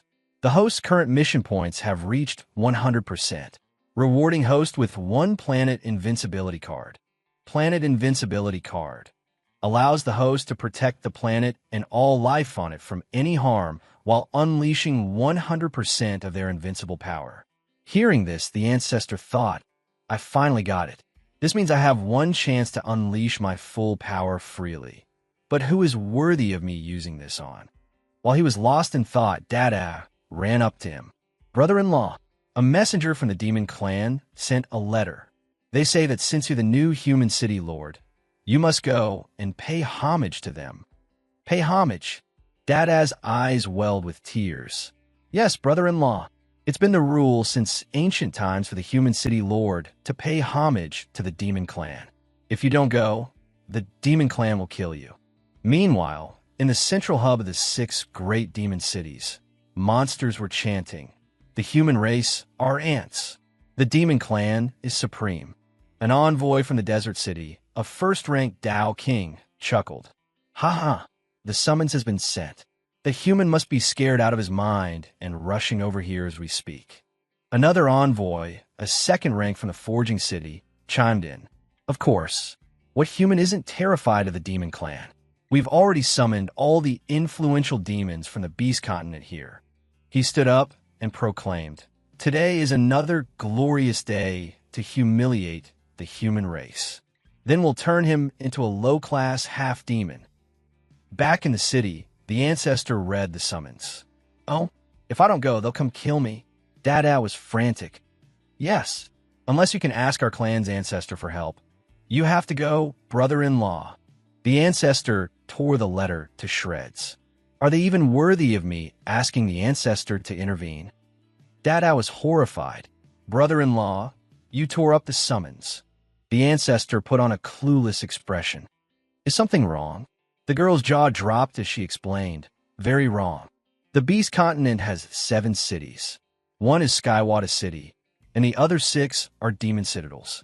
The cultivation of the demon clan far surpasses that of humans. That's why, to survive, Skywata City has always obeyed the demon clan's orders." The Ancestor waved it off dismissively. "What's that got to do with me? I'm busy thinking about how to expand our clan's enterprise." "Huh. Brother-in-law, if you don't go, you'll really die." 3 days later, at the central hub of the 6 great demon cities, the 6 demon envoys were nodding off, tired of waiting. The Ancestor still hadn't shown up. "It's so hot. Why isn't he here yet? He should be arriving soon, right?" A green frog demon ran in to report. "Reporting, my lords. The human city lord isn't paying us any mind. He's still in his city and hasn't left." "What? So we've been waiting like idiots for 3 days." A gray bear demon roared in anger. "Insolence! How dare that human make us lose face like this?" All 6 demon leaders stood up, their expressions ferocious. "In that case, it's time we picked a new city lord for the humans." At that very moment, in the Xiantang Stadium of Skywata City, Xianchun, having struggled to find a new industry for development, was teaching all the citizens of Skywata City how to exercise. The Ancestor announced, "The wooden swords and the exercises I've been teaching you these past few days are all techniques that can be used against the demon clan. You must all learn them well." The crowd was in tears. "Come on, brother-in-law, stop kidding us. You ignored the demon city's envoy, and now we're all about to die. Can you just let us run for it?" Suddenly, a voice boomed from the sky. "Where's the Lord of Skywata City? We, the envoys, have summoned you. Why have you not appeared?" 6 ferocious demon beasts loomed in the sky. "City Lord, come out and face your death. Otherwise, we will bathe Skywata City in blood." Seeing this, everyone hugged each other and wept. The demon clan's envoys. They really came. "We're done for this time." The Ancestor stepped forward. "I am the city lord. You morons, get down here. Be careful. I'll beat you up for disturbing my people." A lizard demon flew down. "Insolence! So you're the human city lord? I'll tear out your heart and pickle it in wine." Seeing this, Dada panicked. "Brother-in-law, run. Humans can't fight the demon clan." A pair of giant feet with sharp claws descended, but the Ancestor calmly continued his lesson. "As I said, what I've been teaching you these past few days are all techniques specifically for dealing with the demon clan. For example, if you encounter a perverted demon who wants to ambush you from behind, you can use the Wing Chun you just learned to push their hands away. Then, you can slowly counter with a few basic punches. The lizard demon was so shocked by the punch that it couldn't close its mouth. Then the Ancestor unleashed a flurry of punches, hitting him so fast he couldn't even breathe. The Ancestor then turned back. "See? Just like that, the problem is solved." The three of them were dumbfounded. You call that slow?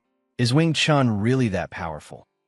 At that moment, the ancestor thought to himself, to fight the demon clan, I've actually been teaching them techniques that hide supreme martial arts.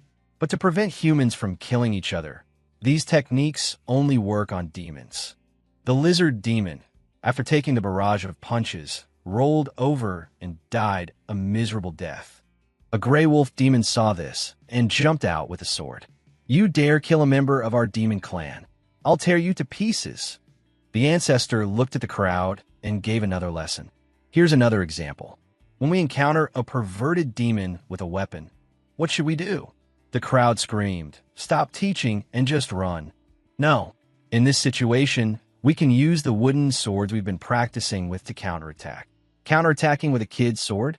Are you kidding me? The gray wolf demon, with murder in its eyes, slashed down with its sword. Ha ha ha!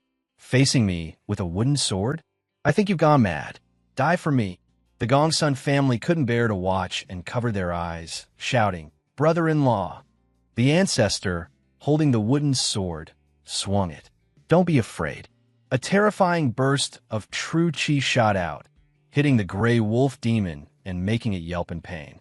Arf! Arf! The chi blast was so powerful it shot out into space. The gray wolf demon was hit and coughed up blood. In front of the ancestor was a black crater created by the wooden sword. The three of them stared at the sword in shock. My God, that wooden sword is that strong? So it wasn't a toy. At this moment, the ancestor thought, the wooden swords may look like toys, but I've infused them with charms to counter the demon clan. Now, every single one is a divine weapon against demons. The bear demon broke out in a cold sweat, thinking, this is not good. He killed 2 envoys in a row. The new human city lord's strength is a bit terrifying. Then all 4 remaining demon beasts, brandishing their weapons, charged down. Follow me. Let's kill this arrogant human. The ancestor looked at the crowd again and asked another good example. When you face many strong enemies at once, what do? Dada panicked and started to run. Of course, of the 36 stratagems, fleeing is the best. No, at this time, we just need to exercise our eyes. If you can't see the number of enemies, you won't be scared anymore. The 3 of them saw the ancestor's ridiculous demonstration. This is just covering your own eyes.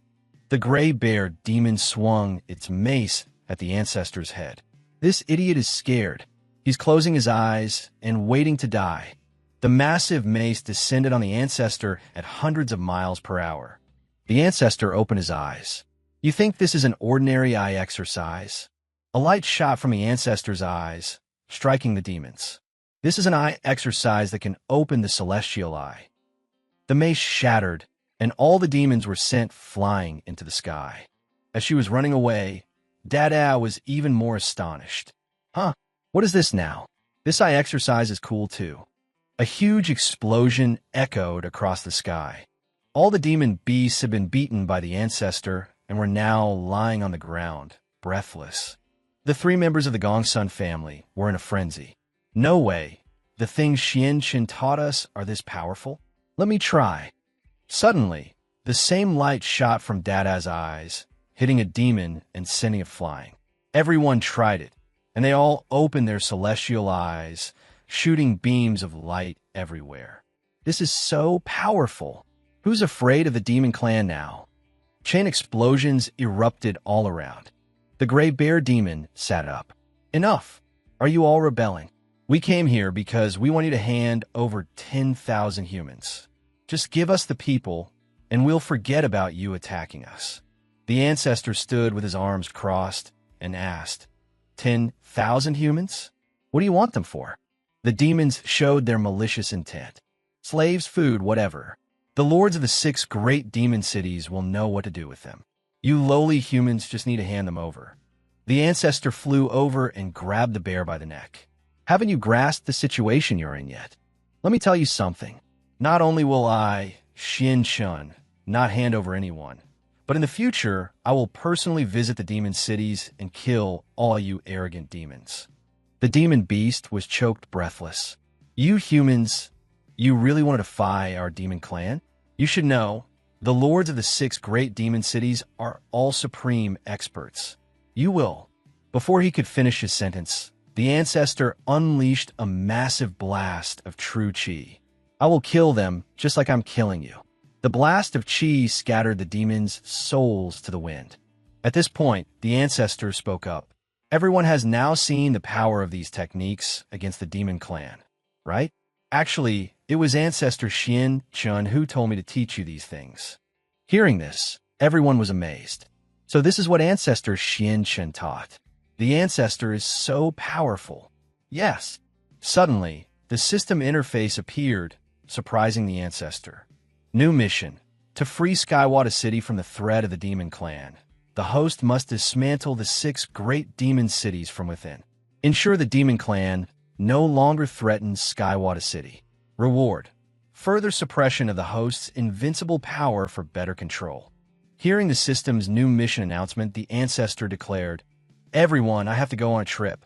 I'm leaving Skywata City in your hands for now. For the past few days, you have all learned the techniques to fight the demon clan. From now on, if the demon clan invades, you must protect your own homes." Seeing this, a concerned father spoke up. "Kalen, are you really going to confront the demon clan?" The patriarch walked away, glancing back. "Don't worry. I was personally instructed by the great patriarch Kalen." A voice of support called out, "You've got this. We believe in you." At that moment in Desert City, a voice cried out, "City Lord, we have bad news.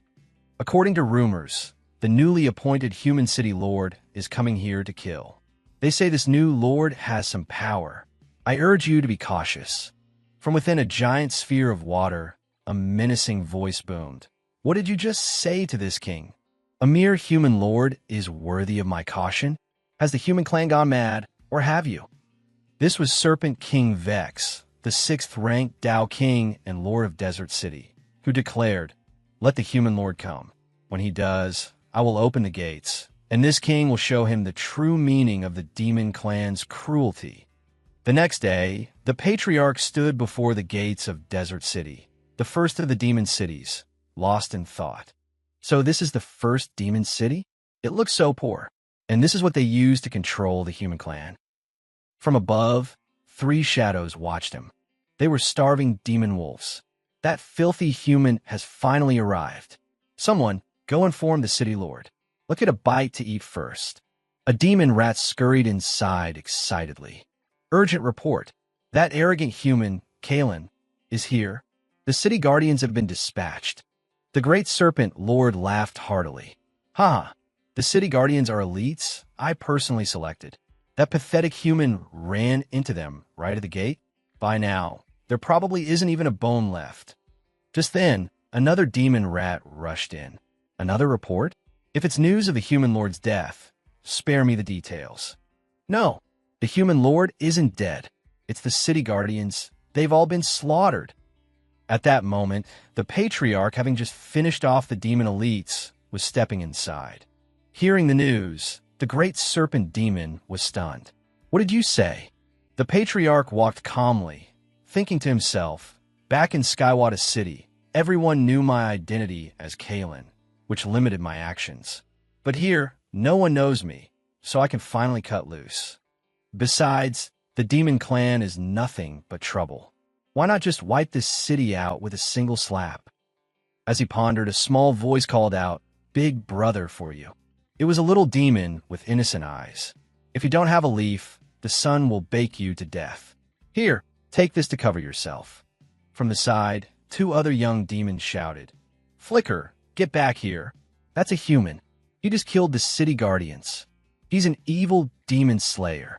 Flicker replied naively, "But this human killed the guardians who murder my parents. That makes him a good person." The 3 little demons' faces filled with panic. "No, come back. It's dangerous. He'll kill you." The patriarch then approached, holding a bottle of water. "I get the feeling you're all dehydrated. I have some water here. Want to buy some?" Flicker's eyes welled up. "Wow, that's so much water. Where did you get such a big bottle, big brother?" The patriarch knelt down. "Little one, is one bottle really that much? Why does everyone here seem so thirsty?" Flicker stammered, because the city lord sees the water source and won't release any to us. My parents died of thirst, and now my grandfather is next. Besides, under the city lord's rule, water is extremely expensive. Even if you wanted to sell it, I couldn't afford it. At that moment, the patriarch consulted his system. System, aren't all members of the demon clan supposed to be vicious monsters? The system displayed, incorrect. Like humans, the demon clan has both good and evil members. The patriarch sighed. This just got complicated. He then smiled. Little one, as it happens, I really need a banana leaf. Would you be willing to trade your leaf for my bottle of water? Flicker's eyes sparkled. A single banana leaf? Is it really that cheap? Thank you, big brother. The patriarch then turned to the other young demons. Bring me your banana leaves. I'm afraid of the sun. One leaf gets you one bottle of water. Hearing this, the crowd of young demons was astonished. This human is willing to trade water for just a single banana leaf? This is life-saving water. With that, all the demon beasts rushed forward with their leaves. We'll trade. We'll trade. Thank you, benefactor. Thank you. Suddenly, 3 massive demons appeared in the sky. How dare you trade with a human in Desert City? You will die. These were the 3 marshals of Desert City. Water can only be bought from the city lord. Drop the humans' water if you don't want to die. Terrified, everyone obeyed and put their water down. Only Flicker clutched his bottle and ran. I can't. If I don't give this water to my grandfather, he'll die. Flicker, come back. You'll be killed. The demon hawk marshal, Sky Reaver, swooped down, talons extended. Insolence. We told you to drop it, yet you still dare to use the human's water. Today, I'll make an example of you. Flicker turned to see the sharp talons descending upon him, his face pale with fear. In a flash, the patriarch stepped forward, standing between the boy and the attack. The patriarch's eyes blazed with killing intent. Get out of my way. With a single word, he sent the marshal flying with a powerful slap. While what? A sonic boom echoed through Desert City. The patriarch's mighty blow sent him crashing to the ground like a broken kite, instantly taken out. The young demons watched in utter shock. What? Marshal Sky Reaver, a 4th-ranked Dao King, was defeated. The patriarch glared at the 2 remaining marshals and roared. Hey, you two.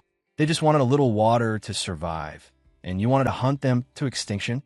They're my customers. Dare to interfere with my customers, and I will kill you. Marshal Dune, the demon camel, charged forward. Arrogant fool. You must be that human city lord. Marshal Sky Reaver was just testing you, so don't get too cocky. He unleashed his technique, Hydro Cannon, spitting a glob of water from his mouth. The glob of water hit the ground and exploded. He laughed with a disgusting grin. Blown to bits. I guess this human city lord was just a joke after all. Behind him, the patriarch watched, completely unimpressed. The other marshal shouted, "Watch your back." But the patriarch had already appeared, grabbing Marshal Dune by the throat. This place is so deprived of water, yet you use it for an attack. It seems you high-ranking demons have been hoarding it all. Caught in the iron grip, the marshal thought in panic, what is this power? This human, he's incredibly strong.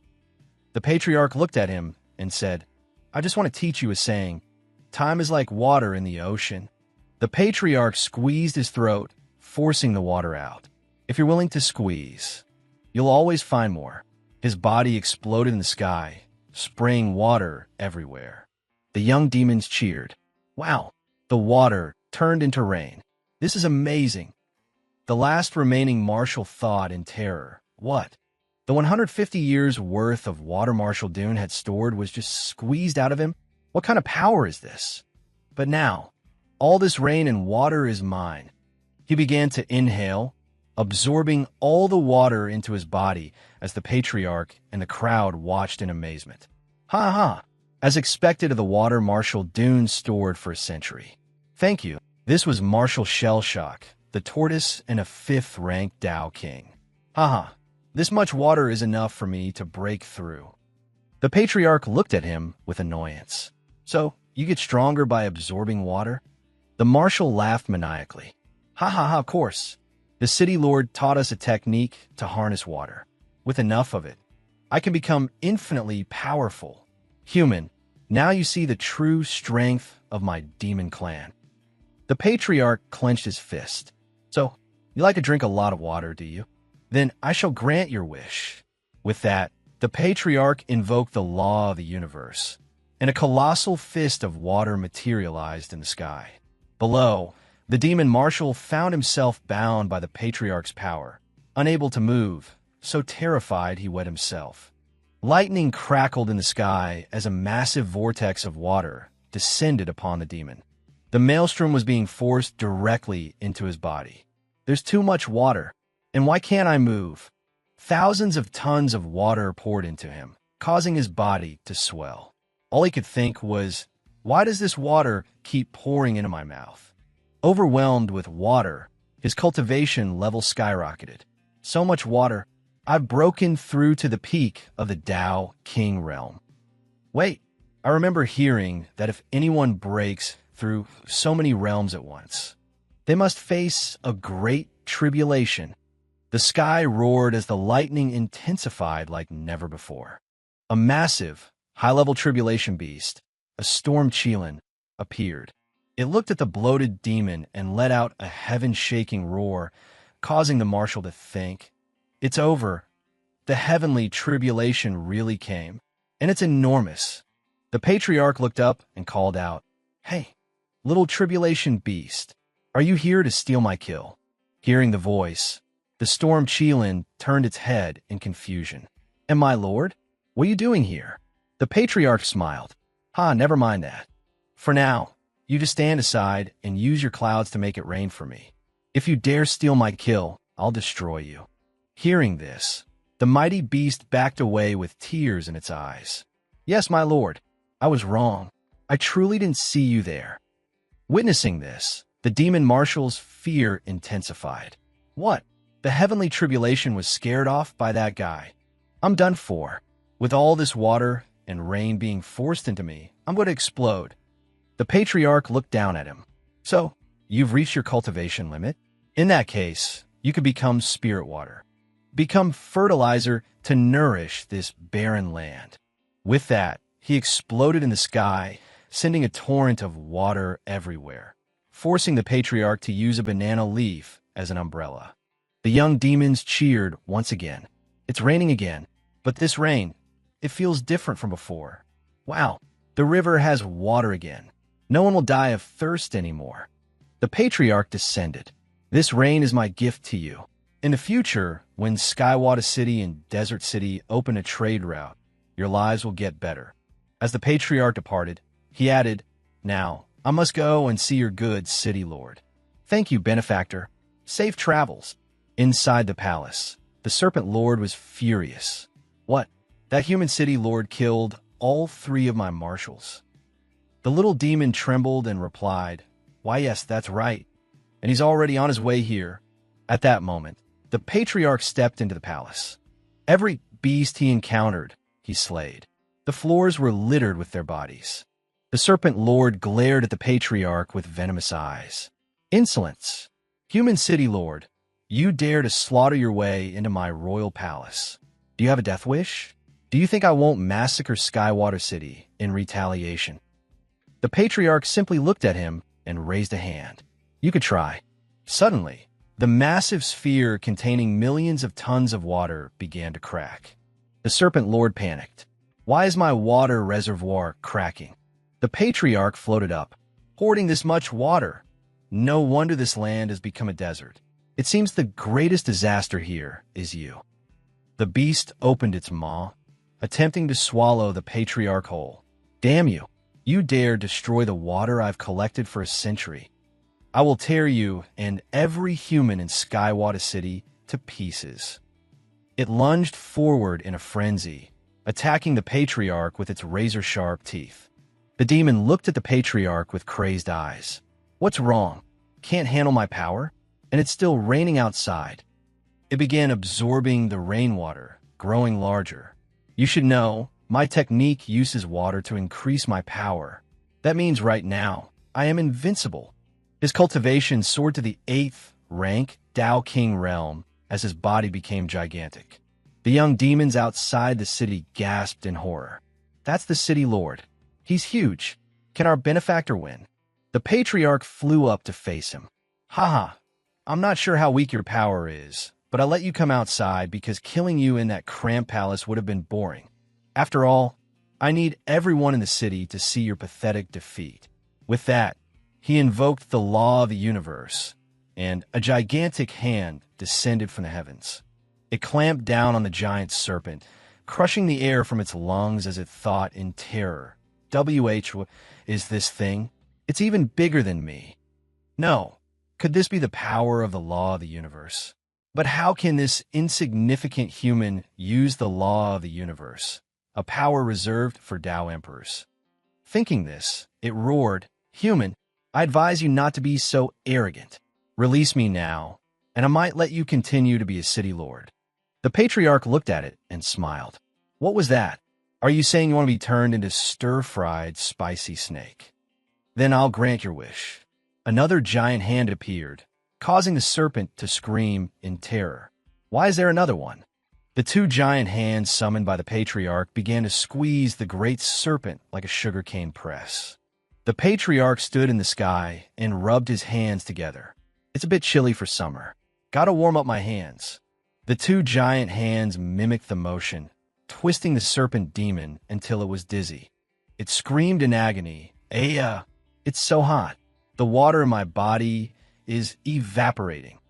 Feeling death approach, it begged for mercy. City Lord Kalen, I was wrong. I was wrong. Please, spare me. I'm begging you. The patriarch replied softly, Don't be in such a hurry. The dried fish you ordered is almost ready. Just then, the two giant hands stopped. They released him, and his body, now shriveled like a worm, fell from the sky. His entire body was charred and white. Ugh, I'm all dried up. Do as you will. He landed right in front of the young demons. Wow, the city lord really was turned into a dried snake. This human city lord is so strong. Huh, the city lord is tiny now. After the battle ended, the sky cleared, and the patriarch made an announcement. All right, from now on, you will elect your own city lord to rule. No one is to hoard the water source again. We at Skywata City also welcome you to visit. Our two cities will help each other. Hooray. Thank you, sir. The system displayed. Mission: disband the 6 great demon cities. Progress 1/6. All right, the patriarch thought. On to the next demon city. The patriarch walked over and picked up the dried snake by its tail. You damn snake, stop playing dead. I need a guide. You're taking me to the next demon city. The snake thought. Damn, he saw through my act. The second demon city, Forge City. Inside the city, demon beasts were busy forging weapons. The patriarch walked ahead with the snake trailing behind. The second demon city specializes in smithing. Why are there no guards at the gate? They just let me walk right in. The patriarch glanced at the snake. Don't tell me you conspired with the city lord to let me in. The dried snake panicked. My lord, I wouldn't dare. The beasts here only care about forging. They pay no mind to anything else. Is that so? This place has very rich mineral deposits. If I could take care of this city, I could open up a mineral trade with Skywata City. The snake looked at the patriarch and said, My lord, it's very difficult to trade for or with Forge City. They usually keep all there or for themselves. So they won't even sell it for money? No, the smiths of Forge City are obsessed with forging. Or is their lifeblood. Unless you have a superior forging technique to trade, they will never part with their minerals. But no one from the outside world has been able to produce a better forging technique. So basically no one can buy there or... I see. The patriarch suddenly shouted, startling the snake. Listen up, everyone here. I find your forging techniques to be subpar. On behalf of Skywata City, I will teach you true, outstanding forging techniques. After that, we will begin trading for your minerals. The demon beasts turned, their eyes filled with killing intent. Did I hear that right? The dried snake panicked. Oh no, my lord, I think you've angered them. The beasts surrounded the patriarch, looking furious. Where did this clown come from? Coming to Forge City to teach forging? Are you looking for humiliation? The patriarch looked at them calmly and replied, "If you don't believe me, how about a contest?" The snake whispered, "My lord, no one can compare to Forge City when it comes to forging." The demon beasts charged at the patriarch. "What right do you have to compete with us in forging? Get out of here!" The patriarch simply smiled. A wave of pressure emanated from his body, forcing all the demon beasts to their knees in pain. The patriarch looked down at the collapsed demons. "Now, do I have the right to compete with you?" The beasts groaned in agony. What is this power?" Suddenly, a figure appeared. "Human brother, are you trying to use martial strength to cause trouble in Forge City?" This was Master Iron Soul, the divine smith. "I'm the strongest smith here. If you want to teach forging in this city, you'll have to beat me in a forging competition first." Hearing this, the crowd of demons cheered. "Great! Master Iron Soul is here. Let's see how arrogant he is now. He's about to learn his place." Master Iron Soul looked at the patriarch. "We will compete by forging a weapon. If you lose, you will become my subordinate and fight for me from now on. What do you say?" "Okay, deal." The demons cheered. "We're the best at forging weapons. He's sure to lose." The dried snake began to sweat, thinking, "My lord has walked right into the lion's den." At that moment, the patriarch thought to himself, "Forging techniques. I remember creating some back when I was in seclusion, out of boredom. It's time to show off a little." The two began their competition. The competition begins. In the end, whoever forges the weapon of higher quality wins. The rhino-like demon gripped his hammer tightly. He began hammering the metal bar into a weapon with frantic intensity. The demons outside marveled. "So powerful. This is Master Iron Soul's unique hammer technique. We're sure to win." The patriarch watched and commented, "I'd only rate that as passable." The snake retorted, "What? Passable? Milord, you jest. That's the highest level of forging technique there is." The rhino demon raised his hammer. "It's not over yet. Thunder God, aid me." Suddenly, bolts of lightning struck down from the sky, hitting the hammer. "Excellent. The Thunder God is in a good mood today. Human, prepare to become my subordinate." Outside, the demons praised him. "So strong. He truly is the god of forging. With his ultimate technique, the human is guaranteed to fail." The rhino demon channeled the lightning through his hammer to forge the weapon, thinking to himself, "This human seems quite strong. If I can win and make him my warrior, I might have a chance to change things." Suddenly, the patriarch spoke up again. "Oh, the famous forging technique of this city is just calling down a little lightning on a hammer? I guess that's all there is to it." The rhino demon grew angry. "Can you do better?" Hearing the challenge, the patriarch called out, "Storm Cheelin, I won't forge this myself. You, get out here and strike it for me. If you don't forge the weapon I want, you'll have me to answer to." The rhino and the other demons laughed. "Ha! What nonsense is he spouting? You must be respectful when inviting the Thunder God. Such arrogance will get you nowhere." Suddenly, lightning flashed across the sky. "Why, yes, sir. I'm coming right away."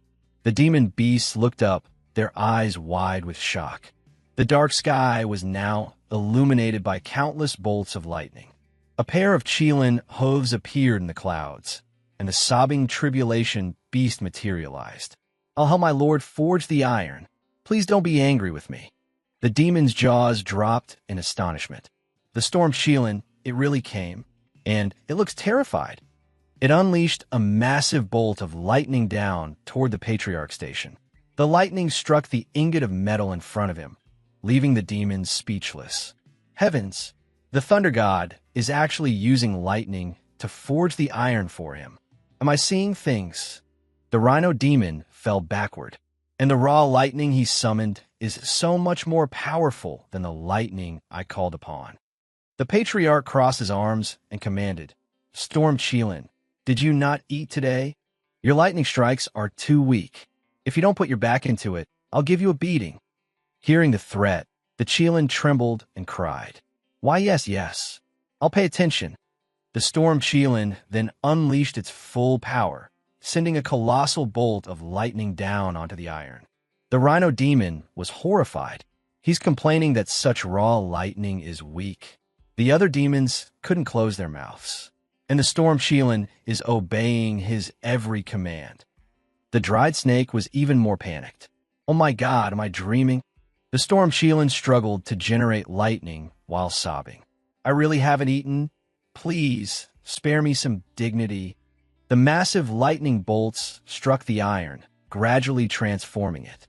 The barrage from the sky grew more and more intense.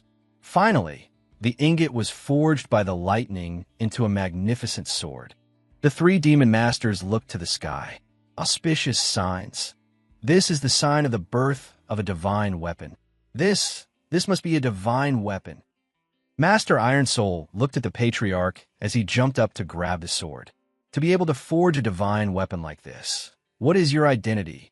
You don't need to worry about that. Your weapon isn't finished yet. Let's continue the competition. Suddenly, the rhino demon knelt. There's no need to continue. Your forging technique surpasses mine. I admit defeat. You may teach your forging techniques in this city. The snake was stunned. He won. The patriarch looked at the rhino demon. All right, when the time comes, remember to open up or trade with my Skywater city. The rhino demon cowed out. Master, unfortunately, we have no spare or to trade with you. Why is that? He recounted with fear, because the powers in our city are split between the traditionalist faction and the sacrificial faction. Now, the sacrificial faction is about to destroy even the reserves of our traditionalist faction. Our traditionalist faction relies on or to hone our skills and forge weapons. But the City Lord's sacrificial faction doesn't need or. They rely on sacrificing lives to create weapons. Because we oppose their evil methods of using life sacrifices to craft weapons, the City Lord, in order to consolidate his power, wants to exterminate our traditional forging faction and the we use for smithing. The City Lord used sacrifices to forge a powerful demon sword and defeated us. We are now at our final moment of life and death. So you mean before, you wanted to win the bet to make me your warrior to fight for you? That's right. The great demons were somber. Now, the City Lord has declared a final battle with us. If we fail again, I'm afraid our traditionalist faction and all will be lost. The patriarch held out the sword, daring to interfere with my business. It seems this City Lord is not one of the good demons. Then take this sword. The rhino demon was stunned.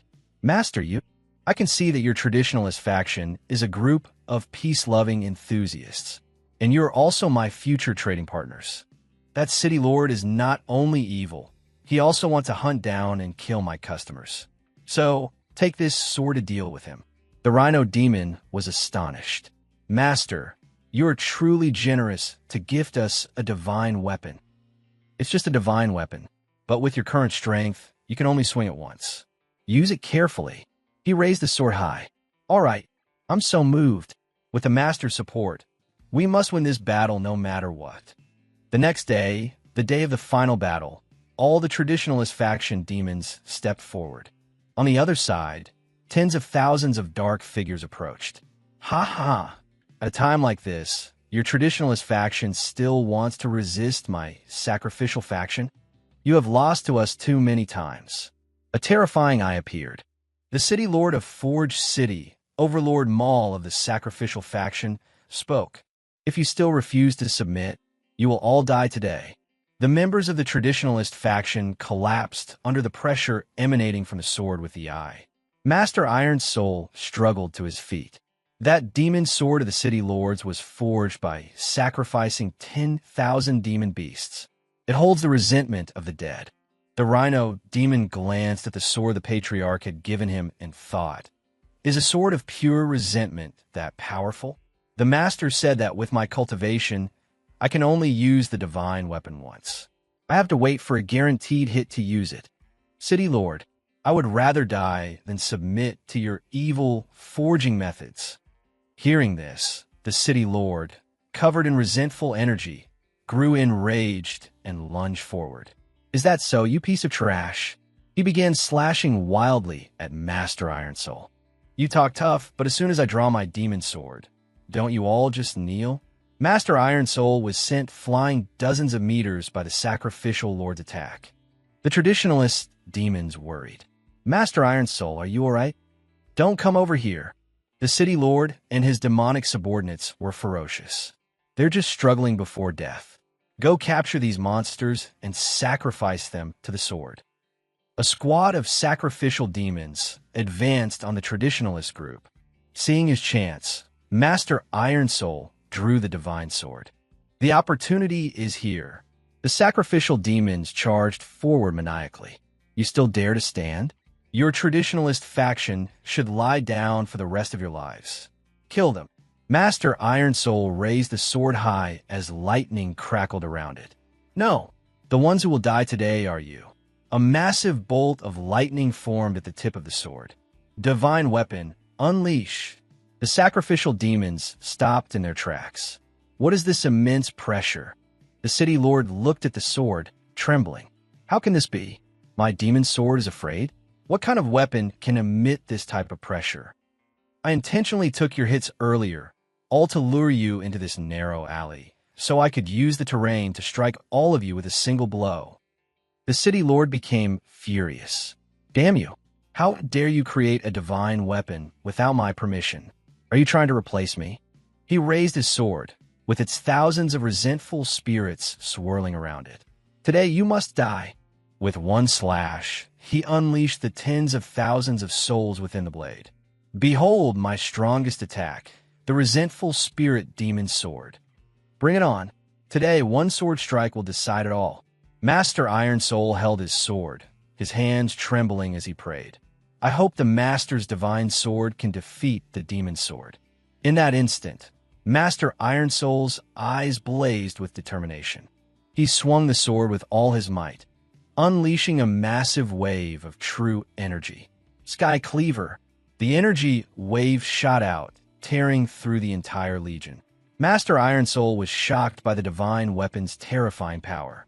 Is this divine weapon really this strong? The city lord and his thousands of minions disintegrated into dust. No, my demon sword. How could it lose? The traditionalist demons were terrified.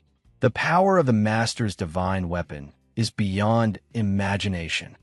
Not a single sacrificial demon was left, only a trench thousands of meters long carved into the earth. Everyone looked at the glowing sword. Master Iron Soul, that attack seems like it was overkill. I feel like you could have just ignored the terrain and attacked directly. I thought I was being clever. I underestimated the Master. Just then, the Patriarch emerged. Congratulations on your victory. The snake beside him shivered. My lord can casually create a sword this powerful. I'd better be on my best behavior from now on. I think you, Master Iron Soul, would do well. From now on, you'll be the city lord. Master Iron Soul was stunned. Really, Master? The Patriarch approached. Yes, I gift you this divine sword to protect the city. Just remember to trade or with my Skywata city. All the traditionalist demons knelt at the Patriarch's feet. Thank you, Master, for your grace. We will surely maintain good relations with your city. The system displayed. Trade progress complete, February 6th. Keep up the good work. Hearing this, the Patriarch commanded, Guide, take me to the next demon city. The dried snake replied, Yes, my lord. Watching the Patriarch's departing figure, the traditionalist demons looked up in awe. This human master is so powerful. Suddenly, a fly buzzed by and spoke in a telepathic message. City Lord Vex, I am a spy from Oasis City. We need your help to kill this human city lord. The dried snake was surprised, thinking, a telepathic message? Just then, the Patriarch called out, Guide, what's wrong? He jumped and replied, In nothing. I was just thinking about how to get to the next demon city. Is that so? As they were talking, someone was tailing them from behind, a wild boar demon. Contact established. In Oasis City, a voice announced, I've called this urgent meeting today. I'm sure you all know what has happened. The city lord of Oasis City, the Lion Lord, spoke up. Two of our Demon City lords have already fallen at the hands of that human. We cannot underestimate him. The Chitin Lord, City Lord of Cavern City, replied, but that human city lord seems incredibly strong. The demon soldiers I sent to Skywata City were all defeated by the humans he trained. The other two were the Primate Lord of Flat Top City and the Snow Leopard Lord of Snow Mountain City. Indeed, this new human city lord is no simple matter. I don't know where to even begin to deal with him. Fear not. I have already made contact with Serpent King Vex, who was taken hostage. Oh, Serpent King Vex is still alive. The Lion Lord smiled sinisterly. Yes, I have secretly instructed Serpent King Vex to lure that human into the Ancient Array. All the city lords were shocked. The Ancient Array? If he can be lured into that formation, even a Tao Emperor expert would perish. And even better, we can use the array to summon the Great Demon King himself. It's a bit of a risk, but if we can get the Great Demon King, a Tao Emperor expert, to act, how could our demon clan possibly lose? With that, they all cheered. Excellent. With his double insurance, not even a god could escape. The day of reckoning for that human city lord is at hand. At that moment, Serpent King Vex had already lured the Patriarch to a fake Oasis City. My lord, this is the third demon city, Oasis City. The Patriarch looked around. This is a demon city? There are no mountains, no water. How do demons live here? The snake, fearing discovery, quickly said, Oh, look, there are people ahead. Welcome, Lord Kalen.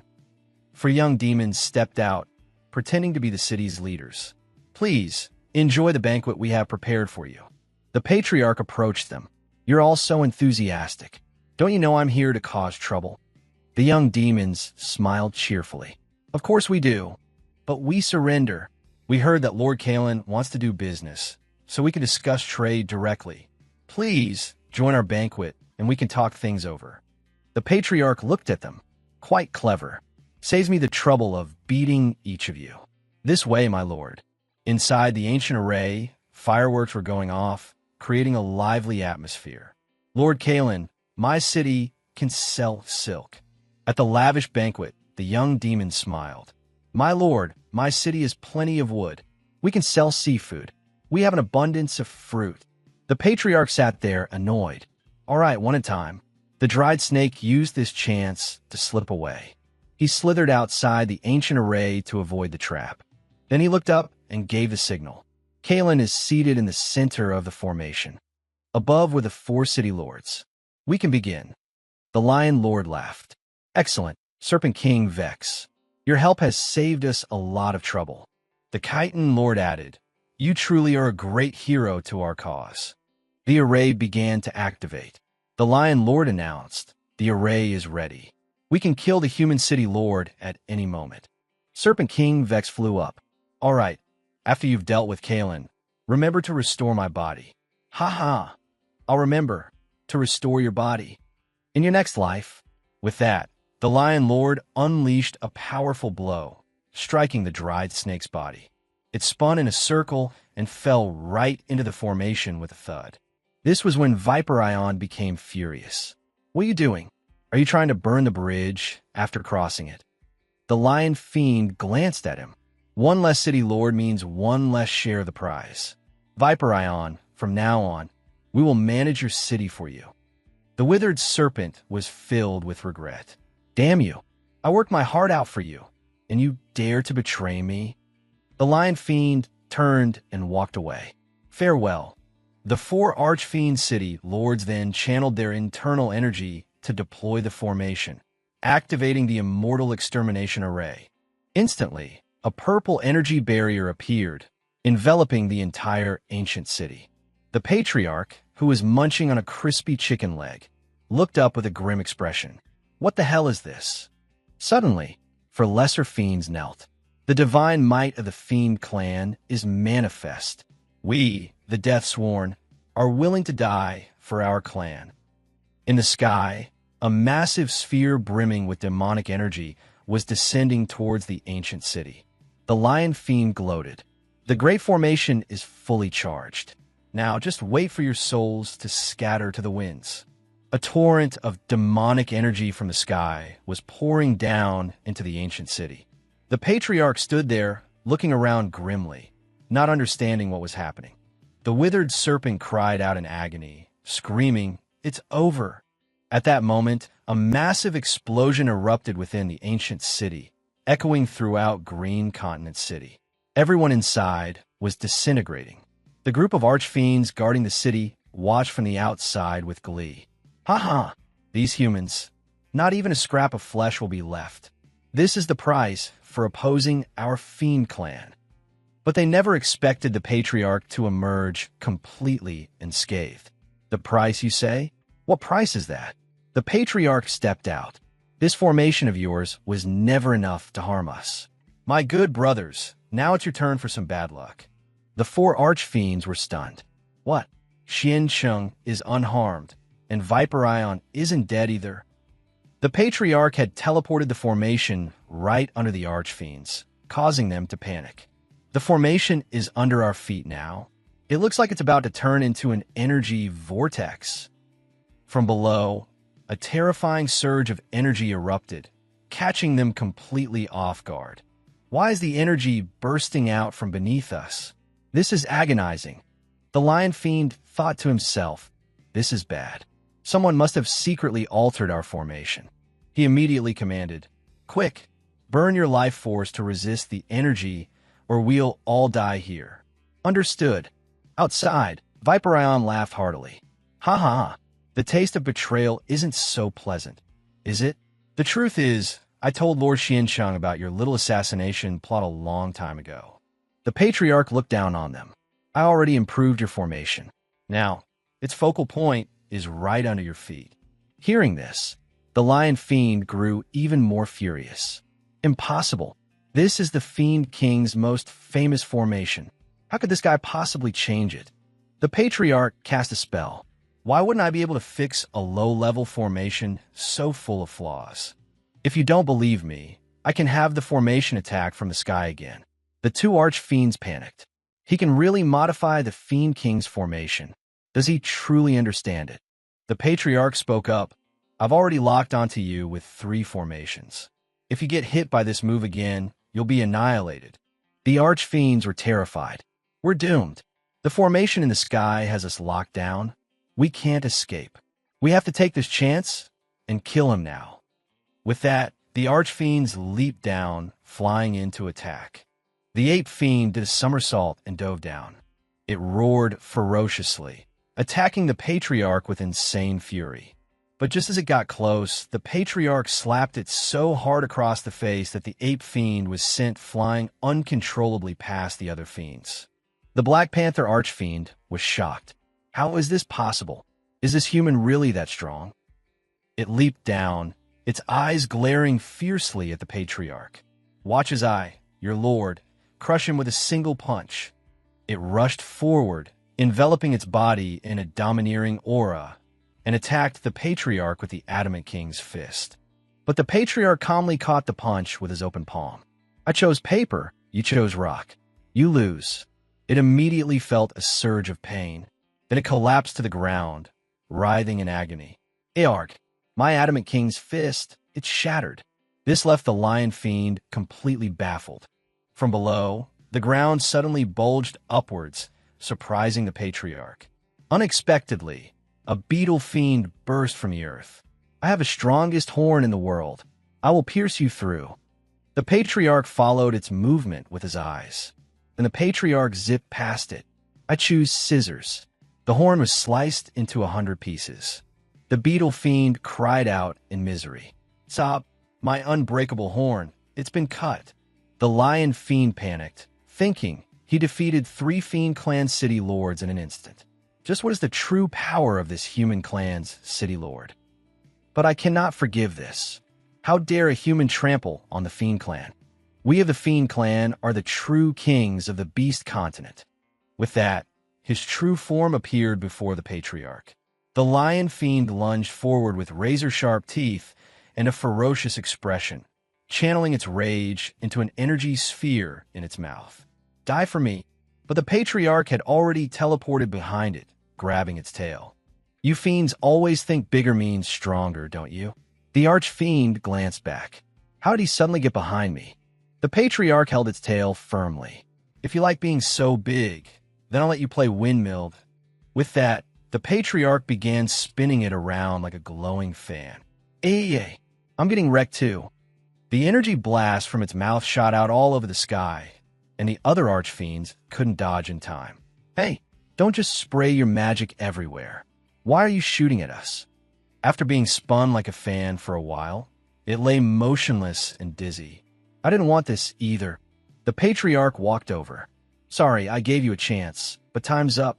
With that, the Patriarch flew up. In your next life, try to be a better fiend. An astonishing power erupted from the sky. The Archfiends cried out in agony. Arg, it's so painful. We're going to die. The Lion Fiend refused to accept this. Quick, awaken the Fiend King. Even if we die, we must let the Fiend King kill him. Suddenly, streams of demonic energy appeared in the sky, along with a voice. Damn it, what is going on that you dare disturb my sleep? The Patriarch stood with his arms crossed, watching. Oh, the formation has stopped. The withered serpent was terrified. That voice, could it be? The Lion Fiend knelt. Thank you for saving us, Fiend King. It is this new human clan city lord who foolishly seeks to destroy our fiend clan. We beg you to administer justice. A massive fox's mouth appeared in the sky. Insolence. A mere human wants to destroy my fiend clan? The audacity is heavenly. Viperion hid behind the Patriarch in fear. We're doomed. They've summoned the Fiend King. The Fiend King, my lord. A true archfiend of the Imperial Dao realm. The Fiend King, Bai Chi, a first-grade Imperial Dao realm expert, appeared with a menacing aura, staring intently at the Patriarch. Its ferocious gaze fixed on the Patriarch. You tiny human dare to defy the divine might of my fiend clan. You can no longer remain in this world. The Fiend King looked at the Patriarch as if it wanted to eat him alive. The withered serpent panicked. It's over. This is the Void Rend. The Fiend King's power of universal law. The Lion Fiend was overjoyed at the sight. Excellent. The Fiend King used this rend to kill countless enemies on the Beast Continent. This human is dead for sure this time. The Patriarch remained calm, looking up at the Fiend King, while the withered serpent trembled, too scared to watch. My lord, that Void Rend is the true power of universal law. We have to run. But the Patriarch was lost in thought. Why does that Void Rend look so familiar? My lord, what are you thinking about at a time like this? The Archfiends celebrated. Ha ha, the human fool is still standing there. You should know the Void Rend is unstoppable. As the Patriarch stared thoughtfully at the energy beam aimed at him, the Fiend King declared, prepare to become wandering souls under my blade. Seeing that power, the Lion Fiend's face lit up with joy. Ha ha! The Patriarch's own universal law instantly seized the Demon King's energy beam. The Archfiends were stunned. What? Something caught the Void Rend. The Patriarch finally remembered. I invented the Void Rend technique out of boredom a long time ago. You didn't happen to steal it from me, did you? With that, his hand crushed the energy beam like an orange. Hearing the Patriarch's words, Viperion was even more astonished. The two Archfiends were terrified. The Void Rend was crushed just like that. Now, the Fiend King looked like a nervous puppy, breaking into a cold sweat as it stared at the Patriarch. The entire group of fiends was flabbergasted, their jaws hanging open. That was the power of universal law. How could he just crush it? The Fiend King roared in fury. How dare you? I learned the Void Rend from the strongest being in existence. You human ain't dare to openly challenge it. I will send you to the hell of reincarnation. With that, it dove down with its sharp claws extended. The Patriarch looked up, sighed, and began to cast a spell. You couldn't even learn to steal properly. The Void Rend isn't about the bigger, the better. With that, the Patriarch leaped up and unleashed a wave of true chi towards the Fiend King. The Patriarch's chi completely suppressed, and shattered the void rend. Seeing this, the Fiend King's face turned pale. My void rend. It's completely broken. The Patriarch's chi slammed directly into the Fiend King's face, making it howl in pain. It crashed to the ground, causing an earth-shattering explosion. The withered serpent was dumbfounded. Oh my god, my lord can even defeat the Fiend King. The Archfiend's eyes were vacant with shock. This human knocked the Fiend King out of the sky. Could he be even stronger than the Fiend King? The Fiend King struggled back to its feet. Impossible. I have power to spare. How could I be defeated? Then it let out a heaven-shaking roar. Open, void star domain. Suddenly, the space around them warped, and both it and the Patriarch appeared in a different dimension. The withered serpent was shocked. My lord has disappeared. The Patriarch, however, was surprised. Oh, I thought only an earthly sovereign could have a personal domain. I didn't expect a little imperial Tao fiend like you to have your own space. The Fiend King stared at the Patriarch. This domain was granted to me by my master. Within this space, my power is amplified. No one could defeat me here. The Patriarch looked at it and asked, "Cut the chatter. I just want to know, are there any other living beings in this domain?" No. Why? Excellent. If there are no other lives, then that means I can finally unleash my full power, right? The Patriarch activated his invincible might. Seeing this, the Fiend King panicked. This form, you are. The Patriarch channeled all his true chi. Who I am is none of your concern. After all, we could never be on the same side. With that, a giant hand hurtled towards the Fiend King. A single slap sent it flying as the Patriarch said, "Come on, little puppy, let's play." Being hit by that slap, the Fiend King instantly remembered. This familiar force, there's no mistaking it. The Patriarch poured all his strength into a punch. This isn't over yet. You better hang in there. Don't die too quickly. The Fiend King dropped to its knees and cried out, "Stop. Don't hit me anymore, old master." Its true form was revealed to be a girl who was screaming, "Old master, it's me. I'm Xiaobai." The Patriarch walked over, stroking his chin, unable to remember. "Xiaobai, who are you?" The girl then changed her form. "Old master, if you don't remember me like this, then how about like this? Do you remember your Xiaobai now?" She turned into an incredibly cute little fox. "Toss high, toss high." The Patriarch pondered for a moment. Xiaobai toss high. And then he remembered. He remembered that 100,000 years ago, he had raised a fiend dog named Xiaobai who loved to be thrown high in the air. 100,000 years ago, on the cliff of 9 deaths and 1 life. No matter how high he threw her, Xiaobai could always find her way back. He thought that dog would be with him forever. But then one day, while he was tossing her high, he accidentally used his invincible power and threw Xiaobai at the speed of light. Even after waiting for 3 years, Xiaobai never returned. "So it really is you, little dog Xiaobai?" Xiaobai ran up and hugged the Patriarch, crying, "Yes, old master, but I'm a fox, not a dog. Back then, old master, you threw me off the planet. I spent 3 years flying around the planet, and in those 3 years, I came to understand the vastness of space. But sadly, I could never find my way back home." The Patriarch gently petted her. "Good Xiaobai. That year, your old master used too much force. So, I've been fighting my own family all this time." The fiends on the ground looked up at the sky. The Fiend King must have that arrogant human begging for mercy in his domain by now. They approached the trembling, withered serpent.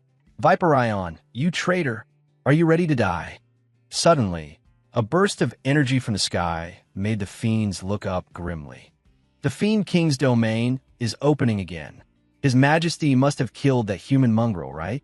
The withered serpent cowered in fear. "It's over. It's really, really over." What appeared was Xiaobai, clinging to the Patriarch affectionately. "Old master, Xiaobai has missed you so much all these years. And your Xianqing appearance is so handsome too."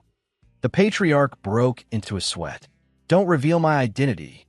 The fiends were stunned. What is going on? Why is the Fiend King acting so cute with that human? "Fiend King, what's wrong with you?" That's the human who came to kill us. Quickly, kill that lowly human mongrel. Xiaobai unleashed a wave of true qi. Insolence. Lord Xiansheng is majestic from every angle. His appearance is dignified, his character flawless. How dare you insult him? You're the ones who should die. With that, a blast of true qi struck the fiends. The lion fiend pointed at the withered serpent. Fiend King, why are you punishing us? That Viper Ion sided with the humans. Why don't you punish him? Xiaobai cooed at the patriarch.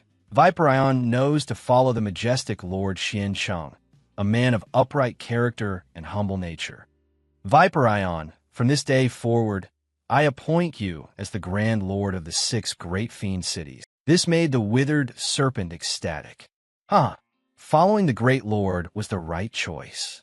The other fiends clutched their heads, coughing up blood. I can't accept this. Viper Ion not only gets away with it, but he also gets a promotion. Just then, the system chimed in. Mission: neutralize the threat of the 6 great fiend cities complete.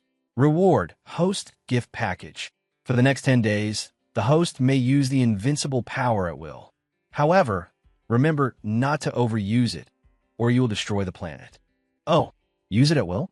I can finally fight as much as I want. Correct. Small-scale use is fine. But 10 days is too short. It'll be over in a blink. 10 days is indeed very short for a cultivator. You can extend the duration by completing future missions.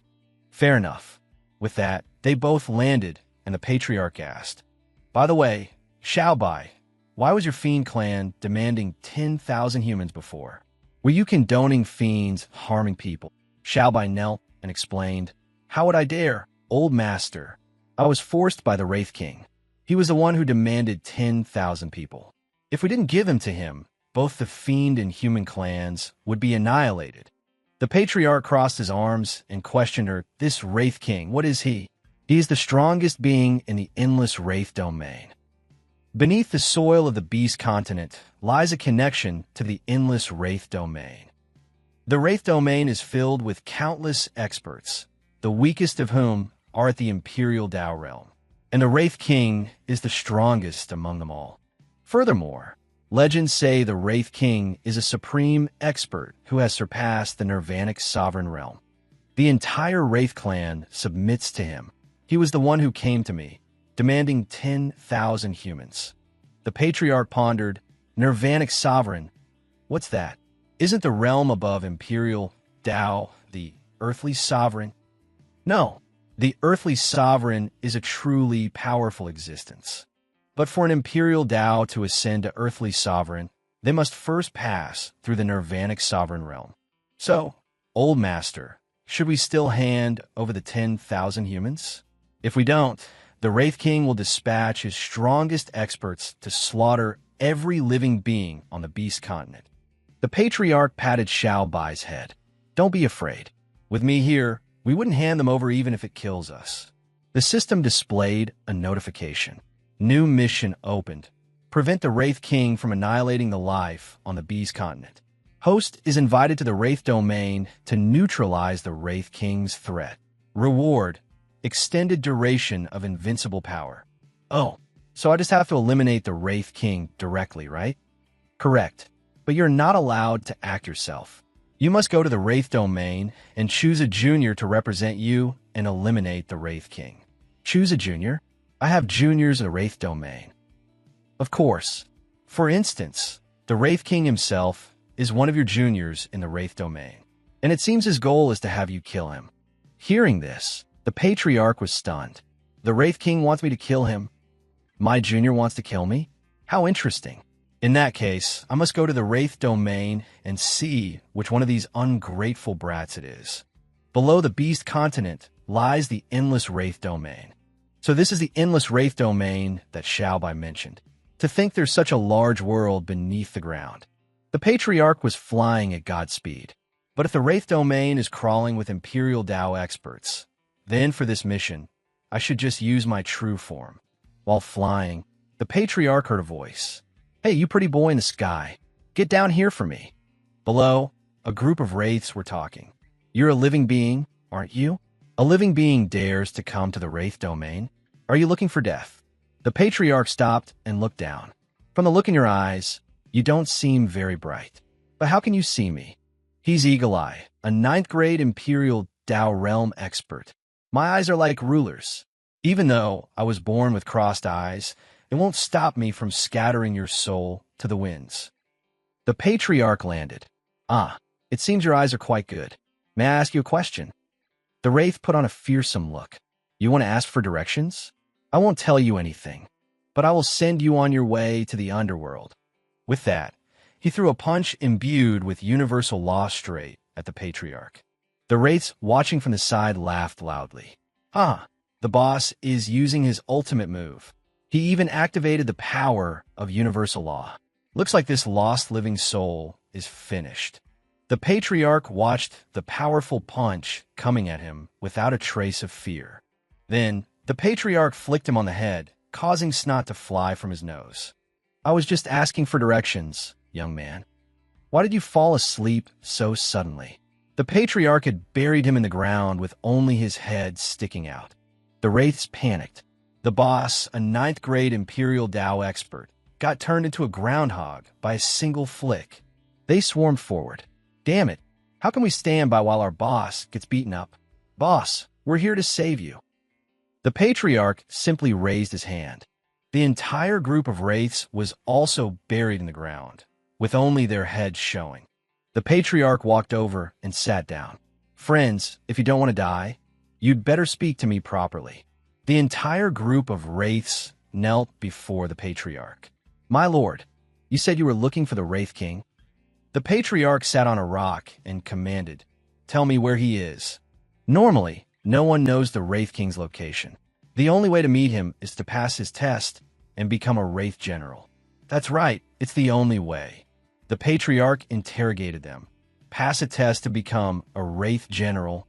What does this Wraith King need Wraith Generals for? This lowly one does not know. The patriarch thought, the system said that to defeat the Wraith King, I need a junior from the Wraith domain to do it. I need to find a junior first. All right, do you know where I can find any humans? For example, a junior of the Heavenly Emperor Xian. Eagle Eye was surprised to hear this. A junior of the Heavenly Emperor Xian? You mean a junior of the one named Chun Xian? You know of the Heavenly Emperor Xian? Yes, everyone in the Wraith domain knows of him. We'll take you there. My reputation is that widespread. At the volcanic hell, where volcanoes constantly erupted, spewing lava everywhere, the leading Wraith said, My lord, this is the place where Chun Xian's juniors reside. There are many of them. The patriarch looked around. There could be people here. The system announced, scanning ahead. Juniors of the host detected. Number of individuals, 11,001. Hearing this, the patriarch broke into a cold sweat. The system corrected. Total count is 11,042. Ahead, the souls of humans were being forced into hard labor, suffering greatly and crying out, It's hot. So hot. This is agony. The patriarch's face darkened as he asked the system, These are all my juniors? Why are they like this? Host, please discover the answer for yourself. The patriarch stepped forward and shouted, You are the juniors of the Heavenly Emperor, Xian. How did you end up like this? The entire crowd grew furious. They looked at the patriarch and yelled accusingly. The reason we're like this is all Chun Xian's fault. The Heavenly Emperor, Xian. He said we could call on him if we were in danger. But did he ever show up? He's the one who got us killed. He even let us suffer like this after death. Why doesn't that Chun Xian just drop dead?